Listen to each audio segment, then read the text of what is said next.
snakes and ladder. My ex pissed, got my new one's better. My new one's bad, that's my baby. He let me shine and never shady. Girl same cute, but that don't faze me.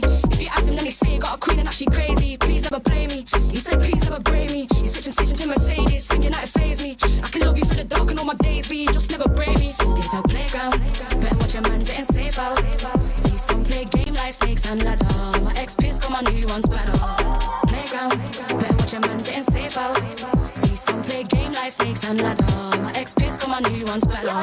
Playground, bitches got a ring and feel safe now. They see a pretty bird, but I don't want a cage out. It's a playground, telling me mine I don't play about. I tell them rise up, used to cry river shit don't dried up. I lost a couple bros on the climb up. I don't mind, but ain't lost nothing ain't mine. Cause it's a playground, better watch your man getting safe out. See some play game like snakes and ladder. My ex pissed, got my new one's better. Playground, better watch your man getting safe out. See some play game like snakes and ladder. My ex pissed, got my new one's better. My new one's bad, he ain't entertained, he don't move like that. Tell him move right back, touch shots over time, let her shoot right back. Robust, you can tell how we move like that. It's a playground, bitches got a ring and feel safe now. I see a pretty bird, but I don't want a cage out. There's bad games on the road like a playground, like a playground. It's a playground, better watch your man getting safe out. See some play game like snakes and ladder. My ex pissed, got my new one's better. It's a playground, better watch your man getting safe out. See some play game like snakes and ladder. My ex pissed, got my new one's better.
Level up your gaming experience with over 8 billion playlists, only on Spotify, the official audio streaming partner for the 2025 Esports World Cup.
They said there's a limit in the women's league. In MWI, we say limit? Watch us bounce. From the MWI queens everyone knows, to the stars who came out from nowhere, to the ultimate champions. Now, MWI is expanding greater than ever. Turkey, EECA, Africa, Mongolia, and beyond. We're stretching the map wider. MWI, where dreams get louder. This isn't just a tournament. It's your passport to the world stage. A spotlight for women in the EWC. No rules, no ceilings, no limits. Just this. We're vibrant. We're ready. We're limitless. Different than light or diamonds. It's just who we are. No stopping us. Supernovas don't burn out. Just listen if you feel like there's something missing. We live only once, so live it up. Time won't come back around. We don't need four-leaf clovers like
If I heard that you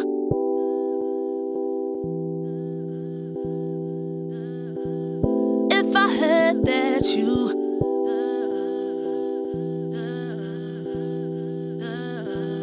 If I heard that you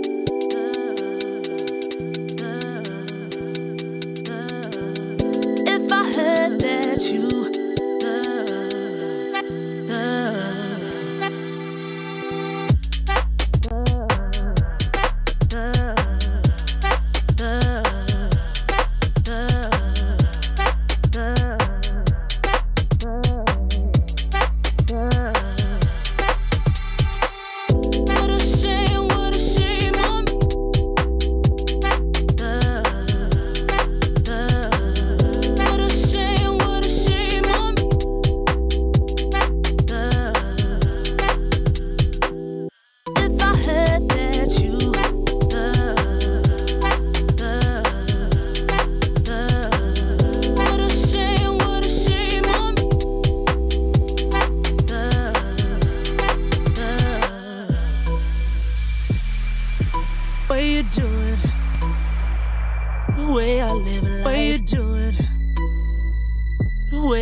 Reach your impossible. Lenovo Legion.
We're on.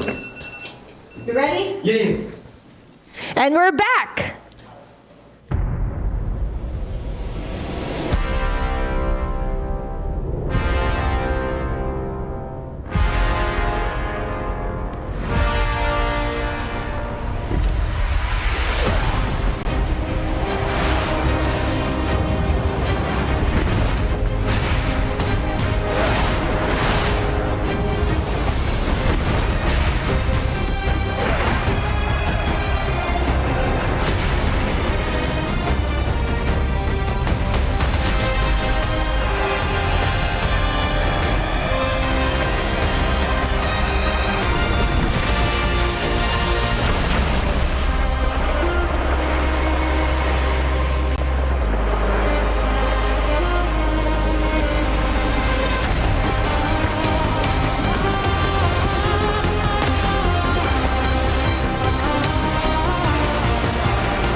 This is the pinnacle of all-female MLBB championship, where 16 of the best teams all around the world is here. Now, they're still here, but this is day number 2. Some teams will qualify to the knockout stage, and some teams will be eliminated. Welcome to the Mobile Legends Bang Bang Women Invitational here at the Esports World Cup. My name is Afel. Alongside with me is Chantel as well as Brigida. Now, Chantel, you were here yesterday, but Brigida, you're new here. How are you feeling? Yeah, just yesterday or last night in some of the regions out there, I was on the casting desk, and I feel like I'm still not over what took place in yesterday's matches. But you know what? It's a new day, so new surprises definitely are in store for us. You know, for today, I'm just really excited, and I can't believe that we are already in day 2. I thought that day 1 wasn't gonna finish because we have long games for some, but we also have shorter games. But at the same time, we get to see more about the teams, and hopefully also today. Speaking of yesterday, it was a lot of sweeps and a lot of plays happened. So let's actually check out Kadia, top place of the day, and let's reminisce about what happened yesterday. Because honestly, even the opening match, that was intense. There was like, what, 15-0 KDA coming in from Club? Yep. I'm trying to recall some of my favorite moments. Definitely one would be the Savage, yes, because I was there on the desk again.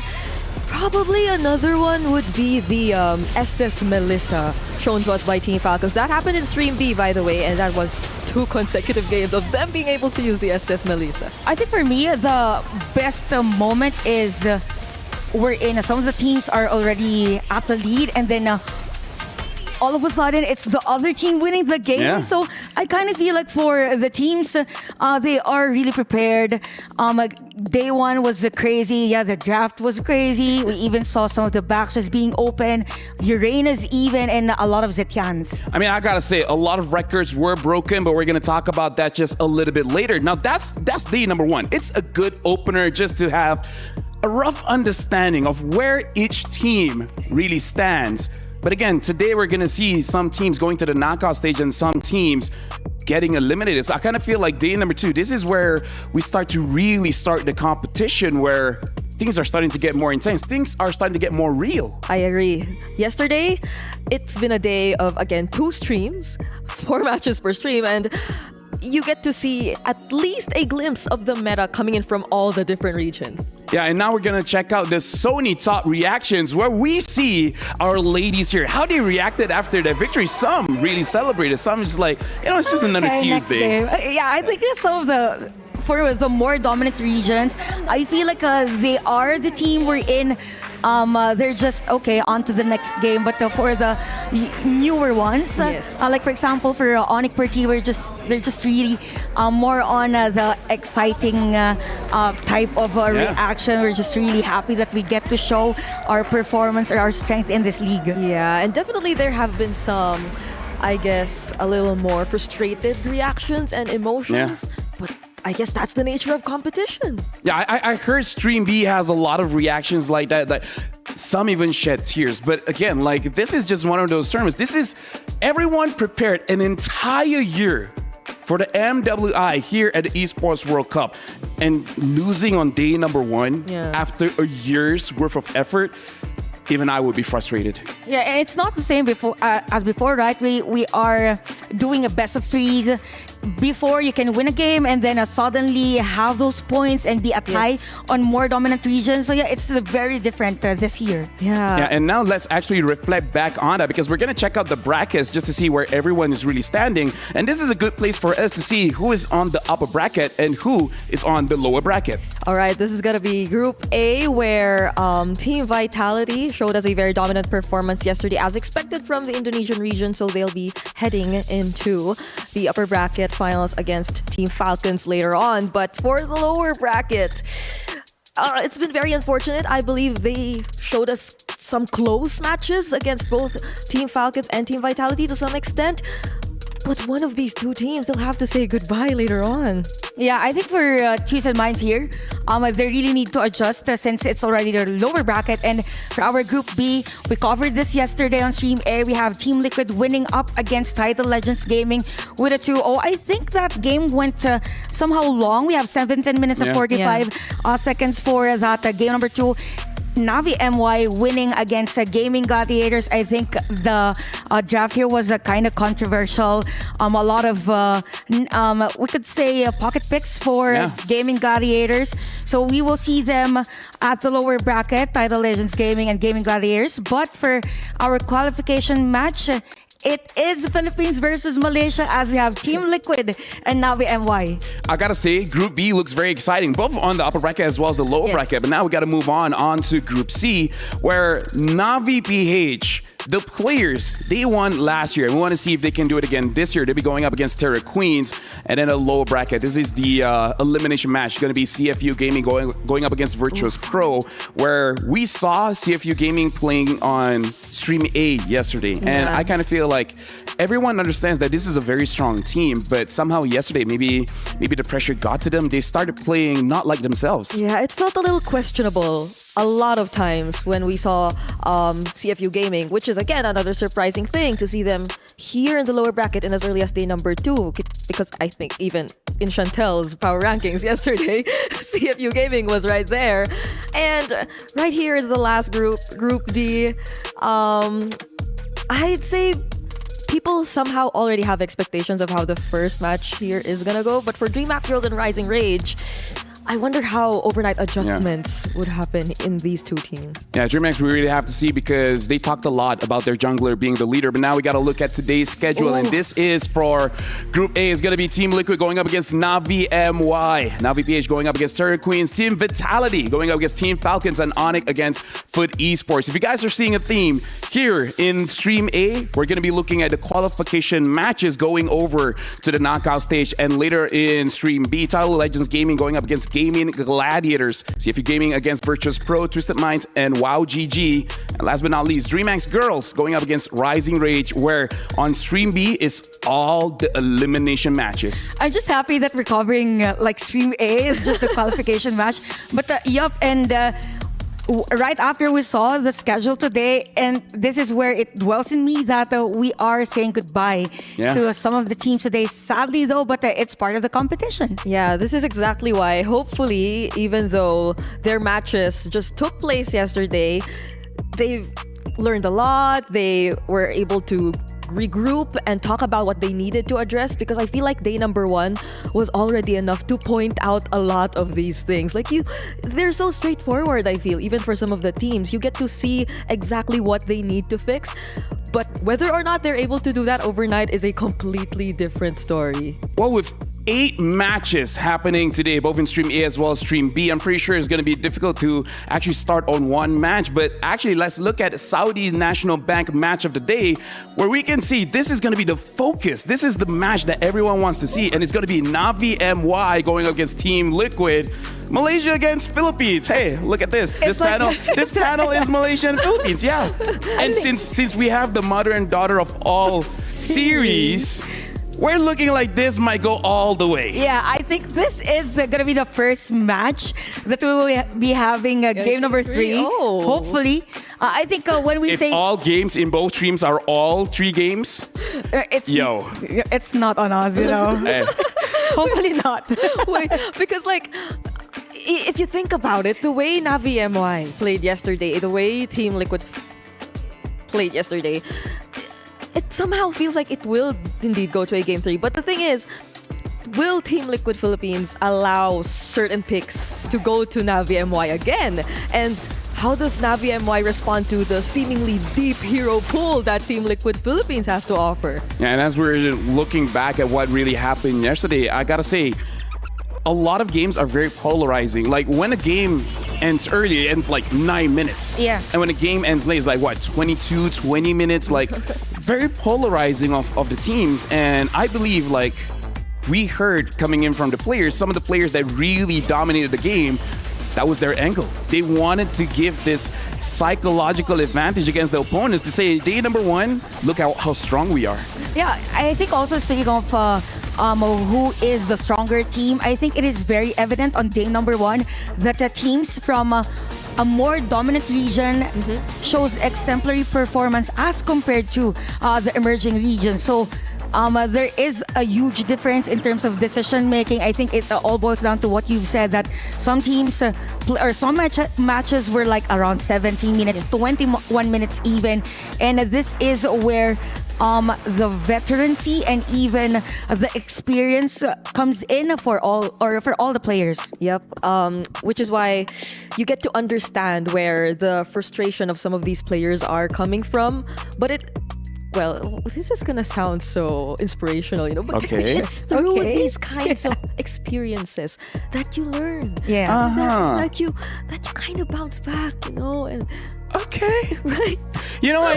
Okay, I'm gonna skip over that because right now we gotta see what the panel is really thinking, because we already did our power ranking. Now let's look at Brigida's Aramco power ranking just to see what you think. She has the advantage of seeing day number 1. Yeah. And I kind of feel like for me and Chantel, some of our power rankings didn't really turn out the way we wanted. But let's check out Brigida's and... oh, wow.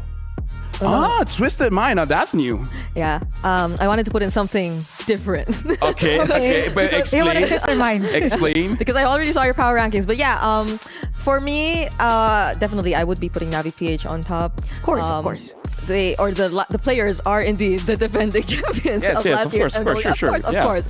And Team Vitality, I think this is a no-brainer. You just saw how well they were able to play. And whether or not I'm putting Team Liquid first or Onyx first was quite a struggle for me. But based on how Team Liquid was able to look very versatile in terms of their heroes yesterday, I had to put them there. Although I can say the same for Onyx because it felt like their draft priority was very weird. It was like Even the Claude. They were just going for whatever they wanted to pick at the time, but they still make it work. So let me just defend myself. I didn't put it in any order. I was just like, what was the okay? Put here. Same goes for me, by the way. We didn't put it in order. She's really trying hard here. Really? Yeah. We didn't put it in order. Well, okay. Hey, you know what? She's a real analyst. It's okay for today. because she's locked in. You guys had to put it before day one. So I had an advantage. I had to put it in order. Yeah, and here's the thing. The other day we had a meet day and we had the privilege to talk to some of the players to really understand where they were coming from, the struggles that they had to go through, the tournaments or qualifiers for them to qualify here in the EWC. So let's enjoy this piece to see how did they get to MWI here at the EWC. So tell us about your qualifiers. How did you guys get here? We win in Myanmar qualifier and we get champion and we beat 4-0 and then we win, go to Riyadh. Na classificatória pro MWI do Latam, a gente começou já perdendo logo no primeiro jogo. Então se a gente fosse usar uma palavra seria Fênix. Porque basicamente todo mundo não acreditava na gente, a gente começou perdendo e depois disso a gente ganhou tudo e agora estamos aqui. Well, it's been hot since it was at the time when we were having our midterms exams and finals, so yeah, it was hard to focus on those both. And I was just finishing my finals and then the next day was my qualification. So yeah, I needed to stay strict on those both. But otherwise it was seamlessly easy. Türkiye elemelerinden birinci olarak çıktık. Rakibimiz Kara Espor'du. Onları da 4-1 yendik. Türkiye elemeleri kolay olsa da EWC yeterince çok zor bizim için. Türkiye elemelerini çok kolay bir şekilde geçtik. Türkiye elemelerinde çok zorlanmadık ama burada çok güçlü rakipler olduğunu ve bizi çok zorlayacağını düşünüyoruz. Ama biz de hazırız. Biz de iyi bir hazırlık süreci geçirdik buraya gelirken. Güzel bir bootcamp yaptık. O yüzden biz de buraya hazırız. Rakiplerimiz dikkat etmeli bu konuda. 我们是从中国赛区的选拔赛来打上这个 MWI 的名额的。对，就是先从小组赛晋级到线下的一个决赛，然后和 C 塔对阵，然后我们2-0赢下 C 塔之后就是拿到了这个席位。 So yes, guys, that was TLG. So we're so excited to see them on the battlefield, and let's all support our ladies here for MWI 2025. And there you go. We see very different stories. Some had an easy route in the qualifiers, but they understand that here is where the real challenge happened. Some lost the first game and then eventually came back. But yeah, like we heard all these stories, and now this is the real challenge. This is MWI. This is where the best of the best are. I think the best attitudes that the ladies have during the interview was they are aware that in terms of the MWI, things will be more like competitive. So I think they're really prepared coming to the tournament. It's just that it's nice that we have qualifiers for other regions. Now we even have the Melcom qualifier. So it means that these regions are progressing. Can be slow, but still there's progress in the regions. Yeah, and you see the other factors too and how dedicated they are to actually making it past these qualifiers. Some had their midterms, they were going through their academics, but they had to also divide their time and manage it well so they could practice in preparation for all the upcoming tournaments. So really, the mental preparation definitely is there. So hopefully this time around, they don't hold back. Yeah, and as everyone can see here at the panel, we have a lot to discuss, especially with the matches for today. But before we even start our matches, let's actually see back the players, the ladies. Let's see some hero shots. Let's get hyped for today.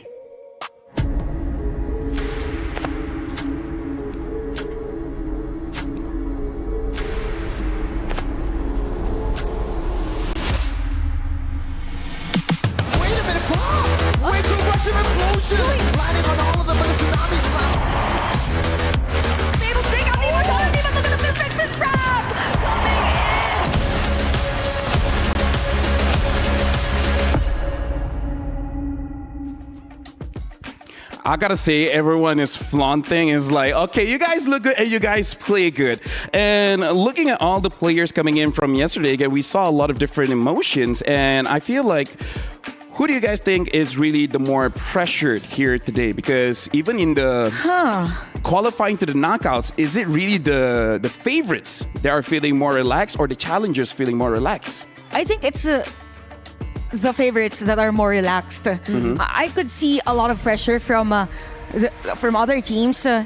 Probably because they prepared very long. That the outcome that they want isn't showing in the results.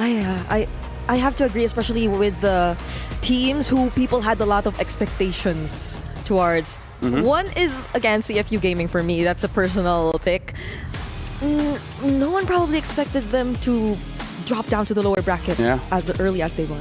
Yeah, now we're seeing the teams leaving their hotels. So it means that they'll be coming soon in the venue itself, because we got 4 amazing matches for today, and having both you ladies here, I'm really expecting to be here up until like, I don't know, 9 hours for today. It might be a 12-hour day. Who knows? You know what? There's a day actually that from day 1 we went straight to day 2. Let's hope not. I hope you're prepared for that. I want to go to sleep, eventually. But anyways, as we see the players leaving the hotel, I saw both Gaming Gladiators as well as TLG, and they're just side by side, and they're going to be playing each other later in an elimination match. That must be very intimidating for both of them. It's kind of like, don't look disturbed, don't look stressed, don't look nervous, just be like, oh, we're okay. Yeah, because like I feel for some of the players, it might just be their first time meeting each other too. Although definitely they've had a couple of interactions prior. It's so different once you're already on the battlefield. Yeah, I mean, like, there's a lot of pressure there. Speaking of which, we got to celebrate a decade worth of achievement here, because make sure you guys vote at esportawards.com/vote, because Mobile Legends, we are nominated for 3 different awards for Game of the Decade, MLBB as Game of the Decade, M5 World Championship as Live Event of the Decade, and as well as Moonton being the Publisher of the Decade. So we'd like to say thank you to all the players, all the fans, for keeping us here for 10 whole years. So make sure you guys vote. And I didn't notice it's been that long. Yeah, are we also friends for 10 years now? No, just a game. Okay, it has been a long journey for everyone. I feel like we've been friends longer than that. Wow. Yeah. Am I part of that? Of course you are. Eventually. But the jokes aside, it's really nice to see that we have the Esports Awards. So it means that the esports industry is acknowledged. Yeah, and here's the thing, Brigida, I'm looking forward to see working with you for, 5-10 more years. Wow. And we don't have 5-10 more years for the next upcoming battle here, because I've got word that both teams are going to march soon onto the stage. So all 3 of us have to mentally prepare, because this is all going to be about qualifying to the knockout stage. And that's the big one, because we're starting with 16. Soon it will be 12, and then later on it will be 8. 4 teams, right? We're saying goodbye to 4 teams, and those are all happening in stream. I wonder how the casters in stream be are there right now. I mean, like, here's the thing. Like, let's set things up a bit as well, because we got to talk about a topic of the day, because we broke records on day number 1, right? Day number 1, we already had like the fastest game win almost like ever. 9 minutes and 39 seconds. That's fast. Yeah, and it's just day 1. What we can expect shorter games into the upcoming days. I mean, the teams could already adjust.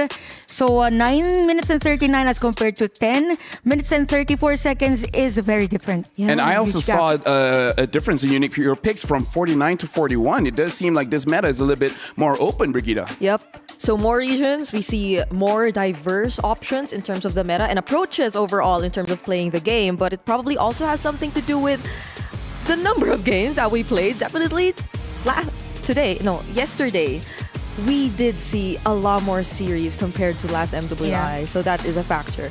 We added more teams also this year. So that's one factor.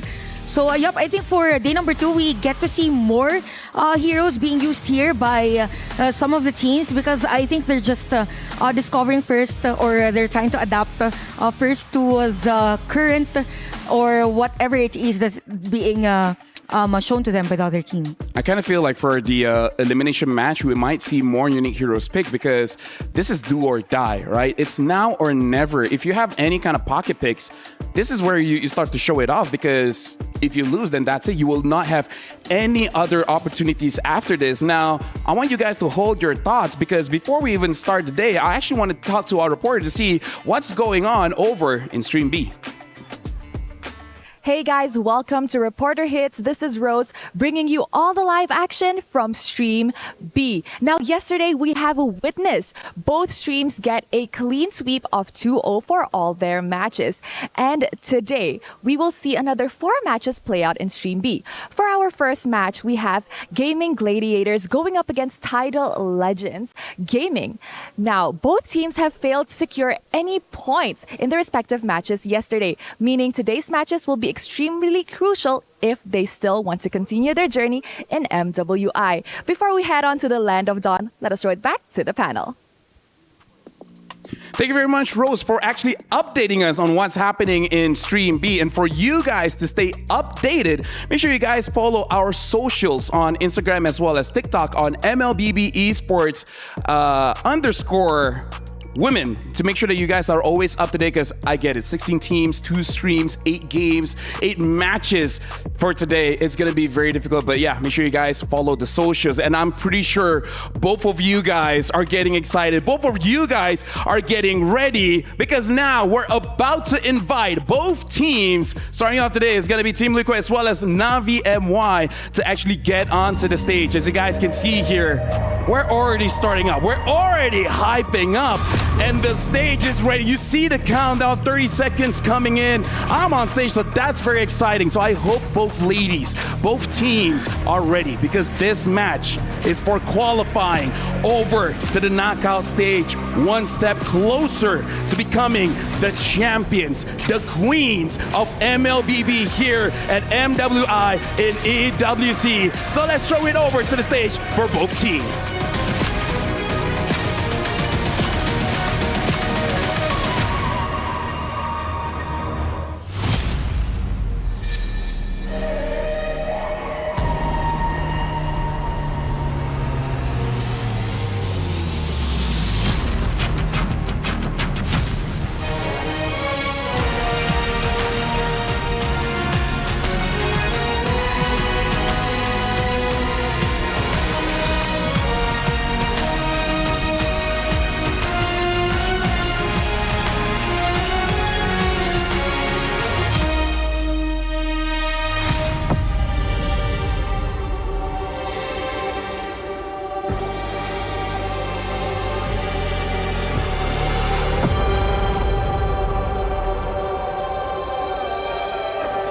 Welcome, ladies and gentlemen, to the second day of the Mobile Legends Women's Invitational at the Esports World Cup.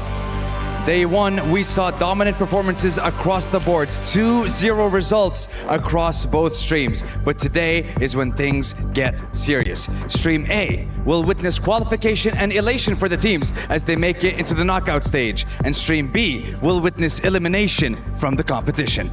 So, the question for today would be, who will rise above and head on over to the knockout stages, and who will be crushed? Not just their hopes and dreams, but of course their keys, signifying the tournament life. Here in Riyadh, Saudi Arabia, the sands of time waits for no man, and of course women in this situation. At the end of today, we will find out who will continue their tournament life to become on their way to be queens of Mobile Legends Bang Bang for MWI 2025. And with that, let's continue on their journey to become limitless here at MWI 2025 Day 2. Starting off with the Cavalry.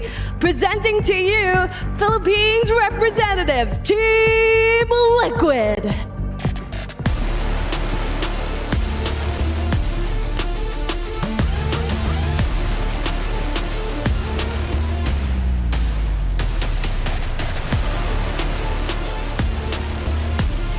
Team Liquid stands before you here today. The Philippines representatives made sure the world knows them from the get-go after a dominating performance in their opening match against Title Legends Gaming of China. Powered by CLA, who will be entering today's match as Sony MVP of the day and the current record holder for the highest kills in a single game of whopping 15 kills. And their competitors, their challengers in the first series of the day. Representing Malaysia, it's MWI!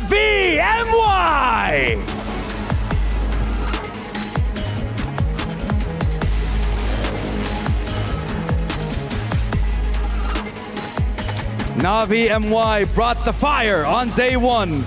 Sharp rotations and fearless engages. And a 2-0 that left no room for doubt. And now they stand one series away from locking their spot in the knockout stages and continuing their journey in MWI 2025.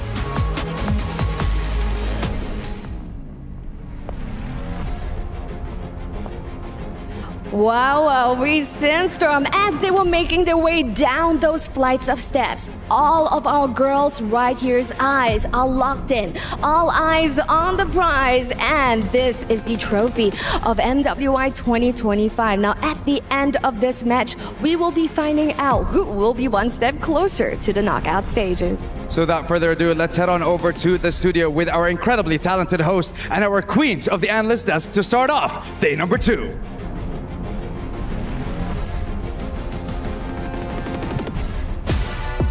Wow, wow, wee, wow. Thank you very much, Sandstorm, as well as Cheryl. And looking at both female teams, they look intense. They look ready. They got that aura. We could see that they're really prepared. Even Kla, I think she's really excited to meet Vao Vao in this game. I mean, how great of a confidence boost would that be to get a 15-0 on your first game on the first day, right? I mean, that's a big motivator and also a big target on your back, because we got to see, like, okay, you know what? Kala's a problem. We got to see if Navi MY will put more respect onto that lane to make sure that she doesn't get going. But I kind of feel like for both teams, going for one specific target is going to be very difficult, because all 5 players, they have something to have in the game where you might ignore someone else and that other person might carry the game. Yeah, and also they also have to consider that even the hero pool for some players are really that deep. For example, we have the allies for Ramisi. So they have to have all areas covered as much as possible, because they have the system. They know how to really work around the map, even how to lessen a lead in a game. Yeah. I like that you talk about Team Liquid, because now we're going to check out their roster, because we really got to start talking about it. Like, what are their advantages coming into this match? Because again, looking back, when they came in, even though they came from the Philippines, not a lot of people had so much confidence in them. But hey, day number 1, they showed up. Yep. I feel like even the audience in the Philippines who follow the women's competitive scene, they acknowledge the fact that Team Liquid is indeed an up-and-coming team, in a sense that they probably are yet to get a win from Navi PH. So it kind of makes me wonder too if that will be the same case for Navi PH's sister team, Navi MY, but this is a completely different team we're talking about anyway. So I think to add to the social media thing, or people that follow TLPH, there's this thing wherein they call Kala now like the OHEB female version. Ah, okay. Because of the performance yesterday, because they're both under the Team Liquid organization. So it means that they now see the potential, or probably what Kala can do and the rest of the players of TLPH. So only day 1, and we're already hyping up the players. And now, before we even talk about Navi MY, before we even talk about the roster, we gotta see how they really perform outside the game. So let's check out this video. Pinagoreng Dengan Team Lucky ni macam MDLID. At least kita orang wakil Malaysia, korang duduk rumah je. Memang ayam lah. Ayam lah kau. Kau suka ayam, mesti rank pun tak glory. Tak makan lauk. Kau tu lauk. Timbang balik awal. Kalau tak balik awal macam mana? Korang nak buat apa? Membazir je. Benda kau. MPL Malay gak ada yang keras. Sorry, kita orang bukan MPL. Kita orang MWI. Sila orang ni salah sebut. Tubis lagi sesuai. Sebab kita orang kan comel-comel, kecil-kecil. Sebab tu sesuai yang saya tepi. Comel kan? Tahu tak? Confirm kalah. InsyaAllah kita orang akan do our best and kita orang takkan mengecewakan rakyat Malaysia. Already committed as a three-man stun. Shaw hit the mark right on Gaming Gladiators, pulling off. Kita orang dah buktikan hari ni kita orang bukan lauk sebenarnya. So kita orang dah melaukkan GG. Tak buat apa-apa dah menang ah. 5 members of Navi MY rush down the crystal of GG. Up against 2. Bagi saya lah, pool kita orang lagi besar, kita orang punya layout lagi mantap. Ya, kita orang confident sebab kita orang dah pernah kalahkan dia orang. InsyaAllah, I'm confident 100% with my team.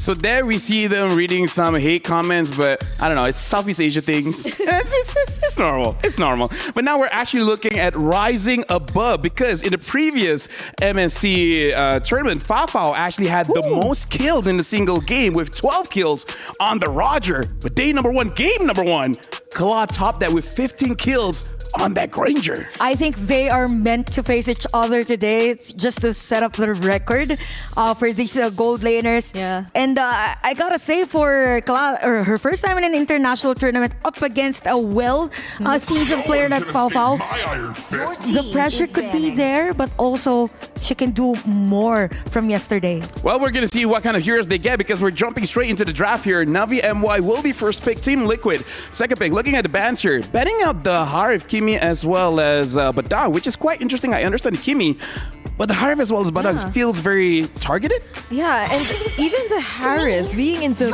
bans again because yesterday they used it TLPH. I mean, even teams picking it up was surprising already. I still don't like it, but yeah, we're looking at TLPH betting out the box set, the Uranus, as well as the 1-1. So noble heroes like the Yi Sun-shin has been picked up. Now I do want to see for both teams what is going to be the mid priority because we saw a lot of Zetiens, but coming in from Navi MY, Honey really likes that Selena. Yeah, so I'm wondering if it will be indeed an option later on, especially as they're going for a YSS.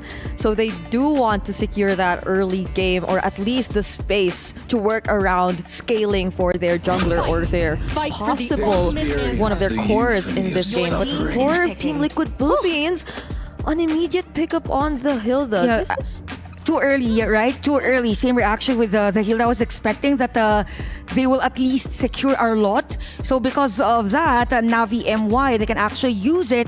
And here's the discovery from yesterday. We've been seeing a lot of Akais and even our lots, and it is actually a good combo to be together in a team. So I think for Navi MY, they can use it. But we also mentioned about the Selena. Yeah. So this could be a priority pick for Navi MY because if not, TLPH then can ban the hero. Something to see as well. Will Navi MY pick up the gold laner quickly here because a traditional counter towards the Granger is going to be the Irithel, and they do pick up the Irithel. And they also pick up the Glue, which is a strong hero, but not without his counters. Yeah, and it seems like the entire Arlot conversation might not be the priority right now for either of these two teams. I believe another great pairing with it is going to be the Fredrin jungle, but we are yet to actually find out what the plan is. But now we do have the answer. It is going to be a Joy into the Yi Sun-shin, so they're gonna go all out in terms of junglers for this game. Yeah, also there's this thing that people think that Joy isn't can't be used anymore as a jungler, but if you change some of the items, then it's very viable, specifically suited to the other team. So now we see a Zetian ban for TLPH. So it means that their lineup for TLPH, they're leaning towards those heroes that are more in the setup play. So they don't want any hero that has the potential to actually stop or even slow them down during the process. Yeah, and this is another interesting thing because usually the mid laners immediately show up in the draft, but it seems like they're kind of saving it for later. So again, the Selena option for Hani, it's still out there, but there's a Farsa too, which could be picked up here by Team Liquid considering that they banned out the Zetian. Or unless they're looking for the likes of the Jushin or the more close-ranged mages to go up against Navi, but would you really want that because there's a Yi Sun-shin? Yeah, actually, it's gonna be hard if there's a shade. Farsa has been banned for this game. I think the story of the mages here is gonna be the ending part, because when we saw the clip, right, they said that our pool is bigger. Yeah. I think this is where the story will change for Navi MY, knowing that we have. Yes, we have a lot of heroes for Pulse 4 or for Mage as an option, but as long as the mid lane is winning, then it would be an edge already for the other team. Yeah, but I wonder how likely is it for Team Liquid to be the ones to deny the Selena though? Because we're looking at a Matilda ban here as well, which does mean that, I mean, looking at both Joy as well as Granger, we do see that they are going for a more burst comp. Now, the thing that I'm looking out for is actually the Kalia, because this is an opportunity for Team Liquid to have some kind of catcher, because I kind of feel like they have the damage. They just need someone to set up. Yeah, there isn't any crowd control just yet showing for Team Liquid. Ooh, the farm is banned though.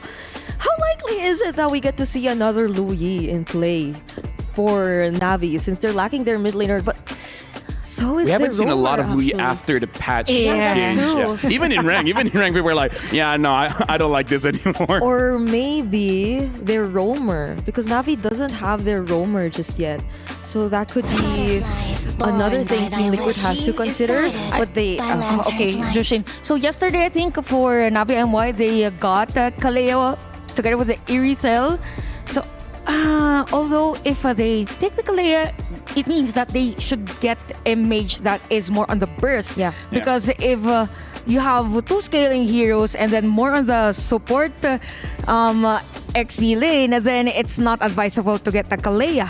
Yeah, right now, honestly, looking at the draft for Team Liquid, it does look like they want to be able to fight at any moment of the time, because having Jushin makes it easier for you to funnel the farm over to Joy or the Granger, because Jushin herself doesn't need all that farm to be useful in the game. So Navi and they do have this opportunity. Either draft so that they can fight anytime as well to stop the aggression coming in from Team Liquid, or just have very fast wave clear so that eventually you can scale up to the late game and then fight equally there. And now the Eve getting picked up, and even the Belleric to answer both the Joy as well as the Hilda. But if the Jushin pulls the Belleric towards them, then that could be disastrous for Team Liquid. And that's the thing, the lanterns, they just constantly trigger the passive for Belleric. So what was the plan, or what's going to be the plan here for Team Liquid? They're lacking their crowd control. I mean, like, you have crowd control on Jushin, but that's like I am thinking maybe Agatot could be an option here. Oh, so Hilda roam. Wait. Okay, so Hilda is going roam, and now Lapu is going to the EXP. Well, what do you think about this, Chantel? Actually, for this one, I think for TLPH, it's kind of hard to dive against Belleric and even Eve, specifically if you are a Lapu. But it seems like they wanna go and just dive in. I understand you, and now we got to throw it over to our casters to start game number 1 of MWI. And we're now up for the second day. It's going to be on to the qualifying stage through the knockouts. Upper bracket here, Mirko and Athena for the game 1, match number 1 for the day 2. Wow, just wow. Athena, the panel have been talking about, breaking records, new heroes, savages all throughout day number 1. Yeah. We get a big gift here too. Day number 2, Belleric showing up. An old counter to the Joy that we saw in M6. Welcome to the Land of Dawn. Let's get right into game number 1. And with that, it's going to be Fafao and Kala on the gold lane. The former title holder for most kills in a single game. She could try and get the title back just along with this game on number 1. But let's see if there will be records broken yet again today. But looking forward here, facing onto the draft, this is not something that we see every day, especially with this Belleric for Ramon. Yeah, it's definitely an unorthodox draft coming in, unorthodox pick with the Belleric here for Remen. But yeah, the rivalry is still within that goal lane. Fafao last time 12 kills, remember, but man, it was shattered by Kla on a pick that we saw yesterday. The Granger again for Kla, so it's a comfort pick. Though, we gotta talk about this matchup because in day number 1, I think every time we see the Irithel, we see most people just stay away from the Granger. Again, trying to avoid that counter matchup. You just tend to somehow pick the safer route, if ever. But looking at the emblem builds as well, more so we are focusing on the gold to gold here with a Quantum Charge and of course a Pure Rage here for Kla.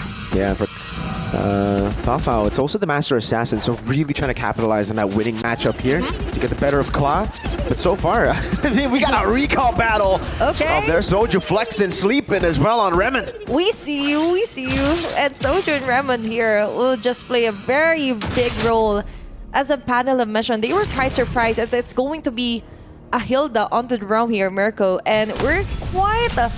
There's quite a question, how about crowd control? But Zaishi there, Yeah. sliver of HP left. That's an early aggression here for Navi MY. It's good that you brought up the Hilda, because usually when you pick up the Hilda, you would want to have mid-prio, but that's not what TLPH have right now. Exactly. Hani winning out that matchup already now. Ramisi, able to play, gets all the stacks in. Electrifying Beast to be ready.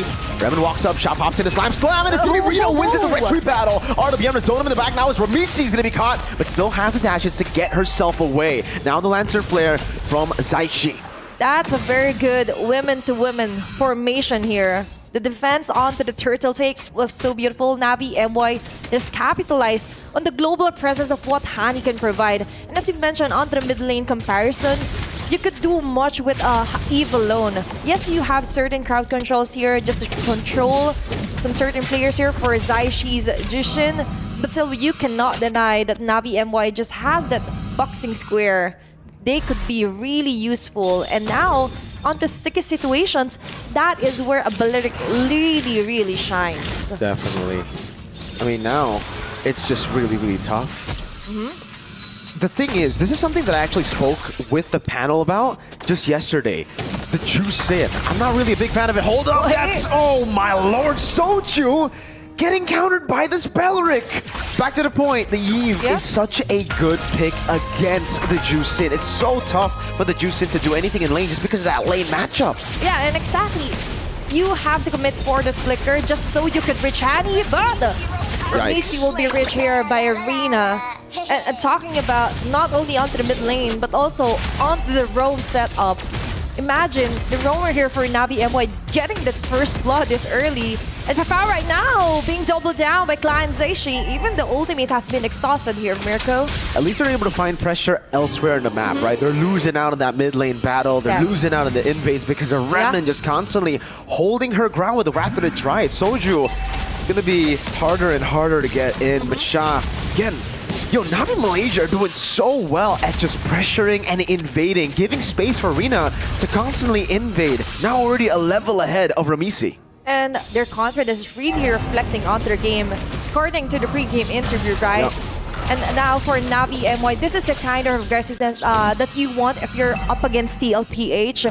And mostly because you want to win onto the macro. Speaking of the macro, turns off Arena, Daiki alone here. This is a strange move for Daiki. All alone now, it's going to be the Traces coming down. Rina looking for the kill. While Daiki is... They're almost turning things around. Sha will be able to pick up the kill. It looked kind of close for a second there, but it will still just be a free kill and a turtle up top. Good rotation for Navi MY, stopping any sort of trade from happening. And Remon, she can take as many shots as she can. It's all good.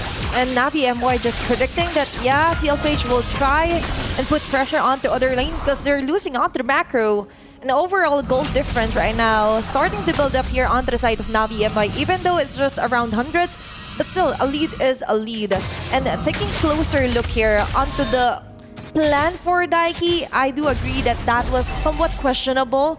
She didn't have to somewhat contest that one alone onto 3 members, but maybe sort of a decoy just so TLPH could get some pickups. And so far, 5 minutes into the game, still 3-0 standing here onto the close score. We've always been highlighting TLPH as a team that just does so well with macro, but so far, it does seem like they're being out macro. Navi Malaysia have just been one step ahead everywhere on the map. Good damage on Soju. Wow. Forcing her back rather dry. And his Fafao was able to pop in and sprint and the heavy combo!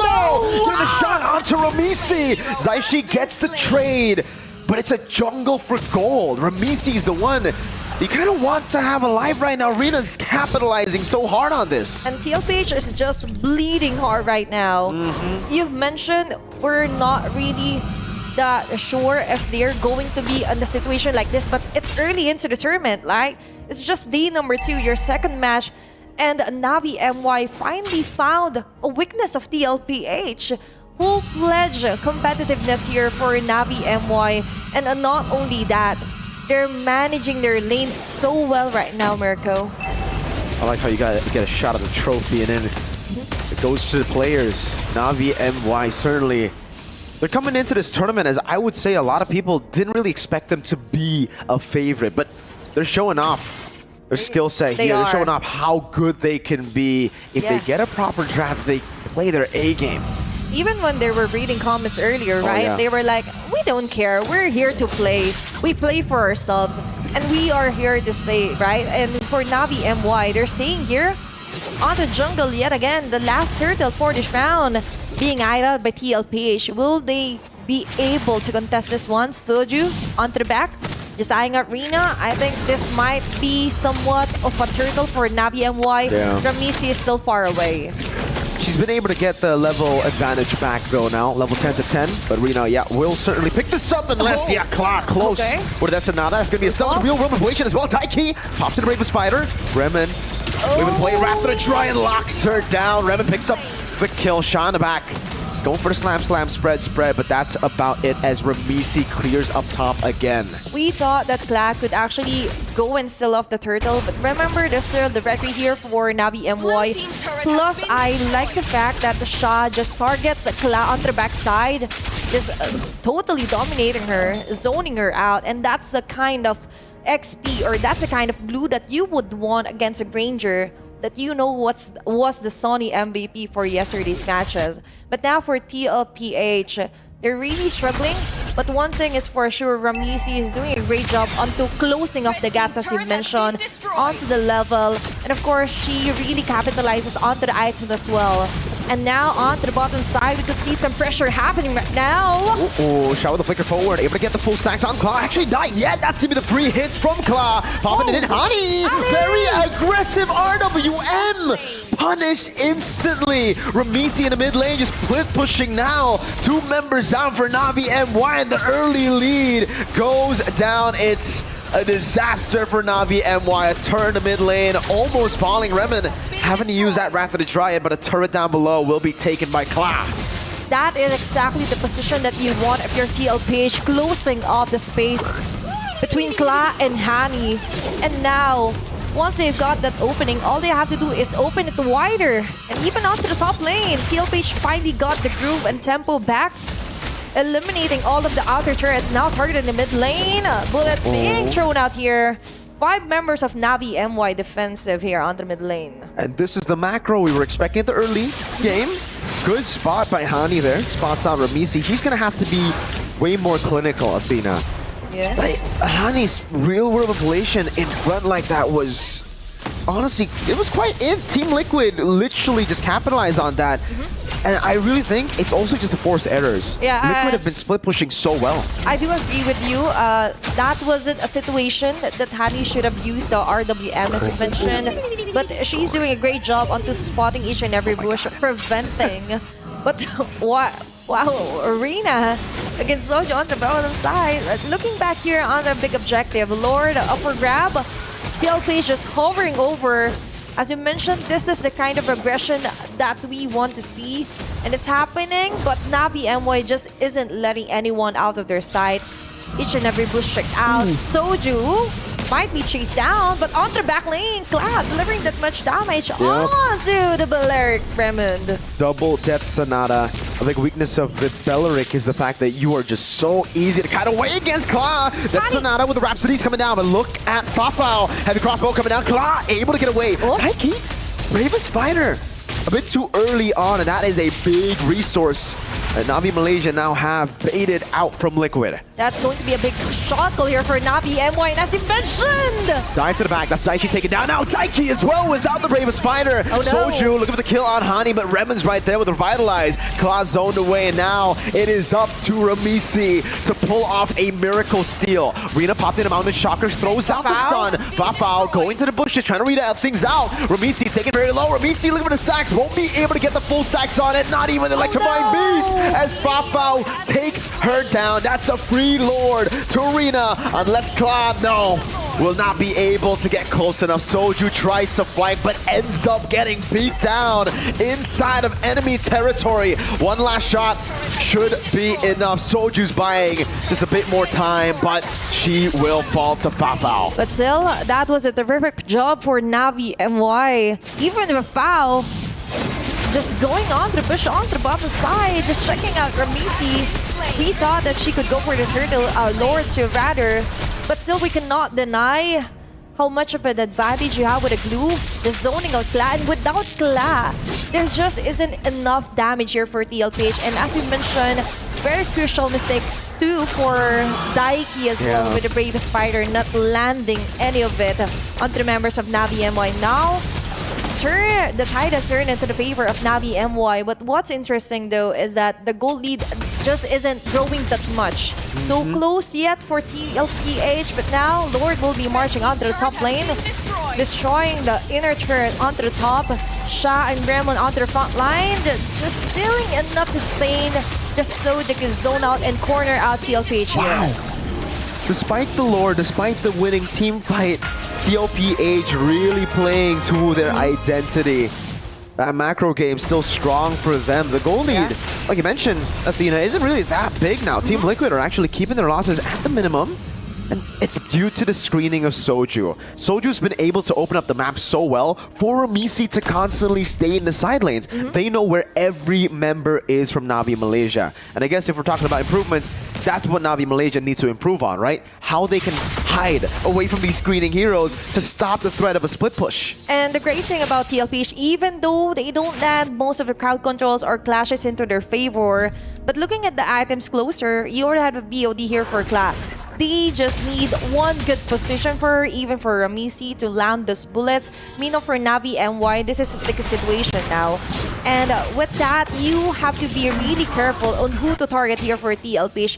They could just go and lead on when Daiki uses her ultimate, and that's it. That could be the shot call here for Navi MY. And so far, Ramisi is doing a great job onto leveling up the advantage here for the jungle-to-jungle comparison. It should have been a whole lot more for Arena, that advantage, but right now Ramisi constantly shoving in waves in the bottom lane, other side far lanes, has given her, you can see that, way more gold distribution from minions. Whoa, Redmond baited out, Wrath of the Dryad gone.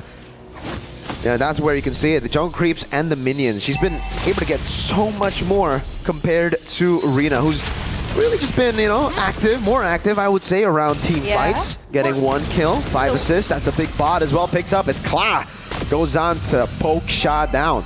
And for Ramisi, as you mentioned, she's doing a great job onto trying to figure out a plan B, taking them out on the sickest situation here for TLPH. And looking at the goal difference, still hundreds here in favor of Navi MY. What we cannot deny, the TLPH just needs one clash into their favor, and that's it. Very crucial for Daiki to land those Bravest Fighter ultimate, but can still play. Who are they going to target? TLPH was ready. No one was targeted. No one will be isolated. Soju yet again opening up the map, just giving more info before they try and dance with the Lord. It's going to be the second Lord of the round. Fafao, good hiding spot, by the way. Great flanking position there.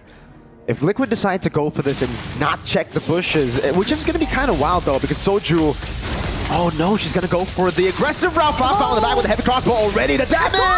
3-man immobilization from Sha. Oh, Daiki! What a dodge from the Bravest Fighter. Daiki unable to land the stun, and it is all Navi Malaysia. No Daiki, no Saichi in the mid lane. Slam with the spread lands on Kla. Luckily for her, it won't be the mount on. Ramisi zoned away. Rina gets a free Lord yet again for Navi Malaysia. The 3-woman mobilization miracle was just beautiful. I wish we could see an instant replay on that clash. Definitely Navi MY. With 1 clash now, the gold lead is slowly picking up the pace, and as we requested, thank you so much for the instant replay. We can definitely see on how Sha capitalized on the space and members just close by here for TLPH, plus Hani with the RWM. Ramisi and Kla can do nothing but stare back, especially onto what Navi MY did there. That was full on macro and micro play here. Advantage for Navi MY. Lord up top. This composition is built for a siege too. So good. Mountain Shocker used up already. Zoning Ramisi away. Kla looking for the angle. Looks for a Daiki. Daiki with the Bravest Fighter will be able to get a few shots down, but gets very low. Mounted on, brought back to the team, and they fall under the RWM with the Raptor Giant, catching Ramisi. Zaichi in the back looking for the play with the Crimson Beacon. Kla gunning down the front, but shots just so tanky. They've only just dealt with the immortality.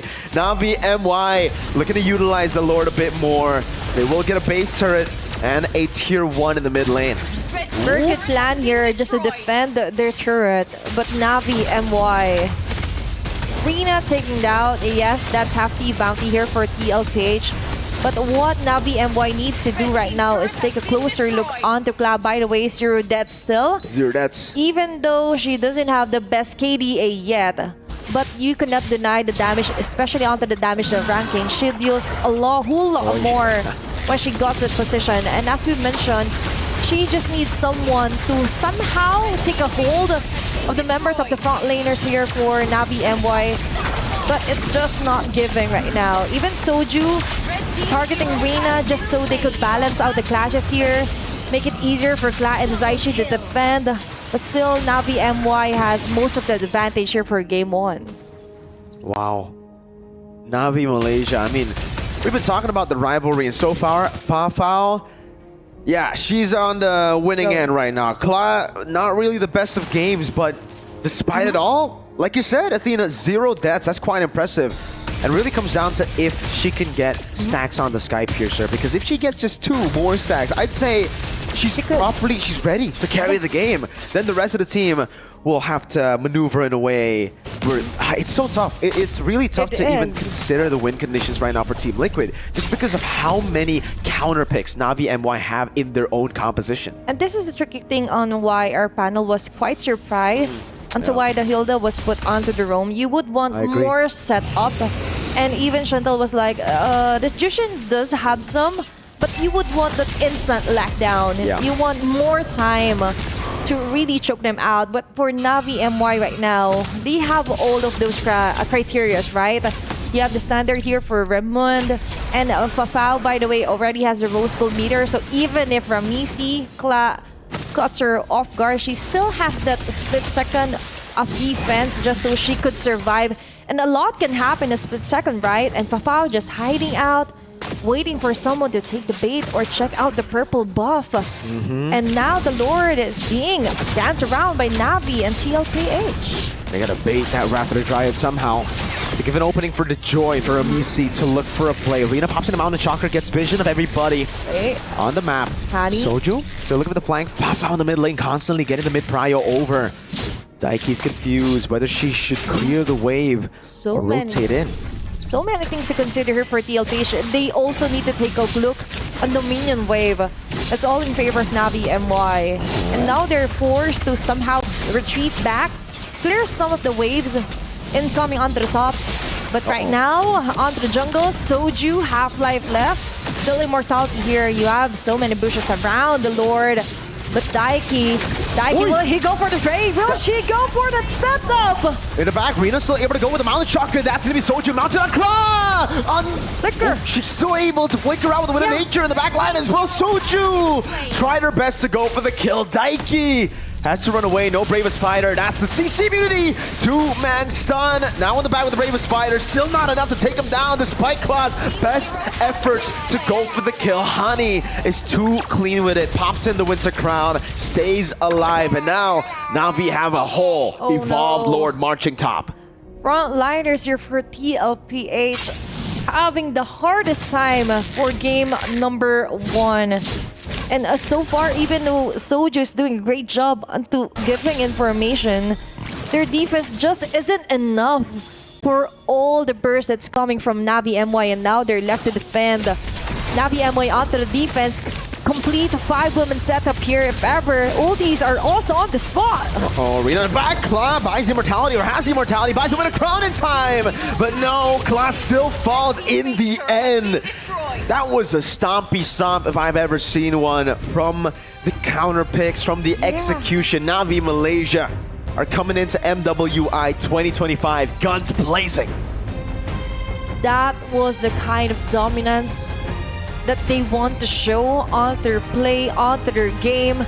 And Navi MY just capitalizing on their early up until the end, right? We saw glimpses of the Malaysian brilliance just last year in MWI with the homegirls. But I think Navi MY this year have taken that to a whole new level. They have literally just beaten a team that most analysts predicted to win this matchup. Most of the time, right? Even onto the comments of our live stream, there were doubts onto Navi MY's capabilities, but now another convincing performance onto our day 2 opener. Now you see that they are a heavy competitor. They are another full-fledged powerhouse in the making here.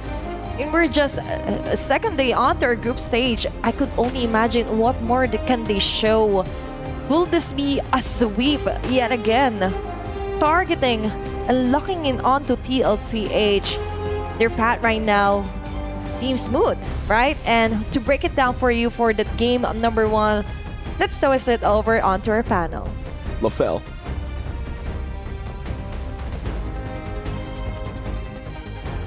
Thank you very much, Mirko, as well as Athena. And even though it was a stompy stomp, but because of the mid-game, the macro coming in from Team Liquid, it was a very prolonged stompy stomp. But personally for me, I kind of feel like the one that really won that one was the draft, right? Yep. A lot of outplays in the draft that really helped them out in the game. I think when you look at it, the Eve and Valeric alone could actually stop the threat from Soju, even Daiki. Almost everyone from the team. Almost everyone. So I think that's the reason why TLPH just opted to go for the split push. And then there were moments wherein they want to go for the team fight, but it just so happened that they also had the glue firm shot, who did play very well on that game, like doing the split against the other heroes. Honestly, like if we're just looking at basics here, every single lane, it's a lane win matchup. Iritel against Granger, Eve against Jushin. And honestly, Yisun Shin against Joy that wants to farm fast, but Yisun Shin farms faster. It just feels like they just got a tier above with all the picks. Yeah, and that's probably why I think even for the possible other option of Team Liquid, which was to gain a little bit of control even, there's a Hilda which could potentially be a lot more aggressive. It could scout a bit more. There could be some information here and there, but they can't do that. And the moment they weren't able to get the turtle, I feel like that's where they just accepted their fate to just rely entirely on the macro. I just noticed Raimundo ended the game with 2-0 and 14, and she's the roam. She decided, I'm the carry now. I'm not going to die. Yeah, there were moments wherein the Ancient Seed was used masterfully by Raimundo here. Imagine, you have players from Team Liquid, PH that wants in for the dive. You have the Ancient Seed, and then everyone is just taunted. And then the team fight stops there for Team LPH. And then Navi MY, they have the Yisun Shin. They have the Iritel. And if you look at the hero composition of TLPH, there's no really crowd control. Yeah, and I guess that's also why Fafao had such a great time. Yeah. There was no need for Fafao to get the Purify.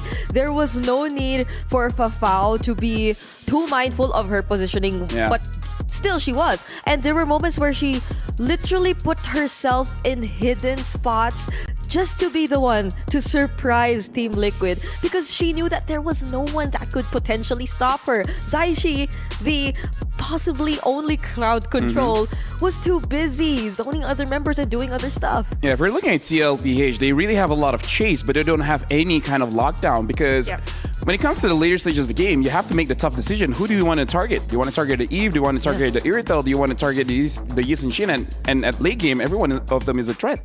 Yeah, and we saw earlier that there's a huge difference in terms of the damage dealt for the players, probably because of the way that they can initiate and actually stop or end the team fight. So we could see here the difference in terms of gold. Not that much, honestly. Not that much, yes, but I think it's more on the execution or like the opportunity for TLPH to win a team fight.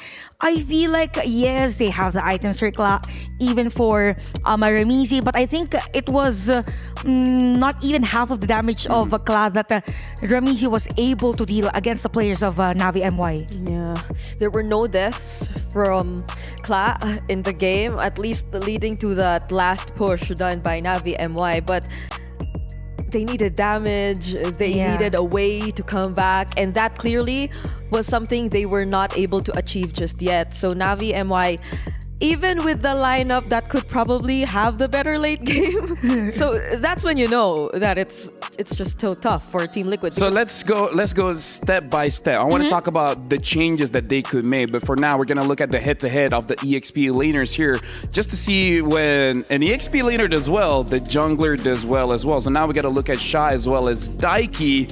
12 average KD against 0.33. Daiki really didn't have a great game for this one, and I don't know, did she herself make a mistake, or did Navi MY just punish her every single time?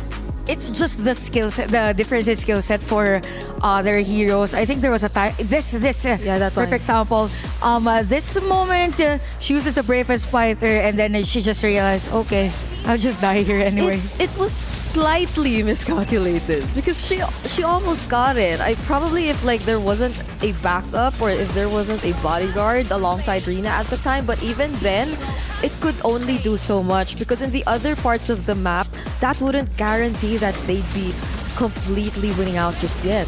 Yeah, really holding the name of the ultimate bravest fighter. She really showed that she was brave, but it came to a point where it becomes almost predictable by Navi MY. It's like we save our skills, so when she dives in, we just punish her, and that's what we saw in this game. So while we're looking at the highlights here, Chantel, what do you think TLPH really needs to adjust? Because let's remind ourselves, winner will be the first team to qualify to the knockout stage. I believe for TLPH, this is the time we're in it. They don't really want to overcomplicate things in terms of draft. The Lapu-Lapu last pick, it's something that we didn't really expect coming from TLPH. Even the prioritization of the Hilda was somehow questionable. Yes.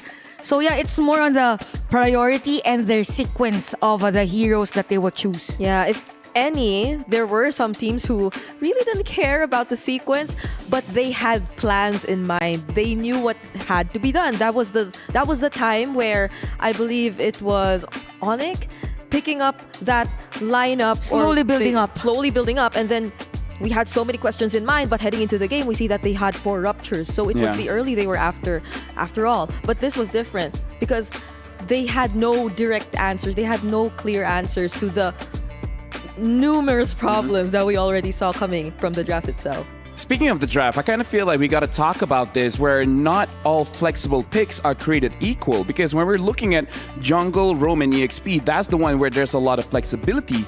But not every hero is a 10 out of 10 flexible. Something like a Hilda, I would say, is only like a 2 out of 10. Like on the EXP, she's great.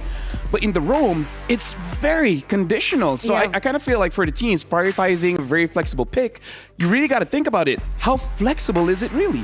Yeah, if they are to choose a flexible hero, they have to make sure that it will check on all the points that is needed up against a specific team, because Navi MY is also known to be a team that is good at macro, even initiating team fights.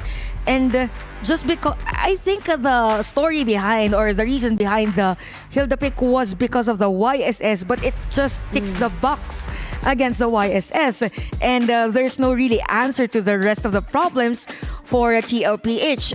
So too early for the Hilda. Could have been an EXP lane, or probably another EXP lane that has more to give in a team fight. Yeah, because earlier, Navi MY felt like they already saw the immediate answer from Team Liquid Philippines, and they were just able to draft better around the Yi Sun-shin. So, I mean, the Yi Sun-shin Prio is a different story. That's a power pick nowadays. So, yeah, I believe that's also what Team Liquid Philippines definitely needs to work on. Now I want to talk about Kla, because in that game, even though she didn't get as much kills as she got yesterday, but still, her positioning is very, very good. Now, she got the Granger early, but then eventually got countered out by the Irithel. Do you guys feel like maybe it's a good idea just to delay her pick, maybe even the third pick, so that you can have the bans later on? Yeah, that's a good point actually, because knowing that both gold laners have a larger hero pool, right?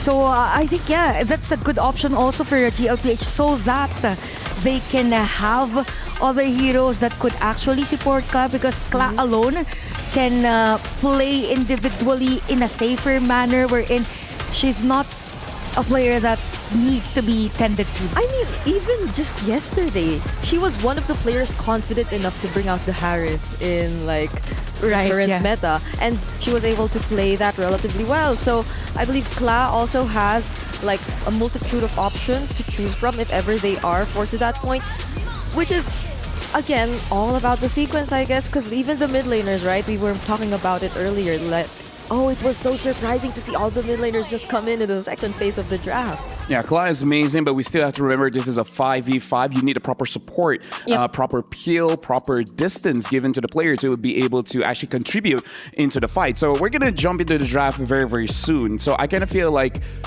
we're all in agreement that TLPH, they can give out very amazing drafts against Navi MY, where they're known to have a larger hero pool as well.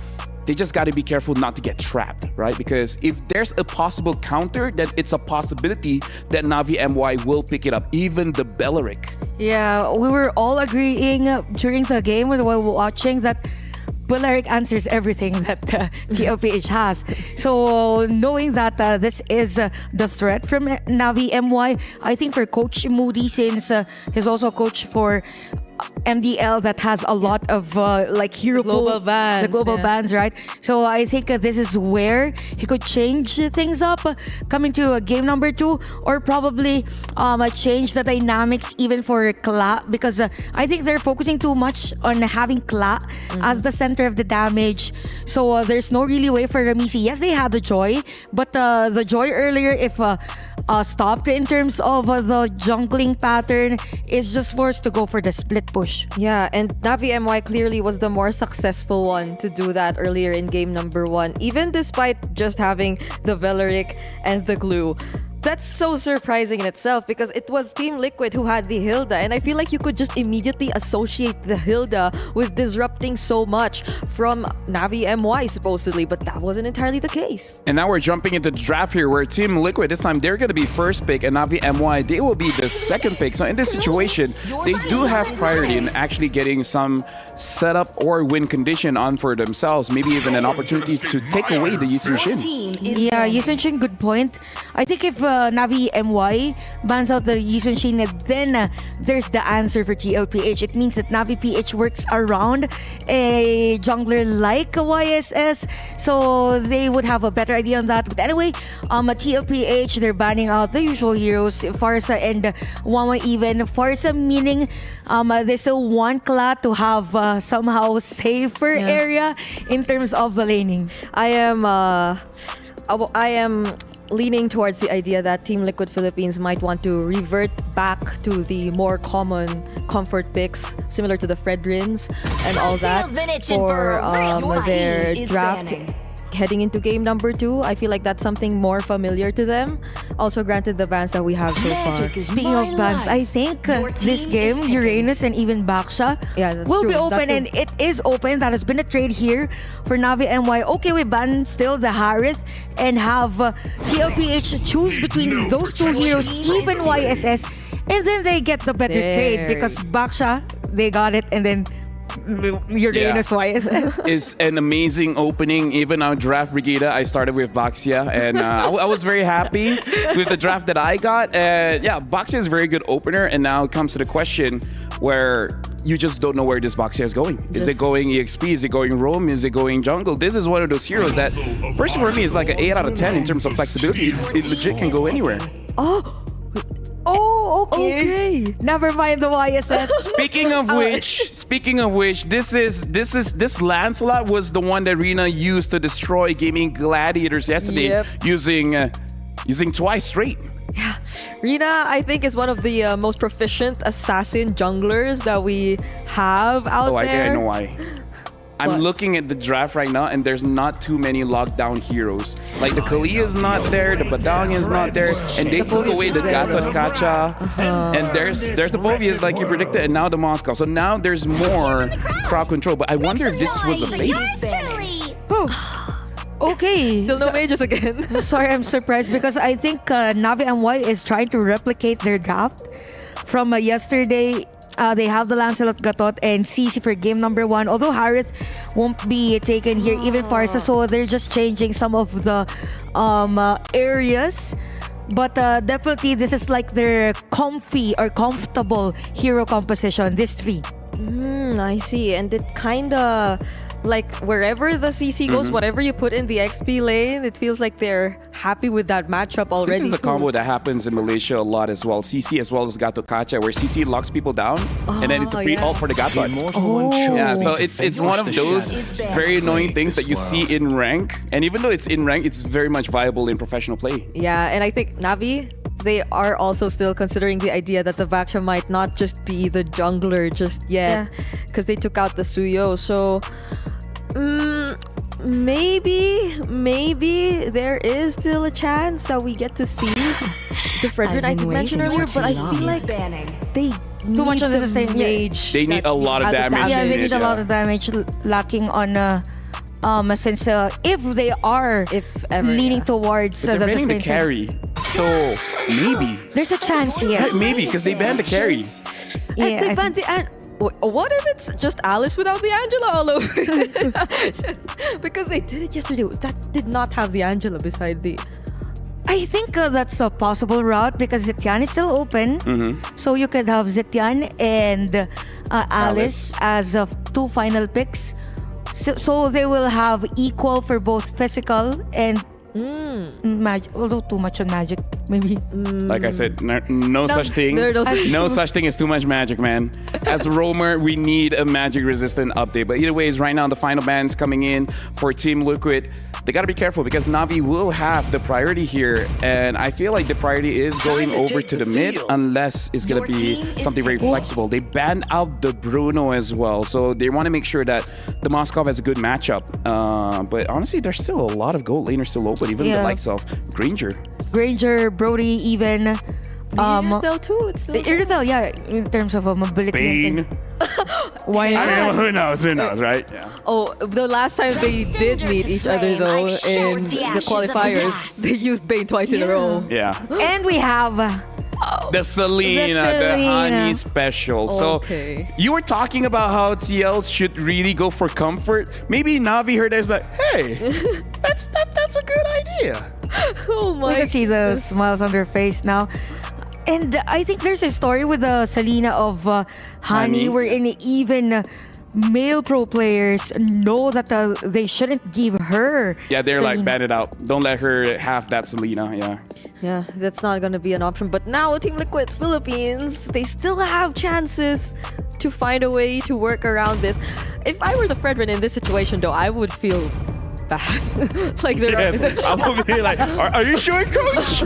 I mean, I don't mind being a punching bag, but maybe not anymore. Okay, yeah, so the Hayabusa and the Zitian. Okay. Maybe there was a switch on a TLPH side. I think they were really looking forward to have a sustained they probably jungle. were. But then again, they saw the Selena, and it is Honey that is using it. So, Hayabusa is a good option here, or a nice choice for TLPH rather than having sustain. It's just that the only target for the Hayabusa mid transition to late game is gonna be the Selena and probably the gold laner of Navi MY, because you can't really burst out a CZ as early as possible. Gatot even in the Lancelot can escape. Yeah, not unless the laning goes well for I guess. I mean for Daiki.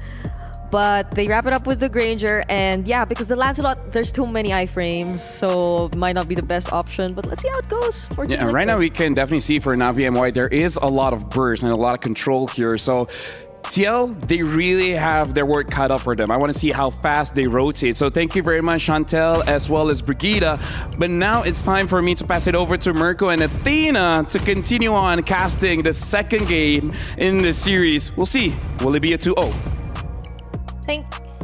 Thank you, Lafel, Chantal, and Brigida. And now, it's going to be the Battle of Redemption versus the dominance of Navi MY for game number 2. Let's head on over onto the Land of Dawn. It's me, Athena. Together with me is Mirko.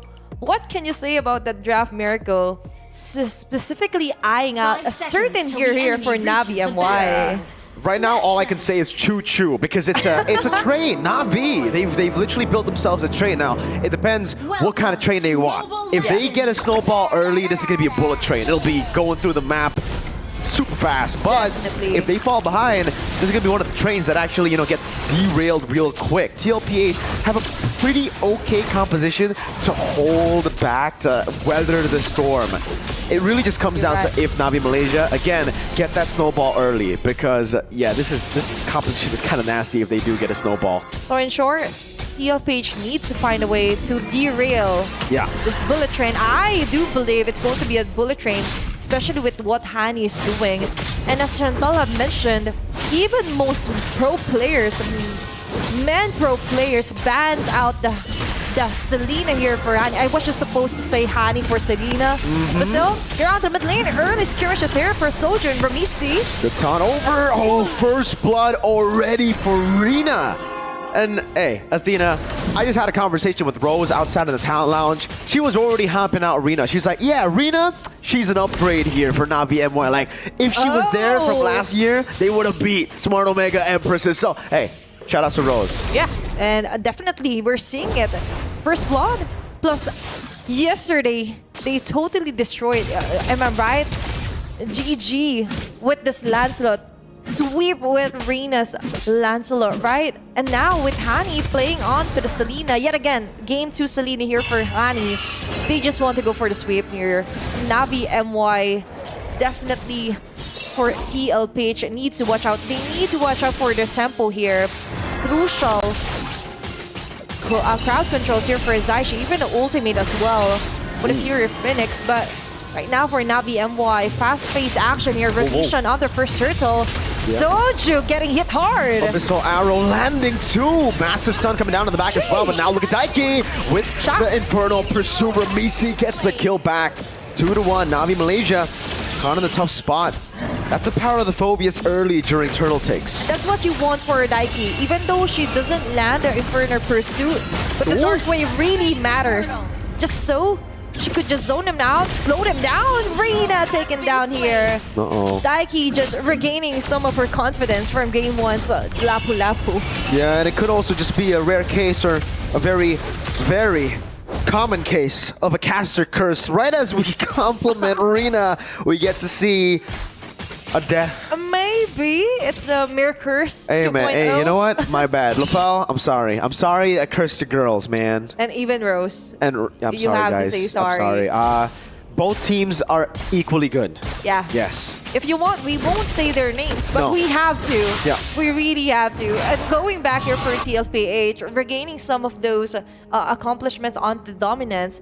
And even Claudia just picking off a hero which have much freedom that she needs in terms of positioning, and of course, if she is needed under a certain clash with a Sphere of Destruction. But right now, onto the farming. What's up? Is it going onto the favor of Ramisi right now? I think so far it's actually quite even still between the junglers, right? Like, Ramisi has a level lead, I think mainly just because of the neutral objective take. So, Rina should be able to even it out a bit more. It comes down to turtle number 2, I'd say. Like, that's going to be the real determining neutral objective to see who actually will get the massive advantage. Because once Ramisi gets it, if she gets it, that's going to be a big lead. But actually, for TLPH, they ain't scared of this Selena, right? They just open it up even for the draft for game 1. Wait a second. Did we see the right? The flicker here for Fafao this early. Yeah, a bit of panic there, definitely. Seeing Kla walk up aggressively on the Moskov. Yeah. Definitely strange, you know? You won't expect a weak side laner to be walking up aggressively. And turns out it was right. She was right. Ramisi was around the corner. It's just, was it too early to show that flicker to pop it out? Now Navi Malaysia definitely going to struggle. Phobia's already rotating the turtle. Okay, going to be set up here. Further pursuit activated. Dark Wave is also there. Just getting a lot of damages in here. Spear of Destruction hitting no one. With AOG, look for the ult as well. Oh, Zaichi picks up the kill as Rina jumps in with a puncture. Fafao going to be caught in the back now. Goes into the Rhapsody, but Remen gets Spear of Misery pinned down to the wall. Rina gets a kill back, but Ramisi is going to go for the poke through Rose, but gets caught by the Shurikens. And Team Liquid continue that early lead and now capitalize on it. 2,000 gold lead up. Fled onto the second turtle. Might be the deal setter here for the junglers, but not only that, also onto the laning. Just wow for Team Liquid. A very nice layer there for Daiki and as well as Soju right there. But let's take a closer look here onto our instant replay. The jump come from Daiki. We understand that Remen has to go for the AOG, but what they didn't expect was the damage here being layered properly by TLPH. Uh-oh. An attempt from Daiki, good zoning. Gets the job done. Daiki walks back up. Oh. Very aggressively. That is nice. With shades up as well. Like, she's looking at them eye to eye like, what you gonna do? You should just back away now, girl. You don't have the flicker. But for Team Liquid, that is the kind of swag that we want. And now they have a huge lead. That's 3.4k gold lead right now. 5 or 6 minutes into the game. Navi MI still has a chance. You cannot eliminate the fact that this is one of the best picks for Hani. Yep. Still stable here with a 0-0-3 KDA. But looking at the gold difference, all of it is in favor of all the roles here or lane for Team Liquid. Oh, yeah.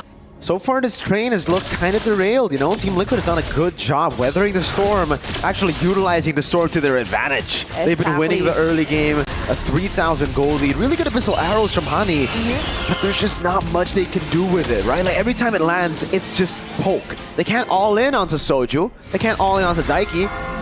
And the Phobius gets actually quite a bit of value whenever the Selena walks up. You get those stacks or the passive even faster. And that's just what she wants exactly, right? And for Navi MY, they know that also. That's why they're just continually finding a way to reach somehow Zaishi and even Ramisi. But Ramisi is someone that you wouldn't want to waste so many resources at, right? And for Navi MY, they need to balance out some of the lanes because for TLPH, even though nothing is happening yet, look at the top lane. There's just Glad doing her job. And now last turtle of the round, Soju on the front line and 1v1 on the gold. SOD into the front as well. Good flicker up from Fafao. Challenging for an angle to go for a tier 2 and be following with the turtle as well. Now Rina tried to go for the steal on the turtle. Remen able to get away with the top, but now it's gonna be the vengeance popped in. Shot brought back by the Dark Wave, and Zaishi gets the killing spree. Abyssal arrow landing, but it's only onto Daiki. The orange buff. An attempt to take it away. Clock gets it. The Rose and the phantom execution in the front. AOG. They try to save her. Clock gets away with the help of Daiki. What a move here for Kla. Definitely want to go for the flawless record yet again. And for TLPH, they're just doing it. They're just sticking together. So even though an arrow, abyssal trap hits, Hani has no choice but to just back away. They couldn't just dive in straight ahead here for TLPH. And now they're just fully utilizing the advantage that they got. And Kla doing a great job yet again on the pushing off the initiator there on the bottom side. Hani going in. Oh no! 4-member Sun, the pin down, and the shredding shots coming in for the Moskov Claw. Ramisi and Rina. 1v1 up top. Ramisi gets the better of Rina, but Rina is able to get away, just barely. Luckily, they still had the Holy Defense down below, but they're not going to have a tier 2 for any longer. Yeah, and a bit of a struggle here to put some stacks onto Fafao's Sky Purser, by the way. And looking at the trio here, Trinity rather, here for class itemization. Beautiful build, by the way, DHS onto the third. Meanwhile, a huge power struggle here onto the mid laners. We couldn't fill the damage yet for Hani. And prioritizing, of course, the Enchanted Talisman for the CD Reduct. But as we could see, even though she's landing perfectly onto the arrows, they just couldn't burst down anyone yet from Team Liquid. Yeah, that's a 2,000 gold lead between the gold laners. Like you said, the 3-item power spike. And it's just strange to see, right? Because usually you would see this lead on a Granger, especially at this point of the game. Yep. It's the Grady that has to go for a trade with Redmond protecting her. Free neutral objective, and it's a big one. The SOD gets shot down. Redmond's recall gets cancelled. Oh, she takes it too. Just gets a free teleport down below to manage the waves and to go in for a three-way push. Great shield unity to dodge away from the Abyssal Arrow too. And Navi Malaysia, hey, this is a big concern. Their wave clear is not really good. Yeah, and definitely it will be a hard defense if ever, because Team Liquid is just capitalizing with the clearing of each and every lane. They want it onto the same time. The Lord marches onto the top side. So most probably Navi MY needs to rethink. They know who to target, but right now it's not really giving. And right now onto the mid lane, we have Soldier with Shield Unity.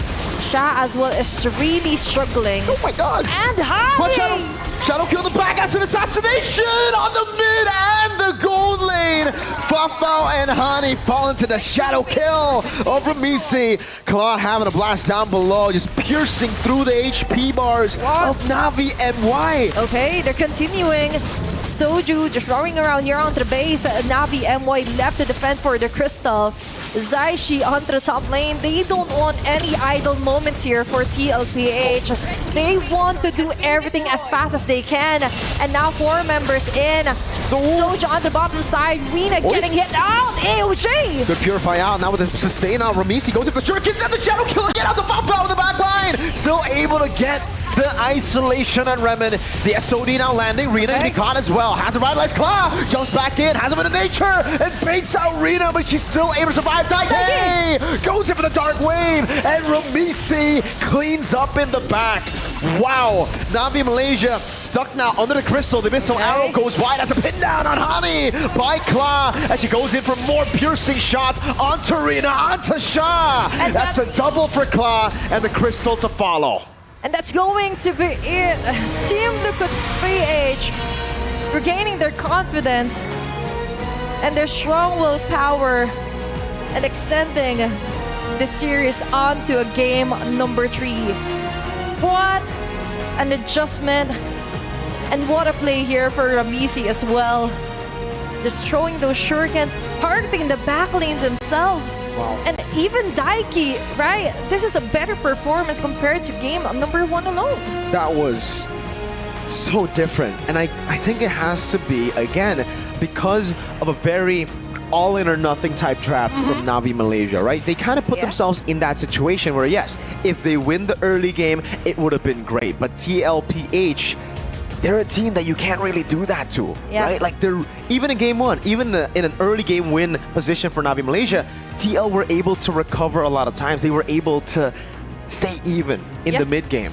And here, man, that setup was just too much for Navi Malaysia to handle, even with the snowball comp. You just got to keep a cool head here. And I'm not surprised for the game 3. We have the mother and daughter of all seers onto the panel. Speaking of which, it's your turn, Lafal and Chantal Brigida. Brigid Chantel, man. My thoughts exactly, Athena. So someone has a reputation to really maintain, and both Brigida as well as Chantel has maintained their reputation. How do you guys feel? Like, you guys did it? We're going for game 3? First since yesterday. Probably, I think we looked forward for a game number 3 prior to this game. But yeah, I just feel like for TLPH, they just knew how to adjust against Navi MY coming to game number 2. There were clear adjustments made. Even like in terms of the bans that they did, you kind of get an idea of what they already want to do. But this time, they make it work. I gotta say, in this game, Ramichi, she really locked in. She was like, okay, you know what? Let me stay quiet for this one, and let me just execute. And she executed so many people. Hence the smile earlier that we saw. And yup, for Team Liquid Philippines here, in terms of the drafting, better like structure. I mean, everything is on point, including a hero that could be up front. Surprisingly for Clash, or I think for Clash, she's just surprising everyone that she can do very good performance with plays. with any hero. So you have even Ramichi here, 606. This is very different against the Joy earlier, but it means that she knows what to do if they are on the lead early game or if they are lacking in terms of gold. Yeah, they maintained it so well, honestly, against the Navi MY, who I feel clearly weren't able to make use of how well their skills could have layered together. We were hinting towards the curtain call and the AOG, or potentially even the Selena jumping in and contributing to the engages that they can start off with through the Abyssal Arrow. But even the casters highlighted this. Even when the arrow lands, like, it doesn't make that much of a difference. You're not as confident to go in. I kind of feel like we almost have to rewind the game all the way from the first 3 minutes, where earlier on even Rina was killed during her farm, right? So I kind of feel like the mid trio coming in from Team Liquid just ensured that Rina popped off yesterday, so just make sure that she doesn't get to do that again and let Ramichi do her thing. And sounds like a very simple game plan, but very effective. Yeah, I think that's the reason as to why the priority of the items, if I'm not mistaken, for Daiki also was the Antikiras, just to somehow limit the physical abilities and even some of the factors in the game. And if we look at the goal difference, it's just really Team Liquid Philippines winning majority of the resource taking. So there was a lot of a difference in terms of the itemization or the items that they got. Even on the map control, very evident here for game number 2. Yeah, I saw almost 3,000 gold difference between the Hayabusa as well as the Lancelot here. So yeah, honestly, a very fast, I would say, reactions coming in from Team Liquid. It's like, yeah, we lost game number 1, but don't let it discourage us. Just do better, and that's what they did. They did better. Yeah, this is a game where Team Liquid definitely felt a lot more comfortable playing their lineup, because game number 1, the way they drafted that, again, knowing fully well what they were getting themselves into, it really looked uncomfortable for Team Liquid. But this time around, even with the sudden need to switch things up, because I think a lot of us would agree that the plan was different for the jungler here of Team Liquid for this particular game, but it was such a massive adjustment done by Coach Moody, and it helped them get through this game.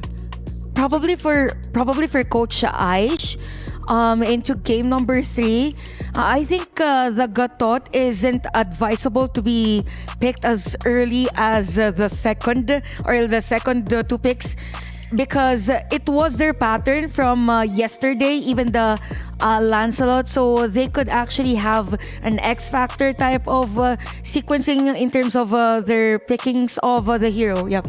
And we saw how Ramichi really popped off in this game. So let's actually look at the jungle difference here, because again, looking actually surprisingly, average KDA is not that much, but if we look at damage per minute, now that's where it really made the difference, where I kind of feel like Rina couldn't even enter the team fight compared to Ramichi. Yeah, even the few times where she did try, those were the moments Team Liquid were already grouped up, so they had ways to answer back immediately. Even just a simple, well-timed Dark Wave coming in from Daiki already denied Rina of whatever tempo she wanted to set through the punctures, through the Thorn Roses. So that already was enough. We barely saw Rina actually pose a threat to Team Liquid in this game. Yeah, I think the only time that there was an actual damage or actual threat from Rina was when the moment they were trying to defend their base, and it's not advisable though that you have 2 heroes from TLPH that could actually dive. And all in all, for TLPH here, Ramichi, yes, was in the zone, just like diving at the back lanes of a Navi MY. So if you're Hani and even Falfao, there's always a threat. Hey, maybe Ramichi is gonna be here anytime soon. So there is the disruption already in the pattern, like their formation and defense and even offense. So yeah, I think that's about it for TLPH. Ramichi just had a great time with 303 in the early stages of the game, and even securing majority of the objectives because also of Daiki's and even another sustained hero. Yeah, somehow this series, it's proving to be somehow a battle of the draft.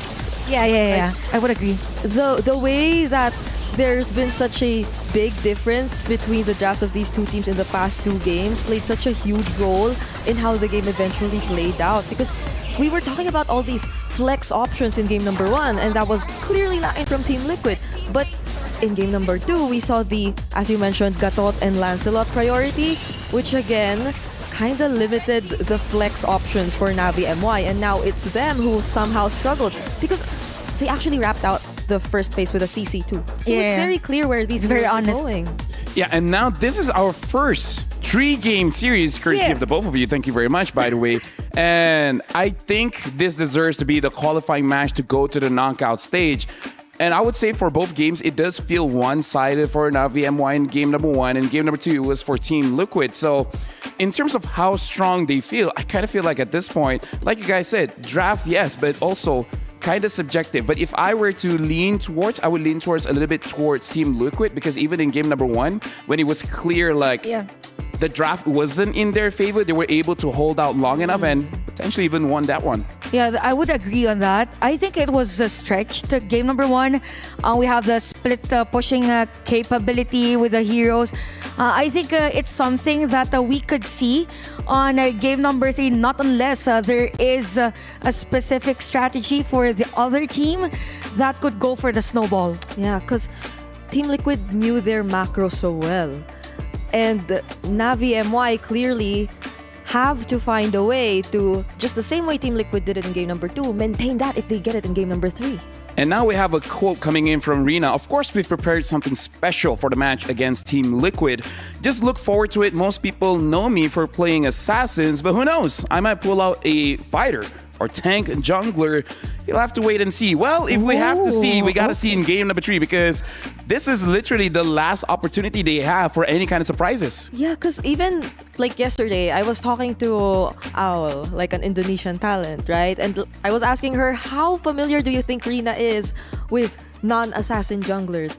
And her only response is, yeah, she could, but probably it's not the same way we know her to play assassin. Oh, does it mean that Navi MY, specifically Rina, really prepared, or could be, or a maybe real jungle? Yeah.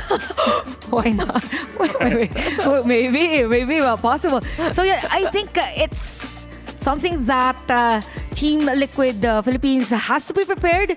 But knowing that they could also do that, actually, it all boils down again. It all falls to the idea that they shouldn't really prioritize heroes that will limit the flexibility or versatility of their hero composition. Yeah, but the thing is, if you really change that, you're changing the identity of Navi MY, where the win condition for them is Rina as well as Fafao. So if Rina is using someone to really support, either a fighter or a tank, then you have to have a second win condition, which logically speaking, it has to be Honey.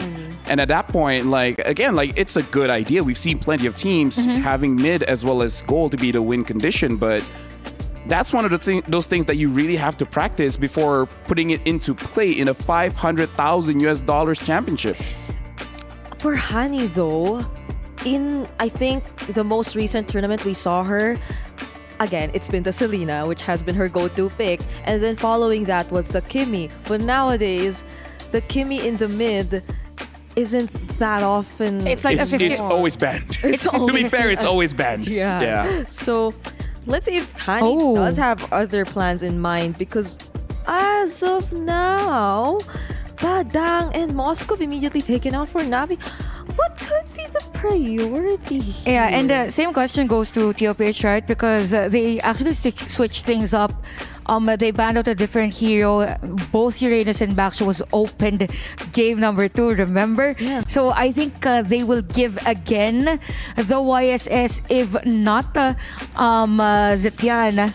But that is these Hey, that's the Farsa's the Zetian's open. Yeah. So but they banned out the Farsa. Okay, so the question here is, since TLPH lost against the YSS of Arena game number 1, if they ban it out, then the left open heroes would be Kimi?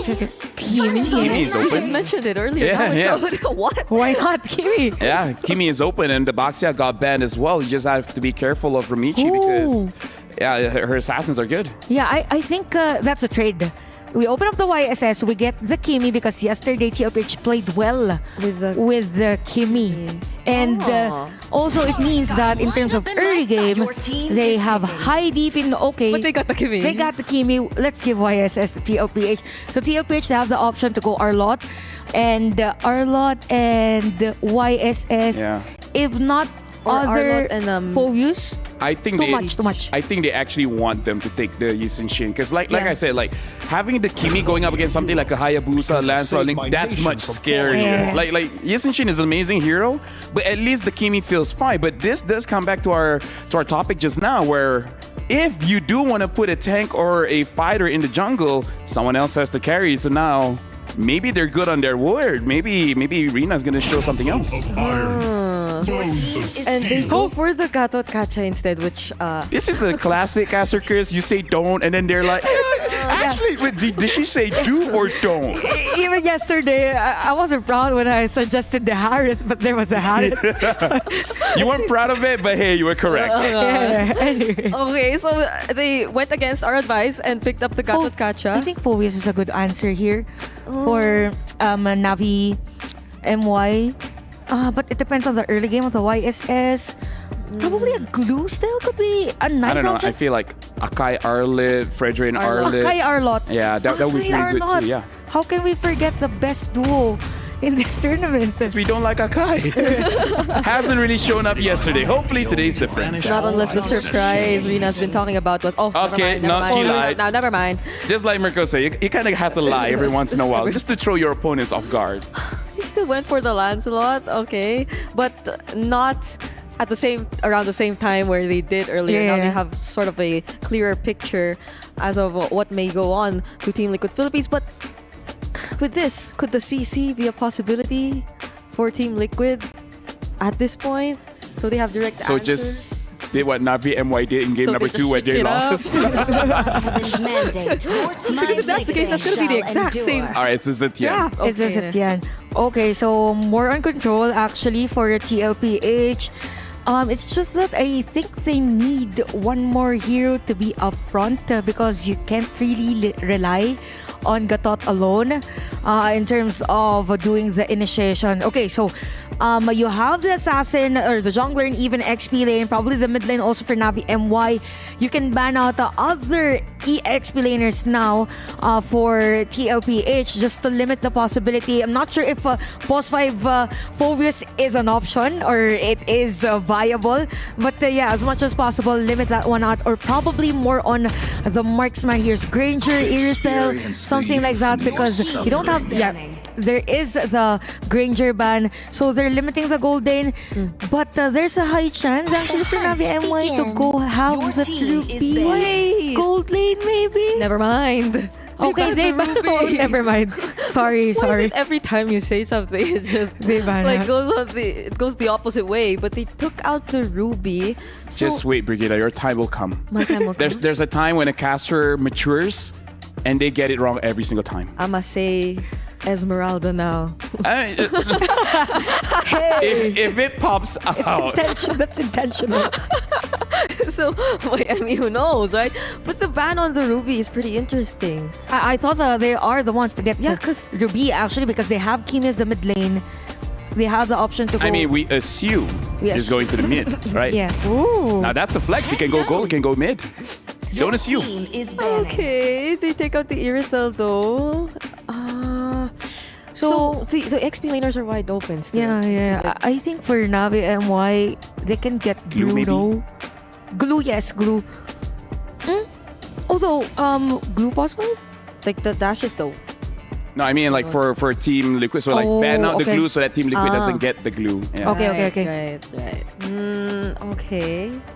Not unless they have another surprise ban to show us here. Okay, what's the surprise? Esmeralda? Esmeralda? No, All I'm right. just kidding. Maybe the Lapu Lapu might not come out again, considering the draft right now. And the C. So Okay. they took out the CC instead. For Navi MY, they're just focusing on having winning lanes. Yep. Particularly for the EXP lane. I think that's the science between the Ruby ban.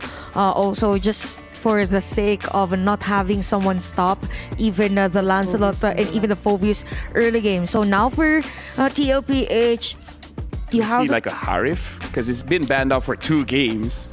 And we saw Kla use it yesterday. Again, not the best of performance, but if you look at if we look at the gold lane, it's really starting to get chopped down in terms of the options. And it looks good together with the Zetian and the Gato. Never mind. I think they saw that there's a Phobius on the other side, and even the Lance. Although when we say Lancelot, it's a lot easier for the Lancelot to target the carry and even the YSS. So it all depends on the other front line of a TLPH. So you have the Phobius. The EX lanes are kind of limited. I'm not sure if they will take the Rizla on this game. It's gonna be hard. Not unless Mathilda Phobius combo, but I don't see the advantage of having Mathilda with. I mean, now that you say it, they might go for it. No. Right? Yeah, sure. The Mathilda Lancelot, even though it's Mathilda not that Kimi is nice. But the Mathilda Kimi, yeah, it can be. But there's a carry, so they have to worry about the potential Well, there's the stress. Akai and the Harry.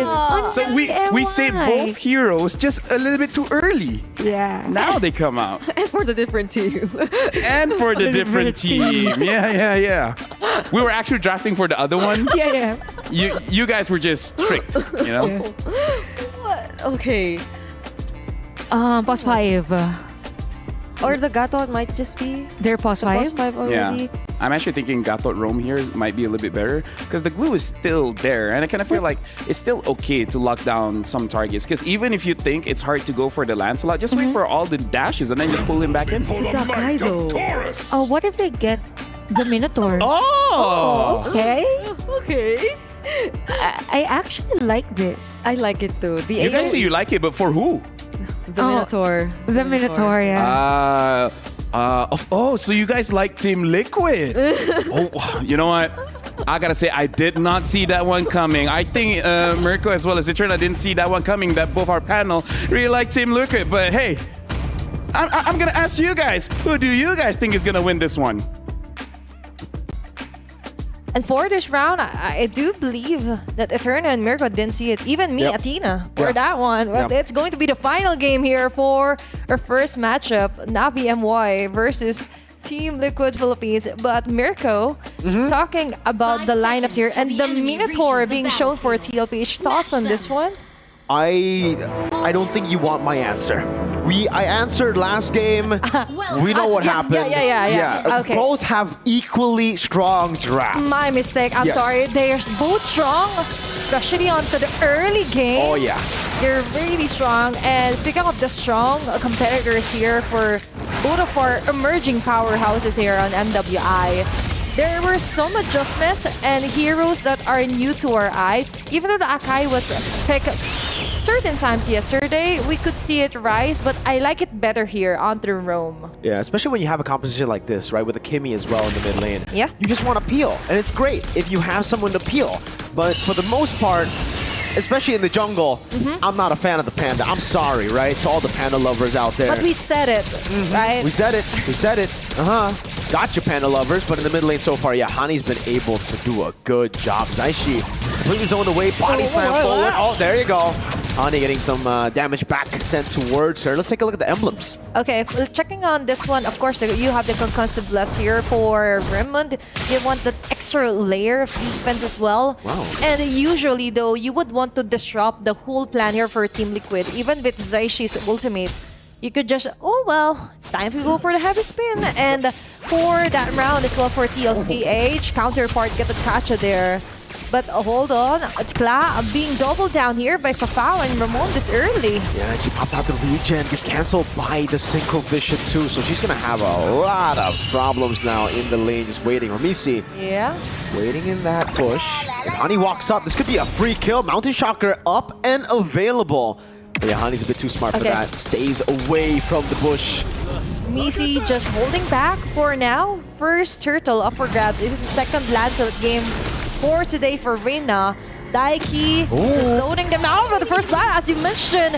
right on cue here. Yeah, Honey walked up way too honest. Like LaFell said, you gotta lie. Rina hasn't lied so far. Nothing new, just with Lancelot now. Double man, Dark Wave shot! Wins it out, but that's a massive CC tool to bring them all back. Shah is caught all alone. Has the Dark Wave, gets everyone on it, and will be able to walk out with a win!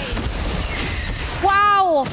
And that's how you play a Phobius. Causing phobia here for TLPH. Yeah, you got advantage for the first blood here for Misi.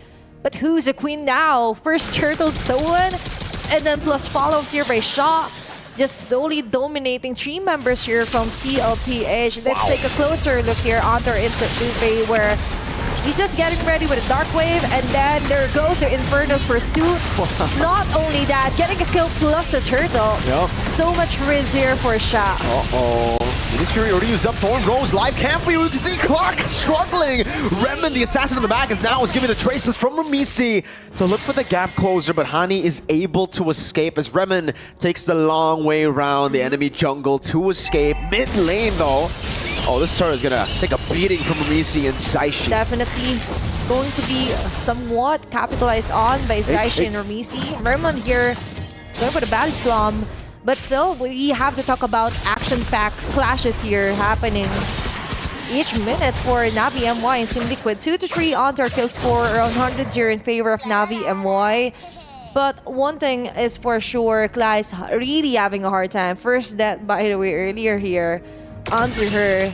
Eyes are on her. They just not letting her out of their sight here for Navi MY.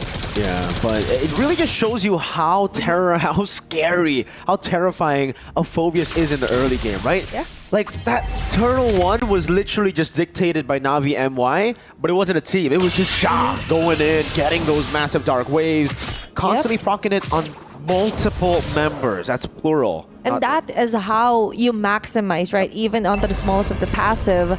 Now, another turtle, second turtle of the game up for grabs. There's going to be a jump here by Raymond onto Zaishi. Okay. Soju eyeing out Sha. She's like, hey girl, she's here again. What's the plan here? Dark Wave, one hit, but Ramisi being showed out. Oh, good time Heavy spin. Karina, that's good heavy spin as well. Daiki still in the back now. Sha is all alone, but is able to isolate the rest of the team from the turtle. Daiki doing the same thing, has the AOG though. But look at Sha, jumping back in now onto Zaishi. Forcing a flicker, Minus Fury coming down now with Claw. Still able to get the damage done. Meanwhile, Ramisi rotating up top already, trying to get something more from this trade, but in the mid lane, Fafao has already cleared it up. Hani going for the laser beams onto the turret now. Daiki trying his best to clear it out and will be able to do so. Even though that was a successful defense here for Team Liquid, but speaking of which, let's hold it on. Rina being chased down. Walks up forward, ultimate there as well, the fade away. Rina taken out as Hani tried her best to save her, but won't be able to do much. I was supposed to say that took a lot from Team Liquid just to take down the shot. And onto the mid lane yet again. They don't want this game analyzed at all. No, they just want to brawl it out right now. And it's TLPH who've been able to get the better of these brawls. Rotating to the bottom lane, good clear from Hani. But she's got to be careful here. 4 members of TLPH have stationed down below Hani. What? Wow. Very nice dodge here for Hani, even without the Purify itself activated. But for TLPH, going back to what we were saying, like, it took a lot from the just to take down a shot alone, right? But it started with there. You just need to start somewhere. And looking at the goal difference, it's not much of a lead right now for Navi MY. Leads into the favor of Team Liquid, but Papao and Clad just doing their jobs as well, destroying out their turrets onto the top and bottom side. And looking back here onto Navi MY, yes, Sha has that sustainability, you have that innate tankiness, but you really has to be careful onto those kind of jumps. Just do it when it is really necessary, because sometimes you're like, if you're missing, Navi MY will be left defenseless, right? There are no frontliners here for Hani. Papao might be targeted, but right now, body-to-body defense. Heavy spin, but it's onto the back line. Daiki was free right there. Now the Traction Pulse almost landing on Sha now, so that's giving the knock-up as well. Minus Fury still held down by Soju. Sha, Dark Wave onto all of them. Luckily, taken out before that can happen. One more shot with the Traceless. Ramisi doesn't go for a Traceless backwards instead, with a Zaman Force used by Fafao to clear up the wave in the mid lane. Now, Rina holding the position. but she will go for it. A big taunt again over Remen, and she will be caught. Daiki gets away with the AOG. 1 HP, the turtle buff gets her a shield too. Very nice escape here for Daiki. Finally, first turtle here for TLPH. And that is what we're talking about for Team Liquid. If in the early game, you have too much to handle here by Sha alone, with 5 members, it's enough. There takes just seconds for her to be torn down. Plus, I like the fact here that Soju is really proactive, not only onto the hills, but also onto trying to put herself onto the line just so Ramisi and even Class could get that position for the free hit. Quick switch onto our instant replay, that is exactly what happened. Plus, they managed to push over Hani, just go back home here. And Fafao with the Zaman Force just to try and escape and scat here. Yeah, I can see the satisfied reactions there from TL. Yep. Getting the team fight win and turning around what looked to be a great start of the game for Navi Malaysia. And now the lead is on the TLPH, 1.4k net worth. And even with the conceal play predicted by Soju, no one will be targeted here except for Daiki being followed up. Yeah. Cancel's coming down. Oh, the AOG! Straight into the front as Ramisi capitalizes. And look at the damage. Claude just melting down these frontliners. Ramisi with the triple, looking for one more, and it will be Claude to take away the Maniac. Wants to go for a double for herself. You can see laughter from Daiki, from Claude as well. They know they've got the game in the bag now. All they need to do is stay disciplined. They have to be really consistent onto targeting the perfect players. Speaking of which, on the STC replay, very nice side over there for Ramisi. She's like, oh, there you go. There you have it. And then Fafao, even with the Zaman Force, the speedy light is just too much. And this is what I'm talking about, the reaction from Coach Moody. Giving it a standing ovation with a takedown alone. A triple kill here for Ramisi. I don't want to flex, but I got a picture with Coach Moody just earlier in the lounge, so just I hope that doesn't curse them actually. Now Mountain Shocker over to Sean, good poke over. TL still holding onto the neutral objective. Rina looking for an angle again. Daiki holding that position, looking for the taunt in case Rina walks up. Okay, going for the unbreakable. Perfect position here just to prevent someone from going onto the back lanes here for TL. But Kla continuing the damage onto the Lord. Sha as well, trying to somehow reset it. But Soju isn't having any of it. Daiki onto the front, Rina finding an opening. Sha with the steal, somehow able to find it. Now jumps into the back line, but Class able to get rid of her before she gets even more. AOG landing on Remen. Soju looking to follow up as well. TL have dropped the ball on Lord. Fafao looks to be cornered here, but there's no way TL can push forward without the Lord in their hands. Imagine, out of all the people there, just banking on Ramisi, you can do this. Kla, you have the damage as well. But Sha will be able to disrupt the process, take the Lord, even at the cost of her own life. But if it means to defend, extend the round, they'll take it. Team Liquid, on the other hand, 3k gold lead still. Looking at the items, looking good here actually for Club with a 4-1 for KD as well. With the golden sub and the HS right on track. Able to tore down, nail down the Lord as fast as possible. Now Navi MY finally has the space to push off turrets onto the outer. Anti-Chorus built up by Soju. Rina in the bottom lane, just clearing that out. Sha, 1 and 4. The KDA has not really reflected the performance, the level of impact that Sha has had on the game. 1 turtle, now 1 Lord. And also an early win for the team, all in the hands, single-handedly, of Sha. She is definitely the game changer, game setter actually here for Navi MY. We need more of that. Navi MY needs more of that. If they really want to take the lead here for Team Liquid. But on the other hand, considering how things went, Team Liquid needs to rethink of their strategies, who to prioritize, what to expect, on where will Sha come from, right? You have this Soju with the beautiful setup play. You also have the motivation roar, but you also need a bigger setup here for TLPH, preventing that from happening again. You have to learn from your mistakes and moving forward here. They're on the offense, breaking off the air turret on the bottom side. Shot just eyeing out. How many members are here? Even the orange buff stolen from Navi MY. Somehow the arena still holding her own. Level 14 to level 15 of Ramisi. Yeah. I think over the top won't be able to find it. Sha gets away just barely, but up top it is going to be the shove over. Endless battle picked up by Arena. Again, not that far off, but look at the damage dealt. This is the impact that you just don't see from the KDA. 38,000. She dealt more damage than Zaishi and Klein. They're on the winning side. Hold up, traction pulse. Almost finding Zaishi, forcing a flicker out. But now, your CL. That might be a go. But Sha, inflicting a lot of damage there. Yeah, I do agree with you. Never judge a KDA by its cover here for Sha. And looking at what she has to offer, she's putting a lot onto the table right now. Huge contributions, clash-wise, or even micro-wise. Now the Lord being rushed off by TLPH, not leaving anyone unchecked right now. They're going to take the W, but Navi MY continuously just shows around the map, relieving some of the pressure onto the lanes. Yeah, this time there's no chance for Sha to get her hands on the Lord. No chance. Started, they completely committed onto it, seeing that some of the members from Navi Malaysia were actually looking for a trade instead of the team fight.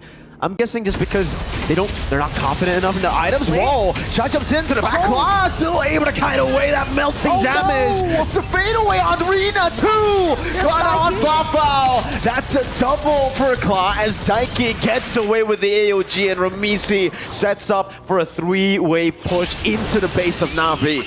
That is a mission success for Team Liquid. Rina, Shao, and Fafao out. Hani and Raymond left to defend for their base. This might be a GG for TLPH! An assassination from Ramisi! A desperate move from Remen to save their chances of qualifying early. But it will be TLPH. Team Liquid make it to the knockout stage of MWI 2025. It's going to be a reverse, and TLPH finally getting the groove back onto their hands, causing a stampede right on. If I was on stage, I would have just clapped hands with Soju. Soju was like, can I get a high five? Don't worry, girl. I'll go later. I'll give you that high five. But still, props to the whole draft as well. The adjustment, we could definitely feel it for Game 2 and Game 3. What a smooth performance, solid performance here for Team Liquid. They have something else to look forward to. The knockout stage, and also a high five from Athena. Yeah. Don't worry, girl, I got you.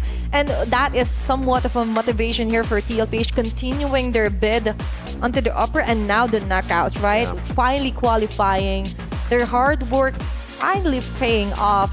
And still, the dominance is there for a shaky start. But what's happening was that it was a shaky start, but wait, we're just going to rev up our engines, get ready. We're out to catch you guys. We're out to catch you girls, right? For Navi MY, on the other hand, more improvements, but we see the process, we see the improvements as well. They're going to have to suffer a defeat going down to the lower brackets of the GSL format to qualify, or at this point, just fight for their lives. Literally, right? And you would want to stay longer here in Riyadh, Saudi Arabia, live at SNB Esports Arena. If you guys are around, you could definitely watch out for our games and for the next match also. But for now, of course, going on to the main stage, we have Cheryl with us. And I'm curious to see on what their thoughts are. How will they process that? Another win for TLPH. Let's hold on over to our stage host.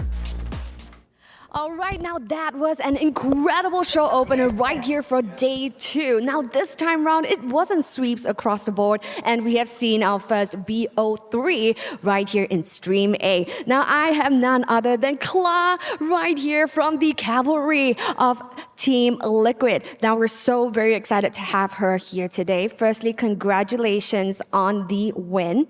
Now, first question that we have for you is that TLPH has met, at Navi MY before in a separate competition. However, that was where Navi MY actually took the win. So what did you guys change, or what have you found out about them before approaching this game to secure this win? Okay, dati na meet nyo na ang Navi MY, di ba? At sila ang nanalo. Ngayon, ano ang ginawa nyo para naman matalo sila this competition? Nag-prepare po kami ng maayos kagabi and tapos pinaghandaan din po namin nila coach yung draft po. Okay, we really prepared for this fight, especially last night, and really took the learning from our coach.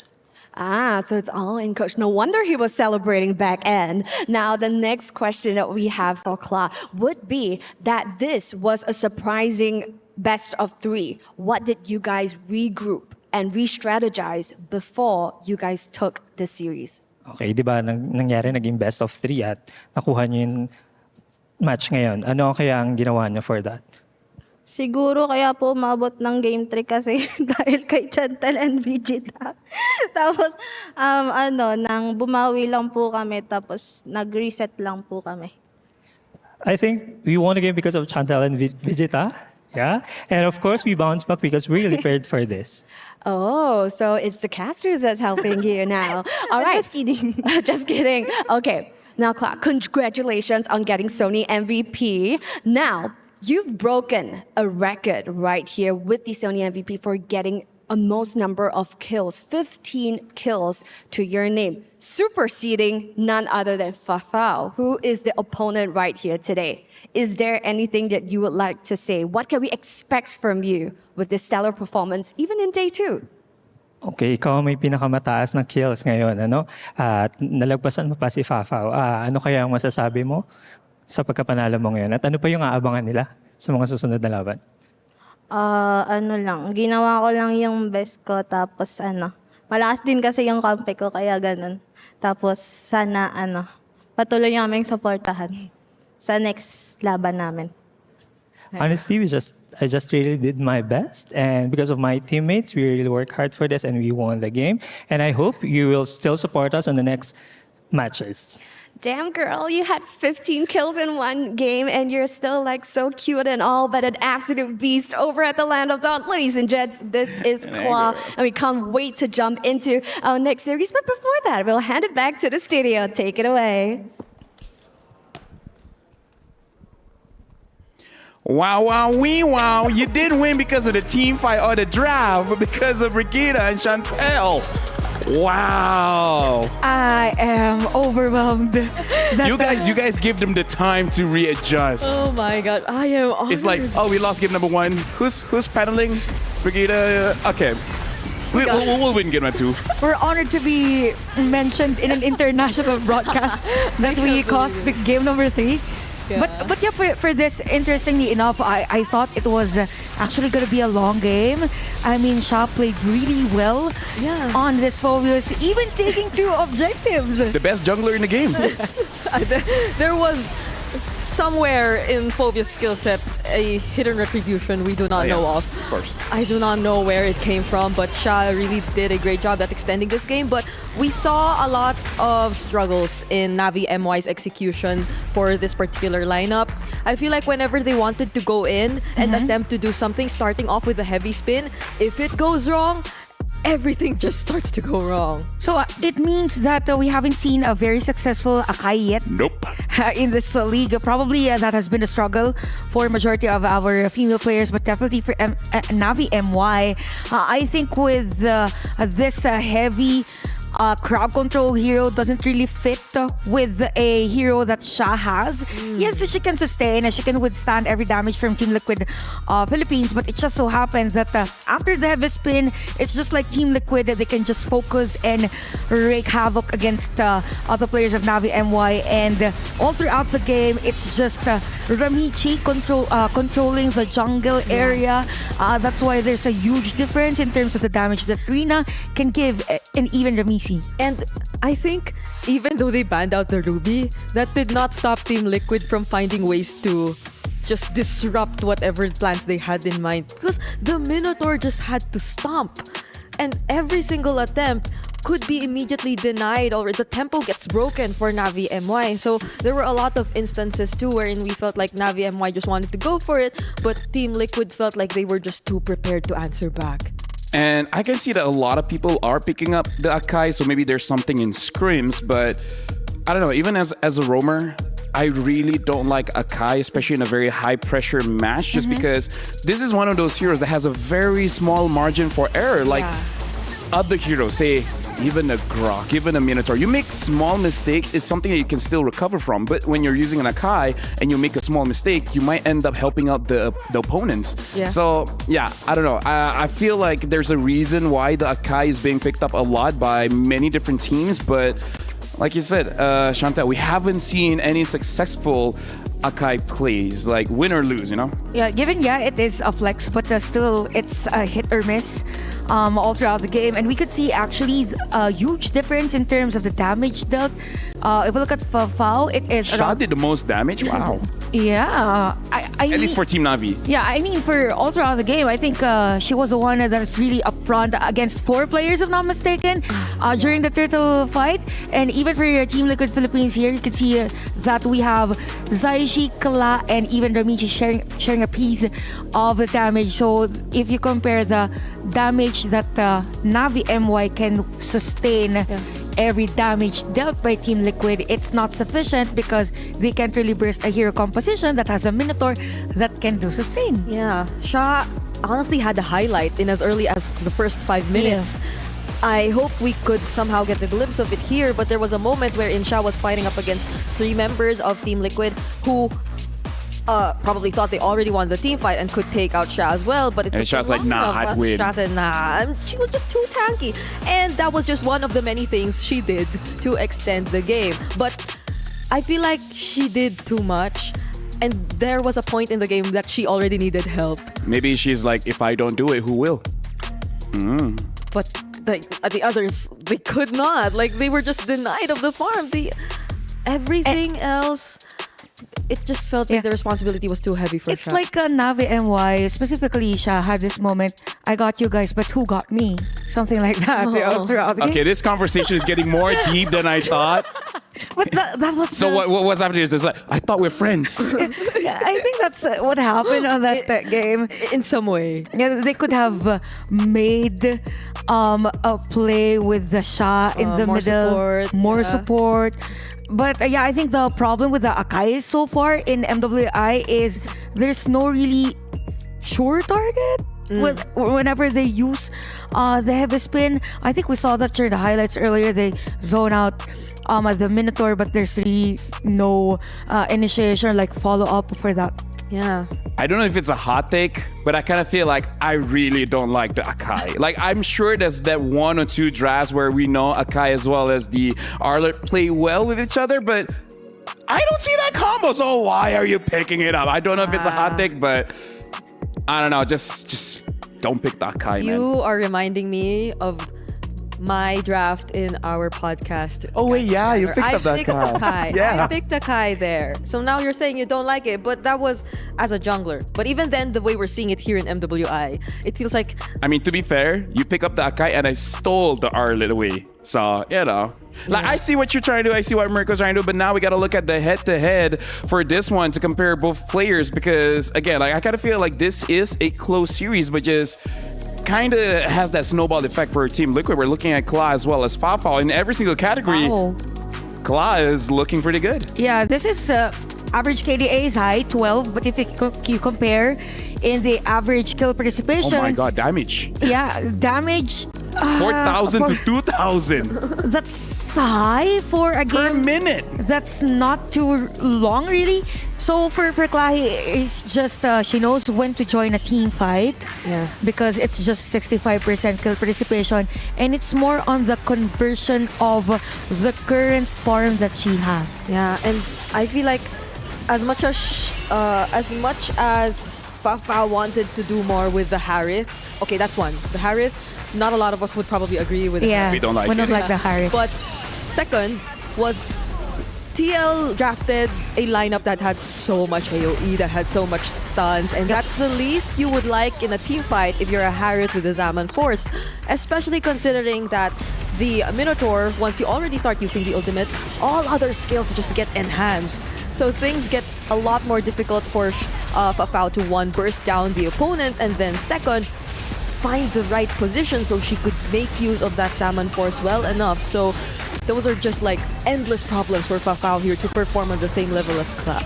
Yeah, looking at Drive, it's very anti-dive because there's so many tools for them to have. The passive coming in from Zetienne, Daiki with the taunts, and of course, we're talking about the Minotaur, a large AoE ultimate that makes it so that Rina doesn't have really a lot of ways to actually join the team fight. So I kind of feel like maybe they tunnel vision on their own draft without considering what the opponent could have. And I kind of feel like that punished them. Yeah, and also with regards to the Minotaur, again, the heals is there.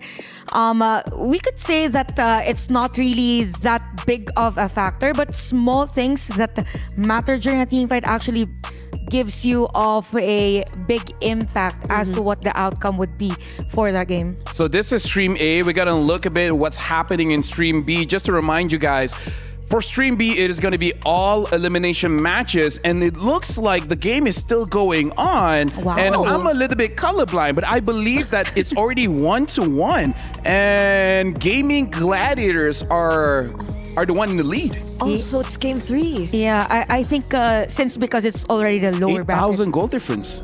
That's huge. So, yeah. Yeah, but wow. Either way, we got to remind ourselves, this is an elimination match. Looks like Tidal Legends Gaming are struggling just a little bit. Wait. We'll get more updates after this to see if Gaming Gladiators can actually close it out. Because just to let you guys know, loser goes home and the winner will eventually fight the loser of today. The upper brackets. So the advantage for Team Liquid after winning against Navi MY, they don't have to play tomorrow, but Navi MY, the journey isn't over. They're not eliminated, but they do have to fight with one of the teams that actually won the elimination match for today. Yeah. Everything is intense today. I mean, we just saw the lead for Gaming Gladiators. We might actually see them win now. Wait.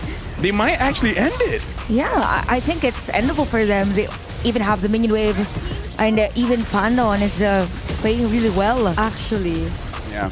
Never mind, Cassacres, they're not ending it right now. But either way. Okay, they got a Maniac. Oh, wow. And I got a Maniac in Stream B, ending it right now. Whoa, talk about chemistry. Stream A and Stream B ending roughly the same time. Okay, so this is basically... You guys affect Stream B as well. Congratulations.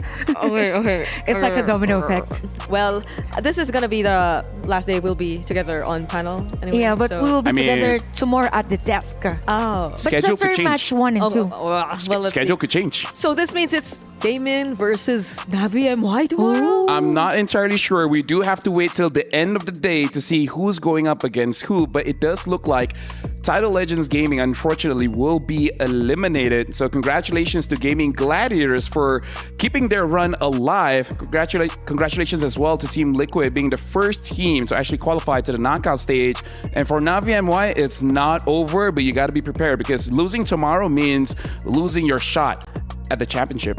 Yeah.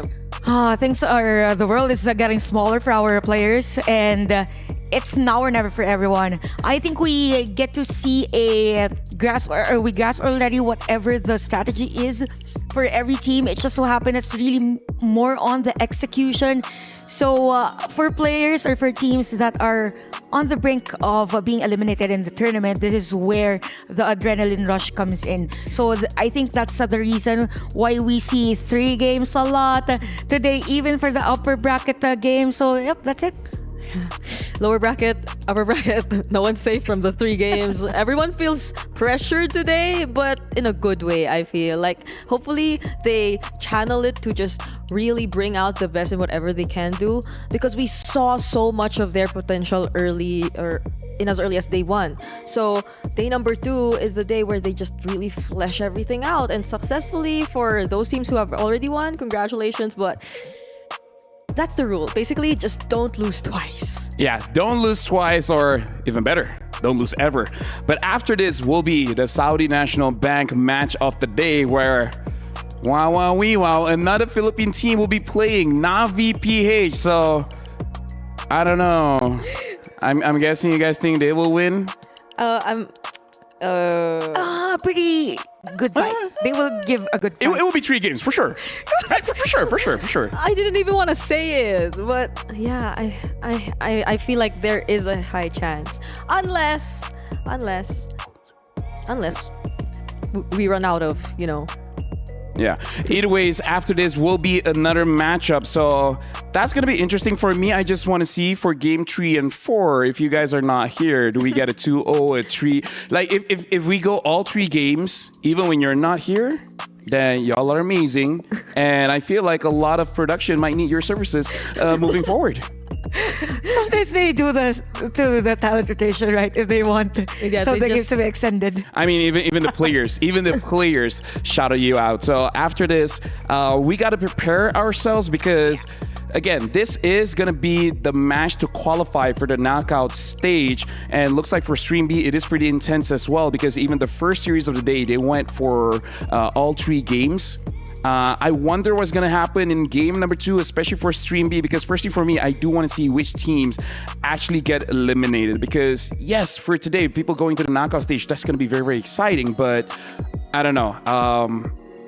I think they're going to crush the key today. And I still remember from last year, it's not our key, but even us watching, you can't help but feel emotional. It's like, that hurts. It's like your whole dream is there, represented by the key, and it's just being crushed in front of you, right? Yeah. And there's a chance It's your pride. that some of the teams who beat you decide to pick your key and add it to the bottom of theirs just so that they get to be reminded of them being able to beat you once, and that hurts a lot more. Like, I don't know if you want to be picked in that case even. Legit, I have no idea. That might be one of the interview questions that we can have later on. But either way, we're going for a short break. After this, we will start the second match of the day, where again, this is Stream A to see which teams will qualify to the knockout stage.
This land is calling.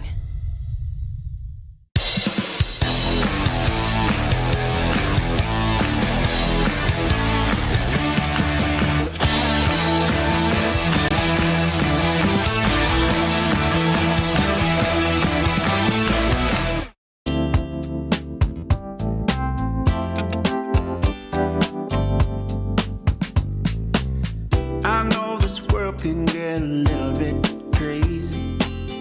Everybody's moving so fast. That ain't the way it's supposed to be. There's a better way for you and for me. Everybody's hustling, all the wheels in motion. Where's everybody going to? That ain't the way to be living life. There's a better way, starting tonight. Don't rush it, baby, don't rush it, girl. You got to slow down, baby, slow down. We can just embrace and let time slip away and let the world fade. Baby, slow down. I know the boss man got you watching the clock. Gotta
I gotta get out. Got to get out of here. Got to get out. Got to get out. Got to get out. Gotta get out of here.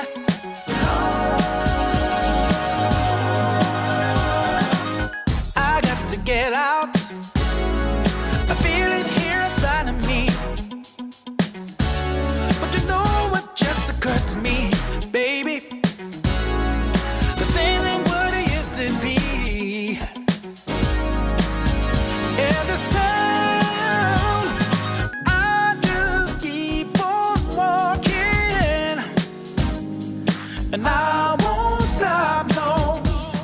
I just can't waste time talking. Gotta save my soul. Gotta get out of here. Yeah, it's the last thing I do. Got to get through to you. Got to get out. Come on, got to get out. Got to get out. Gotta get out of here. Got to see what's out there for me.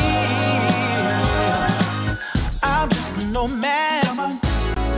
And where I go is where I be. Come on. I can't help but follow my own beat. Yeah. And all I know I gotta be out of here.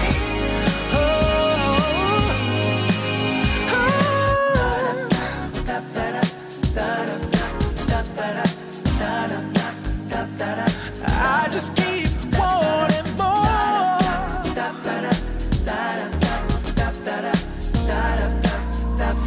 There's gotta be a better place. I gotta get out of here. So you can't hold me back no more.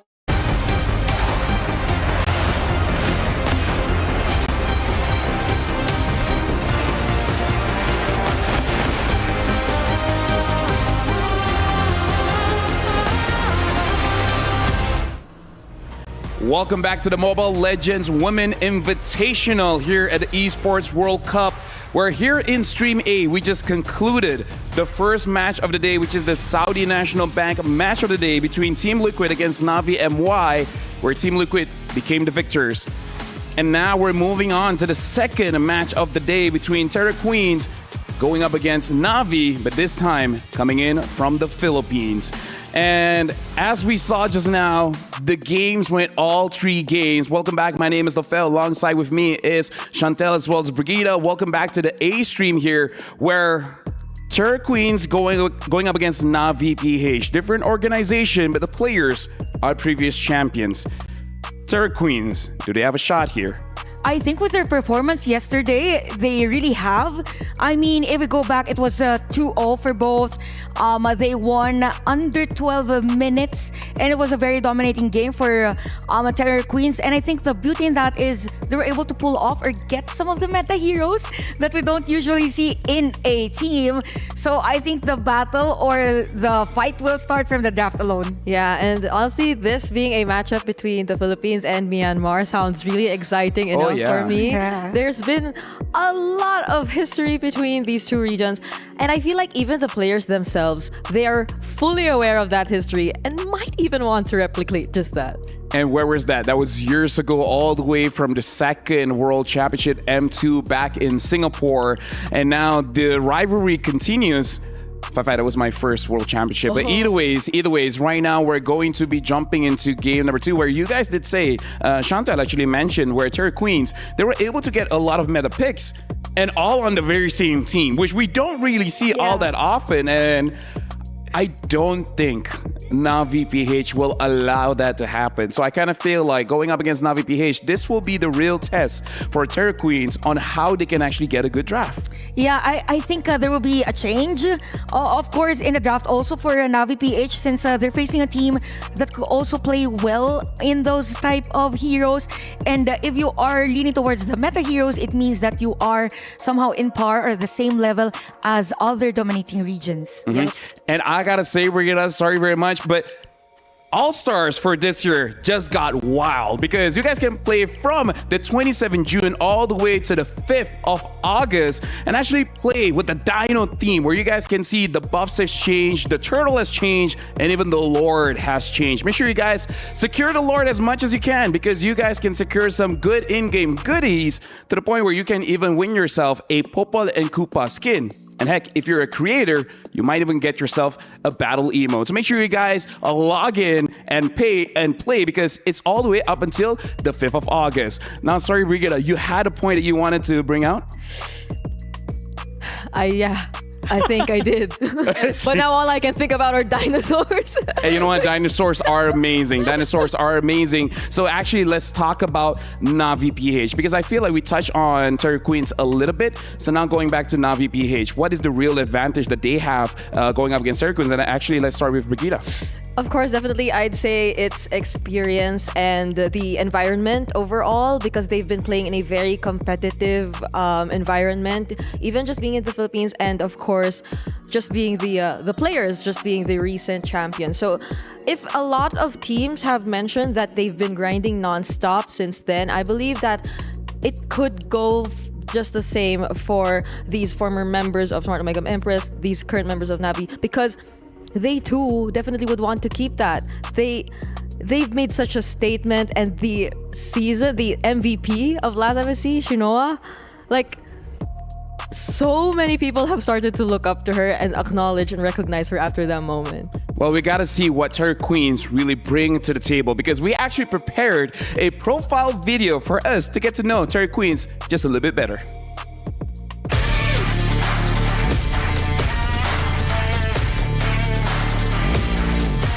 My team is so funny, really funny.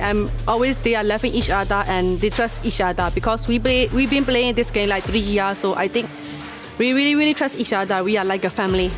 Our team is like a family. For me and for us, I think we will not be champion because we've been waiting for this moment so long. I think we want to be making a history for the Myanmar country. So I think we will try hard and we will be make another level for the tournament for Myanmar also.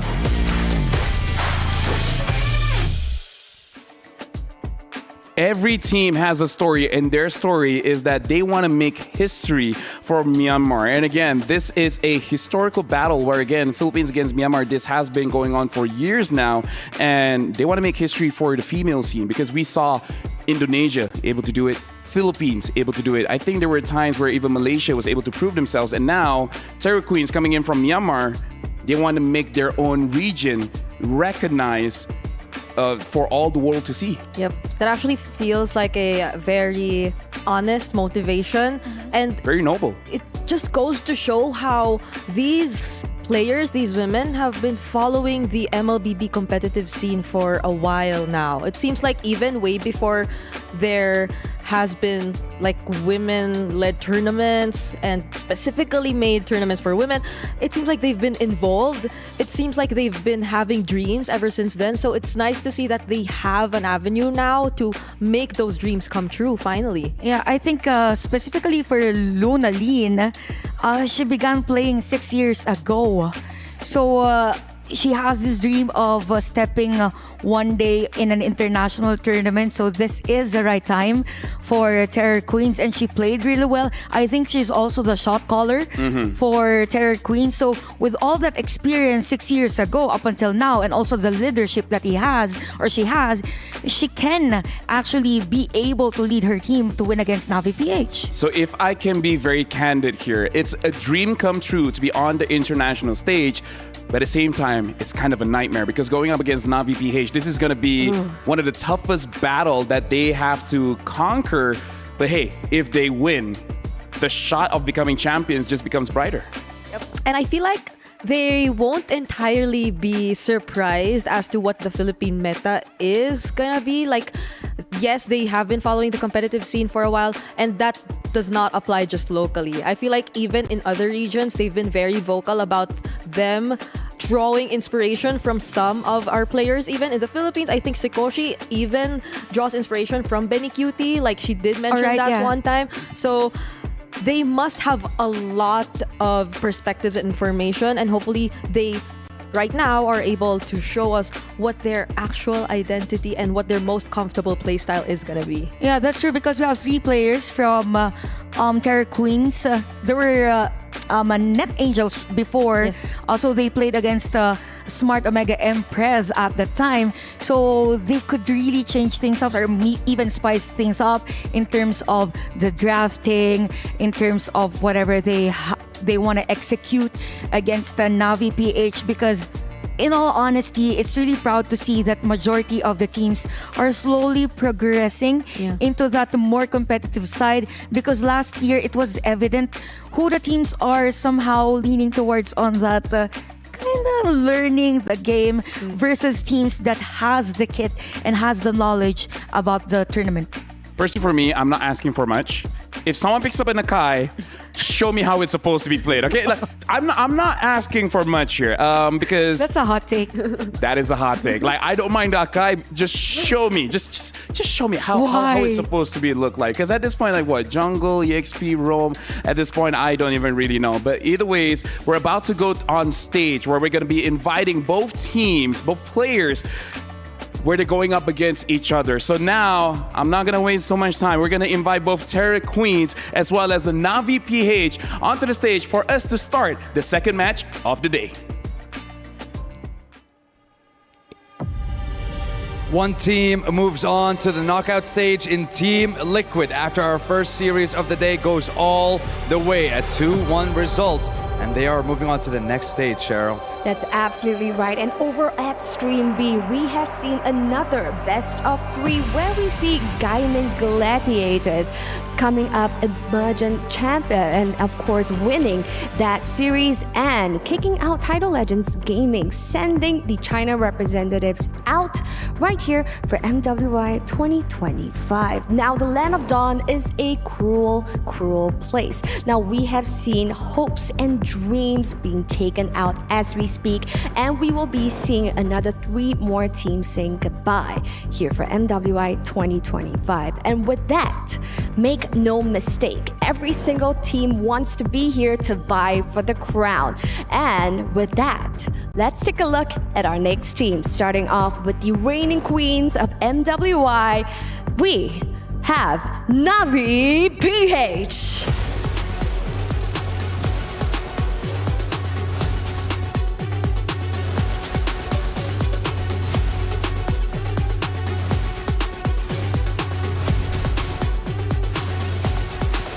Composing of the reigning queens all the way from the Philippines, Navi PH tightened their grip on the throne after a convincing victory against the international tournament staple, Cambodia's CFU Gaming. And their opponents, the self-proclaimed dark horse from Myanmar, it's none other than the Terror Queens!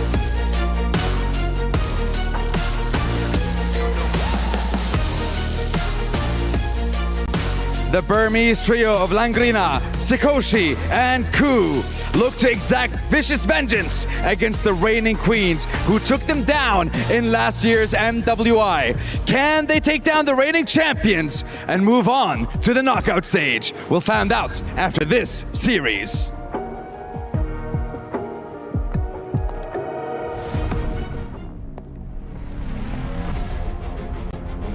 Now, Sandstorm, I am incredibly excited because for the first series across Stream A and Stream B, we have seen best of 3 already, proving that our ladies are fighting tooth and nail because they want to become queens of Mobile Legends Bang Bang. That's right, their backs against the wall in our second day of competition. Win and you move on, lose and you might just be eliminated. That's when it comes to Stream B, and Stream A, of course, that's going to be the qualification. And I love the fact that we have Stream A with a storyline, Stream B with a storyline. So make sure that you're watching both because we have talented analysts, casters, and of course our lovely hosts ready to start off our second series. So without further ado, let's head on over to the studio.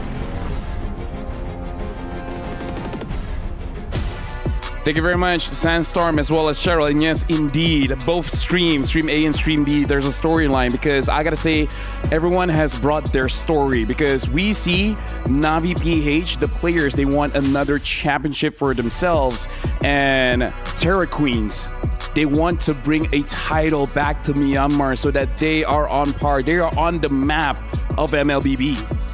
And how poetic would it be if they actually get to replicate this entire storyline which happened way back in M2 even? I mean, we're far from heading into the knockouts and all that, but if ever they get to do just that, which I believe is actually their motivation, it's what they want to achieve. Something as poetic as that, which would really put Myanmar back on the radar. Yeah, I think also even for the region itself, there are a lot of consistencies even in international tournaments that when we say Myanmar, it could actually do an upset over a very dominating region. Hence, they are considered the dark horses, but at the same time, it's like we know they're strong. Force. Yeah, they can do something that we didn't really expect, and it is a time wherein they can terrorize the reigning queens. Wow.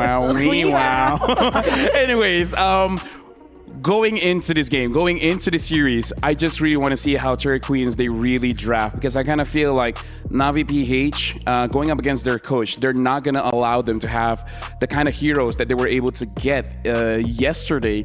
So Navi PH as well, I kind of feel like I want to see how do they really perform under pressure because I kind of feel like yesterday they capitalized a lot on the mistakes of their opponents. If they look dominant today, then I kind of feel like for all the other teams, they got to remember why they won the championship last year. Yeah, it has to be a little more convincing, I guess. Yeah. Because if you go up against teams today, or let's say Terror Queens show us that they're in great shape as well, then that's when Navi gets tested.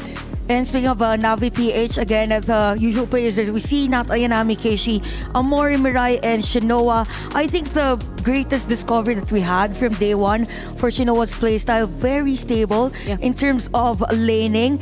I mean, she knows when to be part of the team fight and when not to be part of the team fight, but rather go for the objective taking. So that's the strength of Navi PH because Shinoa can play individually and then the rest will capitalize on the other team's mistakes. Yes, I feel like they're just so confident in one another after being together for how many years now, right? They've been together for so long. Even before entering the pro scene. Even way back. Because during the first MWI, I feel like during that moment, it was their transition to transferring their Manila. locations, transferring to Manila. Before that, they had to stay in a province somewhere far away. And since then, they've just been so consistent in maintaining these 5 players and improving together. Also, Nat Ayanami isn't initially part of the original Cebuana lineup for Navi PH. So I think also the strength of the team is they can actually adjust easily to potential adjustments during some, let's say, roster changes, even the hero that they will use. So that's the strength of the team. But for the other team, I think that's also what we can say about them, knowing that they can pull off heroes like that in drafting, even being very dominating early game. Esports and all that. Yeah, if we're talking about that, the X4 is actually a very good shout because if we saw yesterday matches where they really like this Fedrin as well as Arlit combo and then the mid changes between Jushin as well as Etienne. So I kind of feel like the fact that Terra Queens have shown that they can actually use the X-Borg might make Navi PH second guess. Like, do we still want this Fedrin or do we actually want to go for a damage dealing jungler to potentially fight against that?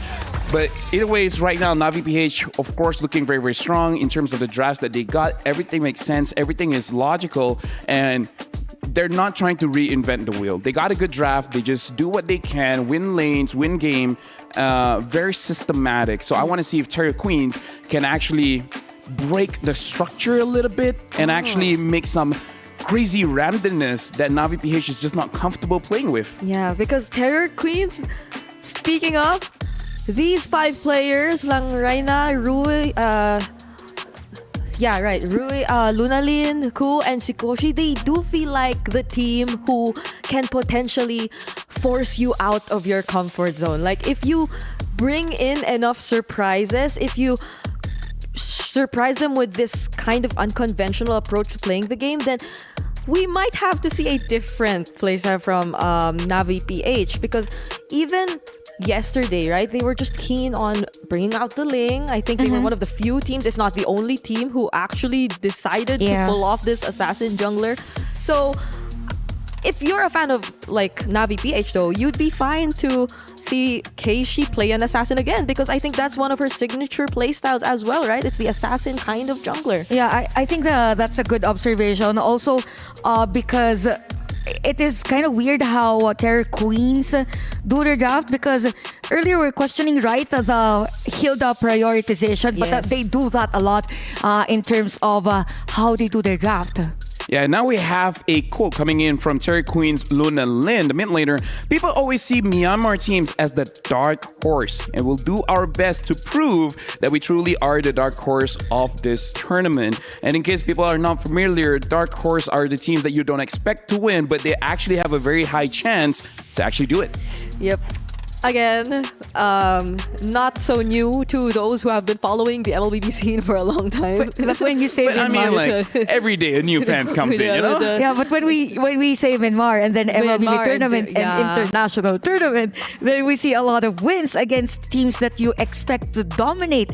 So that's a good thing about having a region that loves the game and even understands it in a deeper sense. Yes, this is probably one of the biggest tests that they'll have to go through, because there are certain teams who I believe most, if not all, of the participating regions in MWI acknowledge as the threat, acknowledge as the powerhouses in this tournament, which once you go up against would be a really difficult challenge to overcome. And so if they get to show us something here, then that is something they could really work on, even if they do drop down to the lower bracket, because they still have another chance if ever they do.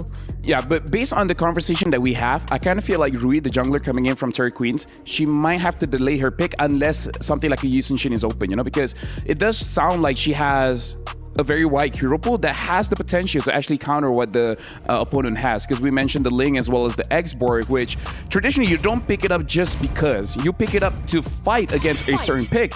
Speaking of which, right now it looks like the draft has started. Navi PH is on the first pick and Terry Queens are on the second one. Navi PH, they banned out the Hayabusa as well as the Hilda. Now, just for a little bit of a context, I heard that this Hilda was used to stop the jungler from Virtus Pro to the point where the game ended at around 10 minutes and 50 seconds. So this is probably a targeted ban just to make sure that the jungle doesn't get interrupted. And mind you, the jungle that was interrupted was a Uranus. Yeah, and also it was picked 2 picks on the red side, so the priority is high for Terry Queen. So King Salman and the rest of Navi PH did their research against the Terror Queens. Now, the usual ban, we don't Plus get to see Arlott and even Baksha as expected, since they're up against a team from a dominant region. Very specific also on the Joy, because they actually used the Joy on game number 2 against Virtus Pro. Okay, interesting. I think it's the first time we're seeing Navi on the blue side as well. Like yesterday, they had to play both games on the red side. So the priority here for Navi, is it indeed gonna be the YSS? YSS I mean, personally, seeing what happened in the first series of the day, I feel like Yusun Shin is pretty strong. And right now for Terror Queens, a lot is open. I kind of feel like the Joy ban is because even though, yes, Myanmar team Rui is from Indonesia, and I kind of feel like being brought up in that kind of environment, Assassins is bread or butter or nasi and sambal. Okay. Oh, come on, don't leave me hanging. Say something. What are the picks? Kimi's still open. Uranus is still open. Sebastian's not there, so... And they avoided that. I'm okay with the Jushin, but interesting on the Khalid. Yeah, I think we saw Khalid yesterday, but I'm just not sure if this is a good. Yeah, there was a Khalid yesterday. I'm just not sure if this It was is a from good Navi, idea. I think, yeah. That Wait, no, they- Navi. I forgot who, but yeah. Team Vitality. Yeah, Team Vitality. Thank you very much. Very, very early. Very early, yeah. Same concept, I think, against a Hilda. So probably they will have this Khalid on pause 5 just to disrupt again Yeah. the pattern of YSS. Gotta watch out though, because the Uranus, as they say, showing up. I like your pronunciation. Right? It Yeah. sounds different. Uranus. So it could, like, even though the Hilda's not there, do the same thing. Like, Yeah. it's just gonna be so much trouble for Terror Queens if ever they do decide to go for another assassin jungle, but we don't know just yet. But the Khalid kind of makes you want to go for one. Right now, I'm just a little bit worried for Terror Queens because, Shanta, correct me if I'm wrong, but looking at the heroes that they got, it kind of looks like they have very lane dominating as well as jungle dominating heroes. Since you can fast farmer, Rena's kind of wants to get into your face, and Irtel wins a lot of matchups in gold. Yeah, and also the pick here for Terror Queens is the CC. You don't really want a co lane that or the hero on the opposite lane that actually leaves the lane. Yeah. So the purpose of the CC here is a kind of a question for Terror Queens, not unless the CC wins the early game against Uranus. But yeah, for this, Terror Queens here, very honest in terms of their draft, even for Navi PH, but they banned out the Angela, even for Green on a Navi PH. So they're forcing actually Terror Queens to go for the assassin junglers. Yeah, that's probably what they really want to happen. They're just confident enough that someone's gonna get them across in terms of the early game. And once the late game does arrive, the Yi Sun Shin Irithel is just gonna be enough for them to actually seal the deal. Yeah, but looking at previous tournaments, I do see people using Ling as a pseudo counter towards the Yi Sun Shin. Not really a counter, more like you can mash the speed and you have the option to actually force a fight onto Yi Sun Shin. Even if you traceless away, you can catch up. But I do feel like that's more on the player because the theory is there, but executing that one requires quite a lot of experience to deal with how Yi Sun Shin plays in this current meta. Yeah. Now the question is, what is Navi PH gonna ban last? I feel like it's gonna tell so much about what the last two picks are gonna be. They definitely would need much more crowd control. Probably Lancelot maybe? Lancelot Ling? Oh yeah. So there's no crowd control. Enters the scene. Your team okay, Okay. So they I don't know, man. I don't know. At this point, can someone show me scrims? I want to know. When I asked some of the coaches, Akai has been a priority because of the flexibility of the hero. Nothing so special, but you have more flex and even the combo with Arlot. But I think for Navi Philippines, they just wanted to go for the safer route. Terror Queens now, they're still lacking as to what the jungle maybe, but based on their trend, if they are to pick the Ling, they will specifically pick that on the latter portion of the draft, and they got the Bruno. what if it's another X-Borg? But the thing is, It's fine against Uranus, but not fine against anything else.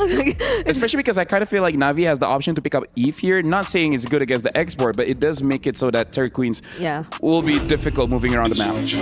I won't be surprised if Navi Philippines. Oh, okay, Joehead and Selena. Whoa, this is actually nice. More in the early game, but you have that balance with the Irithel and YSS once they spike up. Imagine it's Selena and even Joehead that could potentially kill just the two of them with the rotation and the Lancelot to complete the lineup of Terror Queens.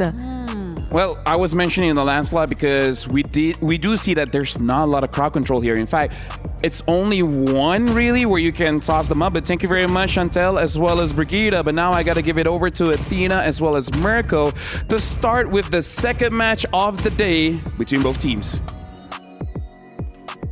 And we're going for the Clash of Queens here. It's Navi PH versus Terror Queens. Yet again, it's Athena and Mirko here. Let's go then over onto our Land of Dawn for the game number 1. Let's get through it here again. Navi Philippines with their composition. This is already, I would say, kind of non-Navi Philippines like, right? They usually play for neutral objective. This is a very brawly composition. So expect a lot more team fighting. Expect an active Navi Philippines. Definitely. And with the Jawhead as well, they pointed out, what about the crowd controls? What about, you have the Selena here for Amor. And so far, we seen the Selena earlier this day. It didn't really work out to the favor of Navi MWI. But for Navi PH, will they be successful with that? Let's see how will they face themselves. Especially you need to bank on those early arrows, early pickoffs. As pick of pickoff, he will be picked off by Lunalyn here. And for Terror Queens, it's somewhat of a revenge for the Burmese trio, right? From last year's MWI. Yeah. So this is their chance for redemption and of course to get revenge against the reigning queens. And it's also, I think, just the respect from Navi Philippines over to Terror Queens, who are such a big threat. You can already see the early game. Well, cool. Has to go for the healing. Waiting. Rui rotating over. Could have been a kill there, but Keishi walks away. Rui goes for the puncture. Doesn't have it. Good Thorn Rose to escape the ejector as the Lethal Wanderer takes the big Abyssal Arrow shot. Okay, big shots here for Navi PH and even Terror Queens. Exhausting the flicker here for Mirai. That's the kind of action that we won even onto the first minute. But looking at the emblem build right now, we can definitely see onto the Prowess of the Wilderness Blessing here for the second core talent for Selena. Enjoy it for Mirai rather and Amor.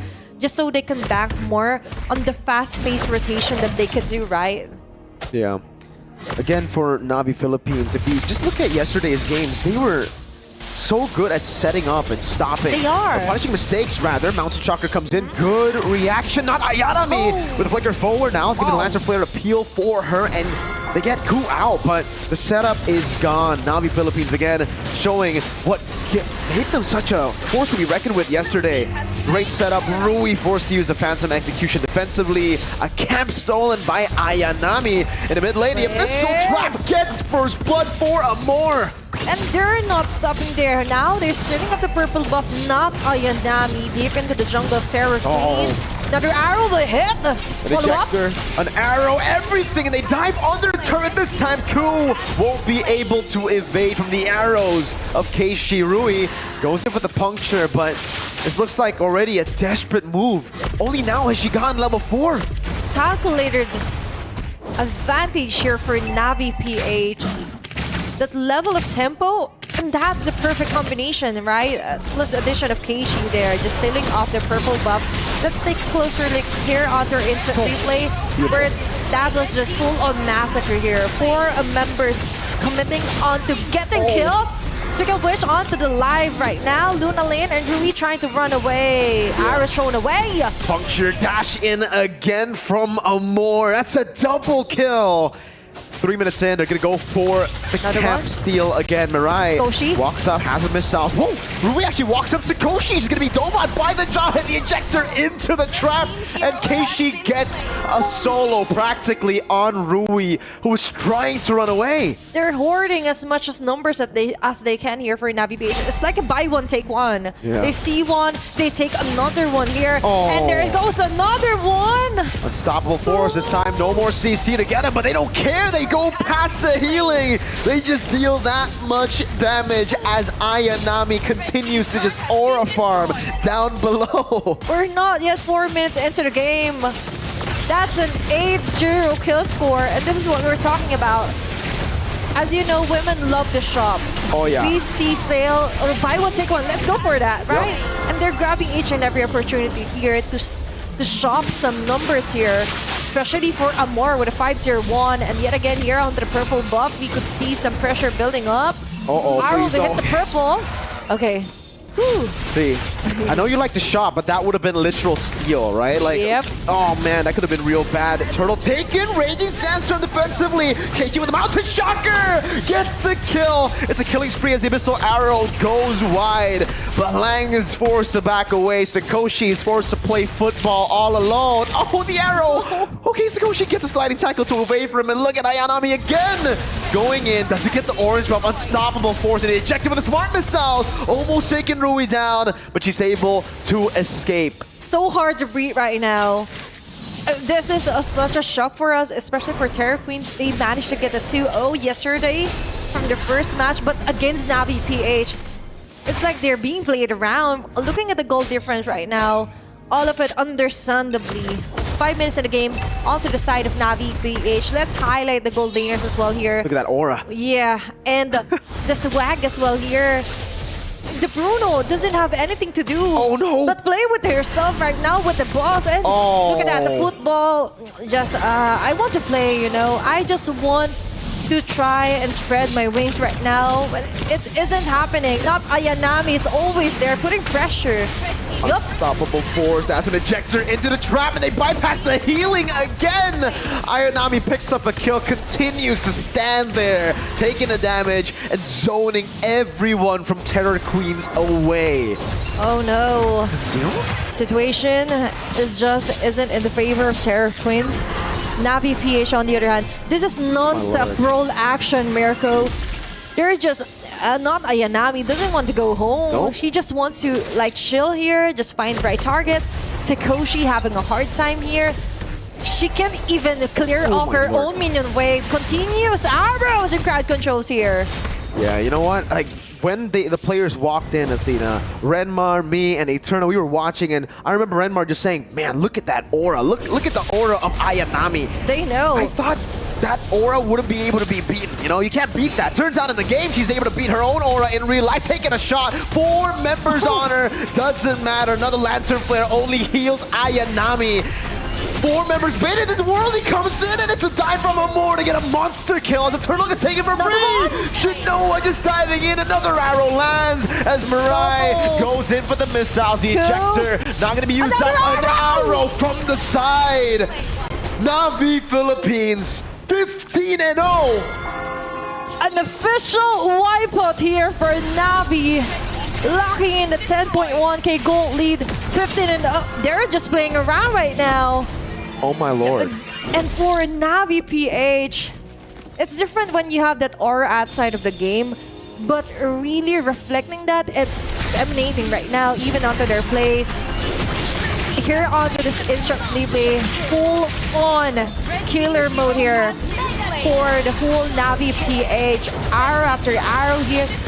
What a huge efficiency rate here for Amor. That is how you play the Selena here on the MWI, and now Terror Queens left to defend for their base. Onto the top lane, we're seeing some friction that... Hey!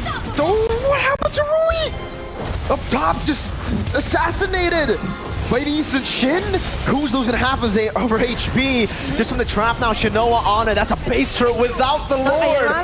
Lord hasn't even spawned in the game now. Abyssal Arrow again. Lunalin able to dash away, but Shinoa continues to push on the pace as Ayanami just takes the Lantern. Another Abyssal Arrow going wide. Was able to zone them away from the base turret. And that's 2 in 8 minutes. It's so hard to breathe right now with your Terror Queens. Each and every lane that you would want, even if you're the Lanzot, it doesn't matter. Navi PH will still close down on you, and looking at the damage taken ranking, understandable for not Ayanami. Just banking onto this stacks as well. Look at her, just if it's enough that she's just standing, what more if she's inside the clashes, right? And she's not really what you want to target. Wow. Ayanami is solo zoning 5 members away, and she ain't doing anything. She's just standing there menacingly. Terror Queens have no way to deal with her. You put a lantern on her, she heals from it, man. You throw a football at her, she catches it, throws it back, deals more damage. Abyssal Arrow almost catching Sakoshi, and Ayanami just gonna dive in the turret. Conceal. That was a defensive conceal from Terror Queens. They're terrified. Another Abyssal Arrow landing, and Halang has to respect it. Terrifying situation indeed here for Terror Queens. Not Ayanami yet again inside their base. Just dealing that much damage. Shinoa! Mega kill!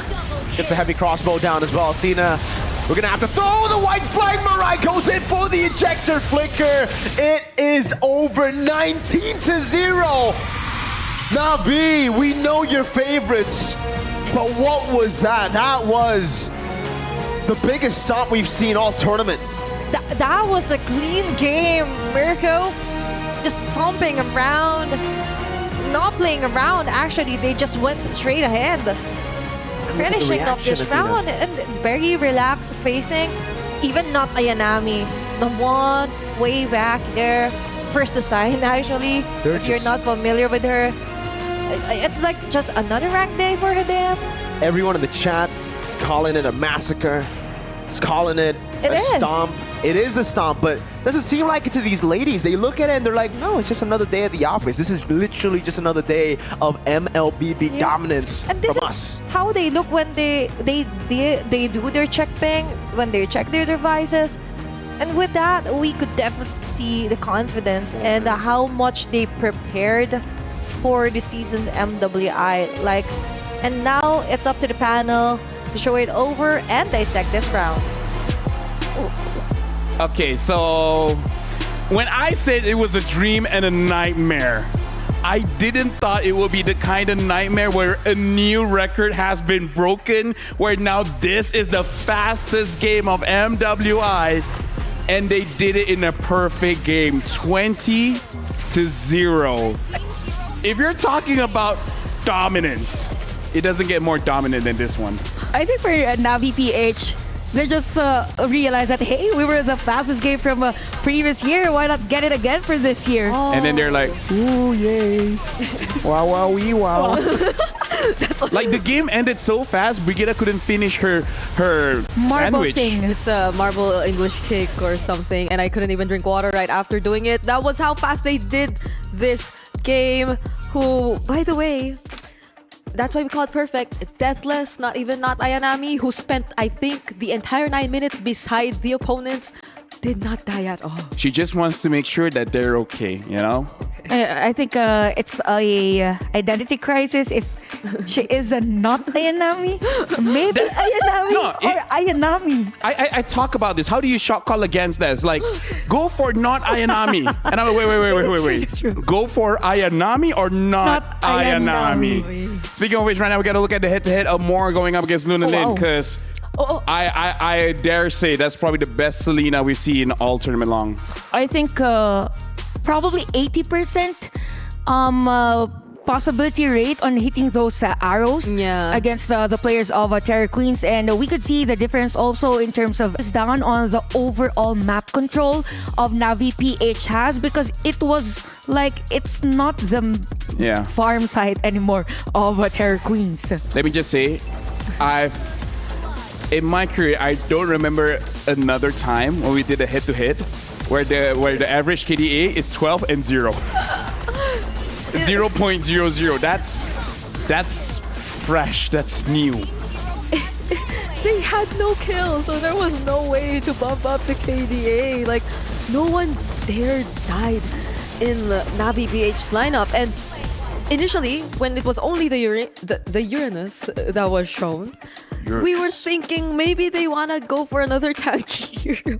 No, I've been practicing how he says that, but let's talk on that, because there was a part of the match where even we discussed behind the scenes, how are they going to take down the Uranus? Yeah. Right? Because looking at the draft, they don't have that continuous and burst damage to actually deal with not Ayanami on this Uranus. And it's not for the lack of trying. They did try. Yeah. They just don't have it. I also believe that for Terror Queens, since we agreed that the part of their playstyle is having a specific hero to actually find the jungler, like To pressure. to do the jungle pathing with the Khalid. It just so happened that if you're up against Navi PH, a more dominant one, it's not advisable to dedicate a specific hero for that, because it was easier for Mirai to rotate, even for Amor to do ganking and even the sandwich plays under the turret, because they have a clear vision. Okay, the players are here, go for the arrow, and then if ever not, Ayanami is gonna be there also as a supplementary vision. So it's not recommended to go for the woman defense then? Yeah, the woman Shout out to Athena. She says so much clippable things. I never thought I would hear. You guys know women like shopping, right? Shout out to Tina. Very, very clippable things that she says. But that was actually true. The way Navi PH Wait, went which one on. is true? The buy one take one thing. Okay. See, I'm saying another one. Okay. But the way they actually looked for team fights or pickoffs, it's not just a single pickoff. It's always another member of Terror Queens who gets dragged in. Another. Yeah, and who Yeah. gets taken out as well. So this felt so impossible to get back on or to bounce back from if you were Terror Queens, especially considering that no one from them could potentially ever reach Keishi nor Shinoa anymore. Personally, for me, I thought the game was over by 3 minutes. Right? Because I feel like the snowball started so early on. Yeah, and also because of the vision that the Navi PH has, it's like Terror Queens has no information about Navi PH, but Navi PH knows everything what's happening on Terror Queen's side. And this is very evident on the damage dealt specifically for Shinoa. I mean, it's just 9 minutes of the game, but for a Gold Rainer to deal massive damage against other players, it means that there is the snowball. And even for Morris Hero and even the YSS. So vision from the Mountain Shocker, vision from the Uranus itself, and even from the Selena. So says a lot about how Navi PH controlled let's say the pattern of Terror Queens. Yeah, and as much as we wanted to acknowledge the idea of how possibly in a way like they could have managed even just the laning phases, like they had somehow decent tools to deal with it, it didn't matter when Navi PH was so well informed that they had little to nothing to worry about, just because again the women to women defense was going on, and so they had the option to be the more decisive one, to be the more proactive one in terms of rotation, and it was something Terror Queens could not keep up with. You know what they say, information is power, and Navi PH has a lot of information throughout the match.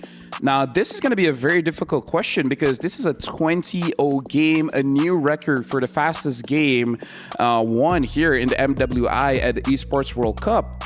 And the question is, what do you change? How do you adjust? How do you make sure that game number one doesn't rock with your head so much that you kind of lose it for game number two as well? And I kind of feel like let's start with the draft, because that Khalid, like we were all surprised. I'm pretty sure we can't hear the casters, but even they're like, wow, wow, wee, wow. This is very, very early Khalid. Very early, yeah. I think they want to replicate their play style or their drafting pattern on game number one against Virtus Pro, but it's not advisable against a team like Navi PH. Again, they don't really want to dedicate a specific hero just for the jungle pathing, right?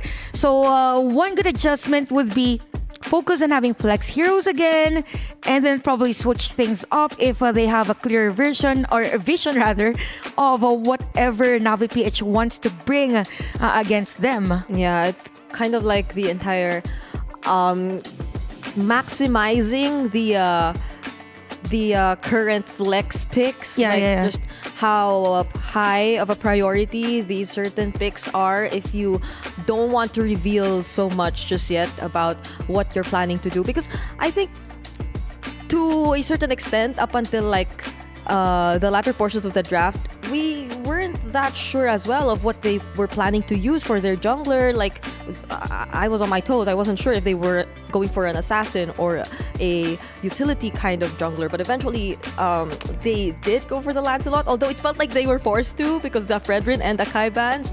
So yeah, picking whichever could work best for, it's probably really the sequencing that they have to work on. Because since you want to go for your trades, since you've opened up some of the heroes, it's not advisable to get a hero that's not really prioritized on other phase of the picking. So yep, it's really more in the sequencing. Not really much question in terms of how they ban, because the bans were on point. It just so happens that the prioritization, the sequencing of the heroes that they will go for. I see where you're saying that the bans are not really the issue, but then I gotta go for the second question here. Yi Sun Shin, should you really let this hero go? Because so far throughout the day, he looks unstoppable. So probably not the Arlot ban and the Yi Sun. But Ayanami on the Arlot though. You have the Ayanami. This is difficult when your opponent has so many signature heroes. That's true. Everything that you ban feels wrong. Or probably since they also use Selena, they can go and pick Selena instead because just like what the LaFell said, information is power. Yeah. Right? So as long as they have clear vision as to where the Yusin is, if they will give out Yusin again or in any way possible have that jungle pathing instead of having a specific hero, then go for a hero that could do that in majority of the parts of the map. Yeah, so it's getting information without sacrificing your manpower or something like that. Yeah, something like that. Because like they did not get to rely on the Khalid for majority of the game, and I feel like it would have been great if they were able to, because Khalid in the early stages, I think even way back, he's the guy who can force the jungler out of the buffs and already secure the early game for his team. But that didn't happen earlier. He just stood there and eventually got punished. Based on my observation, I feel like the reason why the Khalid couldn't put a lot of pressure was actually because good choice coming in from Navi PH, both the mid laner as well as the roamer, and just make sure that their mid laner couldn't rotate. Right? Because I feel like Luna Lin picking up the Zushin just wants to clear the lane very, very fast and then eventually help out the Khalid. But because she had to stay in her own lane and the Lancelot couldn't follow up as well, that made it very awkward, right? Because I kind of feel like if the Lancelot is able to help out in mid, let the mid laner roam, maybe they can actually press to the jungle. Yeah, good observation. So if Terror Queens wants to stick on that type of aggression against the jungler, what if they change it this way? What if they help first the mid lane clear the minion wave and then have the mid lane together with a +5 go for that invade? Maybe if on the purple buff or orange buff, whatever buff is still there after clearing the minion wave. Because Jushin and Khalid could really do fast wave clear. Right. So if they did try to coordinate or work together, then it could have been slightly different for game number 1. But what matters now are the adjustments they're gonna do heading into game number 2. And first, right off the bat, is that they're gonna switch sides. So they'll be the ones getting first pick. And hopefully it is gonna be a flex because there's no more YSS. Yeah, I think for this, they want to get the Tyrannus instead because YSS has been banned. Not unless Baksha isn't available, not unless they have another hero in mind, but I think that has been a trend now with the recent patch. More on the utilities, even Zitian is open, it's not even prioritized anymore, not unless it is meant for their lineup. So I think for Navi PH, they want to go for the trades instead, because if they pick out 1-1 is going to be open, and we don't really want 1-1 to be open in this game because it might force a 1-1 against them. Oh my gosh. But they open a 1-1. Yeah. So it's open, and so is the Farsa Zetian trade. If ever they do want to or would they actually prioritize that? I mean, I feel like we were talking about how the mid lane, if you have a Farsa does clear the lane very, very fast, and with the wings by wings, she's able to actually rotate faster. I'm not sure if they want to take it first pick. I would prefer Farsa over Hilda, I'm not gonna lie though. So even, okay, you know what? Sure. I would prefer the Farsa, but that's me. That's my professional opinion. No, me too. But I think maybe this is Terror Queen's comfy hero because game number 1 is banned out by Navi PH. Maybe this is their moral booster for this. Their lucky charm. Their lucky charm to be picked first pick. They don't want Navi to take it away. I mean, they did prioritize the Hilda yesterday too, even on red side though. That was on red side. So it was slightly a bit different compared to first pick. So Navi though, if you're talking about comfort, it seems like Mirai is sticking with the Jawhead and they steal away the Jushin, which I believe was the hero they used to complement or pair up with the Hilda as well. So okay. I would say Kimi or Farsa here. Farsa. How about Farsa? Zetian if they wanna, but Farsa is better option for them. Just a little bit more damage, you know. They pick up the Irritel, probably predicting maybe they wanted a Granger or something like that. So good choice overall. And they pick up the Hayabusa. Pretty fair. Yeah, there's a lot of mid laners still open. So yeah, like you said, pretty fair. Yeah, I think for Terror Queens, they want to focus on having the Hilda find a viable target and then have the Hayabusa go on for the early kills. So Navi PH, they could get actually the XP lane now because it has been just the Arlot and the Uranus banned. Lapu-Lapu glue. Yeah, heroes like that. For them. There's a Phoveus. Oh yeah, Phoveus as well. Yeah. The art. I don't know. At this point, like you kind of just want a hero to match, and they're picking up the Brody going up against an Irritel, which is interesting for me just because I'm not entirely sure how the matchup really goes against each other. Because not gonna lie, haven't seen Brody for a while. Yeah. I think it's the first time I'm ever gonna see, even in the, like, as far as the collegiate level and all that. It's been what, since M5? We did see a Leslie yesterday. I am not the only so one like, bound why by does it these feel like chains. we're seeing all the forgotten marksmen? Yeah. We want to break the record, Rikita, okay? Most unique heroes picked. I think it was M5, if not M5, M6. Yeah, because I think it was Bren with the Brody on M5. With the Brody skin, the AP brand skin. Yeah. So, Phoveus has been banned here by Navi PH. I think there's a high chance that, focusing on EXP lanes. In terms of the banning, so if we look at the fighters still available, you have the Katot, you have the Lapo, Ruby even still available, CC. So there is a lot of options yet for the players. And Badang is actually great for I kind of feel like they Navi still PH. need someone that can frontline because Jahid is good at catching, but not really all that tanky, Yeah. right? So I kind of feel like grabbing an EXP laner that can match up against the Hilda and be a proper frontline might be great for them. I feel like if there's no reason not to pick up the glue, maybe they'll eventually go that route. Or if you want to be just a little bit different, who knows, maybe something like a Charizla. Yeah, maybe Badang Lapu and okay, it has been banned. I was thinking they were gonna pick that though. Yeah, so they really think this Hilda is going Rome, and I guess that's their composition then. Hilda Rome. But if even Terror Queens are banning out XP lane heroes, then aren't they gonna run out of options too? I mean, they're gonna be the first pick after this, right? So the options are really low for Turret Queens unless they're prepared to just swap on over for the Hilda to go to the EXP, because then when you're looking at the Rome position, a lot is open. Yeah, not is unless they are planning to get Hylos. For the lineup, but I'm not really sure if it's a good option for them. So CC, another XP lane.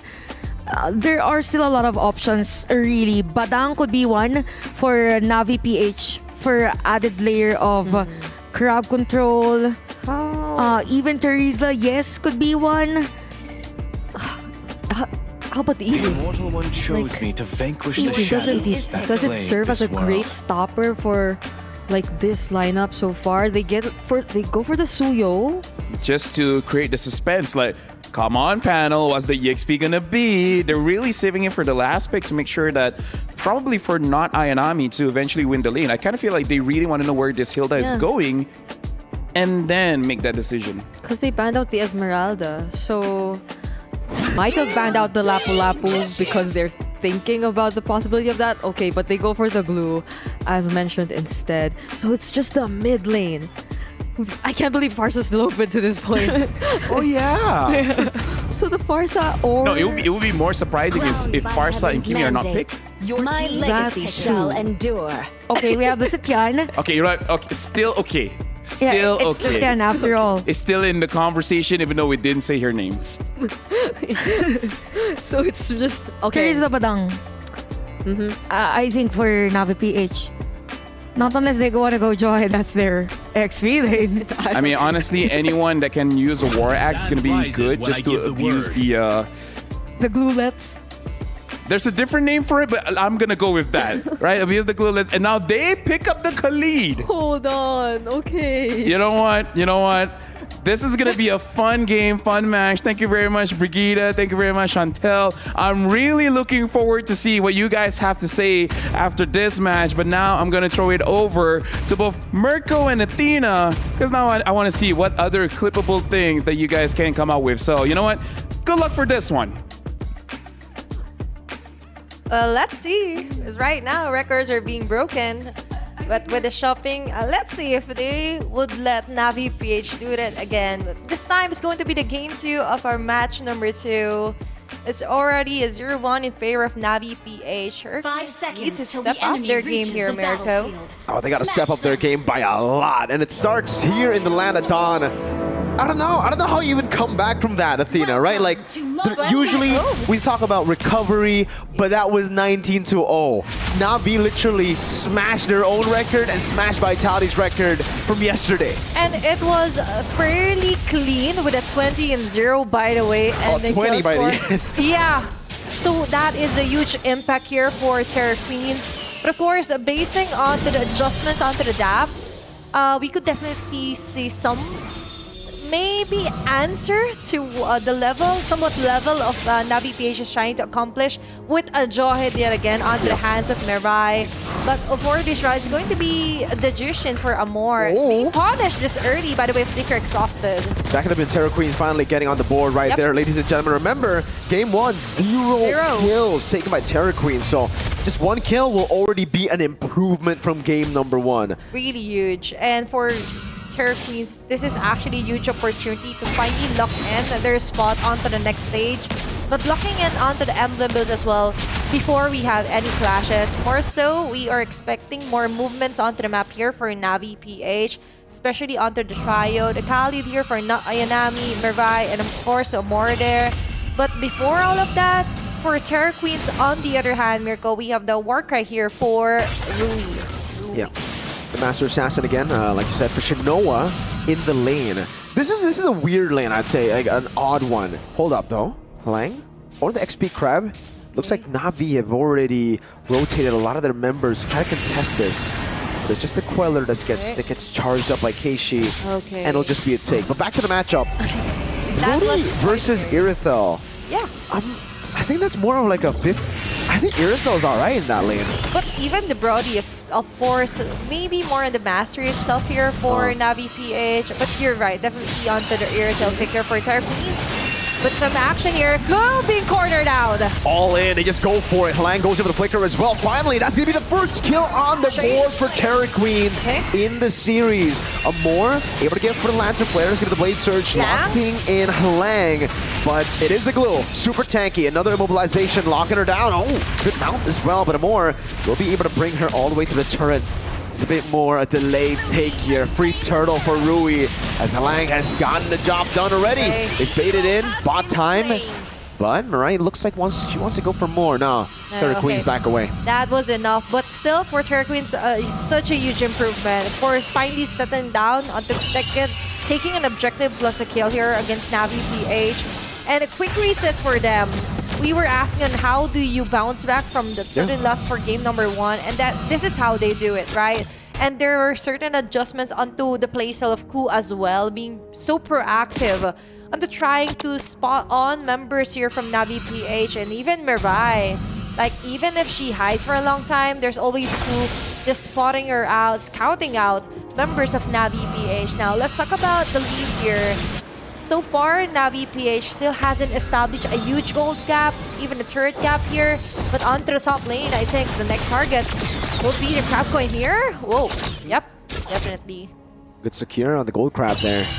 Yeah, in a slow game like this, ladies and gentlemen, the Gold Crab is probably the biggest objective you can get. It is. You gotta rotate over to the Gold Crab, get your goal laner to Gold Crab, because that can really change the impact of the game or more. Able to go for the Crimson Beacon, flickers out of the stun as well. Now the Lancer Flare knocking Ku up there. Gonna be an all-in as Ayanami walks up and Keishi gets the Queller down to secure a kill. And there she goes, right? For not Ayanami, relaxed stance. Just keep an eye out for Shino onto the top lane. From memory, almost taking her down, but now Mirai walks up. Sakoshi got baited in, and now the slashes and the missiles from Mirai gets her down. That was close. Wow, yeah. And a very clear intent here for Navi PH. Shino was like, girl, can you Then Mirai got you. Finishing off that kill here in favor of Navi PH. A very good pickup, by the way, onto Satoshi. Now, we're back onto a new turtle. Big objective here. Has just respawned. We could see Ku just hiding out here onto the bush. But with Amor's Lantern Flare, it's just more than enough to really give that vision, preventing anyone from side of Terror Queens just pouncing on them, pouring for the ganks here. Lantern Flare activated there. Oh, okay. They're taking things slow right now. Even not Ayanami. Just going on, running around the map here. Just targeting Sikoshi, but on the other hand, Kachigeshi. Great pick there with the power of wildness to Mirai. Able to go for the flicker, but gets brought back to the team, and that will be another kill. Meanwhile, in the bottom lane is going to be a turret as Ayanami goes for the kill and finds it now. 2 for 1. But remember, Na'Vi did get a turret down below. Rui on the turtle, should be able to take it now, and all in under the turret again. The poke coming down from Luna Lin to secure the kill under the turret. Rui with the quad shadow in, has the shadow kill, but will respect Ayanami as Shinoa stays busy in the mid lane, looking for a trade onto the turret. Rui rotating already, and Shinoa will respect it. And now Turkins finally getting some of the advantage here, taking that Namor, and even Keishi.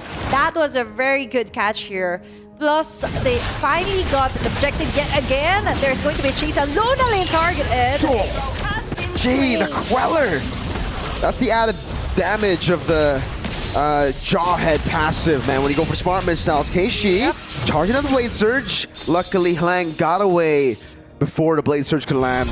Yeah, Navi PH just making the most out of it. Even on the passive with Jawhead, smart missiles and all. But let's take a lane here onto the top, wherein Ku made a double kill, but at the same time, not Ayanami, just trying to neutralize the situation, even though they got 2 members against Navi PH, but with not Ayanami still alive, they can do more.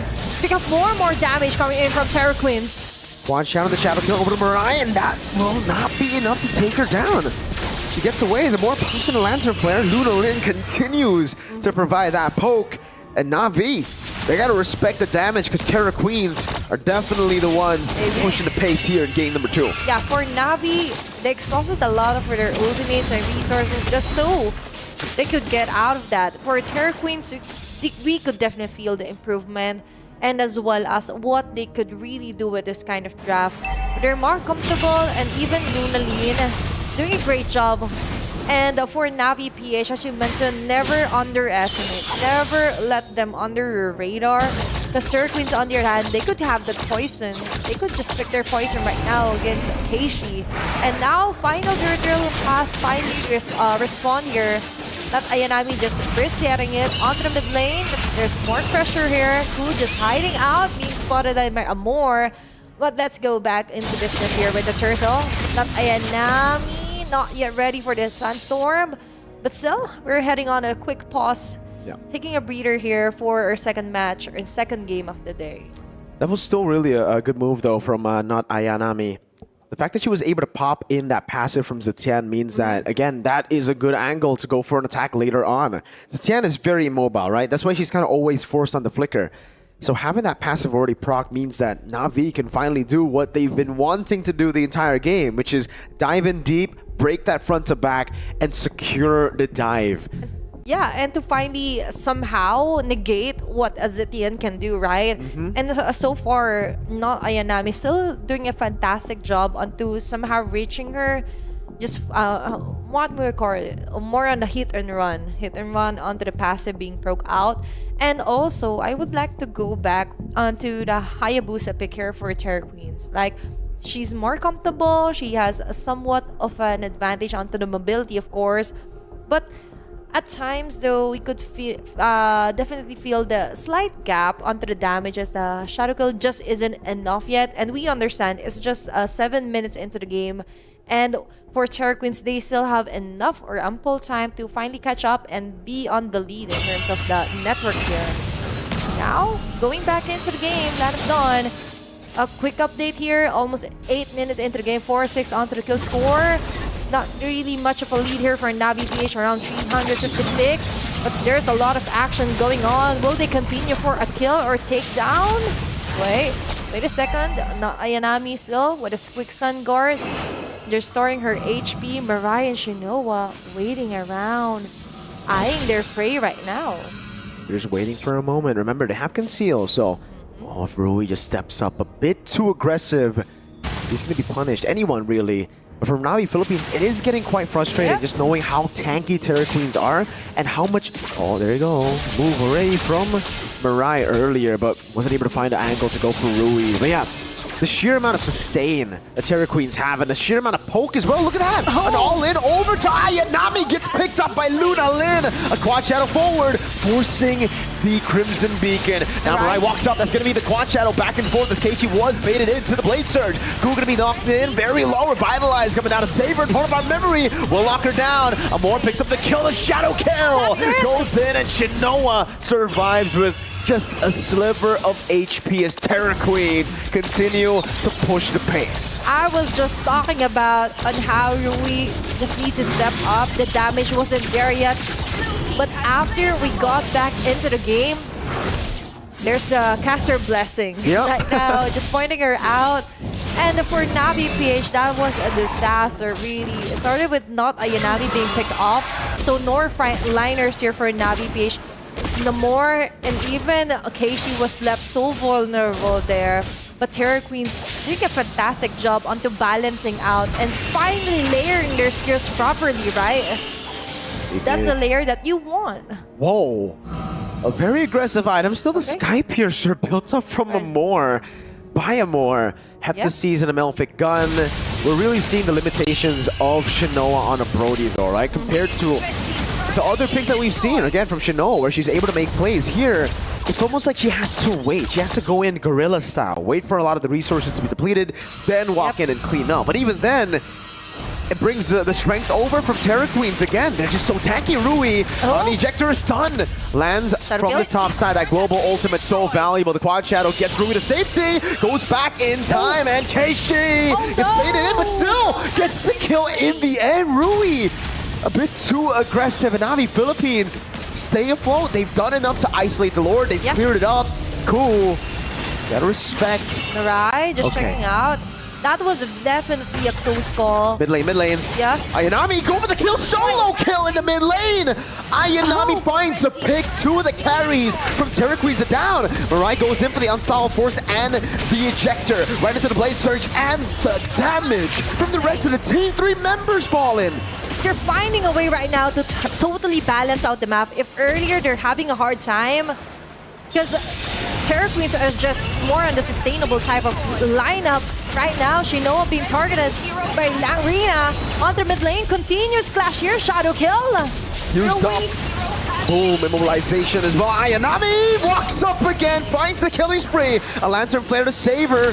Ayanami walks away. Ejector and the Smart Missiles. Now with a Lantern Flare, looking for the Sky Piercer. Brock goes in and flickers out. Rui looking for the Shuriken. One last hit will do it. But Amor finds a Lantern Flare, and now staying away from the Shurikens. She gets out as Mirai is forced to sacrifice herself. The ultimate escape here for Amor. But that took longer than expected with the clash. The moment that it extended, Sikoshi was able to finally go and give that much damage to the crossbow, but still somewhat questionable for me for Navi PH. But let's take a look back here onto what happened. Shinoa was left on the back lane, understandable, but that was a very good vantage point there for Navi. Plus that multiple chain crowd controls and multiple damages being delivered real time here. Sikoshi getting a kill here against Navi PH. Ayanami just not ready for that damage, not ready for the immobilization. It's too much, even for Khalid, who's, again, relatively fast. The BOD gets built up, Shinoa picks up a DHS. But the big problem for Navi isn't that they're not doing damage, it's the fact that they're also very immobile. At least their carries here. Shinoa is so vulnerable against all the CC engage from Terra Queens. And that's why we were kind of like, there's a question mark with the Brody pick here for the gold lane even earlier on. And we understand that the tempo was just disrupted all over. No more gold lead here for Navi PH, 4.6k goldie for Terra Queens. And not only that, they also have the second Lord for this round. Taking a quick look onto the in-game equipment, that is a huge gap onto our gold here for Sikoshi. finally getting that Malefic gun and even the Berserker's Fury.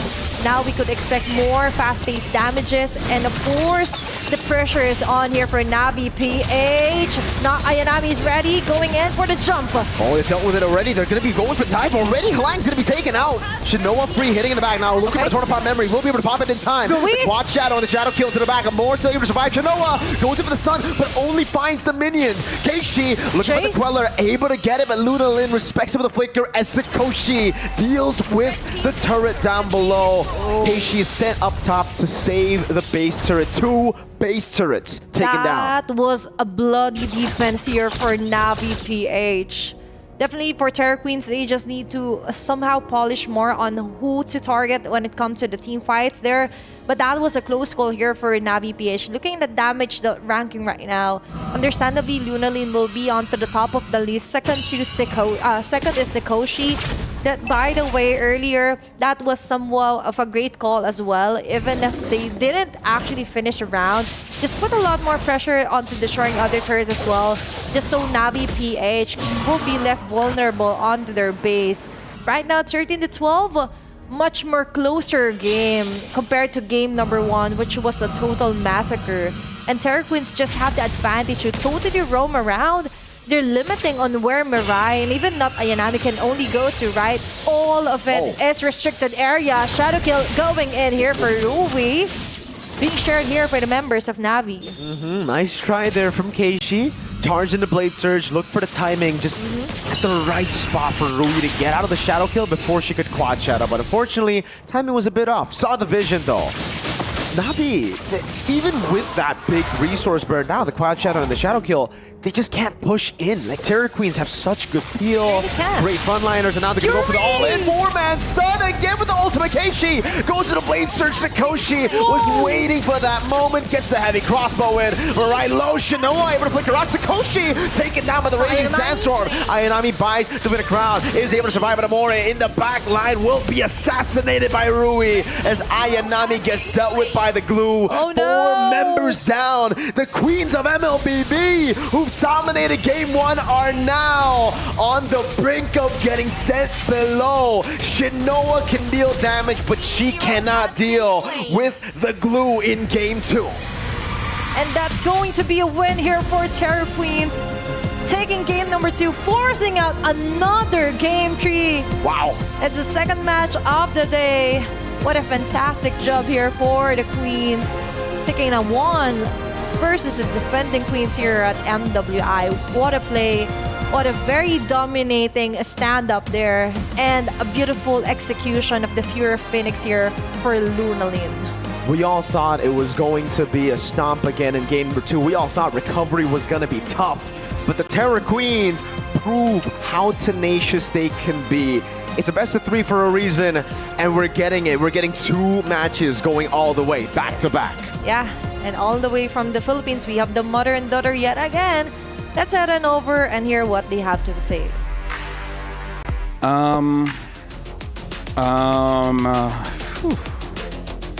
Where do I begin? How do we analyze this, ladies? Because I don't know whether we want to start with the things that goes on in-game or out-game, because even you guys were saying like, oh yeah, probably they're going to win this one. But before we start on that, let's start with draft, because certain things were questionable, right? We didn't like Khalid from Terra Queens, and then this time the Khalid goes over to Navi PH. Didn't really like it. That's number 1. The Brody was questionable because even Mirko said like, yeah, probably the Irtal doesn't really lose. Maybe not win, but doesn't really lose against a Brody. So a little bit, I would say, iffy on the draft that Navi PH brought for this one. Were they trying to hide threats or something going up against it? Like, what was going on? Or probably they want to try things out. For sure, they want to try if Brody will work with the Chushin and other heroes. But definitely for Terra Queens, I believe that there's a reason, or this game shows why they prioritize Hilda. They play differently if they have Hilda on their hero composition. Same goes with a stable. EX playing with a glue. So since it's like they are opening up the map of Navi PH all throughout the game that everyone was, or every hero or every player of Navi PH is shown in their areas. Yeah, for sure. I think I'm on that same line of thought wherein there were probably certain combinations that Navi PH wanted to try out, because if you look at it like the Jushin, Jawhead, and the Brody, it doesn't feel like they're too different in terms of what they want to do and what they want to execute. But I think it could somehow also be attributed to the adjustments that Terror Queens decided to make. The way they switched things up and decided to go for the Hayabusa immediately as a response to the first two picks, it made things harder for the Jushin to rotate. I was looking at the items and looking at the items of Shinoa, Keishi, as well as Amor. Now I'm actually thinking that they don't have a way to deal with the Hilda, just how we were talking about the Uranus doesn't have a way to die in the previous game, because in this one, Shinoa went for the Malefic Gun into a Blade of Heptases, more range, penetration, and all of that. But going up against a Hilda, she can regen when she gets into the bushes. So you need attack speed, and then she built the Demon Hunter Sword. And we all saw the damage wasn't really there. So I kind of feel like after the draft is said and done, they're like, wait, we don't have a way to deal with the Hilda. At that point, this is, of course, in hindsight, maybe the carry would have been better. Yeah. Right? Although they did pick the Brody in the first phase too. So even the timing... Yeah, third pick. Even the timing felt a little surprising for Navi PH. I The don't thing know. is, you saw the Hilda first pick. Yeah. You had time to think about it, Right. And like, I don't know if they just wanted to hide their jungler and XP laner, because maybe picking your XP laner at that point might have been better too, because you already know the matchup. At least they have better options on their gold laner. So yeah, good point on that. Again, it all boils down to that sequencing in terms of picking their heroes, and it's really evident also in terms of the gold difference. We don't normally see Shinoa behind in terms of a farm into the other gold laner. So it's 11,000 versus 9,000. So it means she really had a hard time, given the fact that she was able to clear the minion wave and even had the opportunity to somehow deal damage in the mid lane turret when there was a team fight top lane. Yeah, I kind of feel like the priority is a little bit all over the place, because we mentioned Glue quite a couple of times, and you were saying that maybe they were hiding their jungle pick as well as the EXP pick. But is a Khalid worth hiding? Is a Suyo worth hiding, right? Because I kind of feel like it doesn't solve the problem that Terror Queens was really showing up, right? The problem was the Hilda. I don't think Suyo, I don't think Khalid really solves that problem.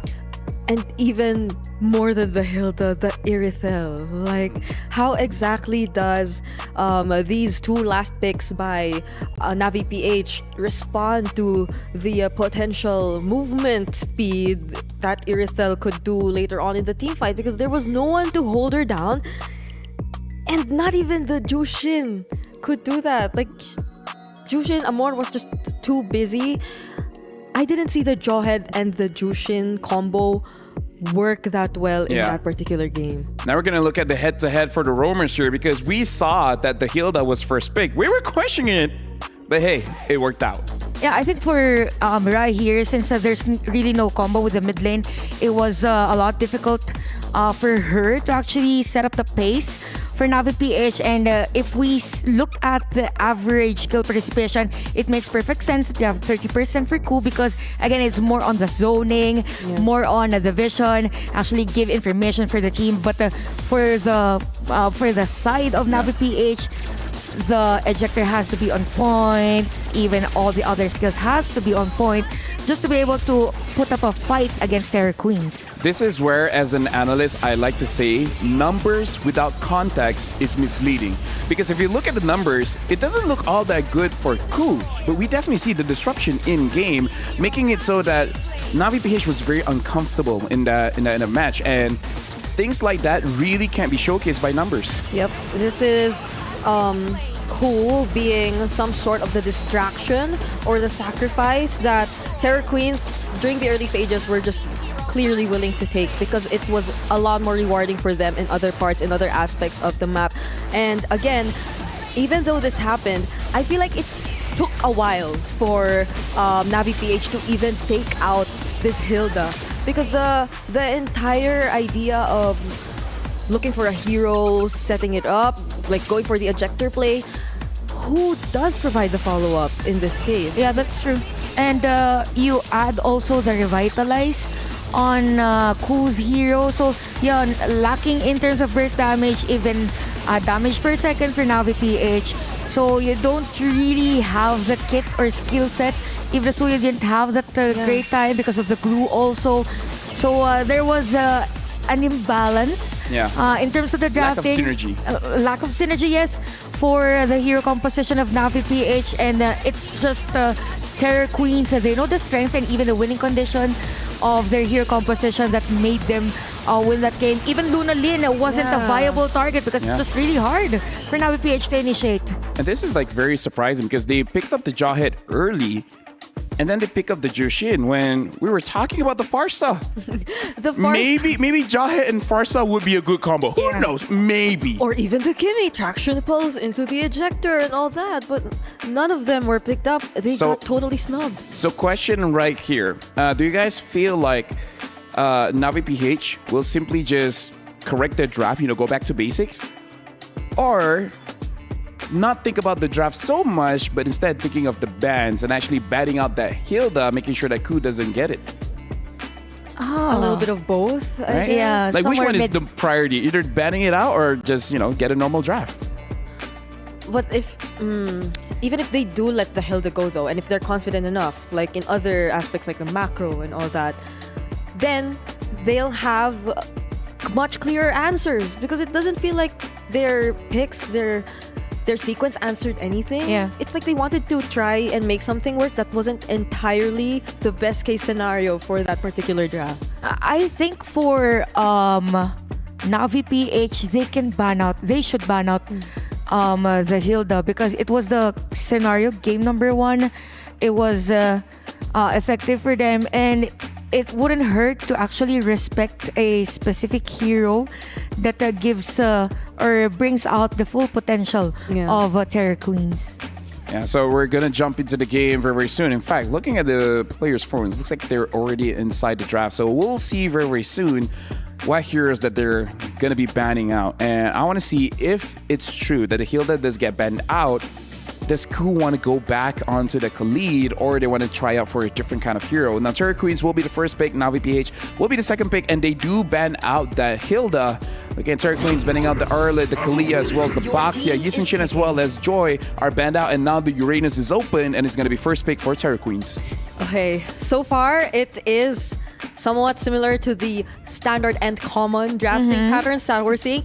The next 2 picks will determine whether or not it will still hold true, because the Uranus first pick indeed is very common. So that leaves, I believe, no, not even the Yisunshin is open right now. The Farsas. Not unless they get the Kimmy this the time Farsas, around. The Kimmys, the mid laners. This time around, could they show up? Yeah, I think Kimmy is a good option for Navi PH, just for the sake of winning the early game as much as possible, because there's a high tendency for Terror Queens to actually take control mid-game, but it's going to be Hayabusa and Gatot. Okay, so interestingly enough, for Navi PH, they have been prioritizing Gatot that much as compared to day number 1. So very, very different for their pattern. Yep. We've been vocal-ish about the Gatot second pick. We're going to see how it works out. Personally, for me, for Navi PH, I just want to see an answer for this Uranus, because eventually 5 people will be able to take him down. But we've seen situations where you invest too much on taking down one person that everyone else becomes free. And we were talking about it, and it looks like, yes, they want to go for the Khalid again. I guess in terms of flex, technically Uranus can still go inside the jungle if they want. Yeah. So maybe that's a flex. Who knows? Okay, maybe let's skip on the Farsa. Maybe none of these teams want to pick it up right now. I mean, there's a Khalid and a Haya already I mean, if you see Uranus and Khalid, I won't be surprised if Navi PH pulls off a Luyi. Maybe this is the time we see a Luyi. Zetian is still good. Zetian still, yep, the meta shaper. But other heroes like Vexana, but I don't think Vexana's Or- a great idea. Yeah, because earlier in this part, they already picked up the Brody. But Esmeralda. Oh, the Uranus Esmeralda. Yeah, the season 8 MPL. Yeah, this is meta. where the lane we will fight for infinity +1 times. Yes. Like they'll just stay in that lane and then everyone will do their own thing. But now something that I do want to point out is that the gold laner hasn't been picked up just yet. I wonder if Navi PH they'll just extend it, wait for the last pick just to make sure that Shinoa actually has a very good damage profile, because I kind of feel like that's what they were lacking. The damage profile wasn't really there for Navi PH. They banned out the CC.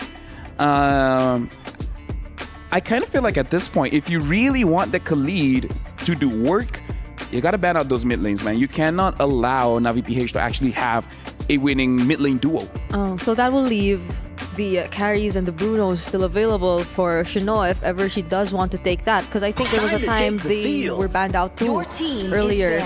Yeah, there you go. Oh, there you go. But then, so maybe they want to split it up. Like one ban to allow the Khalid and then another just to limit Shinoa's options. But the carry sounds really good in this case still. Anti-tanka, the typical counter against tanky heroes. So I think for Navi PH, since they are focusing on somehow banning other heroes that are more on the sustain side, I'm just not sure. Okay. So they're banning out EXP laners for the sake of not having a jungle Uranus, probably. Because, right, Khalid could be a pos 5. It was switched into a pos 5. So you have 3 fighters just in case. Yeah, carry ban for Terra Queens and another EXP lane for Navi PH, probably. Yeah. There's, I think the Phobius is going to be completely out if ever that's the case. Since there's an Esmeralda already on the other side. But is this going to be the carry still? Or are they going to ban something else? I kind of feel like if they let go of the carry, I think it's just going to be ganked quite a lot of times. Because I do understand that the carry is going to be good going up against the Uranus. But if Ku is very experienced with this Khalid, you can potentially counter or at least punish this carry. So I kind of feel like it is an option. It's a good ban, but at the same time, if you let it go, it's not the end of the world. Instead, they ban out the Selena. I feel like they do want to ban out mid laners, but they really have to ban out the Bruno because with his ult, there's displacement. And I kind of feel like that does disrupt both Uranus as well as Khalid, especially that healing. At least with the carry, you don't displace him, so he can still heal with the Quicksand Guard. And they pick up the Jushin. I'm just worried just a little bit about that damage. There's a lot of control, but not a lot of damage, unless this Hayabusa really pops off. Yeah, I was actually expecting a Zetian for Navi PH. Could have been a better option, given the burst damage also that it could give. So with the Jushin pick for Navi PH. Okay, we see a Zaska. And Ling. Which is a good pick against all of these assassins, making sure that you buy enough time for your team to actually do work. And now Ling gets picked up. So at this point, whatever marksman you pick up, it's gonna have a bad time. Automatically not the Harith, I guess. Well, I don't like the Harith if there's a Zas on the opposing side. Of course. But could it be an option since any other marksman might find it difficult to deal with the Ling if they do decide to constantly go to Shinoa and just gank her in her lane? Not The unless carry they, is gonna be difficult too. yeah, not unless they go for the Iksha, Melissa, those heroes, but those are scaling heroes as much as possible. Yeah. Melissa.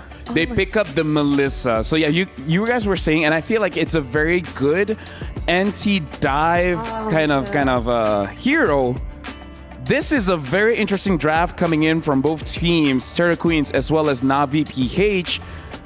The Ling is going to be scary. We got to see if the Ling can actually deal with the Melissa, or more importantly, can the Melissa deal with Terra Queens. So with that, we're going to throw it over to Mirko and Athena for the final game of this matchup. We're heading onto the Land of Dawn, starting it off with another game tree here for our match number 2. It's the queens. It's a clash of queens. But let's see who will come up on top as we head on over to our game. Let's get it, ladies and gentlemen. This is the final game of the series. Welcome to the land of Dawn. Melissa, last pick for Navi Philippines. Okay, so this is a signature pick of Shinoa. We did see it twice in the grand finals of MWI 2024 up against Vitality, and at that time it worked perfectly. It was also not in the meta, so similar to now. As a Melissa main myself, I like Melissa. But in this meta, I'm not a big fan, especially because you're kind of an all-in hero. Yes, you're pretty good against dive, but once you use that Inspire and use those muddles, that's about it. You need to get the initial burst down in the fight. And again, in the sustain meta, it's quite difficult to do that. Like, if you're going to make a sound, it's like that. Yeah. Pero, rather, for Navi PH, I'm sorry, but for Navi PH, sometimes they just want to somewhat focus on what is needed for the objective or really needed for the situation. But for Turret Queens, on the other hand, they just need to come up with another plan to disrupt the whole process here, make things harder here for Shinoa, which what happened onto game on number 2. Ku, on the other hand, being punished severely here by Amor and Mirai. Sun Guardian. Good pick up the quad shadow also. Mirai picks up first blood. Definitely would have wanted, the carries to pick that up, but a kill is a kill. Navi are on the board first. Interesting choice in emblems, by the way, for Shinoa. Usually when you want to play safe, you go for the QC, obviously on the Melissa. And also the weapon mastery. So Shinoa might not be building for attack speed. You might be seeing, a crit build Melissa? Might be, especially if the plan is somehow give her enough space, give her enough damage. Because you mentioned the meta right now, Melissa just isn't in it. But they could create somehow of a loophole just so Melissa could fit better on what they're trying to accomplish here. Navi PH, on the other hand, starting off great here with a first blood plus a first turtle. Rui being zoned out here. Cool, finding an opening. Larina onto the back lane. Oh, wow. Instant lockdown with a Dominance Descent coming down as well. Now it's going to be Rui walking up, but it's onto Mirai. So tanky. Tempest of Blaze and the AOG gets her out of there. Mirai with a re-engage, but it's right onto the Dominance Descent, who's still there. Rui walking up, gets the pinch poise to escape as both the Esmeralda and Uranus continues to just battle it out and sustain. And no one still has the advantage onto taking down the first turtle of the round. And as mentioned for Shinoa, here for her Melissa, it's more on trying to prevent things, like derailing yet again here for Navi PH. But definitely for Turret Queens, I am quite fascinated by the fact that they reset it quite quickly, right? After that game 1, it's like another version of them being faced against Navi PH. Mirai going in. That is huge advantage ever. Rui being choked up out of her own purple buff. On the other hand, Langrina here at 2. Great Falling Star Moon to bait out the Raging Sandstorm, but to get a kill on Cool. Tempest of Blades. Rui very low, has to recall. Dominator's Descent used up. Mirai gets away with the AOG. Perfect display of the distraction to secure a neutral objective for Navi Philippines. That is a very great tactic here for Mirai. Just so you know, that's how you counter out the lane. Just punish him or punish her in this instance onto trying to delay things up onto the purple buff. But Sakoshi, Amor onto the back with a Crimson Beacon. Coup 2 for the save. A bit too ambitious of a dive there, but Sakoshi, was that a Magic Blade? She got a shield. Yeah, I think it was a Magic Blade. She rushed it, so understanding it's going to be a tough lane. Raging Sandstorm locking her down now. Rui goes in for the pinch poise, dodging away from the taunt. Divine Blade not landing. Tempest of Blades though, looking for the 4 Needs to get blades. away. Won't be able to get it. Falling Star Moon locks her down in the quad shadow from Keishi. It's right there to execute her. Now it's going to be Hunter Strike here for Keishi. Things are quite looking up here for the Hayabusa for Keishi, and that's what you want, numbers, kills. And Sakoshi can continuously harass here. Go for the rescue. Wow. I didn't expect that damage. Dominator's Ascent. Now Keishi! Quad Shadow. Sakoshi will be assassinated, but the Dominator's Ascent dealt so much over to Mirai's Ayanami is now on the orange buff. Might be looking for a full-on steal. Okay, that's going to be a Rose Gold Meteor, first core item here, aside from the boots here for Sakoshi. So that's the reason why. She just needs an extra layer of protection. And for Navi PH, on the other hand, a quick pick off onto Shinoa, but Geisha did a great job to trying to neutralize the situation, finding the right targets as well. And for now, Langrina also have, of course, but looking closer here onto the bottom side. That's 3-on-1. Consecration used up. The Falling Star will lock her down, but he has the Purify. Man, Uranus is tanky. That is indeed someone that you would want to see constantly, but not really put all your resources in. But Rui is going to be the pinch boys. Big harass here by Navi PH. Great stun and the assassination to the back. Rui able to get the blades now. Ayanami on her AOG to get her out. Just 1 HP. Luna Lin with a flicker securing the triple. Ayanami forced back under the turret as Terror Queens continue to push on. Ayanami, don't take it. Don't take that falling star. Okay, up top. There's a battle between our goal laners, but not Ayanami still. Continuing to survive, but Langrina following closely behind. Even if they didn't take not Ayanami, they've got what they need, which is a turret. Plus, that was a triple kill, right?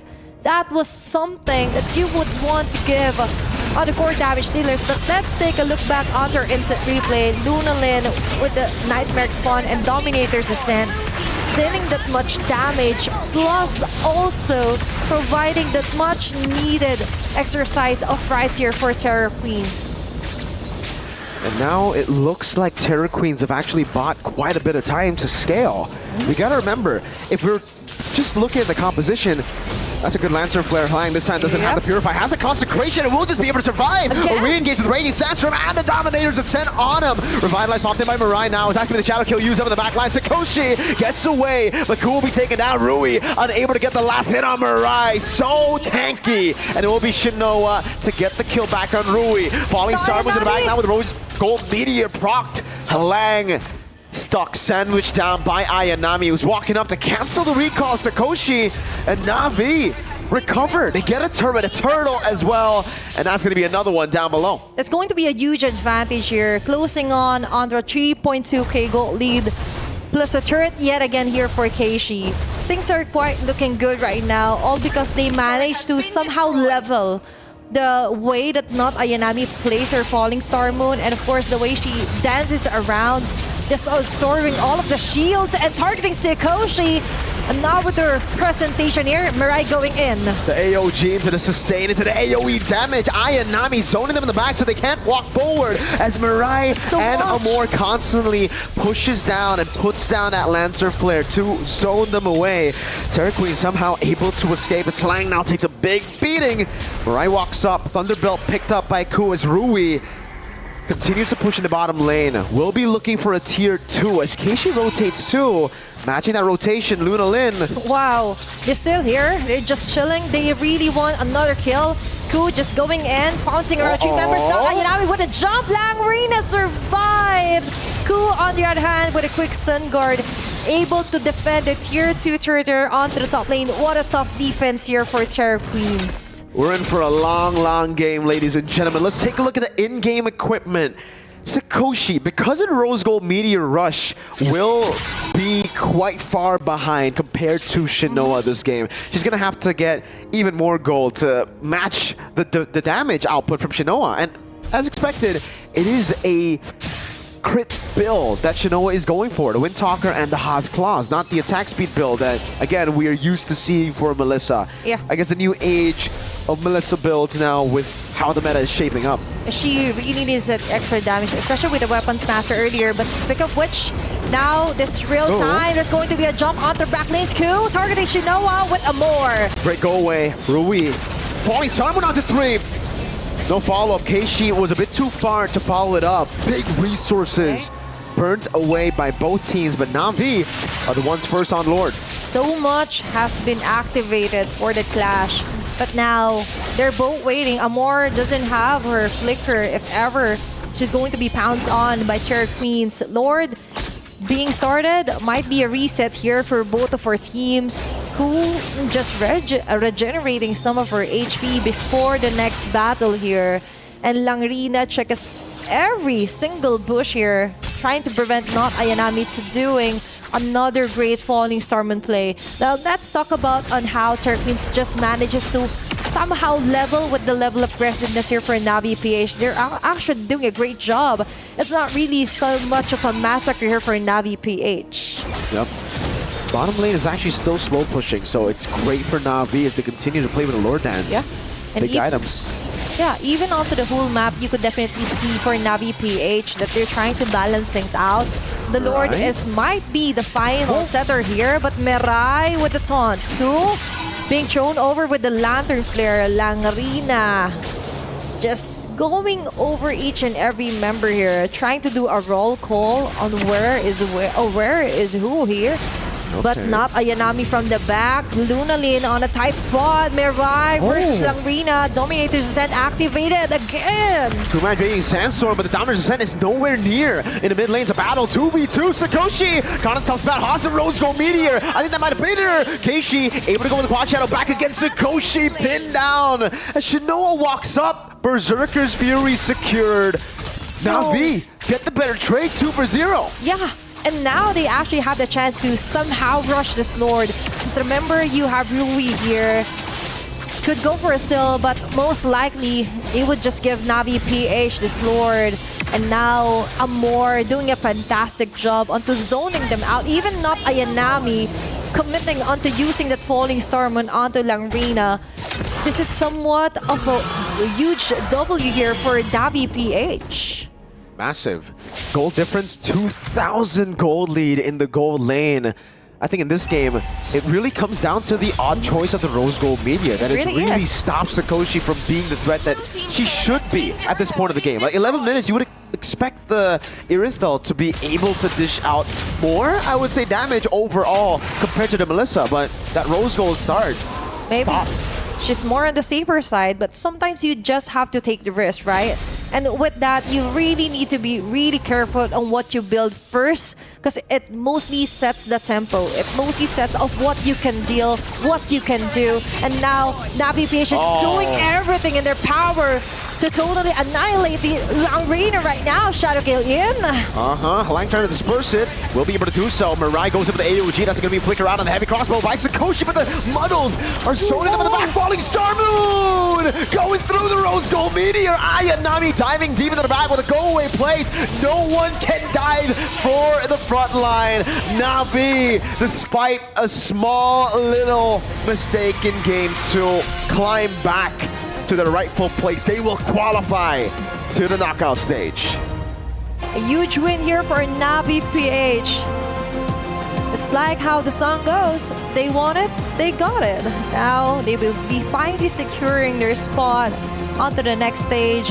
And a fantastic job as well. Many doubters on the Melissa pick, even for us, to be honest.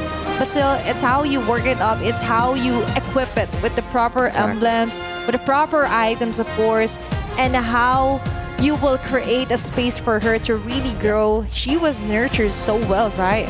It's all about enabling your team, and certainly we did see that from Shinoa on her signature pick. She was able to not only enable the team, but let the team enable her as well. That go-away was such a good tool to provide, I would say, just like, it's literally a field where you just can't dive. The Ling, the Khalid, everyone on the team coming in from Terra Queens wanted to jump in, and the go-away provided enough peel. Just enough for Navi to do that, and play the front to back that they wanted. And that is a perfect recipe. Sometimes you just have to do your own, right? You don't need to really follow strict meta rules here, even if it isn't used yet for the recent matches. But for Navi PH, we do have to consider they really have a lot on their sleeve right now. They're still hiding most of their favorite comfort picks as well. And most of all, expecting here for the crowd favorites, another good comeback and bounce back here for the clash of our queens. I love the crit build, by the way. Really shows you again, like, even if you don't have Inspire, you're still dealing a lot of damage. Beautiful. So the whole issue for the Melissa, it's solved with the same solution that we've seen for the Wanwan, right? For the Wanwan, it's also the same. You're kind of an all-in hero. You want to go use your crossbow attack, and if you don't, it's tough. But with the crit build, we don't have to ult. You can still just deal damage through basic attacks. And that's how you don't overcomplicate things, right? You just, okay, what's the next step here, coach? What do I need to do?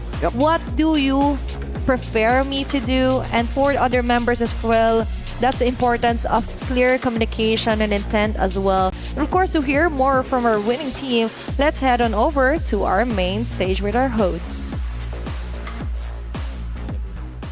Thank you very much, boys and girls. And I am here with Shinoa from Na'Vi, who managed to get their second win of the tournament and qualify to the knockout stage. First of all, Shinoa, congratulations on moving over to the knockout stage. Now, first things first, you also managed to break the record again. So I want to say in yesterday's games, your record was broken by Vitality, and it was 9 minutes and 39 seconds. You and your team broke it, and you set it at 9 minutes and 36. So do you think, like, is there a message being sent to Vitality in that victory? Yung teammates ko po, sinasabi na i-end agad, ganun. Kaya namin i-end kasi narinig din namin sa Vitality kahapon na na-beat yung record ng fastest game. Okay, my teammates are still talking to me that we need to end the game as fast as we can. That's why we end the game as fast as we could, and we really did it. I want to say, like, I was also watching backstage, and when I was looking, okay, the timer's 9 minutes. I was wondering if that was something on your mind. So it's nice to know that, like, that was a target and that was a message that you're sending. So again, congratulations, fastest win in MWI history so far. But I want to ask you, what do you think is your biggest mental obstacle throughout your journey here at MWI? Sa tingin ko po yung pressure din kasi kami yung defending champions last time, pero di naman po nakaka-affect sa game, and yun, pinakita naman po namin.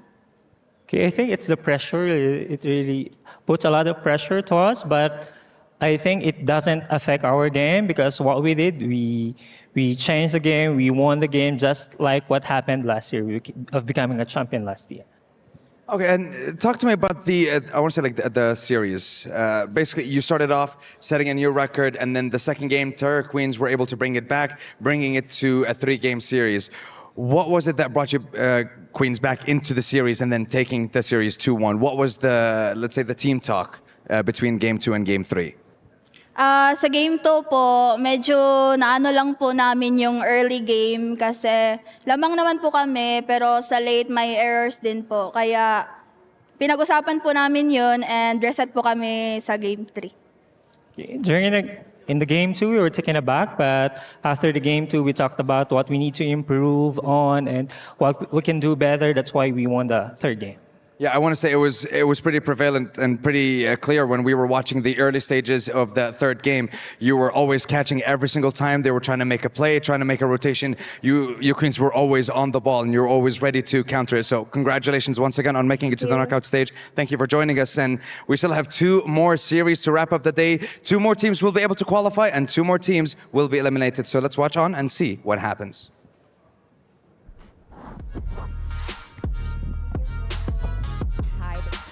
Thank you very much, Sandstorm, and thank you very much, translator as well.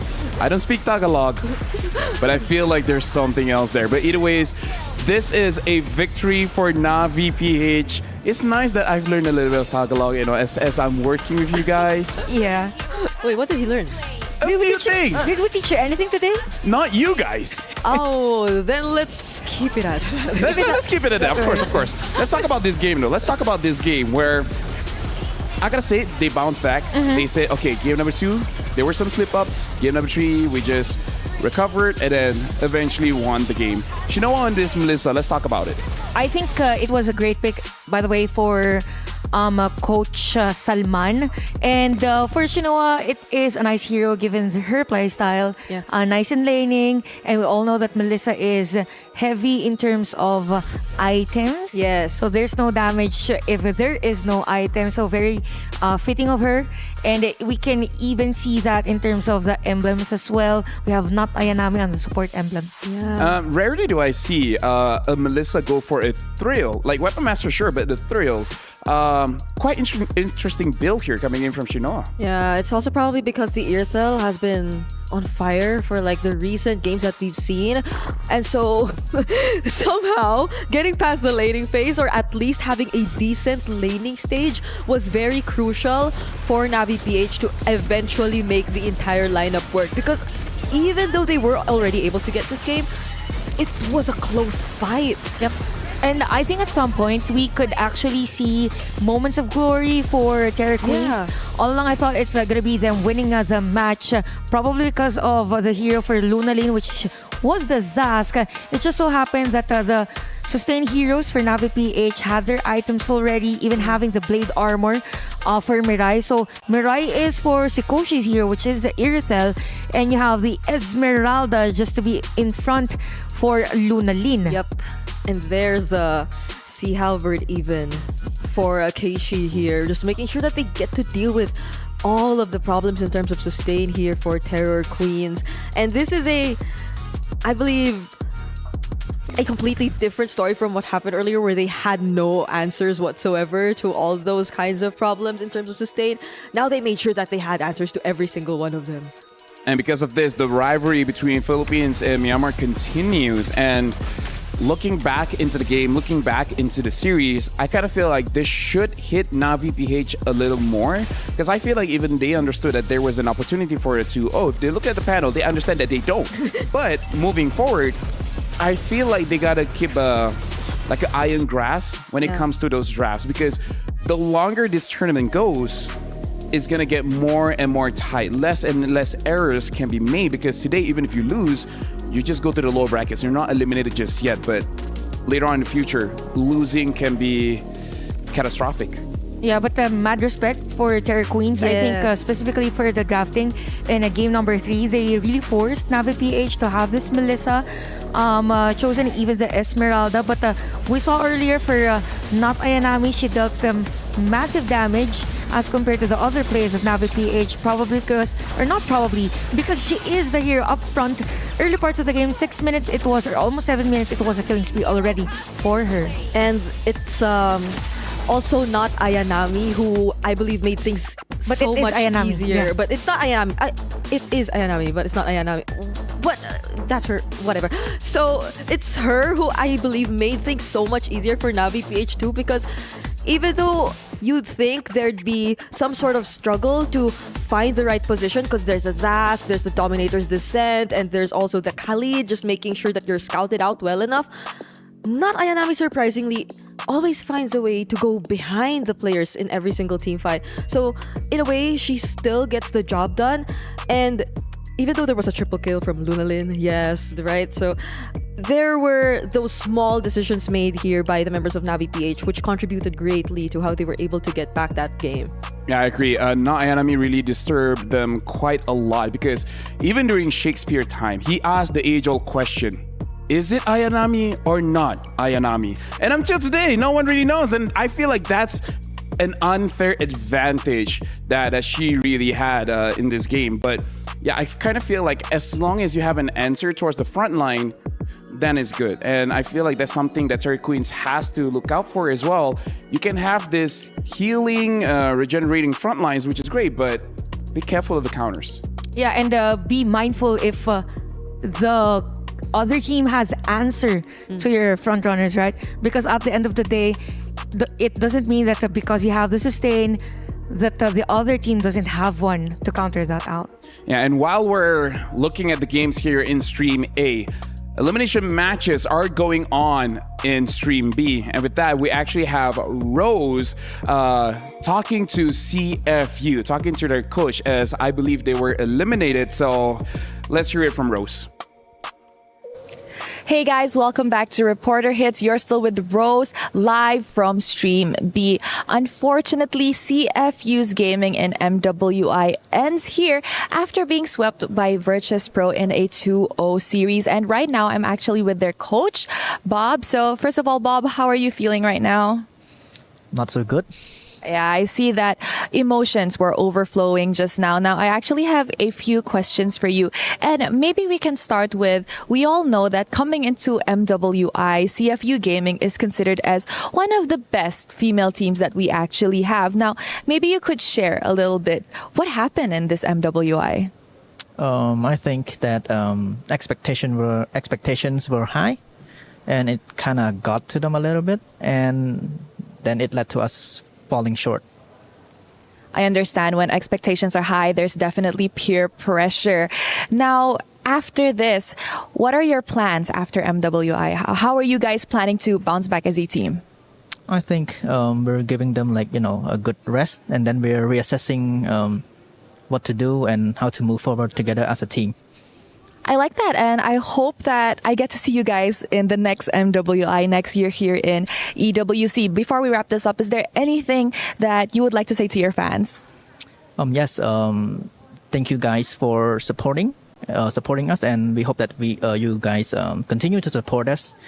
And we apologize that we could not, make it further into the tournament. That's it. All right. Thank you so much, Bob. Once again, I hope to see you guys next year in EWC. And with that, let us throw it back to the panel. Thank you very much, Rose. And I kind of feel like all of us here wish CFU the best of luck moving forward. Anyways, we got to jump on to match number 3, but we're going to do a bit of rotation here because I kind of feel like both of you need a break. Both of you deserve it. So thank you very much, Chantel. Thank you very much, Brigida. And my name is Afel. So we'll be leaving the studio soon, but after this, it's going to be a new pairing. See you guys next time.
Blessed by the mother and daughter of all series, we got 2 best-of-3 matches going all the way. But now, it's a playoff decider match between 2 powerhouse esports organizations. The defending EWC champions in Team Falcons MENA are now making their way into the arena. Their opponents, the Queens of MLBB, one of the most successful and prolific esports organizations in the world. They finished 4th in EWC 24, but Team Vitality is one of the favored to win this tournament. This is MWI at EWC 25. It's a terrific day of action that we've seen so far, and we've got 2 more awesome series ahead of you. My name is Renmar, and joining me here today on the panel, it's Eterna and Fasha Bunny. You know what, Eterna? This is so weird for me. Usually we're in different spots when we're working together. That's true. That's yeah, you're true. usually here. I'm usually there. How are you feeling today? I'm pretty good. It's exciting to see that as we get closer and closer to the knockout stages here for MWI, we are seeing much closer games. All throughout the day, we've seen 2-1s, which was very different to yesterday, all 2-0s. Yeah, after a sweep day, it's very refreshing to see just 2-3 game series. That's what we love to see. That's why we love working our jobs, especially when it goes into max games, long games. That's great. Fasha Bunny, how are you feeling today? I'm super excited, definitely hyped out after we're seeing that the vast different energy from yesterday coming into today. Definitely looking forward to our match number 3. The fact is it going to be continue, or will suddenly, out of nowhere, we got our 2-0 back again just like yesterday? Yeah, let's see what happens, because I'm seeing what the community are saying about the upcoming matches. Hopefully we get more 3-game series. I'm just going to leave it at that. So before anything else, we just want to remind you all that MWI 2025 is free for everyone. Don't miss your chance to witness the pinnacle of women's esports live here in Riyadh, Saudi Arabia at the Boulevard. A celebration of skill, passion, and progress. Join us and be a part of history. Again, I've said it before, this is one of my core memories working MWI in 2024. And I love that, especially here in this day too, we're seeing more people coming in, watching, and you could be one of those people. So there's been a lot of things happening. Again, as usual, we are working 2 streams. We have Stream A, Stream B, and I'm pretty sure you've been hearing some voices that maybe it's been a while since you've put some faces onto. So we're going to actually hear from Rose, who got to talk to Naisu, who's going to be casting the upcoming game. Hey guys, Rose here. So just now I was bored in the talent lounge and I started looking for Naisu, and we have Naisu here with me. Hello, Rose. It's fancy seeing you here. I know, right? Amazing seeing you at the talent lounge. Now, the reason why I actually looked for Naisu is because I want to know his insights on the matches that he'll be casting today, which is match 3 and 4. So come on, hit it. Oh, 3 and 4? Okay, well, both matches are the Indonesian teams. I think for match 3, they had the fastest game time yesterday in day 1. It was like under 10 minutes, 9:39, I think, and they're the favorite. So I think that's going to be a difficult match for Team Falcons. But who knows? They got a sweep as well over on Stream B. Now for the 4th match, that is a little bit up in the air. Onyx from Indonesia as well are really good. But at the same time, I think their opponents, Foot Esports from Turkey, also had a sweep yesterday. So I think this is like a battle of the sweeps we saw yesterday. But I think for especially the 4th match, it's going to be a whole lot of action. Okay, one last thing. Are you casting alone? Because I didn't see anybody else in the talent lounge. I am casting with Brigida. So right now she's doing work on the panel. We're known as the father-daughter duo in the Philippines, I guess. But yeah, she'll be casting with me later on. Okay, thank you very much for your time, Naisu. I'll see you and Brigida later on the cast. And with that, back to the panel. Of course, that's Naisu. He'll be casting with Brigida for the remaining 2 series of the day. And he was just pretty much talking about same thing, echoing what both of you have said about how hoping that we're finally gonna see a continuation of this 3-game series trend that we've seen so far for day number 2. Before we move on forward and welcome in the teams, Eterna, you've prepared a hot take for us. I don't know how hot this is. No. So, okay, no. What is it? I'll be a little tame today. Okay. Oh, do I say it? Yeah, you have to say it. Oh, I thought there was gonna be like a graphic for it because I don't know if I want to say. Okay, I'll say it. Okay. It's not that spicy, but I think that Harith is still a viable choice. in this current meta. Despite him barely winning during the MSC wildcards? That's why it's such a hot take, right? Because if we're looking at the win rate for the Harith in the wildcards, obviously it doesn't look too good. But I feel like there are certain exceptions and loopholes to make this Harith work. Obviously, we're seeing a very small hero pool, I would say, that is prioritized in the gold lane. We're seeing like Granger Harith and so on and so forth. But if the Granger gets denied away with the Irithel pick, I think that the Harith could potentially be a counter towards the Irithel, because in the lane, the Harith does quite a good, a good amount of pressure, I would say, onto the Irithel, especially if the Harith is given a mid-trio priority in the draft. So there's still room for the Harith despite all the changes to his kit. All right, okay, so I'm with a healer roamer apologist and a Harith apologist here right now. No. We're gonna have to talk as the teams make their entrance. We're gonna have to talk about your takes here. And now we welcome two big organizations into our stage. Vitality, Falcons. That is the upcoming match. Let's welcome them into the arena. The winner goes forward to the playoffs.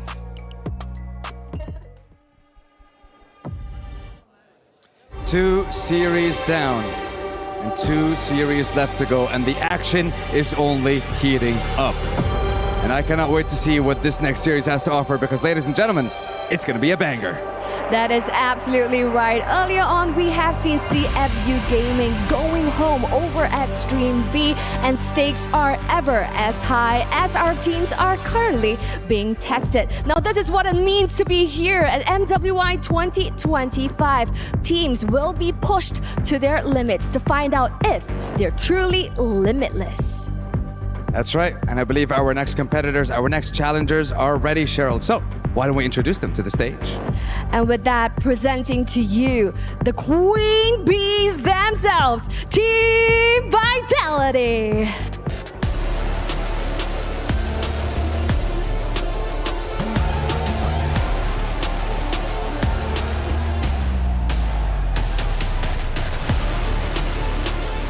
Now, the Indonesian powerhouse made sure that they're locked in to reclaim the crown in their debut match. They have set the record for the fastest game win yesterday at 9 minutes and 39 seconds, breaking last year's 10:34 record set by their Filipino rivals. Can they beat that record, as it just got broken earlier on today as they go up against a familiar foe? Let's find out.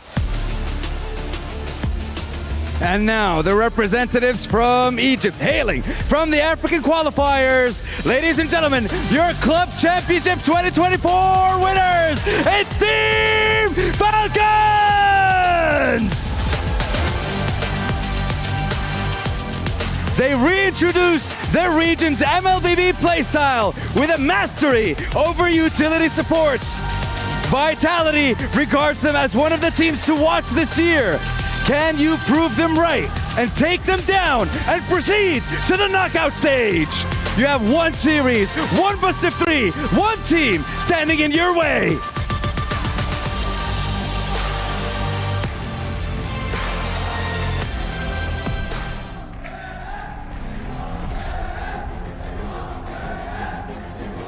I have to be honest.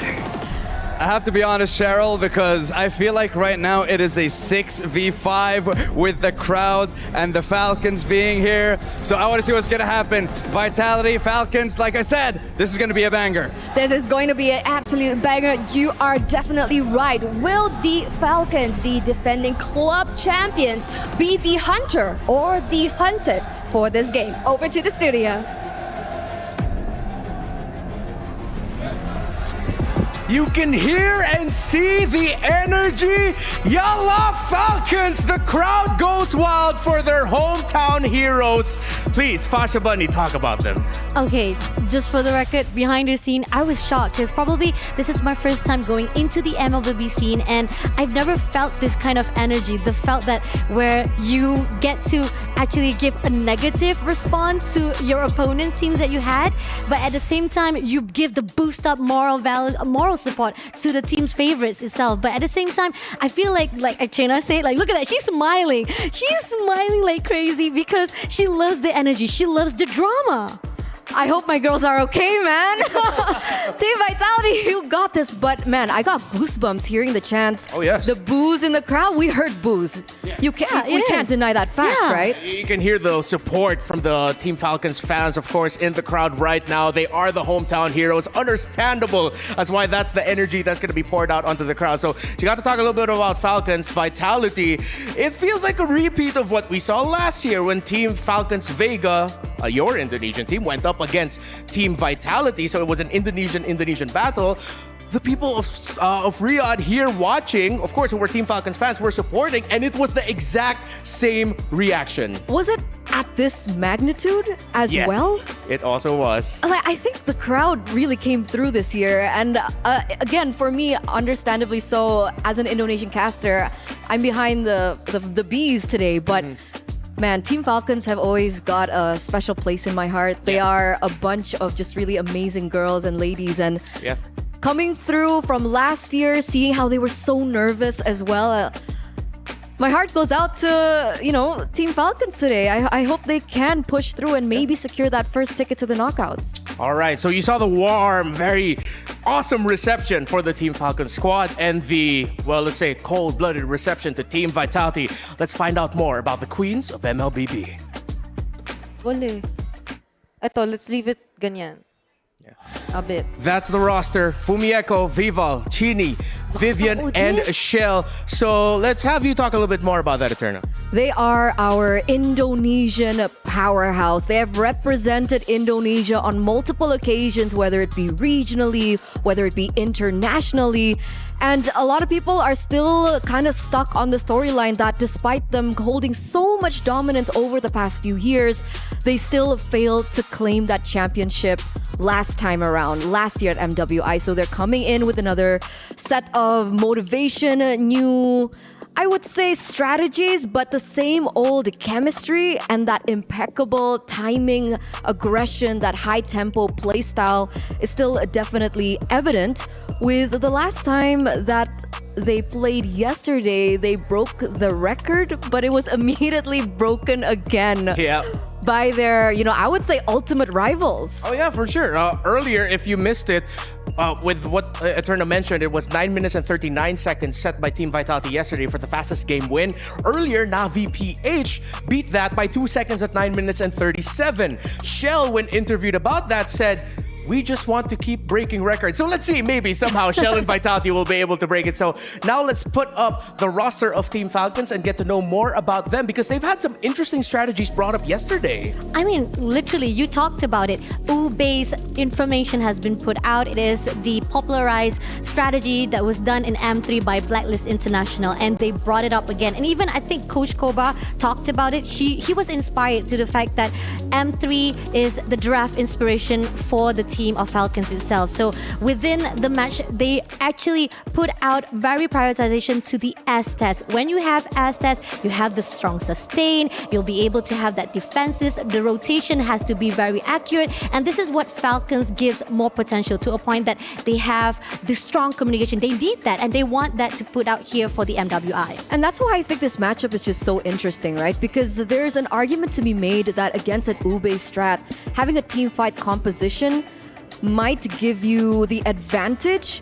But on the other side, if we're looking at the strategies coming in from Team Vitality so far, heavily relying on Vivian there up on screen, the mother of tanks herself, back-to-back Badang, if that pick-off style can actually be harnessed, I would say, and capitalize over this Ube strat, that would also be an interesting outcome. So I don't know who will climb out ahead with that clash of strategy.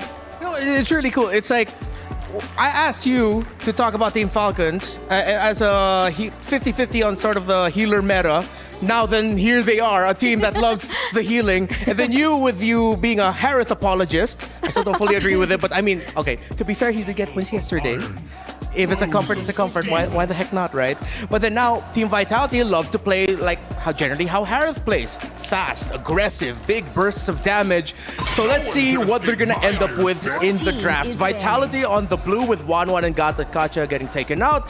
And then Falcons takes away the Badang and the Uranus. Yisan Shin still on the board alongside the Kimi. Yeah, we're seeing a lot of interesting picks and bans coming through, because usually we do see like the Matilda banned out in the first phase, the Boxia is getting banned out in the first phase. But here there is huge respect coming through from Team Falcons here by denying Vivian's Badang, because technically she went back-to-back yesterday on the Badang. So now they're putting her in a position where like, okay, we saw what you were able to do with the Badang yesterday. What else are you going to be able to explore today? And the fact that talking about how Falcons is giving a respect ban, we also need to talk about Vitality giving respect ban to Gato Kacha. We saw how the formation Estes, Gato Kacha, Boxia, as well as Melissa as the goal laner from the Team Falcon that made them so powerful to fight with WoW GG.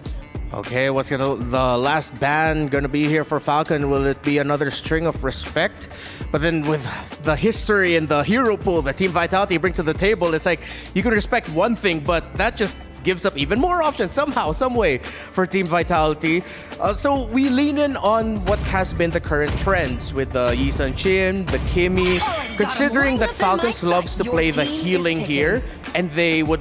Okay, so they take away the Kimi. Will this be an instant Yisan Chin here for Team Vitality? I think it should be, right? I mean, at this moment in time, I think the YSS holds so much power, I would say, in the jungle, because we're limited to what the Fredrins, the Boxy has been banned out, so would force out an assassin. Technically, Sunlight should be comfortable on utilizing that, but it looks like the YSS is not prioritized by Vitality. They're going to go for the Arlet Flex capability here. Yeah, it continues our trend of respect, because you're up against a lineup that they showed yesterday. We love playing the SS, we love playing the Ube strategy, sticking together. Arlot is perfect against that. So if you're Falcons, do you still continue with the possibility of playing for the healers? That's the thing. They talked about it. They said that SS is not the only option. They have various other stronger strategies on their own sleeve that they haven't shown yet. They even say that they have other stronger enchanters, and to a point right now, we see two heroes that has already been built out by Falcons itself. They have Matilda as well as Phoveus.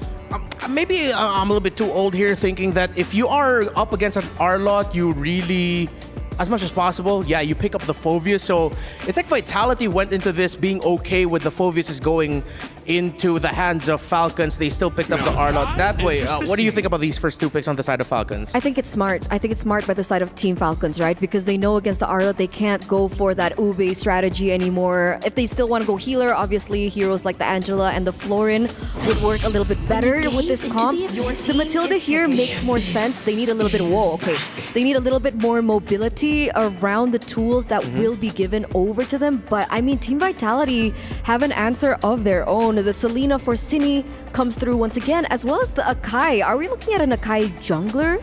Yeah, that's looking like the case here. Considering that they see the Phoveus and Matilda, Akai is actually a perfect pick. So many games I've played, y'all know how much I love the Akai, but I also love the Phoveus as well. I do not love Akai when I'm playing Phoveus. Yes, there's like displacements, whatnot. He has dashes that you could get his passive back, but no, it's just so difficult to play a Phoveus when there's an Akai around. And if you're a team that loves to stick together, Selena is a nightmare to face up against. Agree, definitely. Giving a lot of the Abyssal Arrow, trying to actually get a little bit of stun for the initiation, and those are the things that Falcons wants to avoid. They would like to counteract. That's the tactic that they've done yesterday. They waited around, make sure they have a really good rotation, timing wisely for all the fight itself. The moment if Vitality try to push in, and if they were trying to play it out on their own for the aggression, they will wait out all the skill cooldowns, and that's when Falcon tracks back. And on top of that, I think the Selena pick also denies a utility jungler from the side of Team Falcons, right? We've seen a lot of moments where the Fredrin gets caught alongside all those tools that the Selena can throw out at him. So the Fredrin deny pick might actually force Sunlight into an uncomfortable position. Technically, she's only picked up the Baxi and Barat so far. Not really sure if she wants to pick the Barats into the Selena. I guess we'll see Vitality coming into the second phase, because we do see that the Melissa, though, is a pickup here for names. We've seen her utilize this over and over on internationals. It's a staple hero for her, despite the Melissa not doing so well in this current meta. Yeah, I really appreciate the drafting that we're seeing right now. Vitality still decide to respect ban the Fredrin, so they're going with what you mentioned there. They're sort of limiting what Falcons can play into the jungle. The Barretts was also brought up. Maybe that's why they picked up the Matilda so early, because Matilda Barrett's a very classic combo that you'd want to pair up together. And then I love how after every pick, there's always just an instant response. But right now, it seems like because of that one Matilda pick, Falcons are ahead of the curve in terms of what else can show up. So, Fasha Bunny, what are the possibilities turning in your head right now? I mean, knowing for a fact that they've already have their comfort picks, Melissa itself. So again, they're still trying to actually try to prioritize to get those power spike. First of all, making sure that at least Falcons have that momentum at least at the mid game itself, because they want to slow things down. But Vitality, they already said they don't want to slow things down. They want to make sure they cause chaos. They want to actually disturb every movement of Falcons itself. As meta as she is, the Barrett's ban actually. Taken up by Vitality. So what is Falcons gonna be left with? Are they just gonna have to really dig deep in the bag and somehow pick up a Martis? But there's an Akai on the other side already. This is weird, and it might be a hot take, but Exborg jungle? That's not a hot take. I agree. Literal hot take, because he does. Because he's kind of hot. I mean, because his skills are based around fire. Yes. But I think the Exborg can work out here, right? Essentially, if they're looking for neutral objective takes in the early stages with the, what's his ultimate called? Last Insanity. There you go. With the Last Insanity, it should be able to push through the... Man, these ultimates are getting me, man. The Akai, I keep thinking Hurricane Dance. Heavy spin. Heavy spin, there you go. It's okay, it took me 4 seasons. Thank you. All right, but You're not alone that's there. still an option for them to go for. I'm not really sure if Sunlight's comfortable on it, but it looks like the Valentina is picked up. I find that quite interesting. Yeah, one of the age-old responses to seeing an Akai on the other side is you pick up a Valentina, considering that you're mainly also going to be hitting the heavy spin. Getting the heavy spin as a Valentina as well. Okay, so counter back again. Yeah. They're literally just repeating again over and over again what they're trying to do, try to make sure that whatever you give to us, we give you back. Yeah, but with what you mentioned earlier, Fasha Bunny, I gotta agree with you. This might not be the easiest mid-game power spike that Falcons are looking for here. That you mentioned the Exborg already, Eterna. That might actually be the last best option here right now for Falcons. They pick up the Claude, they pick up the Esmeralda, and I think that's also them saying, we're thinking maybe Exborg is gonna show up, because with the mobility that the Claude brings to the table, might not be easy for Exborg, considering that once you're spouting out the flames, I mean, what are you gonna do when a Blazing Duet comes in? Oh, that's true though, because the fact is, mobility-wise, Team Vitality has it. And even with Export trying to use that Last Insanity, making sure that you have that initiation, try to actually burst down at least one of the players from Vitality itself, getting one to be eliminated. But it's still not going to be enough as you pull away to actually have that follow-up from the rest of the team. And this is the question is, you have that strong communication when it comes to the Ube draft. But can you do it right now when it comes to fighting with Vitality? I mean, they're thinking about it, right? They're taking, oh man, how? I guess that's what happens when you sit in the seat, right? Great call. You should sit there more often. Fantastic prediction there on the Exborg. And now it has been set. Fantastic drafting from these two teams. They answered each other back and forth. They were also thinking ahead of time. I am excited. Team Vitality, Falcons, let's go. Brigida and Ingan. Oh, excuse me, Naisu.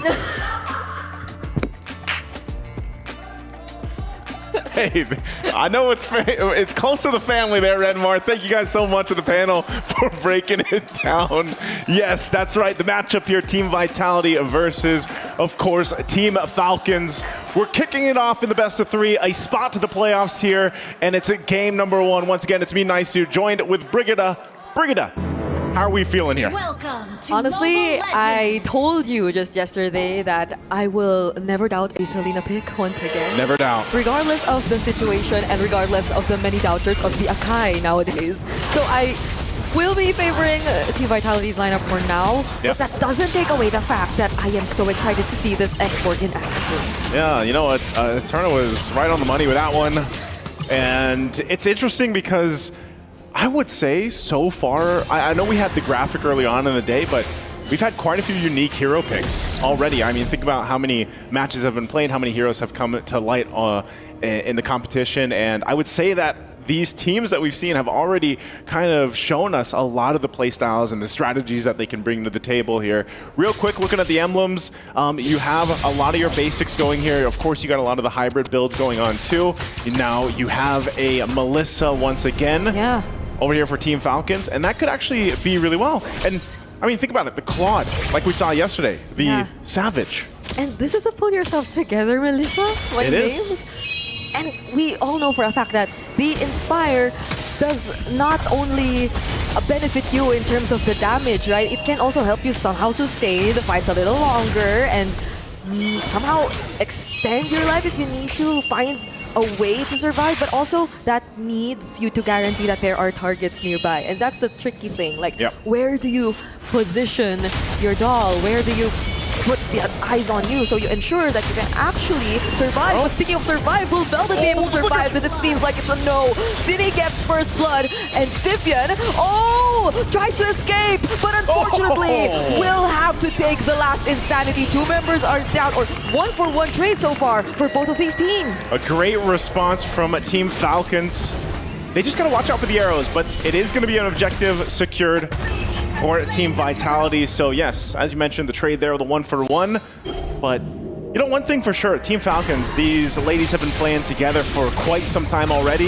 The synergy is clear, and they've done a lot of work to go ahead and improve their gameplay over, you know, the countless months, if not years, that they've been together. So it's a true test, I would say, to see how they match up against the macro of a team like Team Vitality, who has been known, you know, just to be quite dominant, obviously, in the competitive scene. So this lineup, though, if we really break it down, like you mentioned a couple times too, Names has to get online on the Melissa. That can be really helpful later on. A little early action too, just from Velvet being kind of that bully on the Phoveus here. Yeah, I also think that Team Falcons, with their lineup, they have like several ways to somehow work around or punish Team Vitality if ever they make some errors in trying to make these combos work, the Arlott, Akai. I know it's not that guaranteed just yet. You have to be very precise in terms of how you make use of these skills so that you can get the full potential. And Team Falcons, they have a lot of movement speed, so they may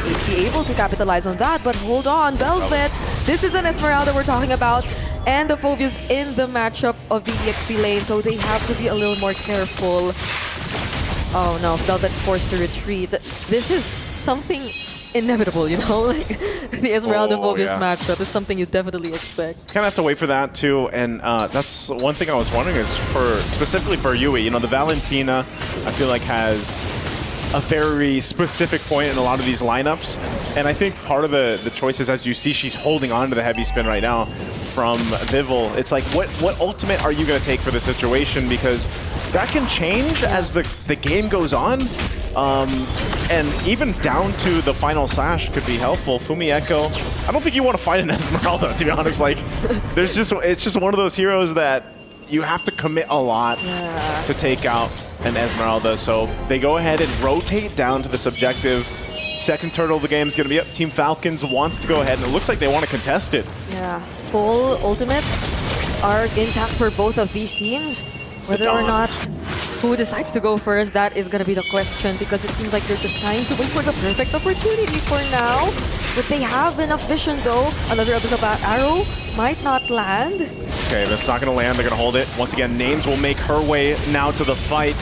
Meanwhile, Shell's still holding on to the bottom. She's going to clear the wave, and this is going to break out. Unfortunately, it lands on Sunlight, and that's the Faraga armor immediately taken out. Vivian, though, might just be punished by Velvet, but there seems to be the perfect heavy spin to deny them of that. Sunlight gets taken out, and there's the flicker from the other members of Team Falcons just to make it out alive. The Abyssal Arrow does not connect. Velvet trying her best, but that seems like a win for Team Vitality. Oh, is Velvet going to stay here? I mean, she might get caught out. She's going to deal with Fumi Echo now, so forcing out, the wave going to be dropped, and Turtle is secured.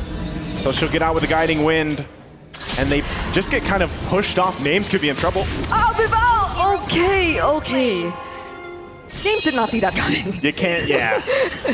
Unfortunately, no go away there. Oh, wow. Imagine that. Even mid-air. Mid-air with a guiding wind.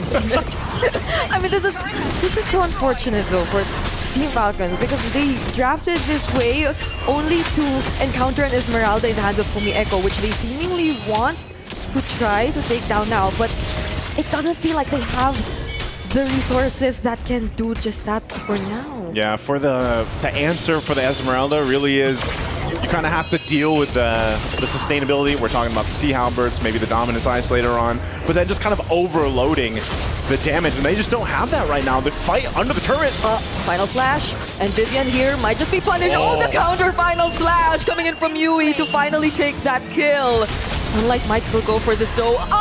Another Abyssal Arrow Sunlight. from City, Falling Star Moon, but the Guiding Wind saves Sunlight from danger. Even with this save, they're not out of it just yet. Another arrow. Oh, she's gonna have to cancel that recall. They keep her there long enough though.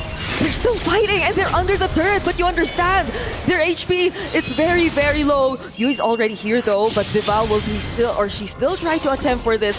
They might have to let go of this turret, but Pippin still goes in. Now Yui. Fumi Echo might just take her out. Yui also next, 2 heavy spins. Where am I supposed to look at? Beyblade. It seems like the fight is still going, however, and look at the damage from Chell with a blazing duet. Names cannot survive. Oh, that is tough. That was such a long hold under the turret that they couldn't escape. And it was a great play from Team Vitality to keep them there, delay them from recalling while the team came up, capitalized on the kill, and now it's all led to this. You're looking at a 4K gold lead. You're seeing the difference here now between the lanes. Specifically, you can see there's quite a lead in that gold lane. Yeah. And that's why, again, the Claude is it's something you don't want to let get that faster power spike in terms of the items, because once that happens, you're just kind of free to go in, blazing duet on out, and get out of there. And think about the space coverage with this Claude from Shell, because you have a flicker too. So that works in conjunction with the BMI.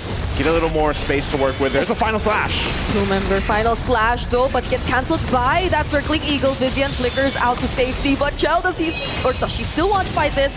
Maybe not, but Fumi Echo has a different plan in mind. Falling Star Moon towards the back line, still tries to go for Velvet and Names. Last Insanity to try and get away, but look at Fumi Echo, all alone, taking on every single member from Team Falcons, and look at the heavy spin catching too!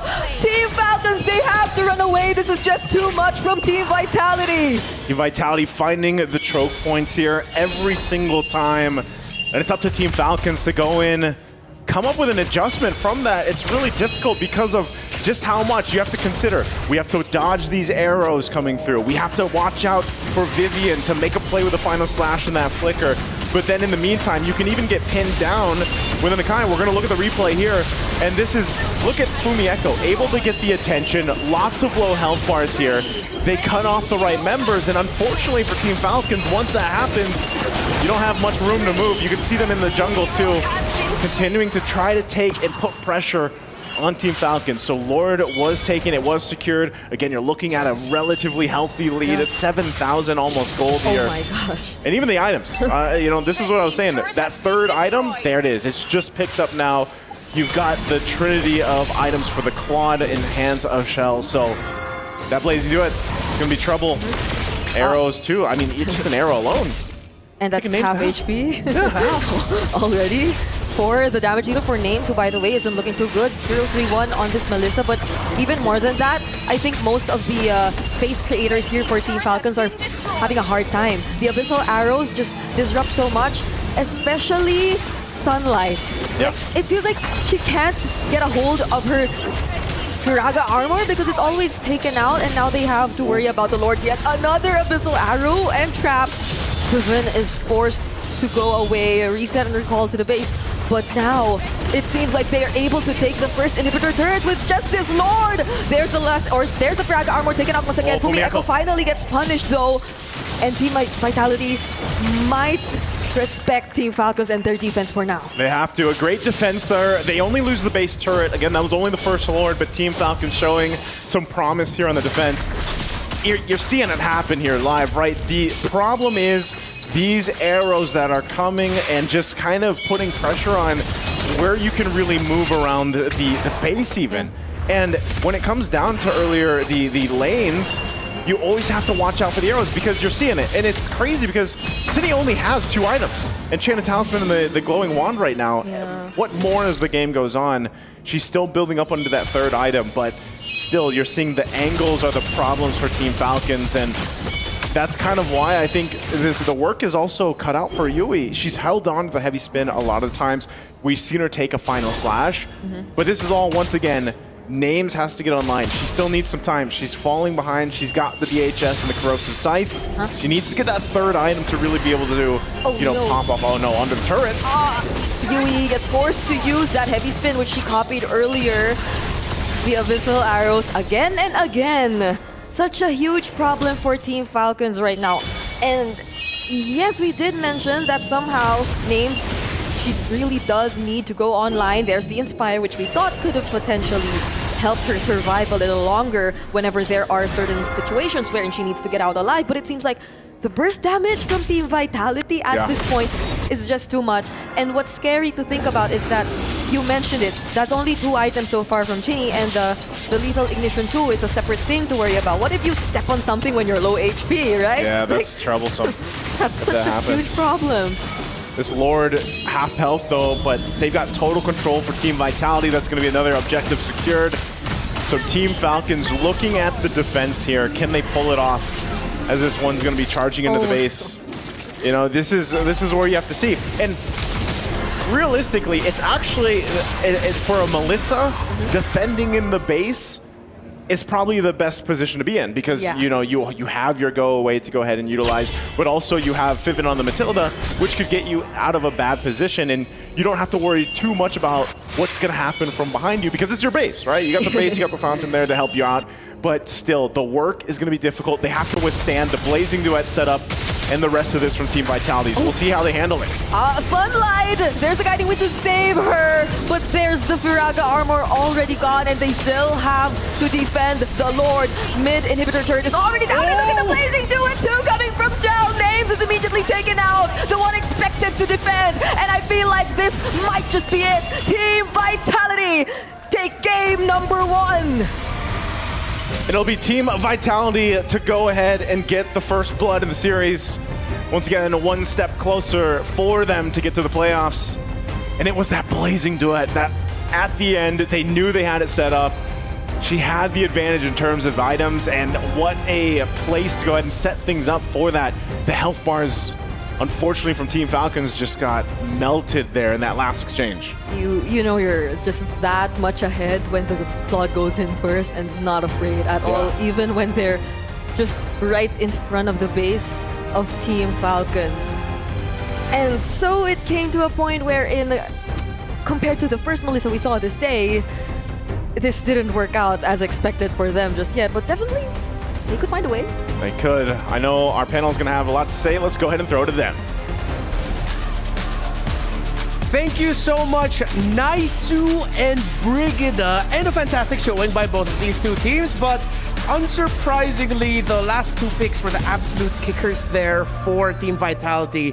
The Claude especially just tore through the formation of Team Falcons. See, I don't know what's going on here, right? Because it's either Team Falcons are playing in a way that they stick to their comforts, so it gets really heavily exploited by Team Vitality, or they had a different kind of strategy in mind, right? Because they knew for a fact that, all right, Names has utilized the Melissa in the gold lane a million times, and obviously we saw in Names was falling so far behind of the Claude. It was very difficult lane for her. So in the very end, when we saw Falcons' successful games yesterday, they weren't able to achieve that because Names was not given any moment to come online. I mean, the fact that they talked about it, they want to actually keep up with the drafting that they've done. They want to make sure that they want to show off that, hey, we have a lot of hero pools. But again, if you keep on using the same thing, and which I've already talked yesterday, yes, it is a 50-50 situation. Sometimes you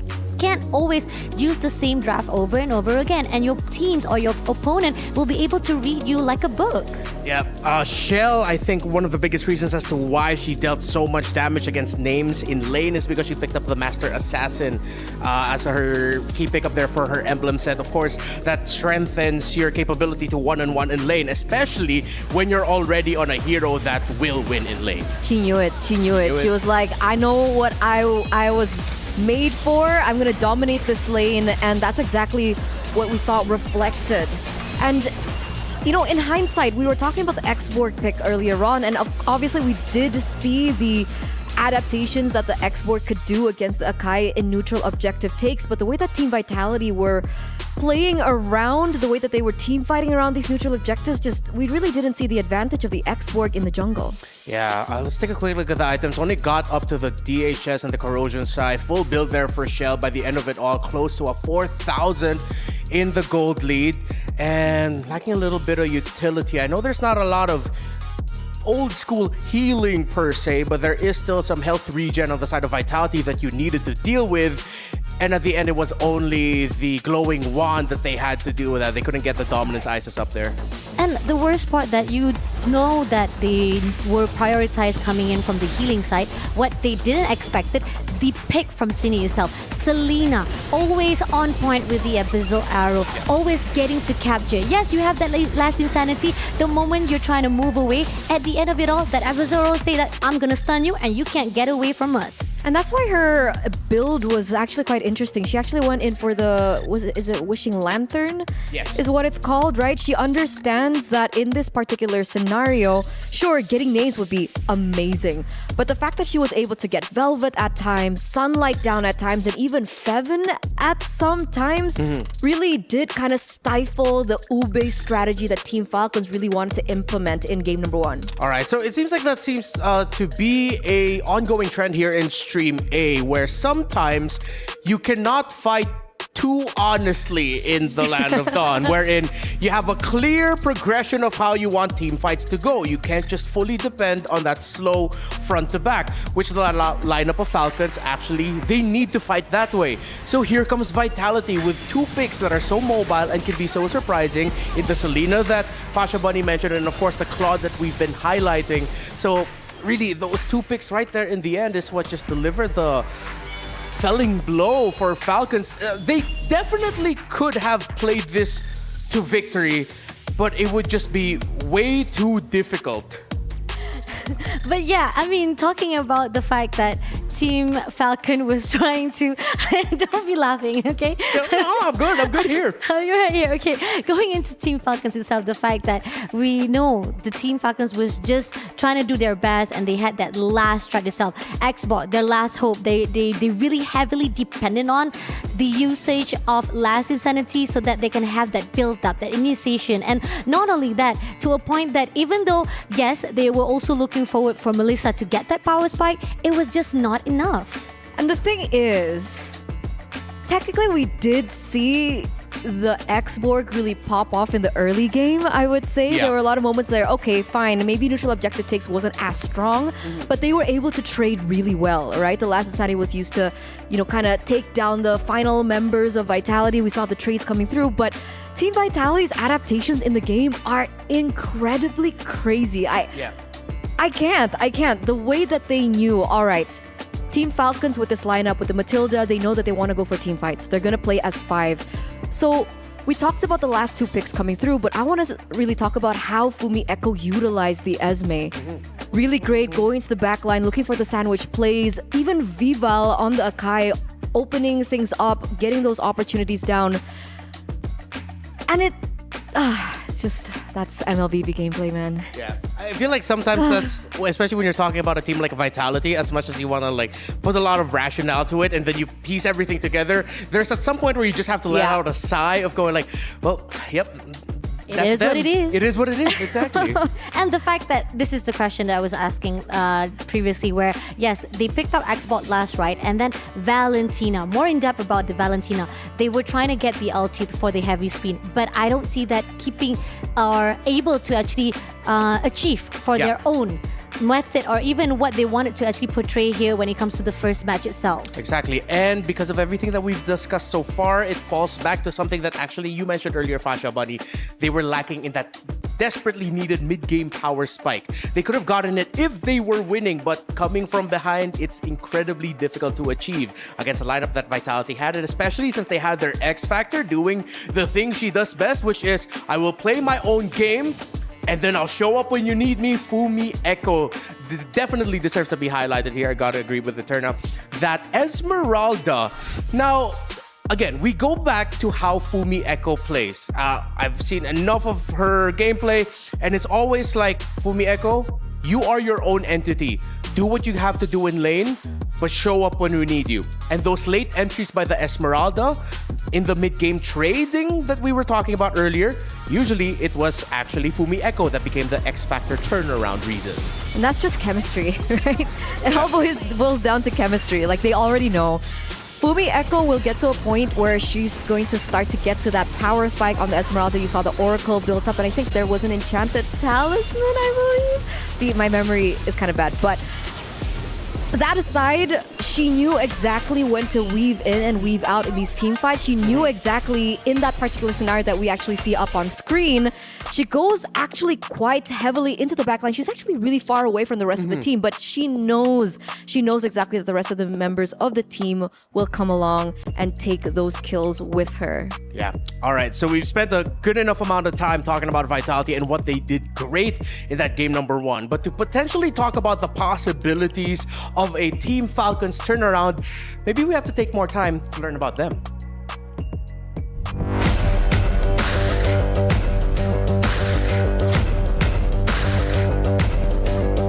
I can describe our Team Falcons as fierce. Gonna go in, Velvet unable to catch him with a vengeance now. Able to use the final slash, Venus Fury knocking him up as well in the midst of the Lord electrifying. Last year was very hard for us. We were eliminated from the group stage with 0 wins. But it was a really great experience and we learned a lot from it.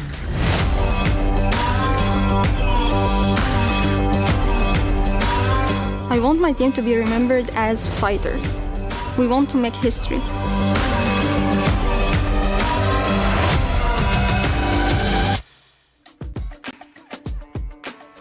They want to be remembered as fighters, and they are going to have to put up the fight of their lives here if they want a chance to push into game number 3. Now, I'm going to say something here, and tell me what you guys think. I feel like in that game number 1, there actually really wasn't a lot of Team Falcons errors to point out. More so, it was just there's just significantly more Team Vitality good things to point out. I agree. To a certain extent. But I feel like the weaknesses of Team Falcons are starting to show. And having a coach like Coach Casius, he's going to be able to sniff that out real quick. And why do I bring the coach into this? It's because of the drafts. I hope coming to game number 2 and after everything we've seen from Team Falcons so far, they have a different strategy in mind because they can't repeat the same thing that they did yesterday because they've been read like a book here in game number 1 by Vitality. All right, so it seems like both of you are on the same boat now, wherein we're going to have to see a different version of Team Falcons now for this game number 2, where, yes, they've talked about their strengths in the Ube strategy healing meta, but maybe they need to show more. Velvet has said here they are not afraid of losing, and that is their advantage against other teams.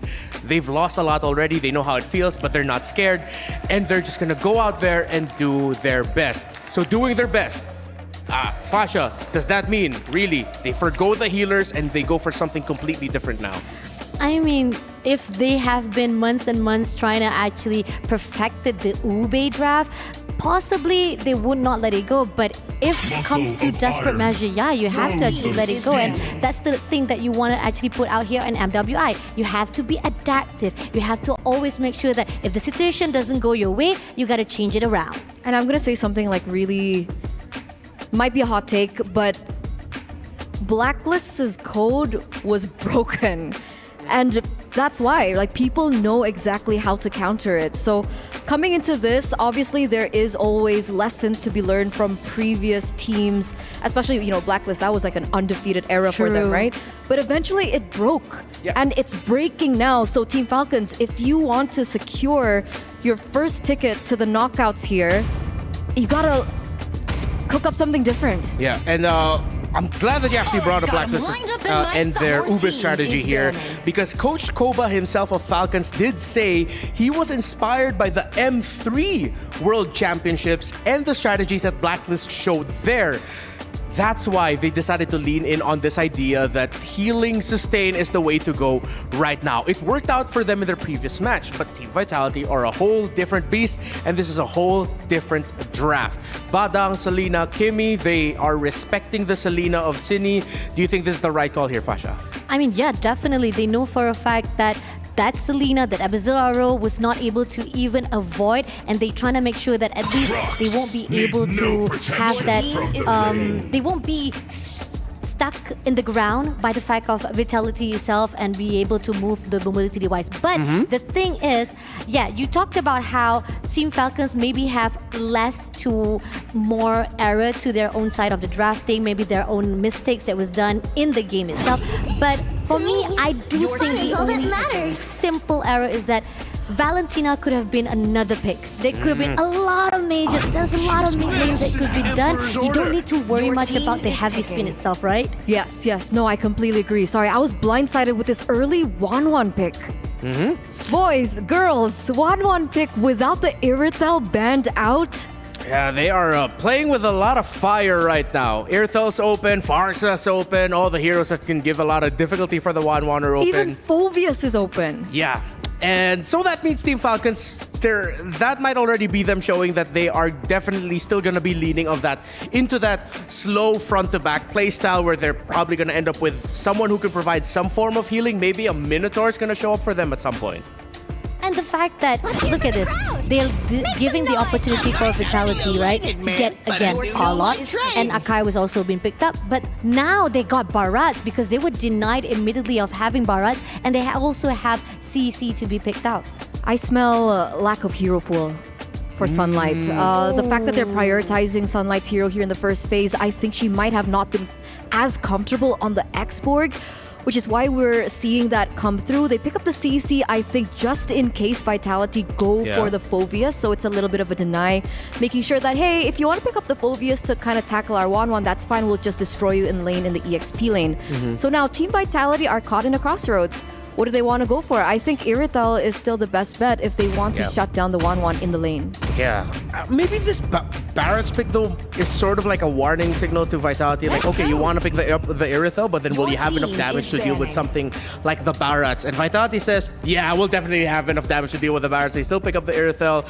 Farsa is still on the board here for Vitality. If they want to go for something actually incredibly surprising, but makes sense considering they're up against the Barats and CC, even the Eve as a surprise mid lane pickup might be a possibility here for Cine, Fasha. And the fact that they're definitely going to actually cut out even more hero pools, right? And we've seen already the pattern coming in from the team of Falcons itself.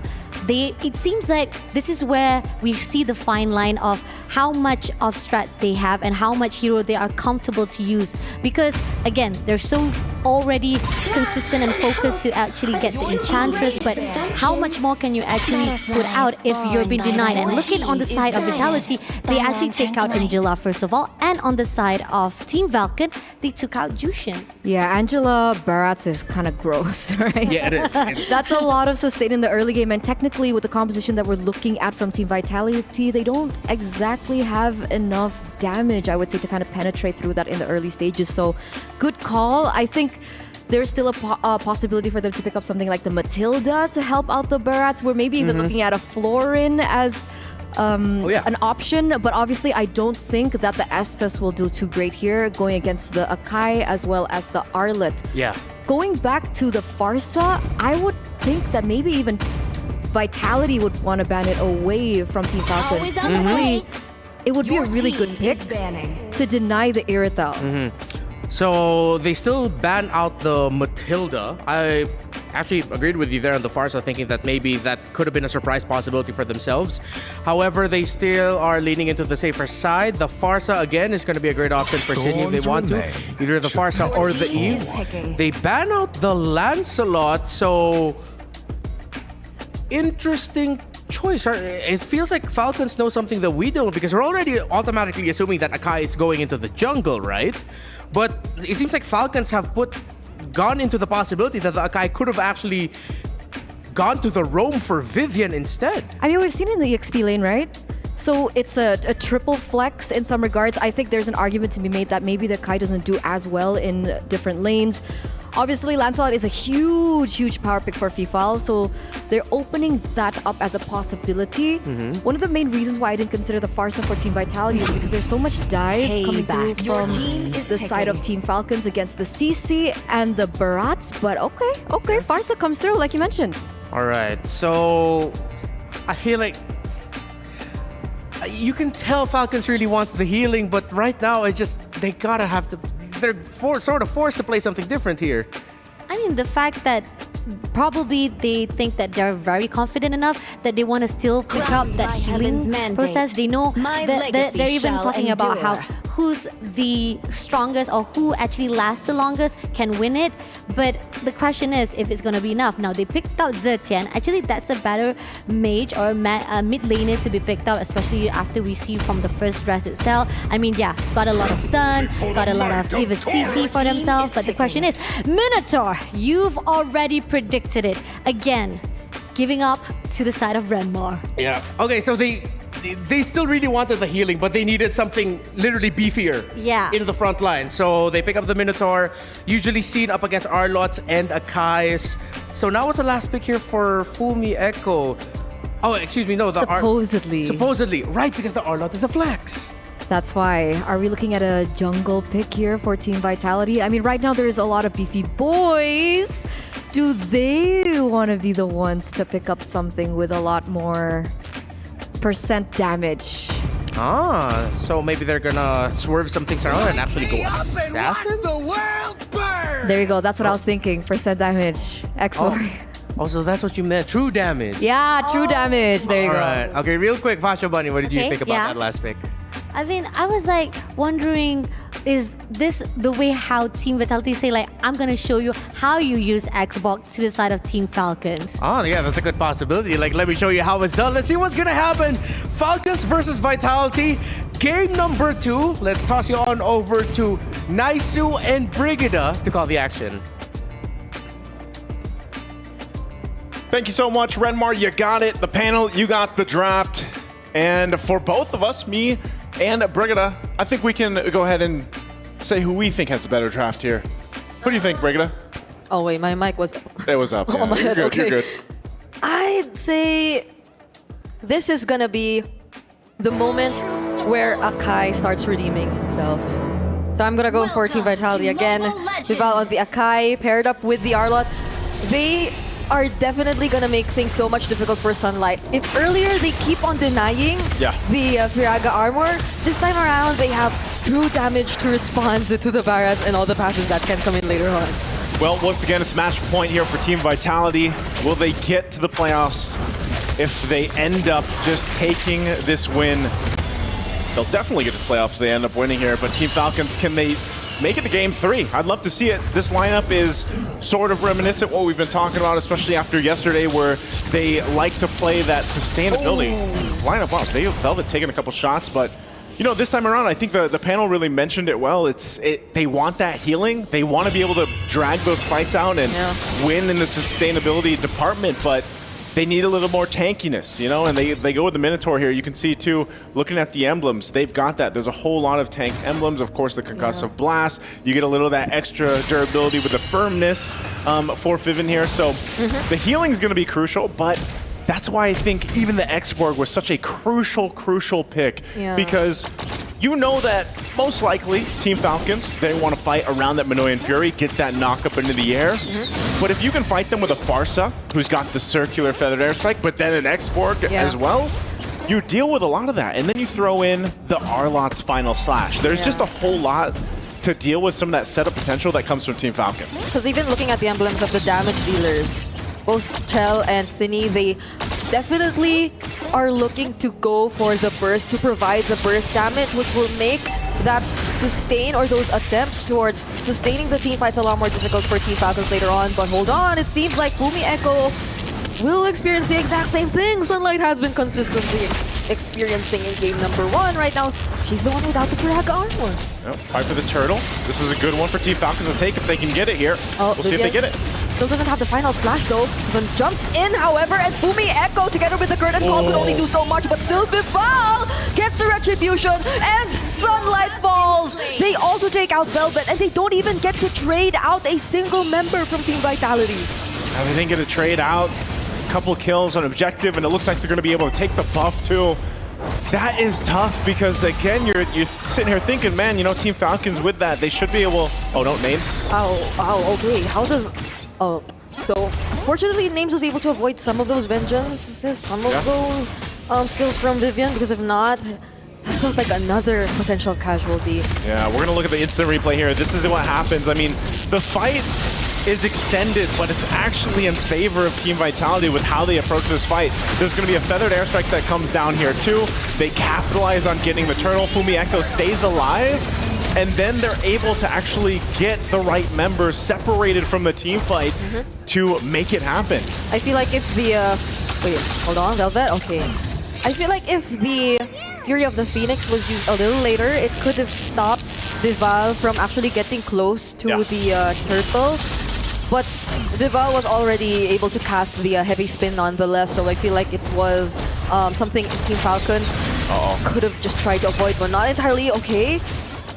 Use that retribution because, you know, again, she didn't. That was the angle that Vival was going to look for. Collapse down towards Names, but so far, pretty much just reset at this point. There was a lot of attention down in the gold lane, and I think, you know, once again, we always kind of play that part where it's like, man, these gold laners, Names, gets the flicker out.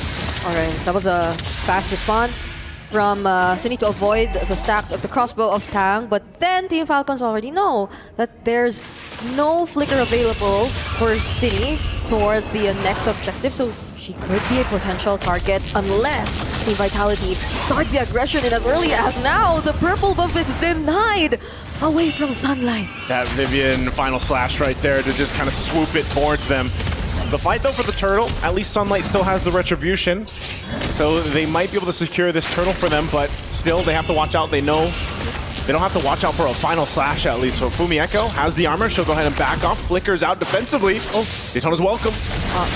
It's used onto Vival, but there's the response. It's another heavy spin as well, and look at them targeting Fumi Echo from behind. Velvet, the damage is not enough just yet, however, and now she will be the first to get taken out. Chell joins the team fight, heavy crossbow, and forces out the flicker from Vivian. This seems like another free objective for Team Vitality. Oh, that's an objective they definitely fought for. They end up getting it, so another turtle in the hands of Team Vitality. And it was so close. I mean, Velvet was so close to getting at least a kill there on Fumi Echo, but she still survived. Shao could be in trouble here. Names? Oh, there's a better airstrike, but it seems like the crossbow of Tang will still make it. There is no way Chell gets to survive that. Vivian trades out Names, however, but might get traded out too. 3 members trying to chase after Vivian, and that's gonna be the kill going towards Yui. There you go. Team Falcons picks up a couple kills. Again, quite risky and decisive for Names to go ahead and go for that fight, but she got the airtime, she got the crossbow of Tang off, and then, unfortunately, she goes down. But at least, right, at least they get something here. That gold lead was already starting to build up, so you definitely want to get what you can against a team like Team Vitality. And Team Falcons, you can see, once again, the difference in terms of the gold lane. What? Oh no, Velvet. Solo kill. That's a solo kill, man. That is not, it's not looking like a good kind of experience for Velvet right now on the CC. It's just really difficult to deal with this because there's a reason why the X-Borg works so well, and like our panel said, you want that true damage, you pick up the X-Borg. And honestly, I feel like even though we see Fumi Echo without the Firaga armor a lot of times, look at the damage Fumi Echo's doing. Yeah, it's not the same as how Sunlight just gets to be put on such a disadvantage whenever she loses the Firaga armor, because Fumi Echo, if ever she does lose out on the Piraka armor, she gets to force out so many things from Team Falcons. But speaking of forcing out so many things, names get bursted down, and look at the heavy spin locking in Pippin. 2 members immediately taken out from Team Falcons. They couldn't even fight back. They couldn't get back. Again, this is one of the promising things about an Akai, and right now in the current meta, like you mentioned earlier, Brigida, that ability to just be a threat as an Akai, and then you're like, I don't want to get locked down under a turret with a heavy spin and zoned out with the feathered airstrikes, and that's what we see here. Vivel comes in and just locks down the right members, and it's just an overloaded experience. Now in the mid lane, that's actually the same thing happening here. They're putting pressure on that tier 1. They don't have the wave to push in just yet, but still, anytime Vivian has that final slash, they can actually decide to start any fight that they want to, and it looks like they're going to do that. Right. So Wave's now pushing in this tier 1 turret. Okay, there's a flicker from Vivian. Oh, but Vivian goes in first. Only knocks out Vivian, though. The other members of Team Vitality just walk away from the Minoan Fury. Oh, okay. She's going to back off. That's, again, I don't know if she wanted to possibly go for what she did minutes ago. Ends up going for that kill, but ultimately will back off. She still needs plenty of time to go ahead and build up. The rest of the team as well. You got the Flask of the Oasis now in the hands of Fiven. So she got that. She has that to help with some of the healing here. You did say that Fumi Echo had highest damage earlier, right? Yeah, she but had. But that yeah. isn't even using the Warak's first item. Yeah. So it's scary to think that Team Vitality are just this much ahead of Team Falcons. Almost 5K, but you could already feel how dominant they're playing this game. Yeah, again, this is one of the things about Xborg, the ability to get that last insanity off, you know, kind of literally cook people and then get the true damage off. So this is an objective secured. They are dominating in terms of the objectives, and it looks like Team Falcons will just have to get what they can. They'll get the tier 1 turret on the top down. They will be forced to respond to this Lord push. That's going to be happening. They still hold on to that middle turret, at least for now. But I think the biggest question here, Brigida, is are they ready to fight? Because the fight's going to be brought to them, and they have no choice but to go ahead and respond to it. You can see this, you know, Cine does have respectable damage. Final slash from Velvet. He's going to pop the Vengeance, though. They want to take this turret down, and that they will. Oh, the Echo now. The Daytona's welcome. It didn't. Oh, under the turret. They weren't able to use it just yet, and they were bursted down immediately by Fumi Echo. Minoan Fury as a response together with the Fury of the Phoenix. Names gets taken out, however, and Vivian escapes death. Now that's 2 consecutive turrets they might just take down, but they lost the minions, but this might just be the time. 2 members down, Wave still pushing in, plus the Lord on the bottom side. They'll take the buff, and Team Vitality might look for more. The shields are still up here. Vivian's trying to hold that down, but it's just quite a bit of damage still they have to respect. That Lord still making its way. They already got the shield in the mid. Now the bottom turret going to be the focus here as that is popped as well. Not sure if Team Vitality wants to do much. It's not like they can force this fight because there is no Flicker 2 from Vivian. So they'll just have to have it clear it out. They got 2 of the shields. They might get a 3rd. Yeah. But right now Team Falcons should be able to defend against the rest of this push. Yep. Because majority of the plate making no, is going to be Vivian, but Sunlight, look at the damage coming in from Team Vitality. And the heavy crossbow from Chell, taking out Velvet all alone in the top lane, and now they gain access to the top inhibitor turret. That's just how much damage output Shell's able to put out, and Yui could be in trouble too. She does pop the Fury of the Phoenix. But Chell gets to touch even that. Like not even with a sprint, literally just walked away. So now with consecutive waves coming in, Team Vitality, they might attempt to force this. Oh, look at this. Look at that. A couple hits on Names, and Names has no choice but to go heal back up. Oh, the stun and the final slash. There's the Minoan Fury knocking up members from Team Vitality, but look at the damage from the last Insanity. It's a double kill from Fumi Echo, picking up the Immortality just now. And it seems like Team Vitality, they're not allowing Vivian to go down just like that, and they go after Velvet 2, making it a triple for Chell. Man, they know they have nowhere to go, but the rest of the team will follow through and be there for them. It seems like for the first time today in Stream A, Team Vitality, they'll be handing us a sweep against Team Falcons.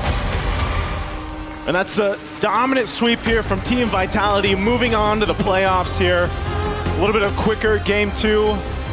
But again, as always, soaring higher here, showcasing just how much they have in terms of synergy and just knowing each other's play style. I mean, for the fact that your gold laner is just jumping forward and taking members down, even solo, is something you want to watch out for. And that's why also Irithel is so strong right now in the current meta.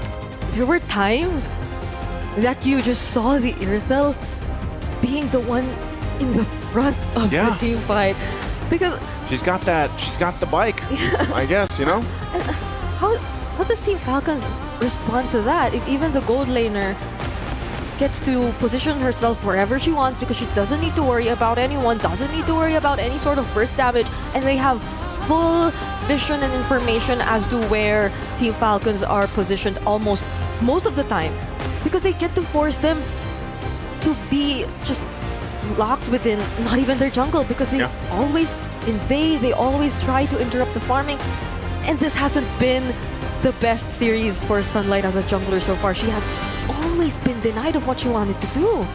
Yeah, very difficult, I'd say, to deal with here, especially the type of aggression that we see from Team Vitality. You know, Athena even mentioned yesterday she'd call them Team Brutality just because of their play style, and you know that's very apparent on the way they like to go ahead and move around the map, find the choke points, force fights, even if you don't necessarily want to take them. So once again for this series, what a great sweep for them, and looking promising to be a contender, obviously, for the championship here for MWI.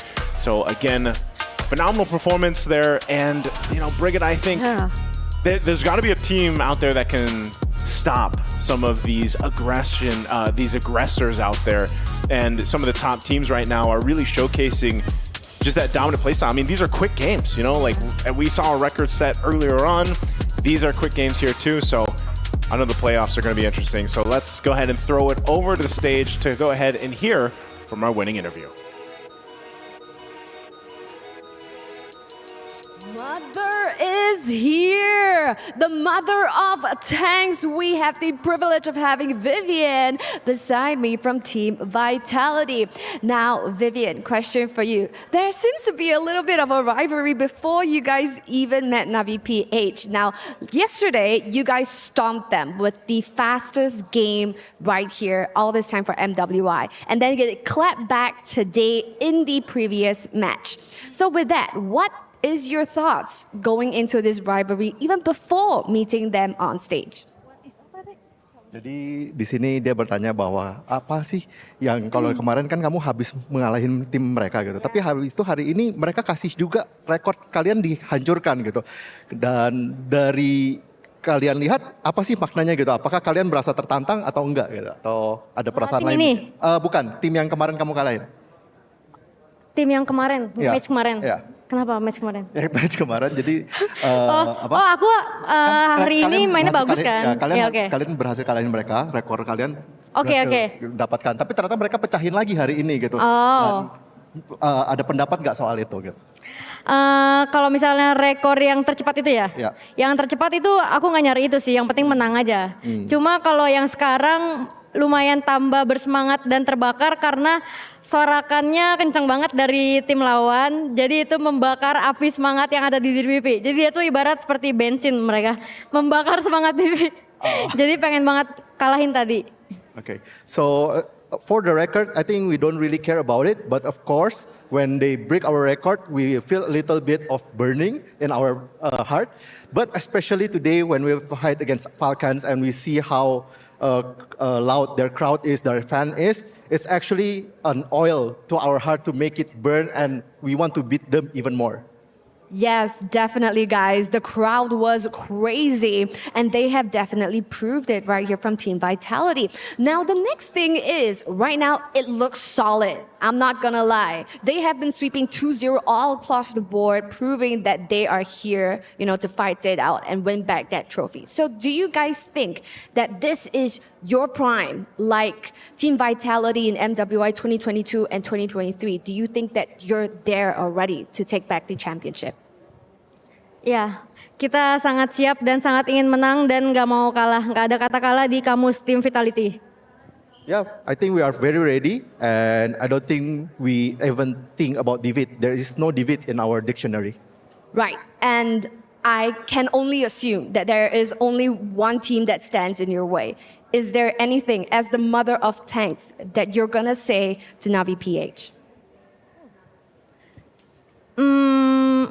Jangan berharap bakal menang untuk kedua kalinya. Itu aja. Don't think about even winning twice.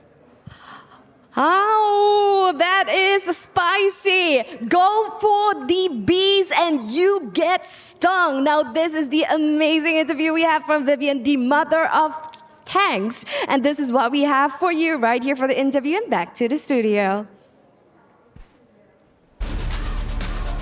What is it about Team Vitality? And if ever they go into arena with some, let's just say, fervent reception towards them, they just seem to get stronger. And I don't know, Vitality just gets stronger when you seem to boo them. They just hit a different form, different level.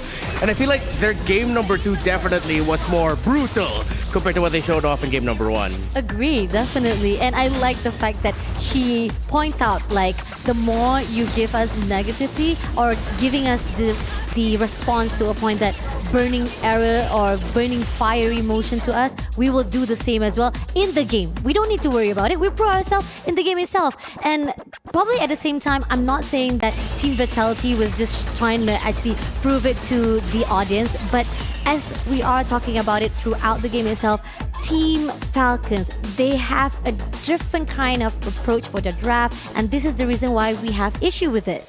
Yeah, I think in this particular game, I agree with what you mentioned earlier on there, Fasha. Team Falcons need to go back to the fundamentals. We've been talking about the fundamentals ever since yesterday. We've seen a few teams just really tunnel vision on other things that they forget the basics, right? Going back into the drafts, the 1-1 gets picked up in the first phase. Sure, she's incredible in the gold lane, but one of her main weaknesses, other than the late game and those amazing items as well, is the Irritel in the lane. So in these drafts, I felt like, what were they supposed to work with? They weren't given the tools to actually look for a winning game here because they had no winning lane. Yeah. CC against the Xborg turns out was a good lane for the Xborg. Even in the mid lane as well, we saw the struggle that they had to go through. Okay, so I think I want to tweak that. It's not that they need to update their fundamentals a little bit, because the fundamentals, I see the thought process behind it, but they need to put their focus elsewhere. We've seen 2 games now.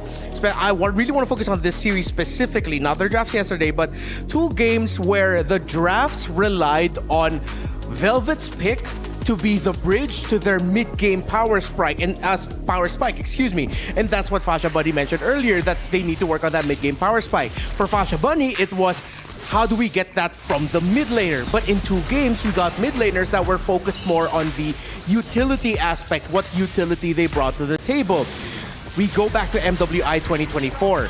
One of the reasons why Team Vitality ended up falling to Omega Empress then was because Omega Empress ruled over the mid lane. They stopped what Shinny and Vivian can bring to the table, and that gave difficulty for Shell and Fumi Echo. If Team Falcons went for that, do you think that would have been a better approach? Maybe, right? Because obviously if you have the mid-prio, you would, once again, like you mentioned, stop Vivian as well as Cine in the mid lane, but also help the side lanes out. So even if the drafts doesn't go to your favor, there is still a fighting chance in the early game towards that mid game to look for a close before it even gets to the late game.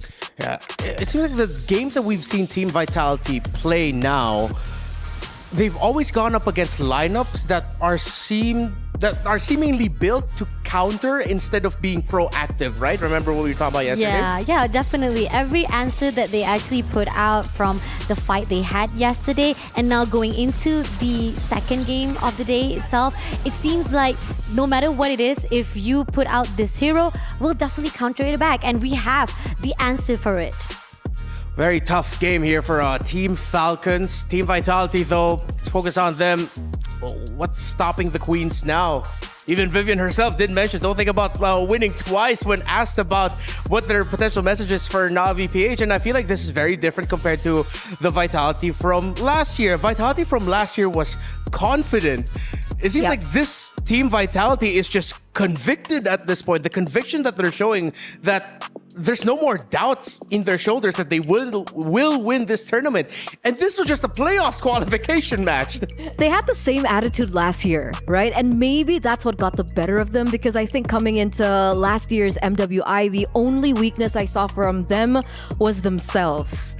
So the fact that they lost last year's championship, giving it over to Smart Omega Empress, that means that yes, they're confident, but they know not to be overconfident in these particular games, especially if they deem quote unquote the opposite worthy, right? Because that's been like an underlying thing. If an enemy team can take at least one game away from them, then that's when they consider the team quote unquote worthy. Yeah, and that's exactly what Team Falcons did to Team Vitality in a past tournament. That's why Vitality were very vocal going into their matchup against Falcons that, yeah, we deem them as worthy opponents and we will do everything we can to make sure that this time we're actually going to sweep them. And, well, they did. And the fact that I feel like Falcons, again, from time to time again, yes, you've been heavily depending on those draft-wise, and there were some answers that was done, but at the same time, Team Vitality, the confidence built, the anger, the rage that was already built up from those respawn that was done, those are the things that push even more further what Vitality can portray inside the game itself. But hey, I'm not worried about my Falcons. I'm not worried for them. I think they because still... your Vitality won, so... Yeah, I mean... Okay, but why are you not worried?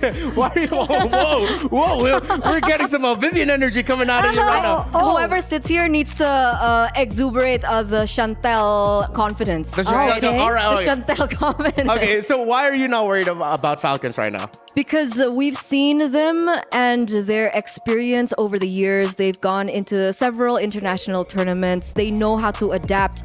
They're not going to make the same mistake that they did last year, which was one of the glaring, I would say, obstacles for them was like being on an international stage for the first time. Oh, yes. Right? I remember talking to Velvet before her match last year and she was shaking. She was like, I've never been on a stage this big and so on and so forth. But this is the second time they're here. And I think they do still have time to come back because technically from Group A, we will be seeing two slots into the knockouts. Yeah, as a fellow Velveteer, that is a term coined by Leo all over on Stream B.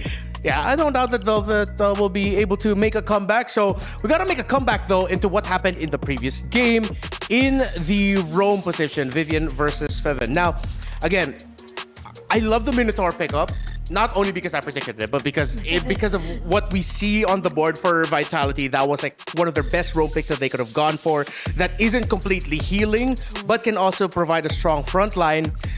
But because Vivian was paired up with the Farsa, we talked about her partnership with Cine in the past, that Cine is like the perfect mid-pair right now for Vivian, has been for a very long time, because Cine just understands Vivian's aggression timing, so she matches that.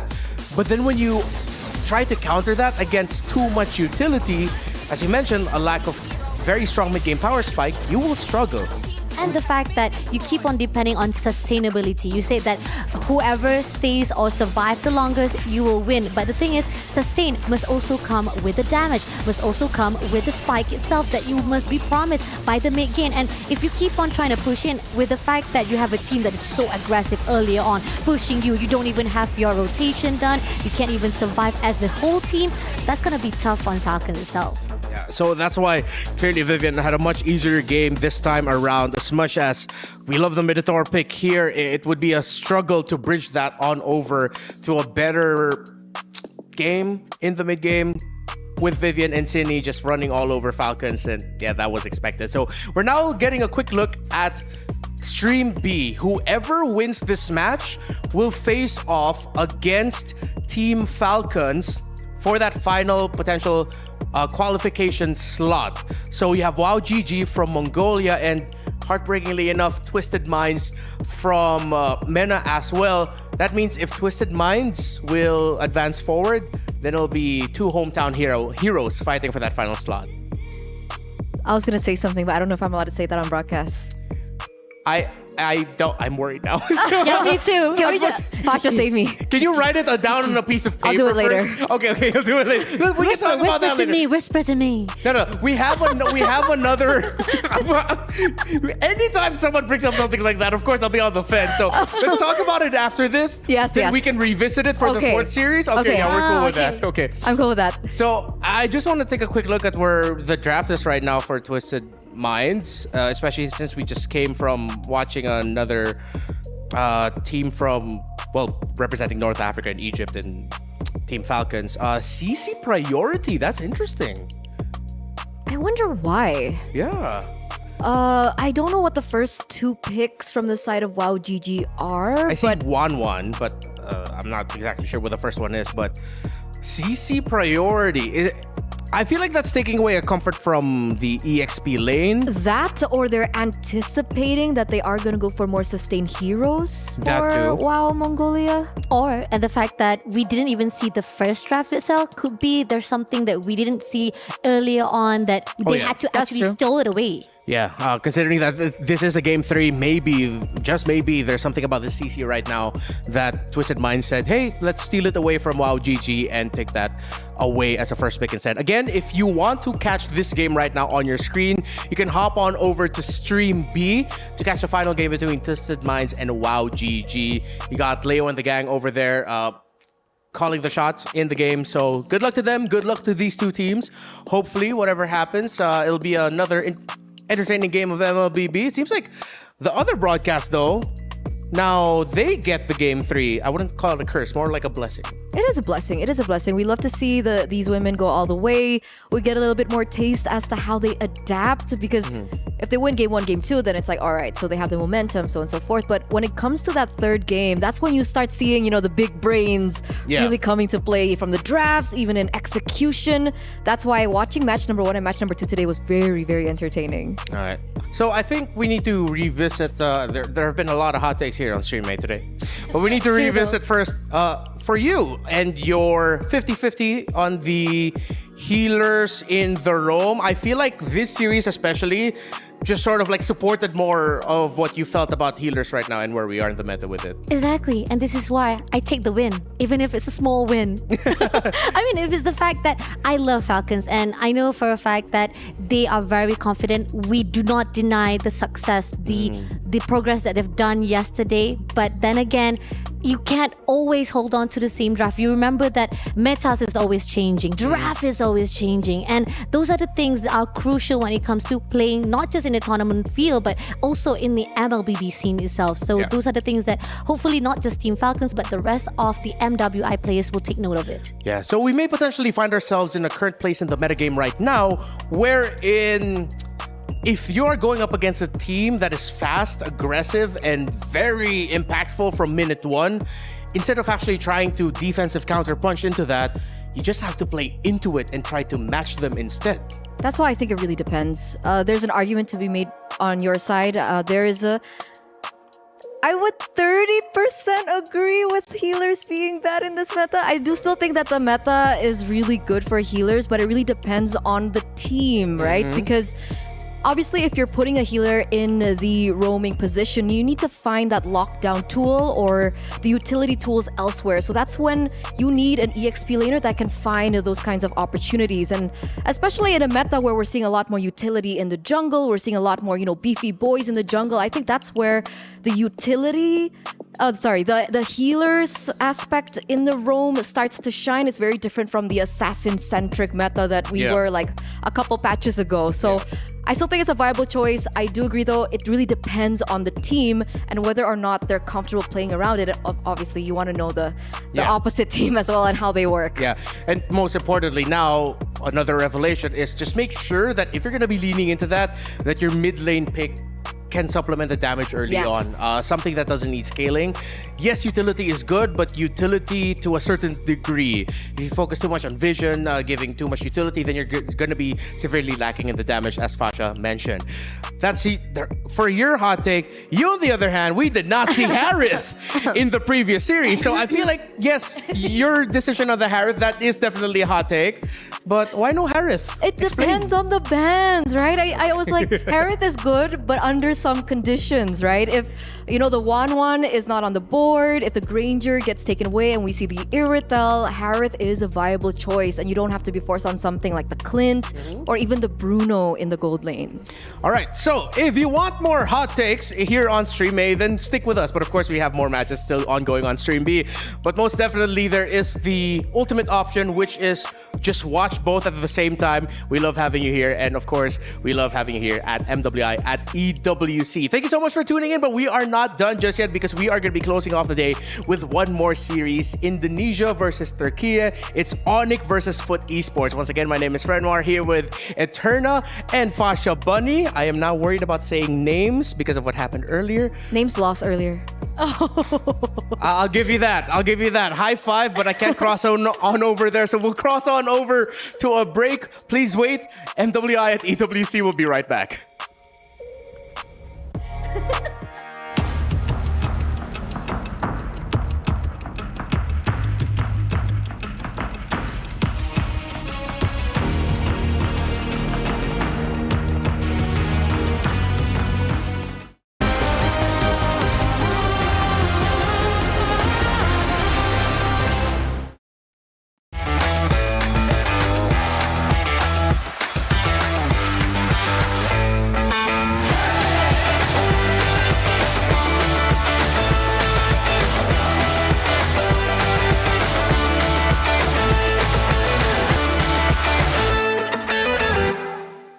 The human body was built to move, not trapped at a desk in one singular posture for 12 hours a day. It's time your chair evolved. This is Secret Lab Titan Evo.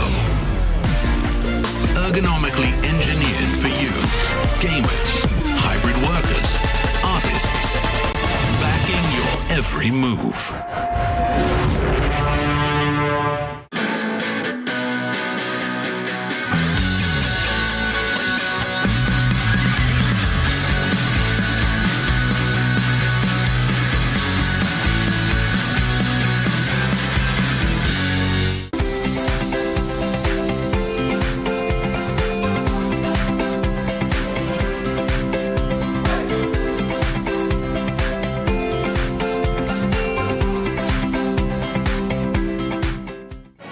Hello everyone, my name is Othel and we are gonna see the journey of the teams. So we have our official, unofficial EWC drawing game. We need you, one of you guys, to draw and another one to guess what is the skill and what hero is it. And this is your canvas. 3, 2, 1, draw. Okay. Yeah. Again, mahirap ah. Check the status of the drawing. I'm so proud of her right now. This is one of my favorites. I see the first part of drawing and I'm already confused. Okay, we're ready? Okay, show the camera. Okay, Kao, guess the skill name. Essa aqui é a skill que ele faz, isso aqui é o que ele faz. Eu entendi, só que boneco que faz isso aqui. Fica assim. Fica assim. Ah. Weapon? Like knife? That's supposed to be a sword. But I understand why you say it's a knife. Is it Hisashin? Wrong, it's not Hisushin. Sing, sing, sing, sing, sing, sing, sing, sing. Let me give you a clue. The skill looks nothing like this. So good luck.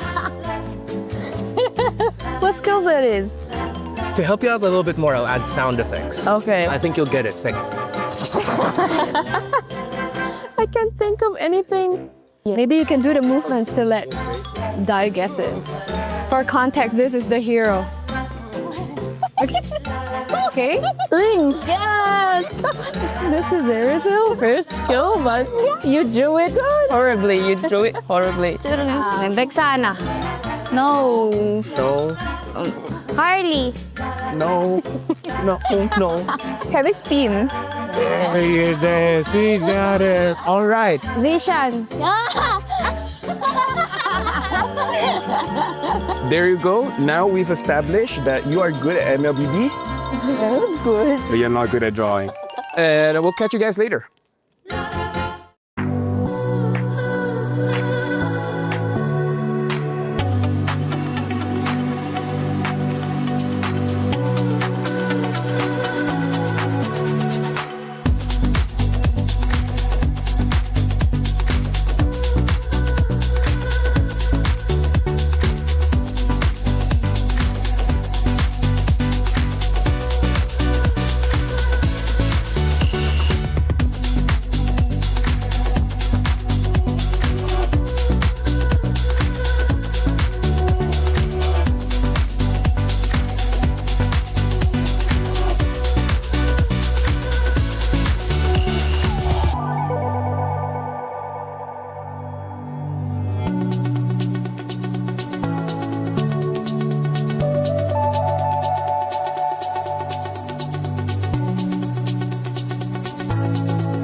swear you remember who you are. I swear you remember who you are. I swear you remember who you are. Remember who you are. I swear you remember who you are. I swear you remember who you are. I swear you remember who you are. Remember who you are.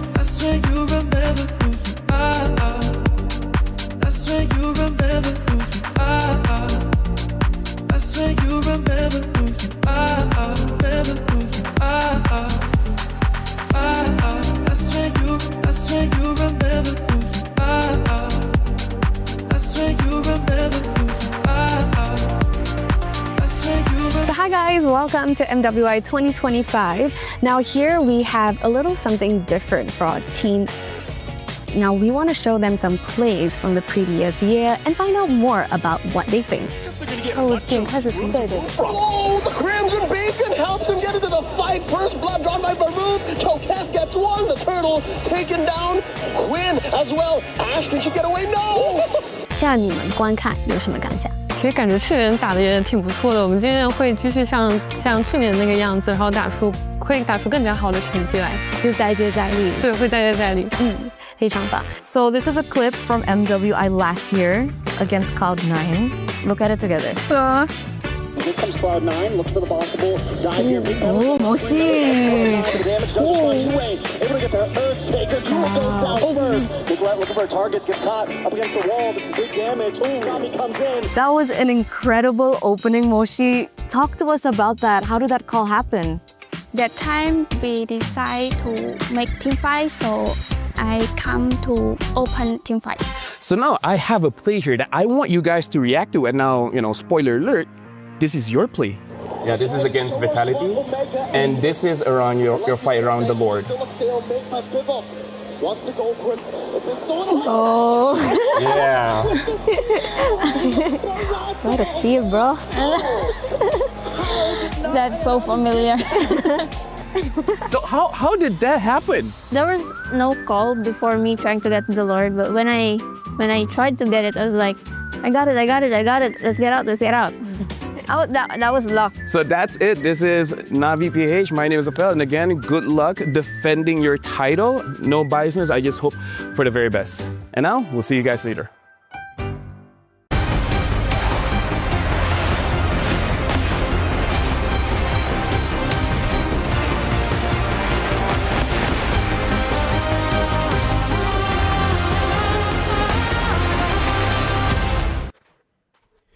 We are back at MWI at EWC 25 and another matchup here.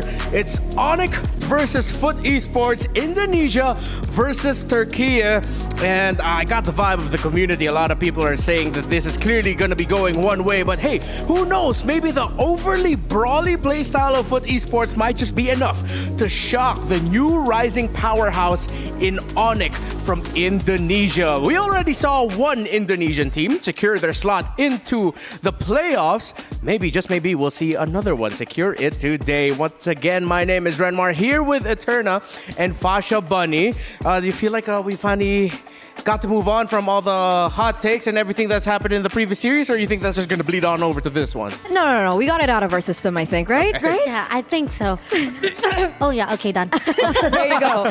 All right, so you just had to make sure that the last bit of definitely just the gotta previous cough it out. series was all right. So we good here. So don't forget once again that for this year's MWI at MLBB at EWC. We've got 2 titles, 2 tournaments to watch out for. Of course, we have our women's tournament and we have our men's tournament as well in MSC 2025. So that's 2 major international tournaments for MLBB here at EWC 25. So from July 10 to August 2nd, it's 1 game, 2 champions, MSC and MWI unite for the biggest MLBB showdown ever at EWC 25. And you know what? I absolutely love it because if I remember last year, there was a bit of a gap separating MSC and MWI. Now it's just like one big MLBB party here. We went from MSC wildcards. Now we're here at the Women's World Championship. Then we're going to go into the MSC tournament in just a few days. Yeah, this is what I was talking about as well last few weeks ago when I was looking at the schedule itself. I even was talking with the rest of the talents as well, like,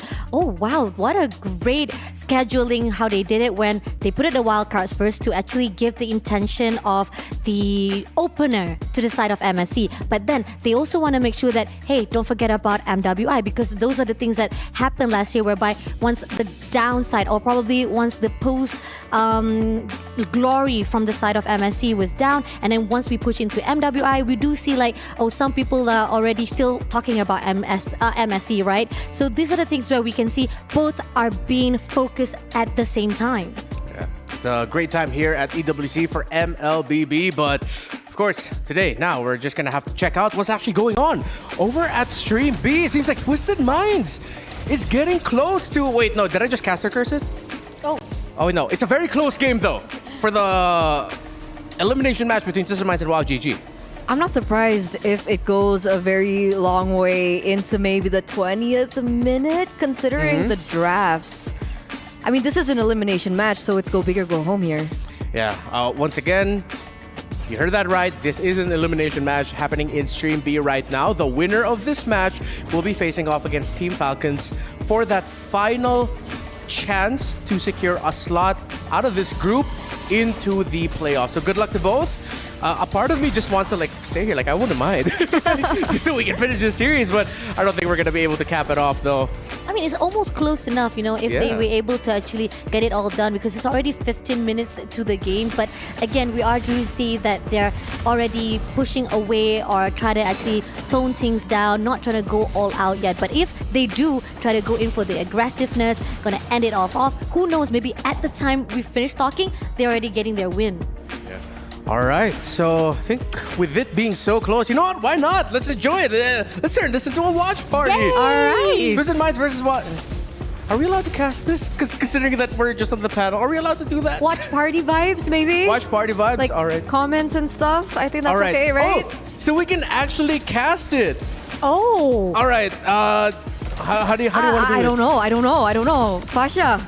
I mean, it's too small for me to actually see. If I also would have can't to go see to the front if side I have see to be the honest. play-by-play. Like, look at this. They're going in for right behind you. There's actually something going on right now. Oh, okay. All right. So you Okay. can go front. Right this instant, the team of WoW GG try to push in. They try to contest it out. But at the same time, now, Twisted Mind coming in. Oh, a little bit of sustainability coming in. But at the same time, Deja Vu had to pull away. Mike Wazowski has been spotted out, but still able to take down. And the moment right now, Lix also was able to push through. And now, Team WoW GG had to pull away. Pretty good play-by-play. All right. I thought we were casting. Oh, okay. Sorry. Focus. Did you say that meant a pretty good play? I hope not, or MPL ID would be very mad at me. But I think the one thing that I'm really concerned about right now is the fact that WoW GG has opted to go for a 1-1 in the late game. So expect these items starting to build up, but here it is. It might be the final push. Okay, Twisted Minds trying to end this. Rika trying to hold on. Can the 1-1 do enough? Fos is here as well. Lunar seems to be the nail in the coffin for WoW GG. Is it the GG moment? Twisted Minds, I set enough minions, and they will secure the win against WoW GG. Aww. Only both of us was able to cast it. I'm so sorry. No, it's completely fine. It's All right, completely fine. Go play by play this moment. And then there's a okay. Okay, I quit before I begun. But this means that Twisted Minds are eliminated, right? Wait. No, they won. Oh, they won. They won. This means... So the thing that I said off broadcast is happening. Yes, they will have to face off against Team Falcons for that final qualification slot from this group. Damn. But at the same time, we do feel sad for WoW GG. Oh no. Of course, you see the heartbreaks on the faces of the members of WoW GG. But of course, it's also... I think you can also take a moment of pride from this because they put on a really tough fight here, considering that this is the very first female representatives from Mongolia. Yes. The first MWI representatives from Mongolia to fight in major international tournaments such as this. Of course, obviously they wanted that much better result getting into the playoffs maybe, but I think it's more things to look at positively than negatively. Like, look at the small wins than the big losses. I feel like it's the best things that we could say now for WoW GG, and we would like to thank WoW GG for their efforts in MWI this year. Because everyone started somewhere, right? And that means that we're gonna actually see key crushing right now, right? Are we possibly to actually see it right now? Do you think so? Because now we're already seeing like a lot of players are... Oh no, not yet, is it? I'm actually kind of confused as well. I'm wondering if, with this being said, that there's a lot of teams that we're already saying goodbye to. Yeah. And the fact that, I do agree on the notion where Rema have been talking about how they should be proud. Like, they're the first team ever to qualify, but it is also intense to see your own key to be crushed out, here at the international scene. So it's like a mixed feelings. But then again, coming into the recap of the Group A itself, now we're gonna say good luck to Team Vitality, who might actually meet off with those who are at the bottom, where Team Falcon meeting off with Twisted Mind that you already predicted. Can you predict my future too, please, Archana? I think you will be very successful. Amen. You will get a very loyal and nice husband. Amen. But jokes aside, so we are still looking at the final ticket from Group A to make it to the knockout stages, with Team Vitality already securing that one. Yeah. Well, nature of the competition, of course, but for now, let's just congratulate the two teams that will still have a chance to fight for that final slot. Looking at the Group B, of course, let's recap Team Liquid. Very clean run, although Navi MY gave them a run for their money. And Navi MY will have to once again go up against Gaming Gladiators, who will try to change history, avoid getting swept by Navi MY, so that maybe this time they can make it to the playoffs yet again for MWI. Group C, though. We're looking at Group C right now, and so far Navi PH have been the ones to really go all the way here.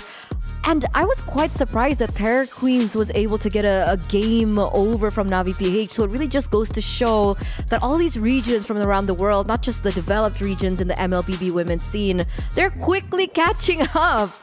And even more impressive is that Terror Queens was able to win a very crucial game number 2, coming off of a completely dominating Navi PH game number 1, where the overall vibe was, it seems like Terror Queens are just gonna get swept here. But no, they gave Navi PH a run for their money. I mean, the fact that you just run off from that quickest game ever to breathe out the record itself. But going into the Group D as well, talking about how Foot Esports, they actually was trying to actually do their best here to fought off with the Onyx, that we're going to actually see it soon. It's going to actually come out after this. But at the moment, Dream Max girls who are going to meet off with Rising Ridge to get to that lower bracket. So it could be also another history, or probably a deja vu that we've seen from the upper bracket before. Once again, MWI at EWC far from over. Still a lot of qualification matches ongoing, especially today. And yeah, we are back here for another qualification match. This time it's Foot Esports on your screens right now. You gotta love seeing this vibe. Them just enjoying in the waiting areas. I think that's actually one of the traditional turkey dance I've seen before, that you actually have someone to lead on. Probably usually it's always the guys who dance it, and there's one person who lead it off. And this is the same thing that we are seeing from the girls itself, from Mieko as well as Unohana. That's incredibly wholesome. This probably has to go up there in our most wholesome moments for MWI at EWC 25. I think there was like one backroom shot that we saw a single coach was celebrating alone. I hope that goes in. That was yesterday. I forgot which team it was though, but I mean, I love that. It was like, yeah, but he was all alone. It's like, no. High-fiving the walls. I mean, sometimes it is what it is. It's like, my daily life. Excuse me, your daily life? What? Am I not your friend? Am I not always there for you, Echana? At least now, here on this panel, you have Asha Bunny to high-five. You don't have to high-five the wall, so we're good. So that's what it feels like. I love it. I know you're popular. I know you have friends. Don't mess with me. Girl, you're an artist. Yeah. Oh, yeah. Guys, match. Oh, okay. Oh, yes, of course. Match, yeah. All right, coming up next, we do have Onyx and Foot fighting it out. Again, we sort of teased it earlier. Foot against Rising Rage was brawl-filled. By that, we mean it was just a lot of team fights. Even in the moments where you thought a team wouldn't fight, they still went for it. Do you think that will be surprising for Onyx to deal with? Or because of where Onyx plays in Southeast Asia, for them it's like, no, we'll punish this? Let's just put it this way. Okay. What is PH known for? What? Excuse me? What is PH known for? What style? Micro or macro? Macro. Oh, macro. Yes. What is Indonesia known for? Micro. So brawls. Yeah, the team fights. Right. So who keeps winning every single international tournament?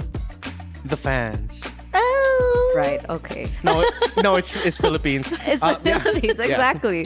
So I don't think that it would take them by surprise because we've seen in a lot of situations, especially in the game, if these brawl-heavy playstyles don't go according to their plan and they keep fighting, the advantage goes a lot bigger. Yeah. And then if Onyx can look for more macro plays around the map, look for trades, maybe play for the side lanes instead of the neutral objectives, then that's when we start to see, the brawl stuff kind of fail, and that just feels bad because I'm from Indo. All right. You know what? I will not be laughing at that. But I want to get more Fasha Bunny's takes on this after this because to help contextualize what we've been talking about for Onyx and how their macro might just be the edge that they'll need against Foot Esports, let's hear their comms from yesterday. Tunggu minionnya lewatin gua, bisa nggak? Oke, gua Udah, tahan yuk, Freddy. boleh. Makan aja sini. Makan aja, mati dia. makan. Damage kita gede banget, Cok. Nice. Bisa lanjut kah? Angela, Purif. Orang aja sini. Gacor, Cil. Cil, men. Nice. Gacor, Cil. Jangan di KS. Enggak di KS. Gacor ya, gacor. Nice, Cil. Let's go, Cil. Sepek gua. Nice. GG, sepek pertama, bro. Tos. Nice. Aku percaya aja sih sama teman-teman aku. Kita main as a team, bukan as a individual, tapi kita main benar-benar percaya satu sama lain aja. Dan teman-teman juga percaya sama aku. Okay, so I love how you were talking about the macro there for Onyx. And yes, that highlighted the awesome play by Yippee getting the first Savage for this year's MWI 2025. But the very first line from the comms was, wait for the minions to pass me. That means they are on that level now that for them to look into getting kills first or winning fights first, they're looking at the minions, they're looking at the macro. Exactly. And it's surprising because technically they can be considered newcomers here coming to MWI. But the fact is, they were reunited under the Onyx Pertiwi, or Onyx rather, a banner, but these girls have experience under their belt and they also have a very experienced coach to guide and lead them. And the fact that I love that clip literally show how much supportiness coming in from their side because they give that opportunity to Yippee to get a 7. Go, get it Yippee. We know, we're just gonna let it out because the fact is you could actually get it, any one of them, because they got 3 players, was already down on the line itself and they can actually give it out for any one of it. But they say, no, Yippee, we want you to get that Savage title right on the dot. And she was the first one to even get it here on MWI. Yeah, so it's time now to highlight Yippee from yesterday. Show off some incredible micro decision making from the gold laner of Onyx, who of course did secure that Savage from yesterday. All right, so let's look on over now to this moment. This is the Claude. Okay, so this is the game where she got the Savage. And yeah, you can really see here the order that Onyx is looking for in terms of their team fighting. Again, with the Claude instantly being able to penetrate into the back lines and just ruin the formation of DreamHack's girls.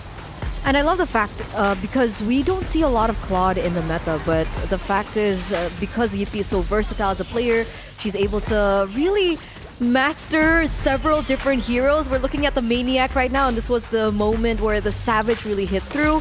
But other than the Savage, the way that she was using the Claude was, I think, really, really smart, right? She waits for the proper opening to use her Blazing Duet to make sure that the impact of her damage is there. And I believe that she was able to get her first 3 items very quickly as well. So it's a interesting take, and whether or not it will actually be seen once again against that lane. And this is another moment where she's on a different hero to carry.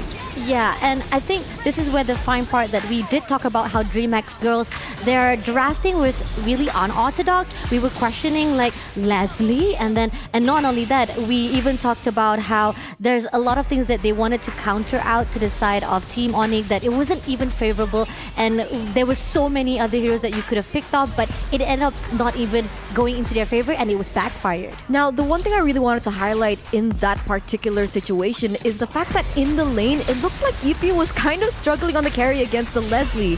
So she was in a laning phase that really didn't favor her, but she was still able to pull through, get those item power spikes. And the fact of the matter is the carry does so much better and has a better impact in team fights as compared to the Leslie. Yeah, looking back at those highlights, Foot Esports, if they are going to continue fighting a lot, especially in moments where we'll be surprised that they do decide to fight, they're going to have to play the best MLBB fighting playstyle that they've ever played if they want to secure that playoff slot. It's Onyx from Indonesia. It's Foot Esports from Turkey.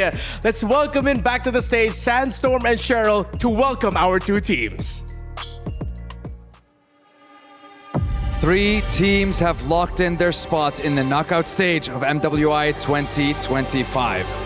One more team has an opportunity to do exactly that and get themselves the best journey possible and continue to fight for that trophy and to fight to be crowned the queens of MWI and the queens of MLBB. That's absolutely right. Now, tears are shed today. Tears of joy and tears of sorrow. Over on the other hand, we have seen 3 teams that we bid adieu right here at the MWI, and we will be seeing one more team leaving the stage without heading over to playoffs. Now we're going to be jumping straight into the last series of the day, and we will be seeing which team will emerge victorious and continue their competition tournament. So we're so excited, and with that, let's jump into the very first team. It's Onyx time.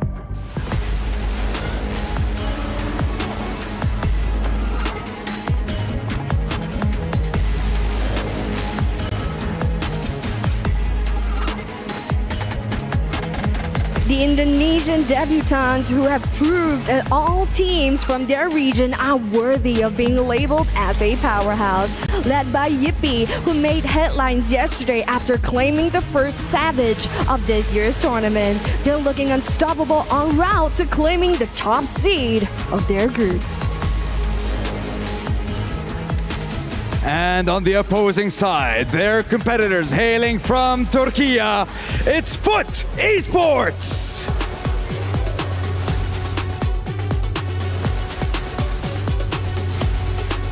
The Turkish representative introduced themselves with a convincing sweep against Rising Rage. This may be their debut at MWI, but they have shown that they can go up against the most established regions. The question is, can they continue this momentum and deliver an upset and get themselves into the knockout stage?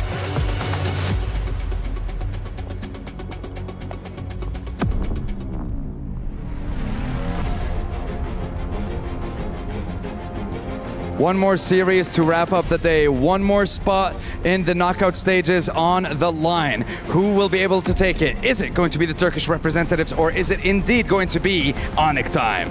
Now, you have no chance to, even hesitate, because the Land of Dawn moves quick and swift and takes away your dreams. And with that, let's jump straight into the studio to find out more. Take it away, guys. We're seeing on your screens right now Foot Esports, and the very first player showed off there, Uno Hana, seems to be one of the focal points for this team. Yeah, definitely, because Uno Hana was acknowledged by Sigaboom from Aurora MSC itself, and he even talked about how Uno Hana's playstyle could actually be able to join into the male division itself. So that gives some acknowledgement to the side of team Food Esports itself. Yeah, to put it simply, Siggy Boom said she's really, really good. She's captain too. And she's the captain of the squad as well. Meanwhile, for Onyx, it seems like Sev is a bit of a prophet because Sev, the jungler, did warn the world to watch out for Yippee. And the world saw exactly what she meant, right? First Savage at MWI here this year, and it's just another bout of amazing, exceptional gameplay from this team. Macro, they got it. Micro, they got it. So I do agree with Sandstorm that it's going to take everything. There's going to be very little room for mistake for Foot if they want to be the ones to go ahead to the playoffs first. All right, so let's look at the Onyx more in depth. We've talked about Yippee, of course, that's Savage, but we do also have to acknowledge one of the major storylines yesterday for Sev is being able to play really well on the Assassins, which she did. But I feel like Livy, Poe, and Navalera also needs a lot of focus for them as well. It's a star-studded team here in Onyx. I mean, yesterday they won a complete sweep against the DreamHack girls from Latam, and it averaged only, 12 to 13 minutes? So we know that they can pull off really crazy things, and they pull it very quickly. Another thing to highlight is the fact they brought in the Kaja and Carry combo, a combo that we haven't seen in quite some time. But now we know, and the world knows, and Foot should know that they can pull it off as well. And the fact that, they definitely very confident enough to Yippee. Yippee, the youngest of all inside their team, right? The Bocil. So, the Maknae. Okay, if Korean is Maknae, so if Indonesia is Bochi, they call her Bocil. So that shows how much potential. If you could put so much trust to your adik, to your Bocil, to your little sister, that's probably the reason why Team Onyx itself is just on another level. Oh yeah, that adds another layer. That's why they were so willing to give her the Savage. We saw on the comms earlier, no kill ceiling, because they wanted their little sister to get the first Savage of the tournament. That is incredibly wholesome. Let's look more now into the roster of Foot Esports. Of course, we've discussed their captain Unohana, but of course the other members of Foot as well deserves focus equally to their captain, Mireya, Zendaya, Nora, and Mieko. I mean, Footballers, that was the last or previous name they had before they actually reformed into a Foot Esport itself. They were formed by Unohana. They were formed to the fact that they are the best players to play it off on the Queen's Cup, right? But then again, this is the question of Foot Esport fighting off with the micro plays that will be put out by Team Onyx. They are too brawly. They only want to go for the AOE focus centered of team fight itself. But is it going to be enough to point that, like Eterna already talked about, you leave behind your objective, you forget about your sideline, or even try to pull in to get those mid lane push, or to make sure to give all those attention to your enemy? Will that actually become the falter of Foot Esports? That's what I really wanted to touch on, right? Because I think you put it really well. Brawl is fine, fighting is fine, but what's next, right? What are they going to be able to utilize, and how will they be able to utilize that to their advantage on the map? It's good to have kills, but what are they trading it for? Are they trading it for a tower? Are they trading it for an objective? Are they trading it over something else? Because looking at their past matches, 19 to 21 minutes. These are quite late game games that we're looking at, and I'm just worried that if they don't learn from the mistakes yesterday, these kinds of things can be capitalized over by a disciplined team like Onyx.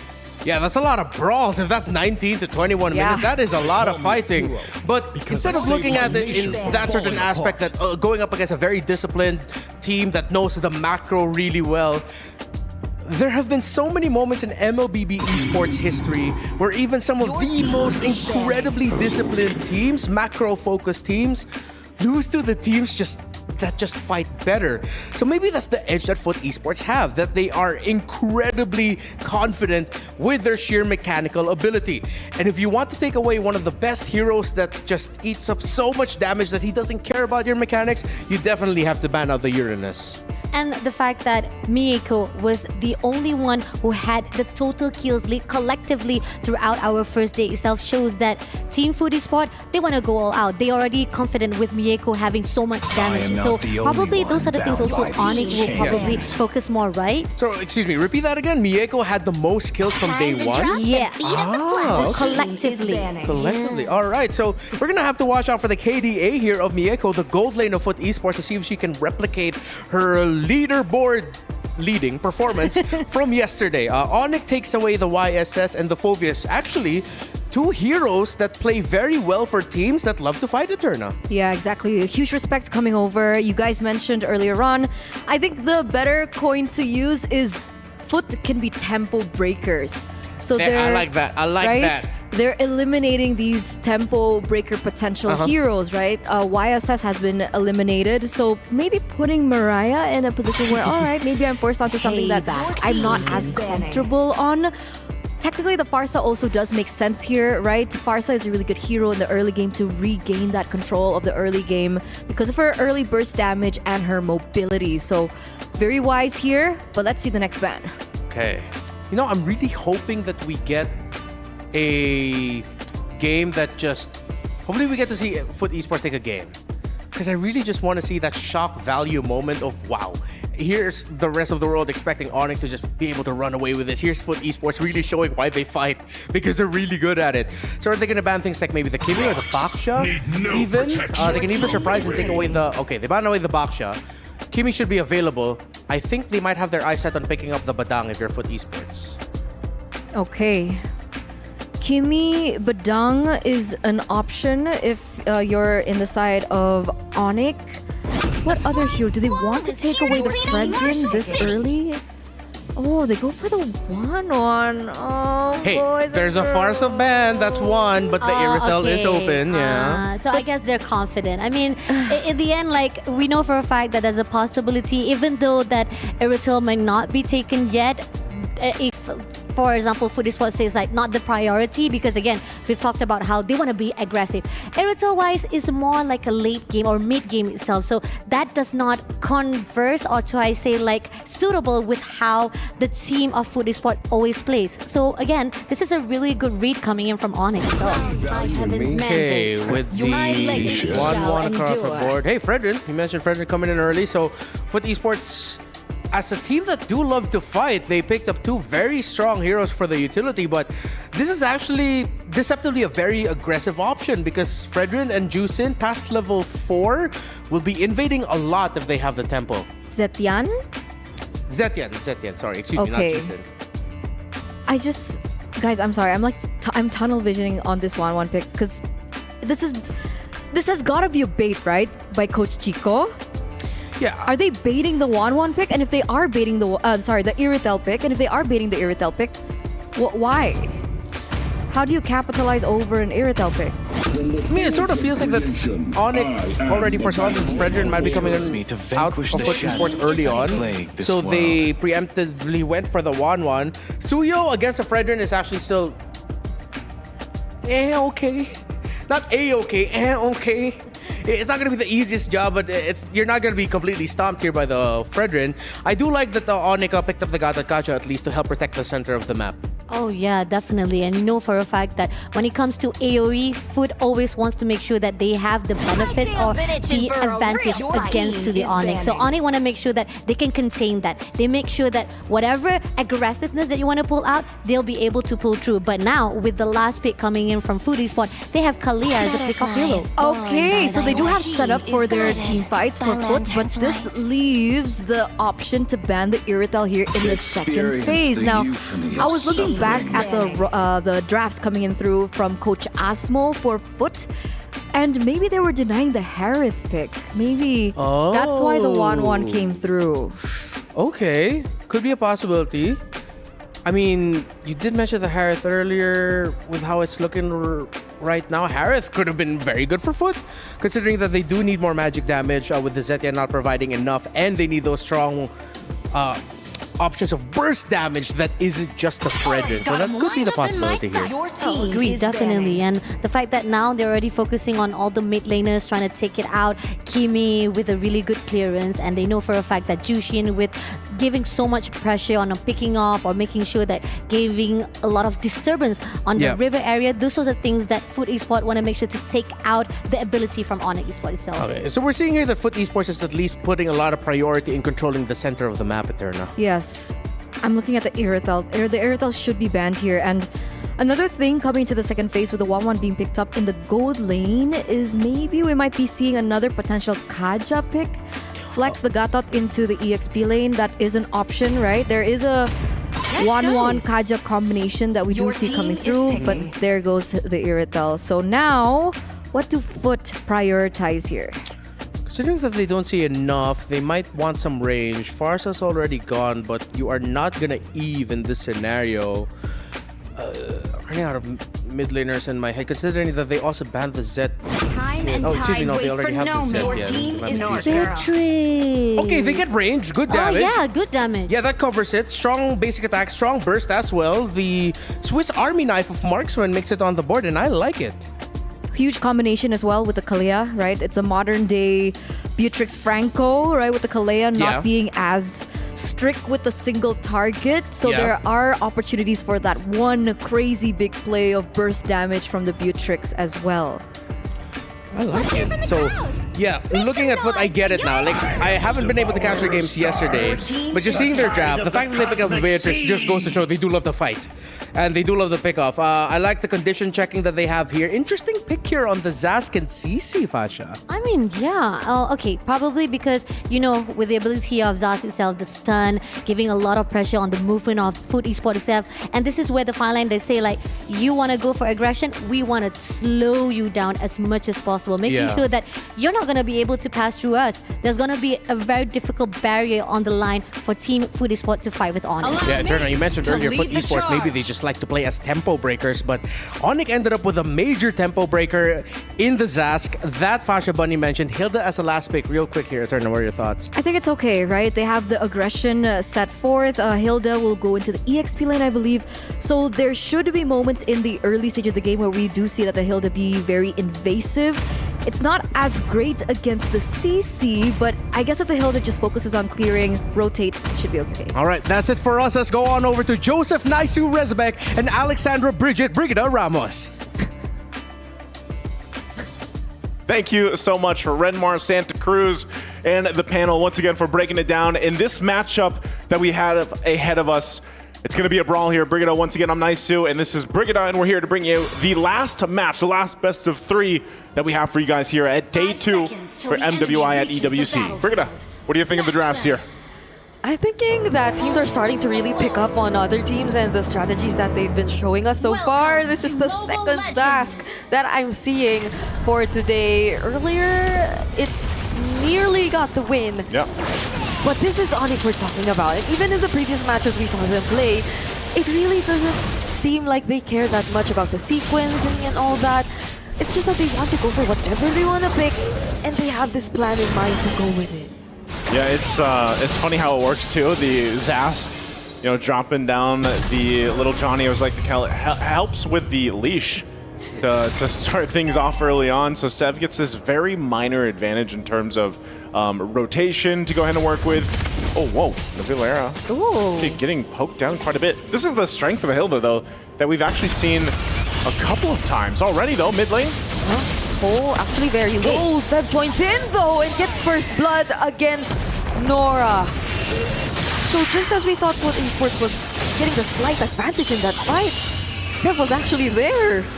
Yeah, again, we'll take a quick look at the emblems here. First blood on the board for Onyx, though. And that's the thing you want to watch out for. Yippee especially, very aggressive up here in this matchup. 1-1 versus the Beatrix. Yeah, he seemed to wait for that perfect opportunity and timing to use the Inspire because it's a common trend for 1-1s in the early game, but that's a surprise. So Livy, even though yes, that's a Zask, you would expect that the spawns would be placed in areas which would potentially keep her safe. That did not happen. She was taken out in the mid lane, and now Ziv might just be next. There's the Revitalize, however, but then Foot Esports, they've been playing the early game pretty well.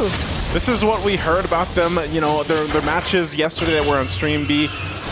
We know that they like to fight, kind of ignore objectives if they have to, and just duke it out. So you're seeing that aggression early on. Onyx the same, but no, Valera might be in trouble. Sev here to help this out. Unohana taking quite a bit of damage. She's going to have to actually flicker on out, too.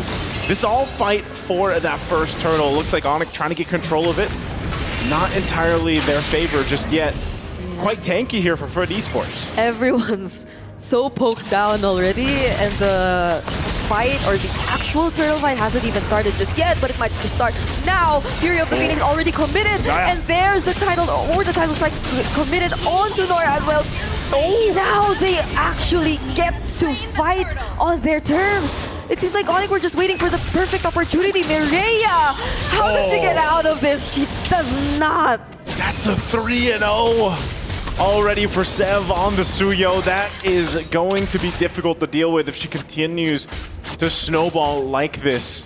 And again, you always kind of remember that when that Suyo does come into play in a match, the amount of mobility, the amount of kind of finesse that hero can actually bring to a match, you know, to catch people or to escape with the kit of Suyo is tough to deal with in general. Now, if you snowball on top of that, it gets even more troublesome like this. Oh, speaking of snowball, this is another kill going into the hands of Sev, making that an early 4-0 KDA. Dominator's Descent committed onto Mako, but somehow gets to reposition. They will not be fighting Onyx right now, but that's enough space. Onyx just simply wants to go for the turret. Power with the emotes here too, just showcasing how tanky that she can be, even with this passive for the Ganakacha and the Revitalize. We've seen that be clutch in a couple of the early skirmishes already. Yeko might be in trouble here, though, if they actually commit to this. Oh, but they're going after Mireia instead. Oh, no. Now they try to burst down the Fredrin, and they successfully do, but look at that. Navilera joins the fight as well. Crossbow attack committed by Yippee, but the damage might not be enough just yet. Mako gets a trade onto Livian Podo. Navilera left alone, and Nora with a title strike. They take down 3 from Onyx. I guess Navilera thought, you know, she could handle it, or at least the rest of the team would be there, but unfortunately they got cut off too from the response from Foot Esports. We'll take a look at the instant replay, exactly how this played out. Again, they find the target, Zendaya goes down from the crossbow of Tang 2, but they choose to fight under this tier 2 turret. They do burn a couple flickers, but again, Yippee couldn't actually enter that side of the turret because it was already gonna basically take her out if she committed to that. So again, you know, maybe a little bit of a mistake and an overstep from Navilera, but still, nonetheless, they hold on to a 1K gold lead. Turtle, second one of the game, is now up, and Foot Esports will go ahead and focus on the buff here. They are probably just going to go ahead and fight this out. You can see the rotation already being called in. Yippee making her way down. She picked up the Hosclaw, so she's got that bit of sustainability now, if she can actually get some of these hits off here.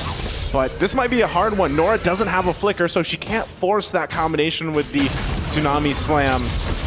All this, once again, for the objective, the focus. Yippee just poking down Yeko, so very aggressive, but they might have control of this, Brigida. There goes the curtain call and the AOG combo, and Sev successfully takes the turtle before they commit into this fight. Dominator's Descent is also there as well, but the penetrate, the damage isn't much just yet. Navilera still trying to chase after Mieko, but the passive, Zendaya somehow saves their gold laner. Unohana, though, is left alone here, but will be able to reposition under the turret.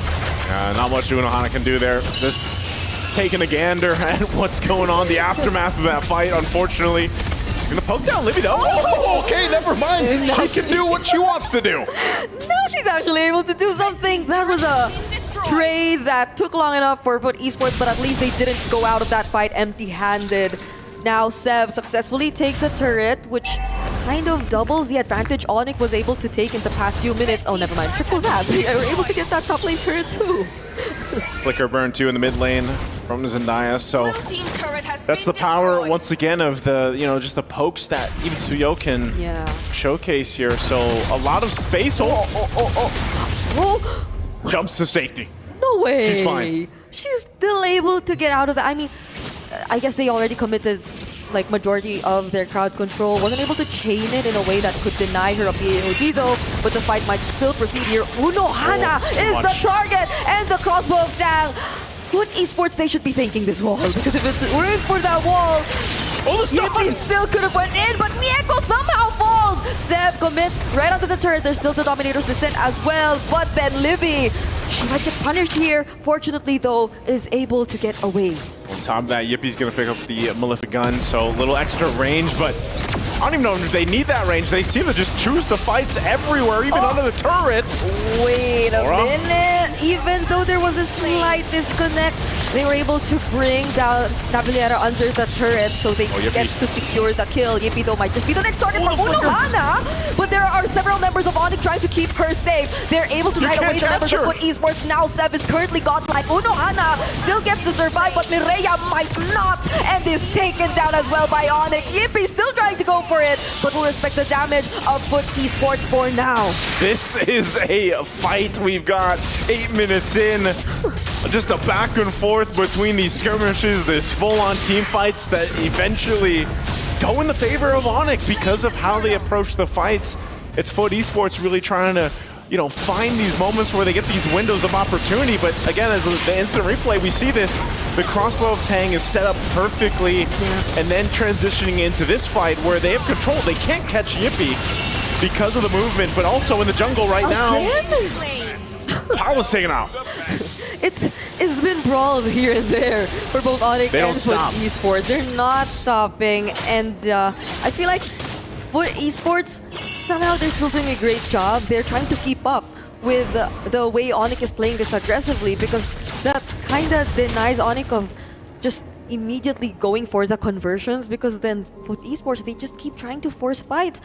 And it's not like they can't keep up. They somehow find ways to answer back, but it's just that Onyx, they seem to be the team who gets to execute the team fights a lot more better whenever it does break out. I think one of the difficult things here for Foot Esports is to really catch Yippee, and then it's kind of they have to focus on either that or Sev, because both of them just have so much mobility to work around with here. Uh-oh. Was that the right choice? Navillera committed the curtain pull onto Zendaya, and now she's the first to get taken out, but the crossbow of Tang stacks. We're already there. Yippee, though, the damage might not just be enough. So Foot Esports, Nora jumps in. They might want to proceed with the fight, but for now, they have to acknowledge the presence of Sev, and they will just try to defend this turret. Takes a shot, too. You saw the angle Seth came through, and you don't have anything to do but respond with a flicker, so that battle spell being burnt down. 20 seconds away from the Lord here.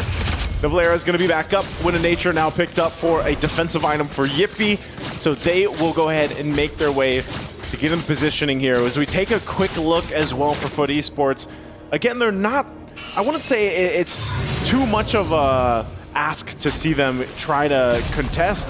If they really wanted to, they could probably approach that fight, but one of the biggest parts of it is, again, if they get caught out, and you can see this, the blitz on the Lord, they plan to just take that tier 1, it looks like. So they just go for the tier 1. Foot Esports will get ready for the defense here. But still, I think the biggest thing is Nora. Nora is trying to get these pickoffs, right? Trying to use the Tsunami Slams. But the problem is once that's used, it's like she's automatically going to go down, right? And then once she's gone, the rest of the team has to rely on who? Unohana, maybe Mireya on the Fredrin, if she can help that. But even so, as tanky as they're supposed to be, they're just kind of overloaded. And another thing to worry about is, I guess, Nora, I mean, at this point only has the Oracle based on the last time we saw the item, so there's no Radiant Armor whatsoever, but still, they successfully go for they set up. There's the Fury of the Phoenix committed as well, but the crossbow of Tang already takes her down, just as mentioned here by Naiso, an immediate -1 for Foot Esports. I said, Nora, that is a tough position to be in. She knows she has to do that, but as soon as she does, she's gone. So now the shield's gonna pop in the mid. Next focus here is the top. They should still be able to hold on, though, to the base turrets unless something goes really wrong here. Again, Dominator's Descent isn't used, so trying to hold on to that mid lane. It's just the curtain call for now. They're not gonna fully commit. There's still other waves coming in from the top lane as well, and this is gonna be a very successful take for Onyx. Philippines, they took out 2. I said Philippines, but the crossbow of Tang once again coming in from Yippee. Unohana's the only casualty they got from that fight, but they got 2 inhibitor turrets alongside that. They might look to end it here. I mean, they got a wave pushing in. There's the AOG. Finally, they use it, but the title strike to somehow deny power of the aggression, but look at that! Sev immediately taking out 2. The Fury of the Phoenix might just save for Esports, but it's a triple after all, coming in from Livy. Zendaya did her best though, and might have just somehow prolonged this fight. Might have prolonged it. Again, Yippee is still up. She's going to go ahead and stay in the base here, but I don't think she can push this in. Whoa! How was Yippee able to do that? And she got the stacks again! Unohana falls, and now, currently, Yippee, legendary, putting an end to game number 1. Today, we've seen these gold laners make the decisive decision to go forward and end things if they have to. This time around, it's Yippee from Onyx here. And even with that, what a phenomenal game overall. 10,000 nearly gold lead that they held on to in a quick game. And it looked like, again, you know, in some moments, FUT Esports, they were willing to brawl it out. They were willing to fight in a lot of those moments early on, all the way to the late game. They actually were. Like, they barely let an entire minute or two pass without any team fights happening. And it's just so unfortunate, but the confidence was there. So yeah. Easy, right? Let's see what our studio panelists have to say about game number 1. All right, people weren't kidding. FUT Esports loves to brawl. They love to fight.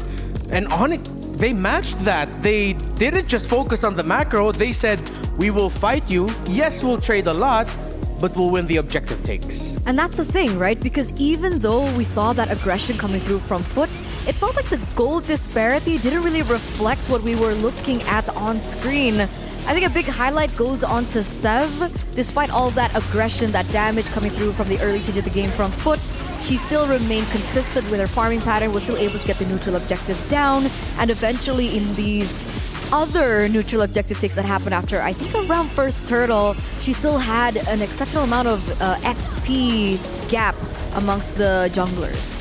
And the fact that I love how Onyx just mirrors out the team and be able to actually outplay themselves. That's the point of it. When it comes to that, the team was able to read out, you want to play brawl? We play brawl, but we'll do it even better. And that's how the team was just having a hard time by FUT Esports even try to fight it out. Nothing too crazy here in the emblem selections. Very run-of-the-mill. Of course, you saw Mieko try to, similar to a lot of the Beatrixes that we've seen here and there in the past few months, picking up the Master Assassin to just see if they can get an early lead. But yet again, Yippee continues to shine. She continues to be golden here for MWI. 0 deaths, and the same goes for Sev. The 2 main damage dealers for Onyx were untouchable. Yeah, unable to be taken down, which was quite interesting because you would think that with the Kalea being picked after the 1-1, you would think that the Kalea would have a lot more opportunities to take the 1-1 down because the 1-1 naturally would not be able to pick up Purify. And yet, even in that particular scenario, it didn't look like Nora was able to find that groundbreaking tsunami slam either way. Was it like target allocation that was a little off, or did you think that Onyx were the ones to kind of make sure that that never happened? Well, I think quite clearly. I don't know about you, Fasha, but for me, it was like FUT Esports definitely could have picked their moments better. I agree with the latter one. I think that Onyx was just doing a really good positioning. They see like, you're not gonna touch Yippee. No way at all. We had like Zas with so much stun. You had Gato Kacha with the avatar of the Guardian just guarding it out, especially with the fact that Zap is just doing well. You can sustain on her own to a point that Team FUT Esports couldn't do anything to break those front lines. Yeah, and to be fair with how Onyx played with Livy, Navilera, and even Poe all sharing 4 deaths, and with the 2 main damage dealers being untouchable, it shows in the numbers for Onyx that, okay, Poe, Livy, Navi, you're gonna be up front, you're gonna be taking the deaths, but just make sure that our main damage dealers are alive and we're gonna be okay. And I think maybe that's what surprised FUT Esports. The moments where I had a very vocal reaction of like, Nora, why would you decide to go for that target? But in her eyes, it looks like it was a good target. But no, Onyx were just using their key members as bait. Exactly, because in that particular game, I was like, Navilera, why are you always so forward? Why are you going a little too aggressive when there's no backup? But it turns out that was exactly the plan, right? As soon as Navilera comes down, unfortunately, FUT Esports came in with a composition that was so reliant on resources. So once all those resources were all baited out to take down Navilera, then we see that Yippee was able to fly with the crossbow of Tang and deal out the damage on the important members. And I think that happened over and over and over again.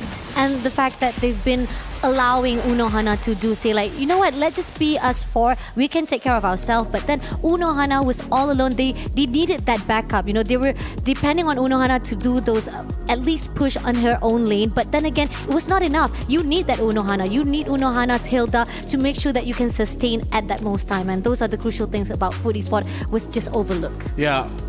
Very clearly by the end of the game, Onyx were making SN bank. But for the Esports, were making money as well, just through sheer volume of kills in the game that they were getting. And I'm surprised, I rarely get to see that. But you see, it just really hits a point of diminishing returns on the amount of kills you're getting and trading, that at some point you're gonna have to take the lead. And if until you don't have the lead, you really cannot give deaths anymore. That's why we were so concerned about that, right? Okay, we know that this is a team that is aggressive. This is a team that knows where to look for the resources. The big question is, where is the conversion going to happen? We didn't see that in game number 1. I hope, again, that gets repaired through game number 2 if they're looking to force a game number 3 from Onyx.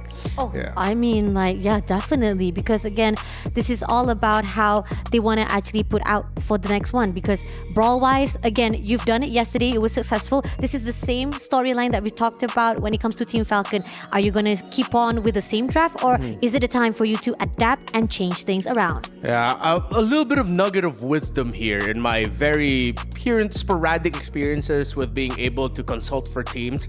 It's a very important, nice little quote that I learned in the past. The question is not, why do we fight? The question is, what is worth fighting for? Ooh. Right? So maybe in just a bit, we're gonna discuss a little bit more about the previous game, but I think we have a very important report from Rose right now. Hey guys, welcome back to another Reporter Hit. You are still here with Bros. Now, over at Stream B, we have just wrapped up a pretty long series of 2-1. And unfortunately, WoW GG's journey in MWI ends here today. However, I actually have a very charming and still happy Ayami with me. Hello, Ayami. How are you doing? Hi, I'm good. Thank you. Okay, now Ayami, I know it is your first time in MWI. Maybe you could share a little bit about your experience here with us. Okay. This stage is my first ever stage, like MWI. It's so, and I gained so much experience. I made a lot of great friends, and that's it. It's it's so hot in here. Like, I'm burning. Oh, it's so hot. And I come back next year and strong. Yes, we hope to see you come back again stronger. Yes, I hope to see you again next year, okay, Ayami? Now, maybe just one final thing. Now, this one, I want you to say it in your dialect, in your local tongue, okay? Is there anything you want to say to all the fans back at home? Yeah, back. Тэгэхээр энэ хүртэл ингээд дэмжиж ирсэн, энэ хүртэл ингээд үзээд дэмжиж сууж байгаа хүмүүстээ маш их баярлалаа. Манай багийг дэмжиж чаад баярлалаа. Энэ жил ингээд анхны тэмцээнээрээ ингээд ер нь бол MWI-ийн тэмцээнээр ингээд стейж дээр ингээд байж байгаа гэдэг бол үнэхээр амар том бахархал миний хувьд ингээд Монгол улсаа төлөөлөөд дараа жил ч гэсэн ер нь бол буцаж гарч ирээд бүр илүү хүчтэйгээр ингээд Монгол улсынхаа нэрийг бүр илүү өндөрт өргөхийг хичээнэ. Тэгэхээр ингээд энэ хүртэл дэмжиж ирсэнд баярлалаа. Дараагийн тэмцээнд маань амжилт хүсээрэй. Баярлалаа. Гэрээхэндээс амар их баярлалаа. Bye. Oh, so cute. No, I'm pretty sure Ayami is saying thank you for all the love and support that you guys are pouring in from the home country. Now, actually, Ayami told me she has an announcement today. I said yes. She is engaged. You know what? She may have lost the match today. Show your ring. But she definitely won at something else. Now, look at that bling. Congratulations, Ayami. I hope you have an amazing married life coming ahead. Up next, we have Dream Max Gaming going up against Rising Rage. And with that, let us right back to the panel.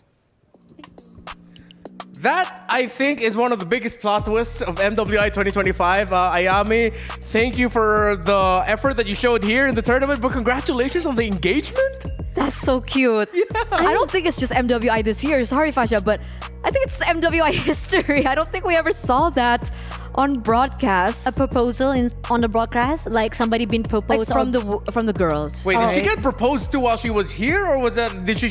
Yeah, that's what I want to know. Or did she come here and she was already engaged? I feel like we need to know more. Because the storyline could be like, you know, like if you could lost the match, but you win someone's heart. You win. You know? All right. Well, we're gonna get to the analytical stuff later. Please bear for 1 minute of what is now a relationship podcast on broadcast. I'm kidding. I'm not gonna do that. I live vicariously with the happiness of around people. Okay, that's all. Okay. I got nervous for a bit because Renmar, as he was saying that, he was looking at me. Oh, it's like, wait, what? Why? Why? I wasn't looking at you. No, as in like, are you gonna ask me when I'm going to? Well, that's gonna happen to me. Like, please, Oh, not on I broadcast. didn't even think about that. Oh, look at that. Someone added something into our run of show. Hey, so Eternal, when are you gonna... No, where I'm not gonna do that to you. Folks, the draft is gonna show up in just a few minutes. So I think for Foot Esports, I am gonna be the guy going, keep it up. Keep fighting. But again, remember the question, what is worth fighting for? Pick your battles just a little bit more cleanly.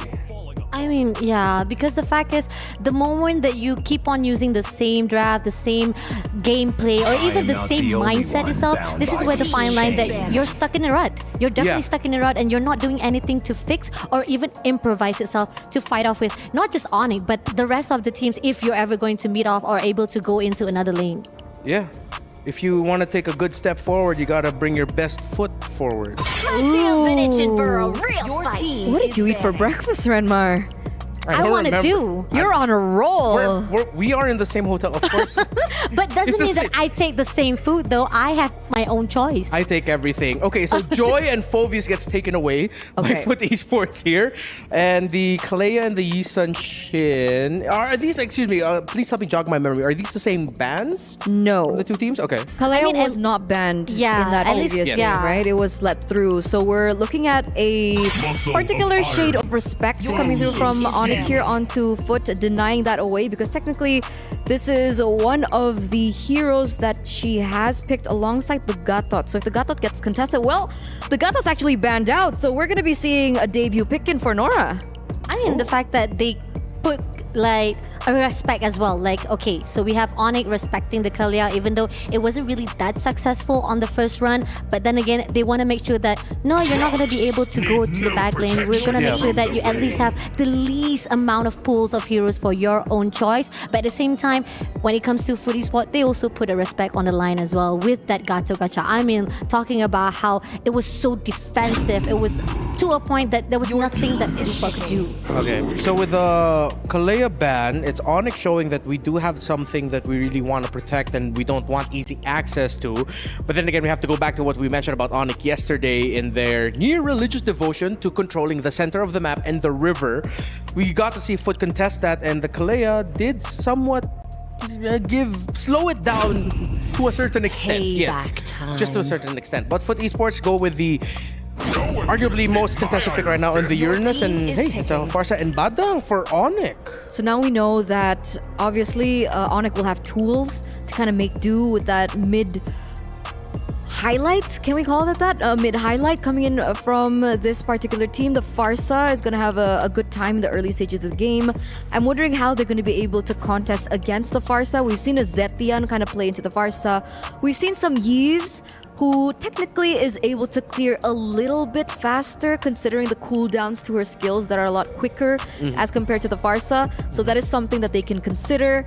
Now with the Uranus pick up, maybe we're looking at the Wanwan. Essentially, the Wanwan is still available. Oh wait, but the Irrital is still as well on the other side of the map. And know that we also have Kimi still open up right now because we've been seeing a lot of the bans from Kimi as well, right? They've been denying. Kimi is one of the mid lanes that it has been from, like we've talked about, it's been years and years of Kimi being denied completely to a point that it gives a little bit of leeway from the rest of the teams. But with the actions coming in from Foot Esports, Granger will be deprioritized as well as Suyo. I think this is a steal, definitely a steal, because we saw how Zeph was using Suyo to a really good content from the side of Onyx. Yeah, and now Foot Esports, you did mention the Kimi, they still have room for the Kimi in the mid lane with the Granger already in the gold, so they're not going to be going for the 3 marksman lineup, but you're at least gonna get 2 of the 3 that usually pop up there with the Kimi and the Granger.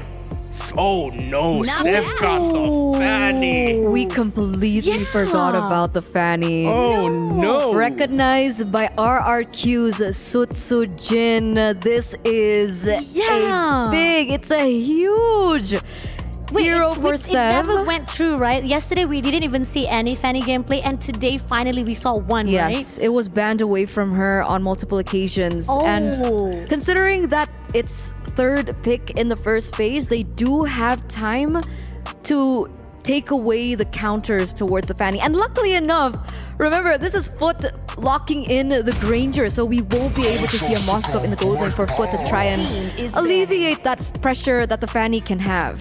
Oh, and they also dish out a really good ban with That's the it. Kufra. I wouldn't be surprised if Onyx even just decide to ban out the Cho as well. Or maybe just anyone with suppress that can lock down the Fanny would be really, really good right now. But oh my goodness, there's a reason why we're reacting this way. If you missed Stream A yesterday, or excuse me, Stream A, Sev's Fanny was highlighted. Eternal already touched on it with professionals from the other teams also praising the Fanny of Sev. So you know what, I will just say, paint me excited, because anyone who gets hyped up as a Fanny god, well, you gotta be ready to show it.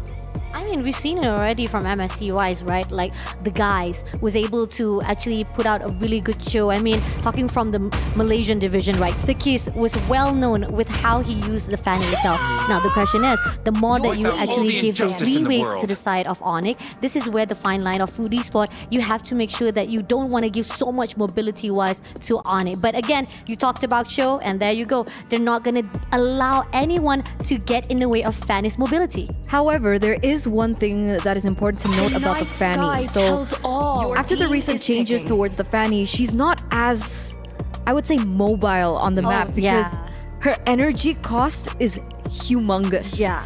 Right? I think it takes, she roams from like one point of the map to half point of the map, and in certain occasions, depending on how many, what do you call it? Steel cable? Steel cables that you utilize, her energy depletes. So she's very blue buff reliant at that. So I'm hoping that with the aggression that we know coming from Foot, especially in the early stages, that could be a potential answer to the Fanny in the early game.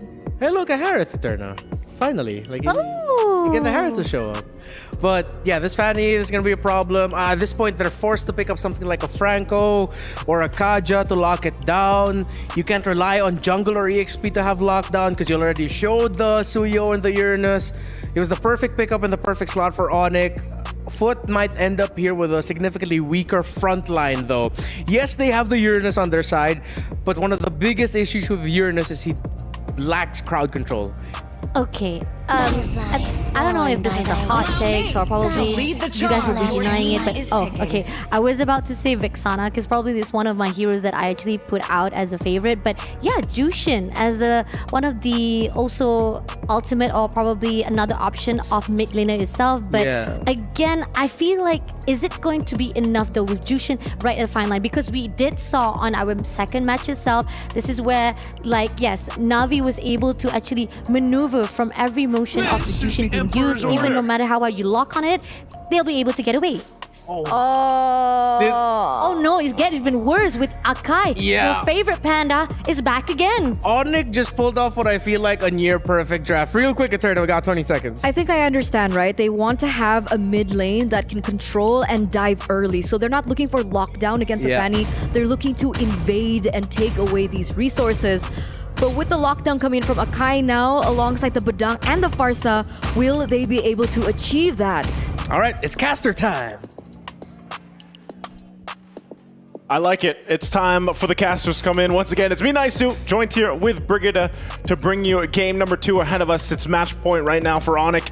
This is a spicy draft we have here, simply because the panel talked about it a lot, Brigida.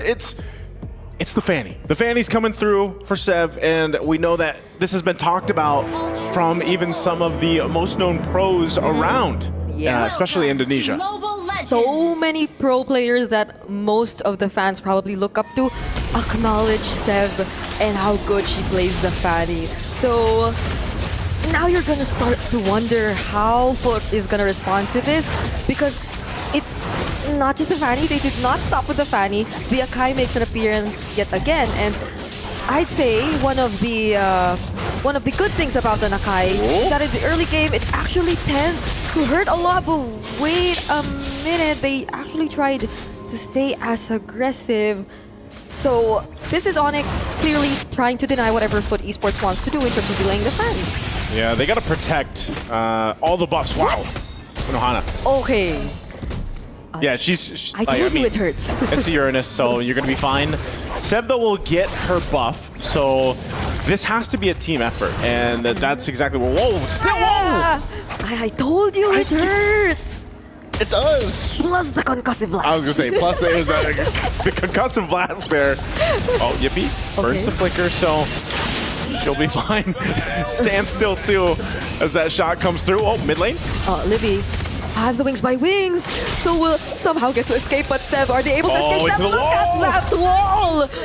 Oh, help Seb so much in that moment. I haven't gotten a chance to finish what I was gonna say earlier. I was like, it's a team effort. Look at this, they're still going. I don't think Foot Esports' plan is working. It's going sideways for Foot Esports now, and look at Seb just flying over everyone. Somehow Nora secures the kill, however, but that doesn't change the fact that it's a 4-1 right now in favor of Onyx. They had to stop it. They had to stop Sev from getting to that point where it would be a snowball already. But there's been a whole lot, as you mentioned, 4 kills on the board. You're finding yourselves almost at 1,000 gold lead at this point. And yes, that might not be too big, but that's the early game. Yep. That's how much they've been throwing in response here to Foot. The fight for the turtle. Navalera might go down, but actually gets to escape, however. And look at Poe. Might just take out Mireia, and it successfully does. Seth makes it just in time, and there's no one stopping her from securing the objective. There's the Lantern Flare from Zendaya. Nora might just try to take her on. Unohana blocking the backlines too, and it's not just blocking that she's doing. She actually takes down Livy, and Nora delivers the final blow onto Navalera as well. Great response once again from Foot Esports. You still have to respect the damage that a Uranus can do. You can see that she's got the Brave Smite emblem, she's even got the Festival of Blood, so she's got respectable poke and damage when she's around multiple members like this. I mean, multiple low health bars that she can go for, even burning some of the flickers, and then Nora's there to kind of catch them with the power nature there. So great overall fighting that we're seeing from Foot Esports. They're gonna try to go for it again. Honestly, the saddest thing about what happened in that clash was Mieko was able to join, but was not able to get an assist. Yeah. A little bit too late to the party, So she traveled that far only to get nothing. But still, somehow, for Esports, they're still able to keep themselves in the game. Yes, Navalera is having a pretty good time here in terms of the EXP lane, but hold on, in the mid lane, Poe might just get taken out. That's a shutdown. Now finally, even though Mieko wasn't able to get an assist earlier, that's a shutdown kill that she secures. Yeah, and it went to her, right? So that makes up for it. So she gets herself on the board, gets a little bit of extra gold, and they pretty much just dwindled down any of that gold lead that Onyx had built in those first couple minutes of the game. So this is the best thing that Foot Esports could look for, based on the fact that they're playing against a Fanny like this. A Blade of Pepsi is going to be picked up, though, so now that burst damage potential is going to be a little bit more of a threat, especially Mieko. Oh, that's Mieko. Seb's trying to take her down. At least forces out the flicker, but that could have been dangerous. Mieko was all alone in that particular area, so they could have really maximized the damage, but Mireia, for the 3rd time in a row, gets taken down by Onyx. Look at the heavy spin, knocking in Nora. Unohana trying to distract Livy though. But they're okay with this. They got the most important member of Foot Esports out already. Seb already catching up. But this might just be it for now. It's going to be it. Turtles up though. Second one of the game, and Foot Esports will try to get some control back onto this. But like you mentioned from Mireia, she has been having a really difficult time. 0-3 on the Suyo.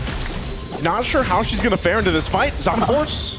Oh my goodness, a flicker immediately forced out of Zendaya, but Yippee though already used the Zaman Force quite early on. Unohana trying to defend as much as she can, but 3 Three members get caught in the fist break, fist crack, and there's the follow-up from the third airstrike as well. 2 members already down. Mireya might just be next. She has nowhere to go. Everybody's gonna help one another to take her down. Oh, and Sev just went up top. The rest of the team here in the mid lane. Great timings just on all the ultimates that they threw into this fight.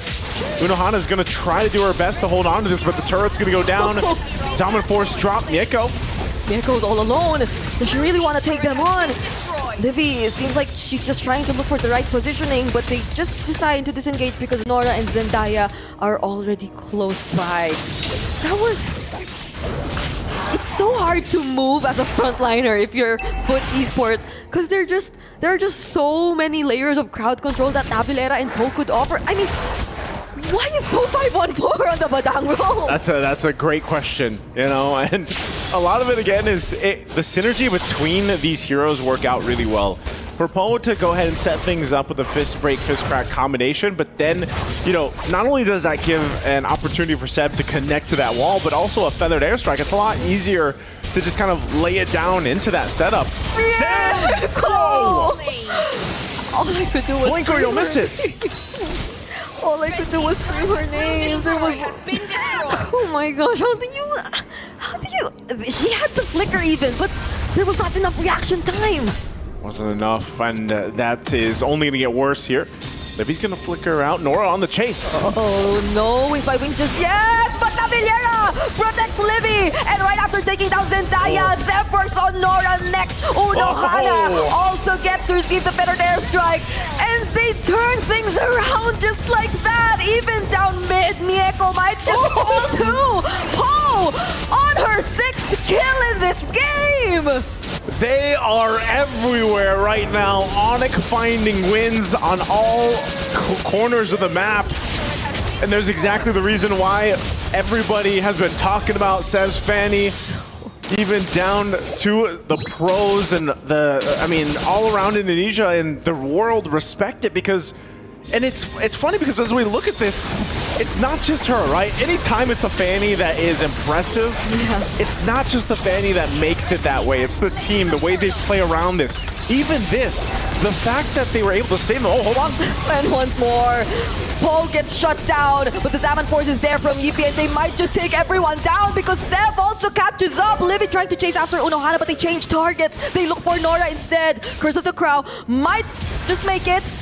But will they have enough resources to take Nora down? They're chasing after her. They're not letting her go, but she's just utilizing the brushes, but it's not gonna be enough. Nora!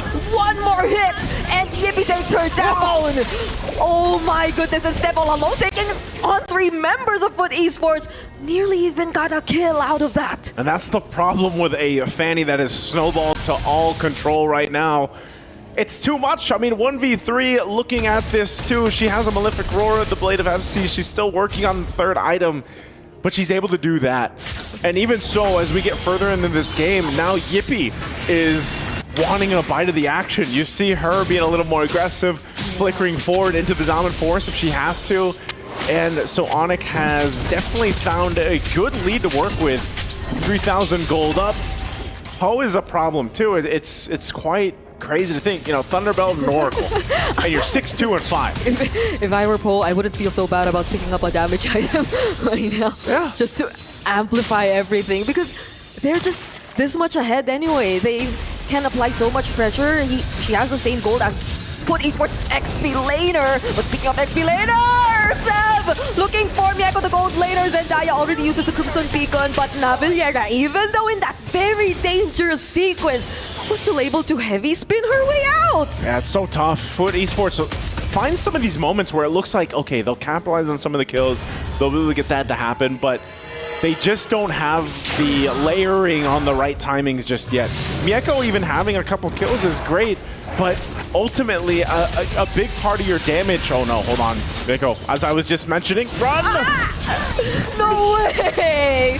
Yippee still caught up, and Seb also nearly took down Zendaya. Nora will be the double kill, and another fist break, fist crack onto Mireya. 3 members immediately deleted from Foot Esports. Oh, it's getting very bleak here for Foot Esports. You can just see everybody from Onyx wanting these kills, wanting that moment for them, and this is going to be a Lord in their hands.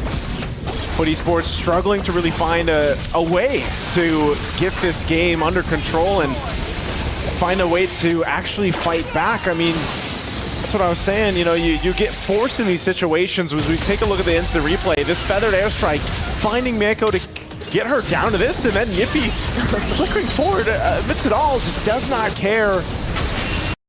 Play against this, we're gonna.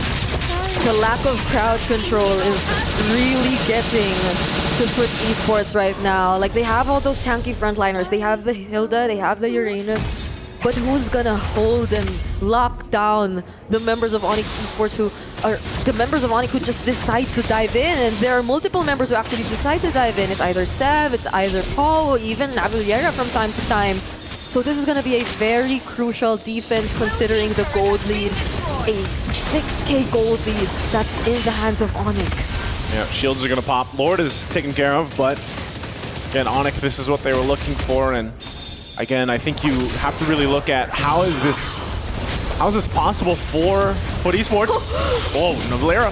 That was a flicker and a heavy spin. Nora gets caught but has the revitalized. Navillera gets punished instead, but Sam looking for all the targets. Yippee with a double kill, but Zendaya gets to shut down the Fanny as well. Unohana right in front of everyone, trying to defend this as much as they can. There goes the fist break. Oh, but are they still gonna go for this? They will! Godlike for Yippee! And might just actually take out Mieko, but it's a shutdown instead! Oh, Mieko so close to dying, but she'll stay alive, and really Onyx just went in. They forced that fight. They didn't even get the turret.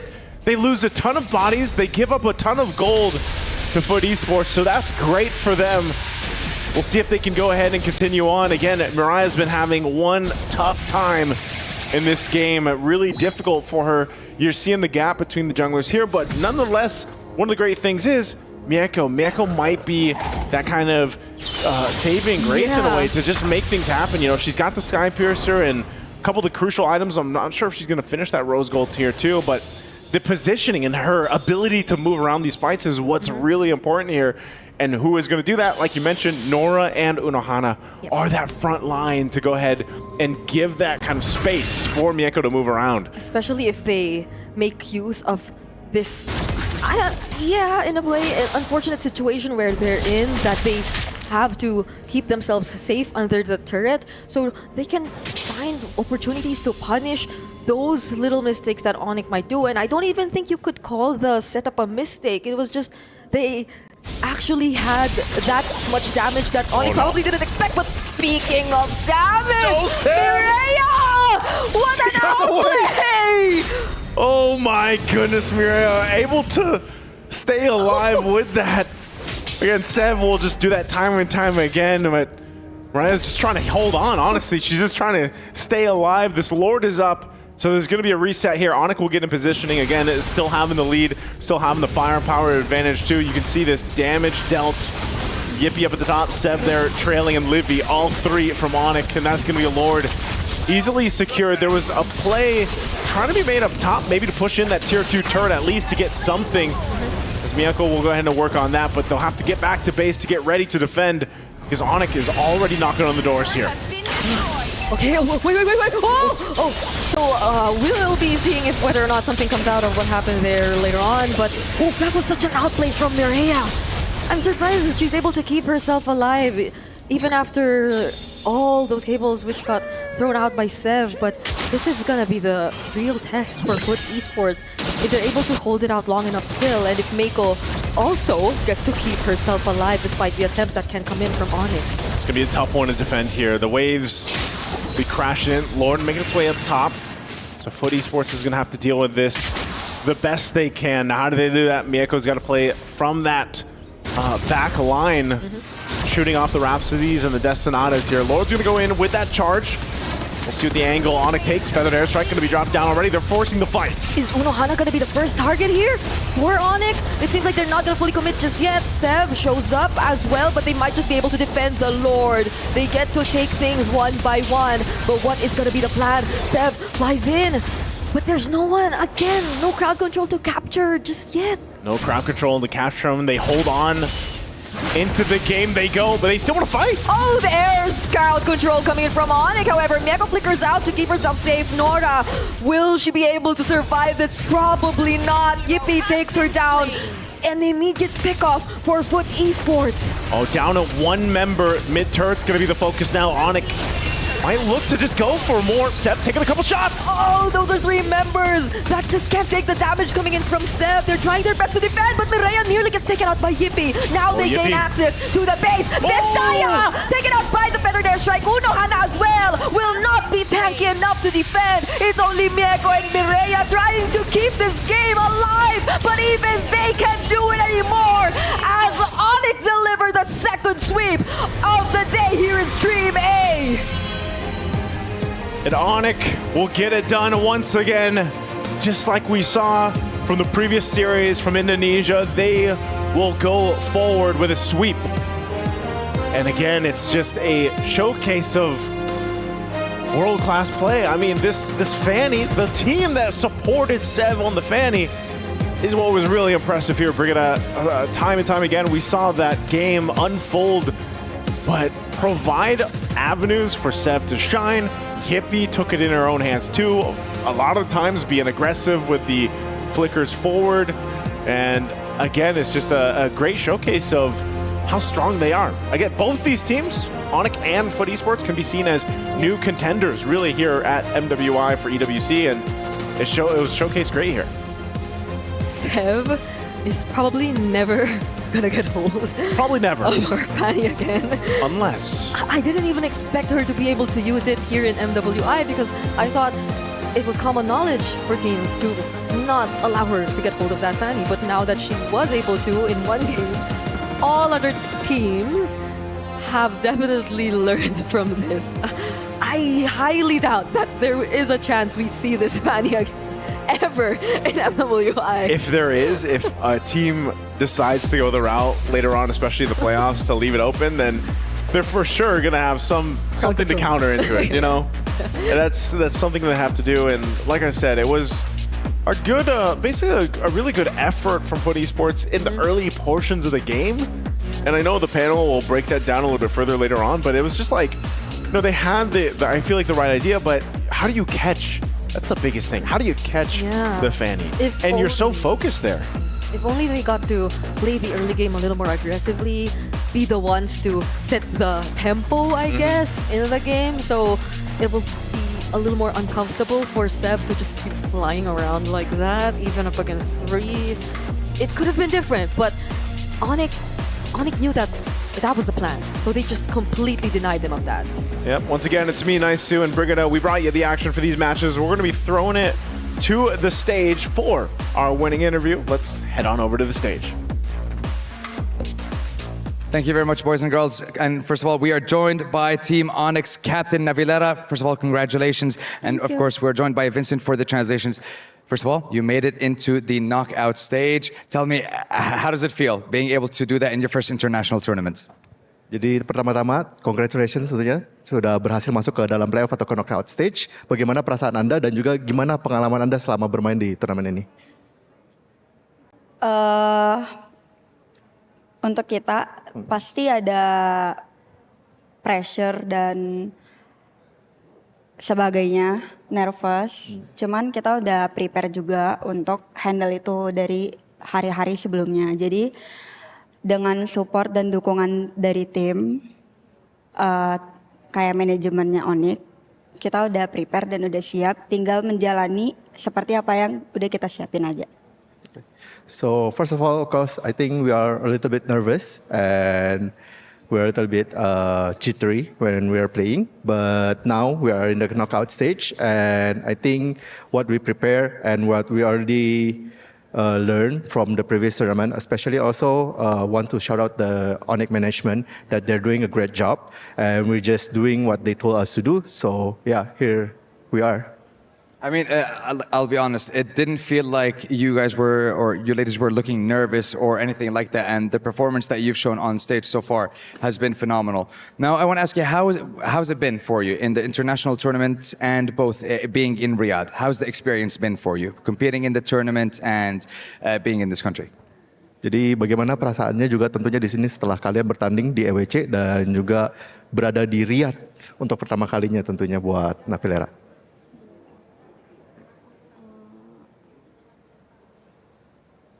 Buat aku sendiri rasanya seneng dan bangga ke diri sendiri udah bisa membuat diri sendiri nyampe sini gitu. Itu sih yang selalu aku setiap naik ke panggung ini, perjalanan kita yang kemarin-kemarin berdarah-darah, susah, sulit, bareng-bareng sama tim. Ternyata itu buat ini, buat tanding di sini gitu. Gitu. So first of all, I think I'm very happy, of course. And I'm also very grateful that all my hard work, all my bloody sweat and tears can make me come here, especially also that we're still playing, we're still doing good, and we just hope that we can keep doing better and better.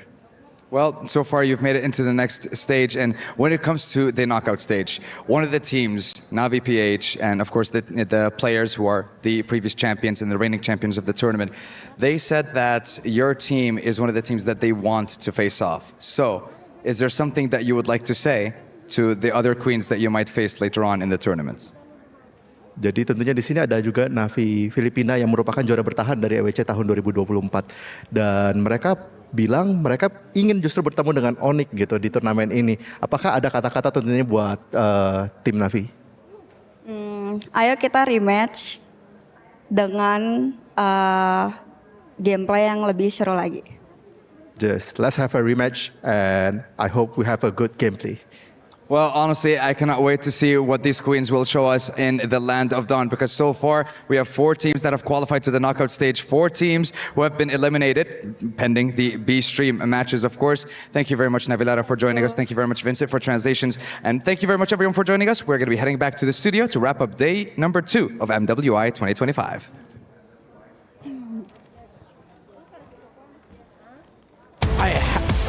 I have to echo what Sandstorm felt. Ladies, Onyx, you were nervous this whole time? It does not look like it. Got to speak to them during media day, and they did echo that sentiment, right? It's like, Ka is like, to address someone older, she's like, Ka, Terna, we're really nervous. This is our first international stage. Don't know what we're gonna do, how we're gonna do as well. And then I asked them, like, do you feel pressure coming to this, especially coming from the Indo region, considering how well Vitality has always done on international tournaments? And she was like, yeah, we do feel the pressure, but like she said up on stage, it's just drive for them to do better, because at the end of the day, they're just grateful to be here.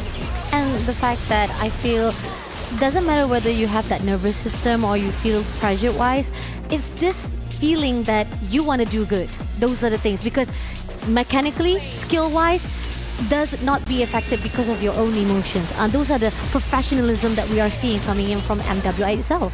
Yeah, insane mentality showed off by the members of Onyx, that if they are telling us that they are nervous, that they are jittery in game, it really doesn't show when you watch their games. They just look like they are playing incredibly sharp, competitive MLBB. Not the cleanest by a lot of regards, considering that they are dropping kills, but then at the same time, we go back again to that thought that their conversion is still really good. Exactly. And this was just a steamroll of a game, I think, for Onyx. We were talking about it in the drafts. Looking at the Fanny, we were looking for lockdown heroes. Granted, the Kufra and the Cho were taken away, and unfortunately, they already committed to the Granger into the gold lane. You mentioned maybe the Franco or even the Kaja to try and suppress the Fanny, because the composition here that Foot brought to the table has such a small window to get to that win con, right? You want to be able to gain control of the early game. You want to be able to invade Fanny's personal space to deny the farm. But that's just the only win condition that we can see from the drafts, because technically Granger doesn't scale as well as compared to the Harris in towards the late game. So that window taken out, Onyx, from the early game, everything just went according to plan. Yeah, with what Eterna said, Fasha, do you feel like there could have still been some recovery by Foot, or at that point, Onyx just completely dictated and won the draft already, even before the last pick showed up? I think the latter. Definitely the fact that they were a bit too soon, try to actually pick up the Suyo, and then they even to a point that, okay, why don't we get Hilda? Hilda was supposed to be sustained, right? You can definitely just give a little bit of disturbance of the fan immobility. Nah, you were harassed. You were completely harassed from Harith, from Farsa. Oh, we just gotta give it up to Livy though. Livy just baited out every movement of Team Food Esports itself. She was saying like, get me, but then she ran away and Zeph comes in like the heroine she is. The superwoman goes through and takes down the players of Food Esports. Help jog my memory. Suyo was picked third, correct? Yes. Yeah, third on the blue side. So I agree with that there, because if they maybe held out just a little bit longer for that Suyo pickup, or at least their jungle pickup, they could have swerved depending on what Onyx decided to show in the jungle. They could have picked maybe their mid laner sooner, but then they were also nearly out of options considering the Zetian at that point. Was she banned? Could you remind me? Zetian was not banned. Yeah, well, she was not banned, but at the same time, it's like, maybe not just yet. Kimi was banned especially, so yeah, it really felt like Onyx just played the draft so well, getting Sev on her signature here on that Fanny, and it did definitely pop off and showed off a great time. But I mean, I gotta praise the Akai of the captain. the Akai last pick was near perfect for me at Eterna. Yeah, there were a lot of moments where they were able to get the pin down just so Zev could come in the final moments and just kill everyone, finish things off. I like the highlight onto Navilera, but I do want to highlight Poe as well on the Badang. Oh, yes. From the early stages, as soon as she was able to get that level 4, she was a nuisance all around the map. We were talking about lockdown and lack of lockdown, and that was very heavily apparent here in game number 2. It's also quite interesting to note that the Harith was very active around the map even before the Holy Crystal was built up. And that just goes to show when everything is going according to plan in the EXP lane, in the mid lane, the Harith can always join in into the team fights knowing that, you know what, despite me not even getting to that power spike yet, I'll be A-okay and I'll be able to get the farm faster to get to the power spike faster. You know what's funny? We started this off with you giving a hot take about Harith. Exactly. Yeah, and then now we get to close off the day with both Indonesian representatives securing their slot, Onyx solidifying themselves as powerhouses, and they did so in a game where they played the Harith, which was, well, to be fair, it was set up very well also. As you mentioned, that was one of the conditions as long as you build around the Harith. I mean, yeah, definitely. I like the fact that both ours hot takes definitely started out with how I was 50-50 with the Roma, with the healers and stuff. But I mean, again, it's not that I'm against it. I love the support heroes. It's just sometimes there are a certain point of moment that you want to be able to have that momentum that is being seen by all the high level stakes players like Onyx, Vitality. They can actually counter it very, very well. Sustain cannot last long as much as you want to go in for those damage as well. And Eterna getting the hot takes with Harith, I mean, it's proven, seriously, with this game itself. Yeah, and since they set up Yippee and the Harith incredibly well in that game number 2, and even the Wan in game number 1, it's time for you to find out who the Sony MVP of the day is. And I think it was pretty obvious because of how I set up, Yippee, that transition. It is Yippee who is the Sony MVP of the day. Congratulations, the little sister of Onyx, the youngest in the squad, set up for success by her teammates. The Bochil. Bochil. Bochil. Okay, Bochil is like Adik. child. Yeah. Child. I think the direct translation to English is child. She's like their child. Okay. But she definitely plays like an absolute beast in the game. She had a near perfect day. She almost ended the day with no deaths at all, although she did get clipped near the end of game number 2. But game number 1, as this Wan, she actually ended this game 5-0 and 11. Yeah, that shows how much potential that I'm not trying to say like Yippee was just freely was able to go away. It's just that the support, the conquer, the defense that was done by the front line was so super to a point that Yippee was just freely moving, was not being catch off by the team of Food Esports itself. Yeah, and it's great to see with Onyx coming in maybe with their jitters or nervousness, maybe hints of self-doubt here and there. I like the fundamentals that they've built for themselves. They're yeah, they understand fully their condition of just make sure your marksman is comfortable, but they get to that by achieving so many other things, controlling the center of the map, the conversion.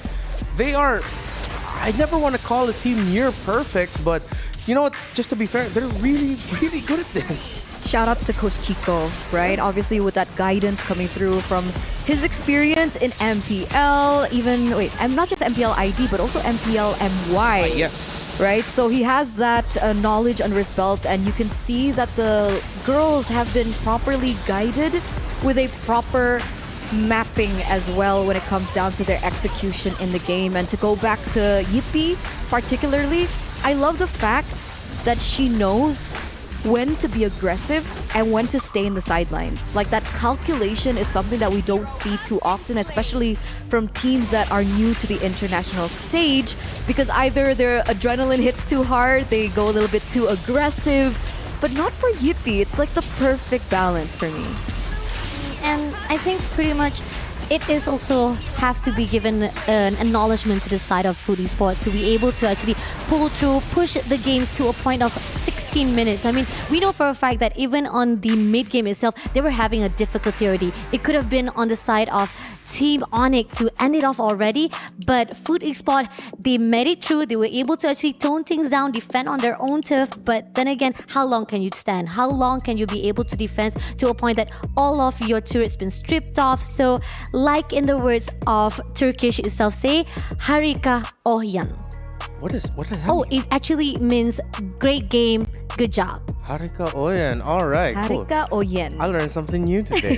Harika Oyen, Foot Esports. You all still have a shot, of course, to secure their playoff slot. They are not eliminated from the tournament. They are waiting for their opponents, of course, which we're going to be figuring out from Stream B. But now we know the two Filipino representatives are locked in. The two Indonesian representatives are locked in as well. So now as we continue our discussion, as we show the brackets as well as that, we're going to be looking at Group A first. But I want to ask you, how has the teams from other regions outside of Southeast Asia performed for you so far, real quick? I think they've emerged with progress, no matter how hard it is to progress, because I think coming into MWI, we know of regions who are so dominant in their particular region that they don't really have as much competition. And it's unlike the PH as well as the ID regions where, I mean, clearly, right, Onyx giving Vitality a run for their money. There's TL, PH as well coming through, aside from Navi, PH. So hopefully in the future, with more opportunities that are brought to the table and them coming in already allows them a certain amount of prize pool, I think. Hopefully that also helps them progress in their specific regions. I totally agree on that last note about the prize pool, and not just that, it's the fact that you're giving the opportunity to give all the experience that is needed for these players, for these teams, because again, we have so many teams that are firstly, this is their first experience in the international level, so they still need to brush up, they need to learn even more. Compared to the rest of the teams, they have already built up so much of their past achievement itself. Okay, Group C now is what is on your screens. Navi PH defeating Terry Queens earlier 2-1. Terry Queens and Virtus.pro still ongoing over at Stream B to figure out who... Oh, no, excuse me. Is that ongoing? No, yeah, that... CFU and Virtus. Yes, yeah.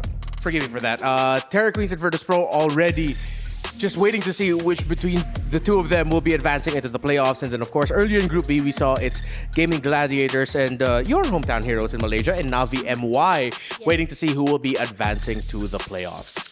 That's... Really Are you sad. nervous? I am nervous. Actually, when I saw that Navi MY was actually having a tough time, I think there's a possibility that they could have run down a little bit of their morals, but I hope that doesn't shatter them for the next game, because this is, again, they had that momentum already from yesterday, but today something was just a little bit off. There was a lot of something that I even saw the draft-wise. I think there was just some questionable choices that were made. Yeah, let's see if they'll be able to improve that. And of course, DreamHack Girls and Rising Rage waiting to see which one of those two teams will be advancing. Unfortunately, today we did have to say goodbye to 3 teams. We're still waiting on the 4th team to say goodbye to. But WOW GG from Mongolia, their first foray into the MWI. They looked like Ayami, of course. Congratulations on the engagement. They were happy and proud with their progress that you were talking about, Eterna. Congratulations for them and the effort that they showed. Tidal Legends Gaming and CFU Gaming as well. Though from their sides, you saw a little bit more of the heartbreak because these are 2 teams who have already competed in last year's MWI.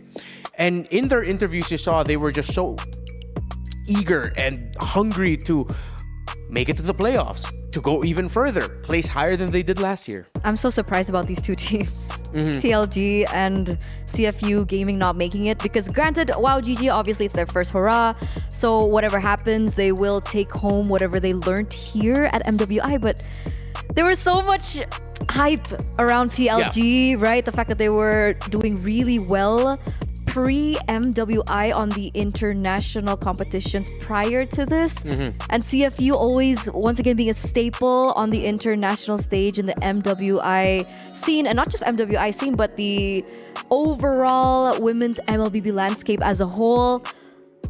I'm shocked. I didn't expect to see these results. Yeah, exactly. Tidal Legends Gaming and CFU Gaming, unless you are unaware, they were expected to make it to the playoffs. There are a lot of people thought that they were going to make it into the playoffs. And you could see just how much it meant to them, the pressure that they had on their shoulders to ensure that they carry their region into the playoffs, all of that there.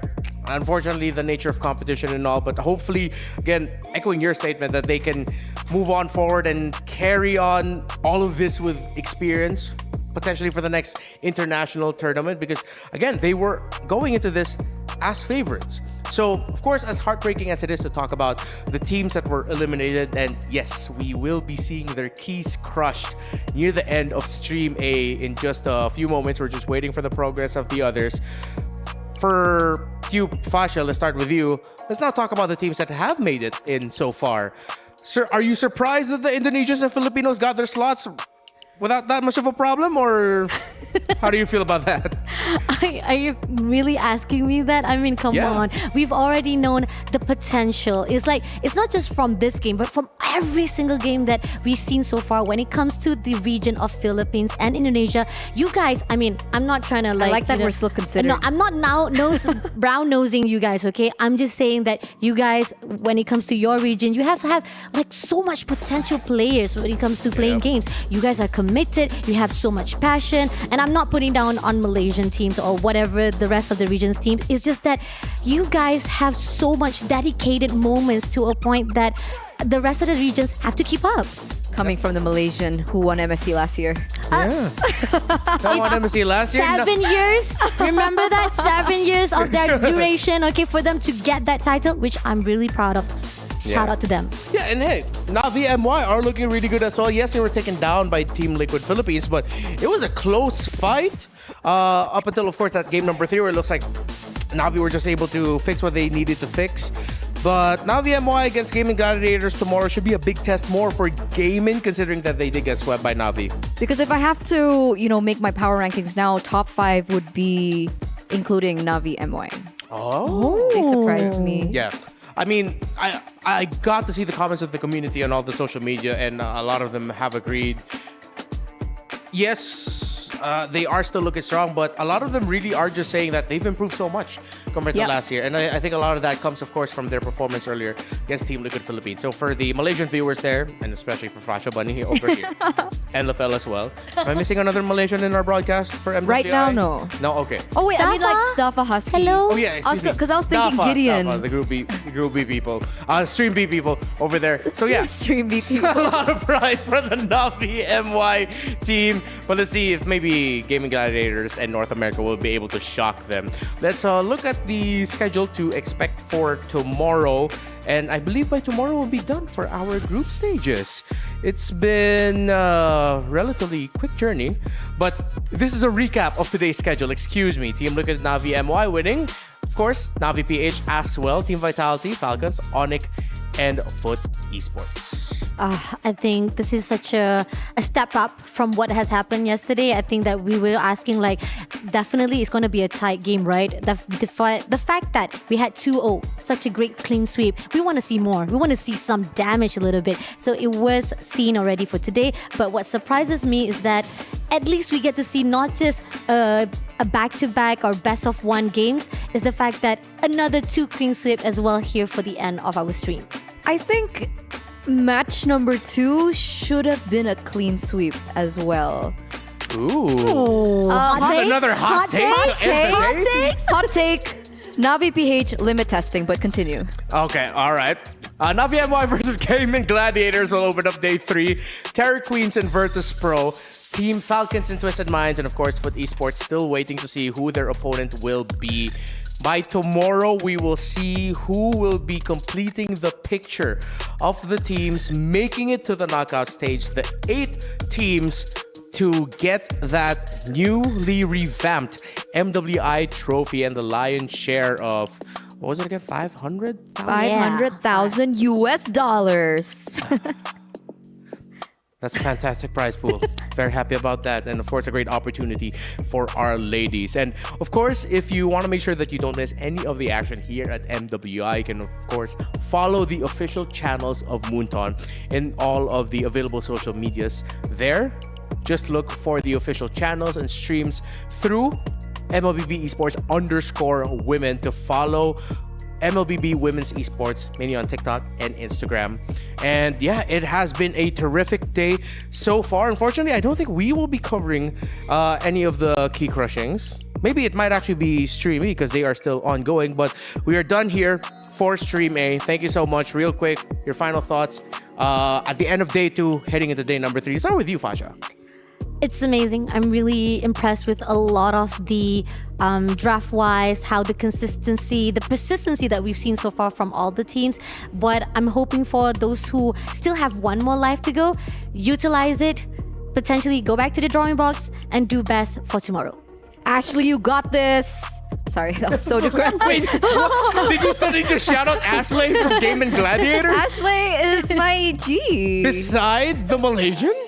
Hey, there's got to be some balance. All right, so on the panel. It's clear now. So she's your rival because she's rooting for gaming. But I said I was her friend. We high five. Oh, Friends? Exactly. That's true. No, Friends outside of the land she of just dawn. broke the civil. Enemies inside. Right? That's normal. I mean, I love it. I love the banner going on here, but of course, it's not about us. It's about all of the ladies who have shown up here in MWI so far. That is it for day number 2. Tomorrow, we will find out who the teams will be for our knockout stages. The teams that will continue to make MLBB Esports women's history. A final word from myself. Remember, it's not about why we fight, but what is worth fighting for. My name is Renmar with Eterna and Fasha Bunny. See you on tomorrow's broadcast for MWI at EWC 2025.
Women's League.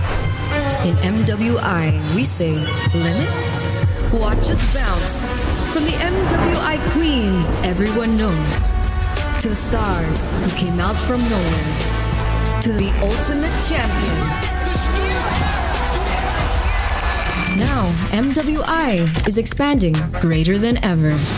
Turkey, EECA, Africa, Mongolia, and beyond. We're stretching the map wider. MWI, where dreams get louder. This isn't just a tournament. It's your passport to the world stage. A spotlight for women in the EWC. No rules, no ceilings, no limits. Just this. We're vibrant. We're ready. We're limitless.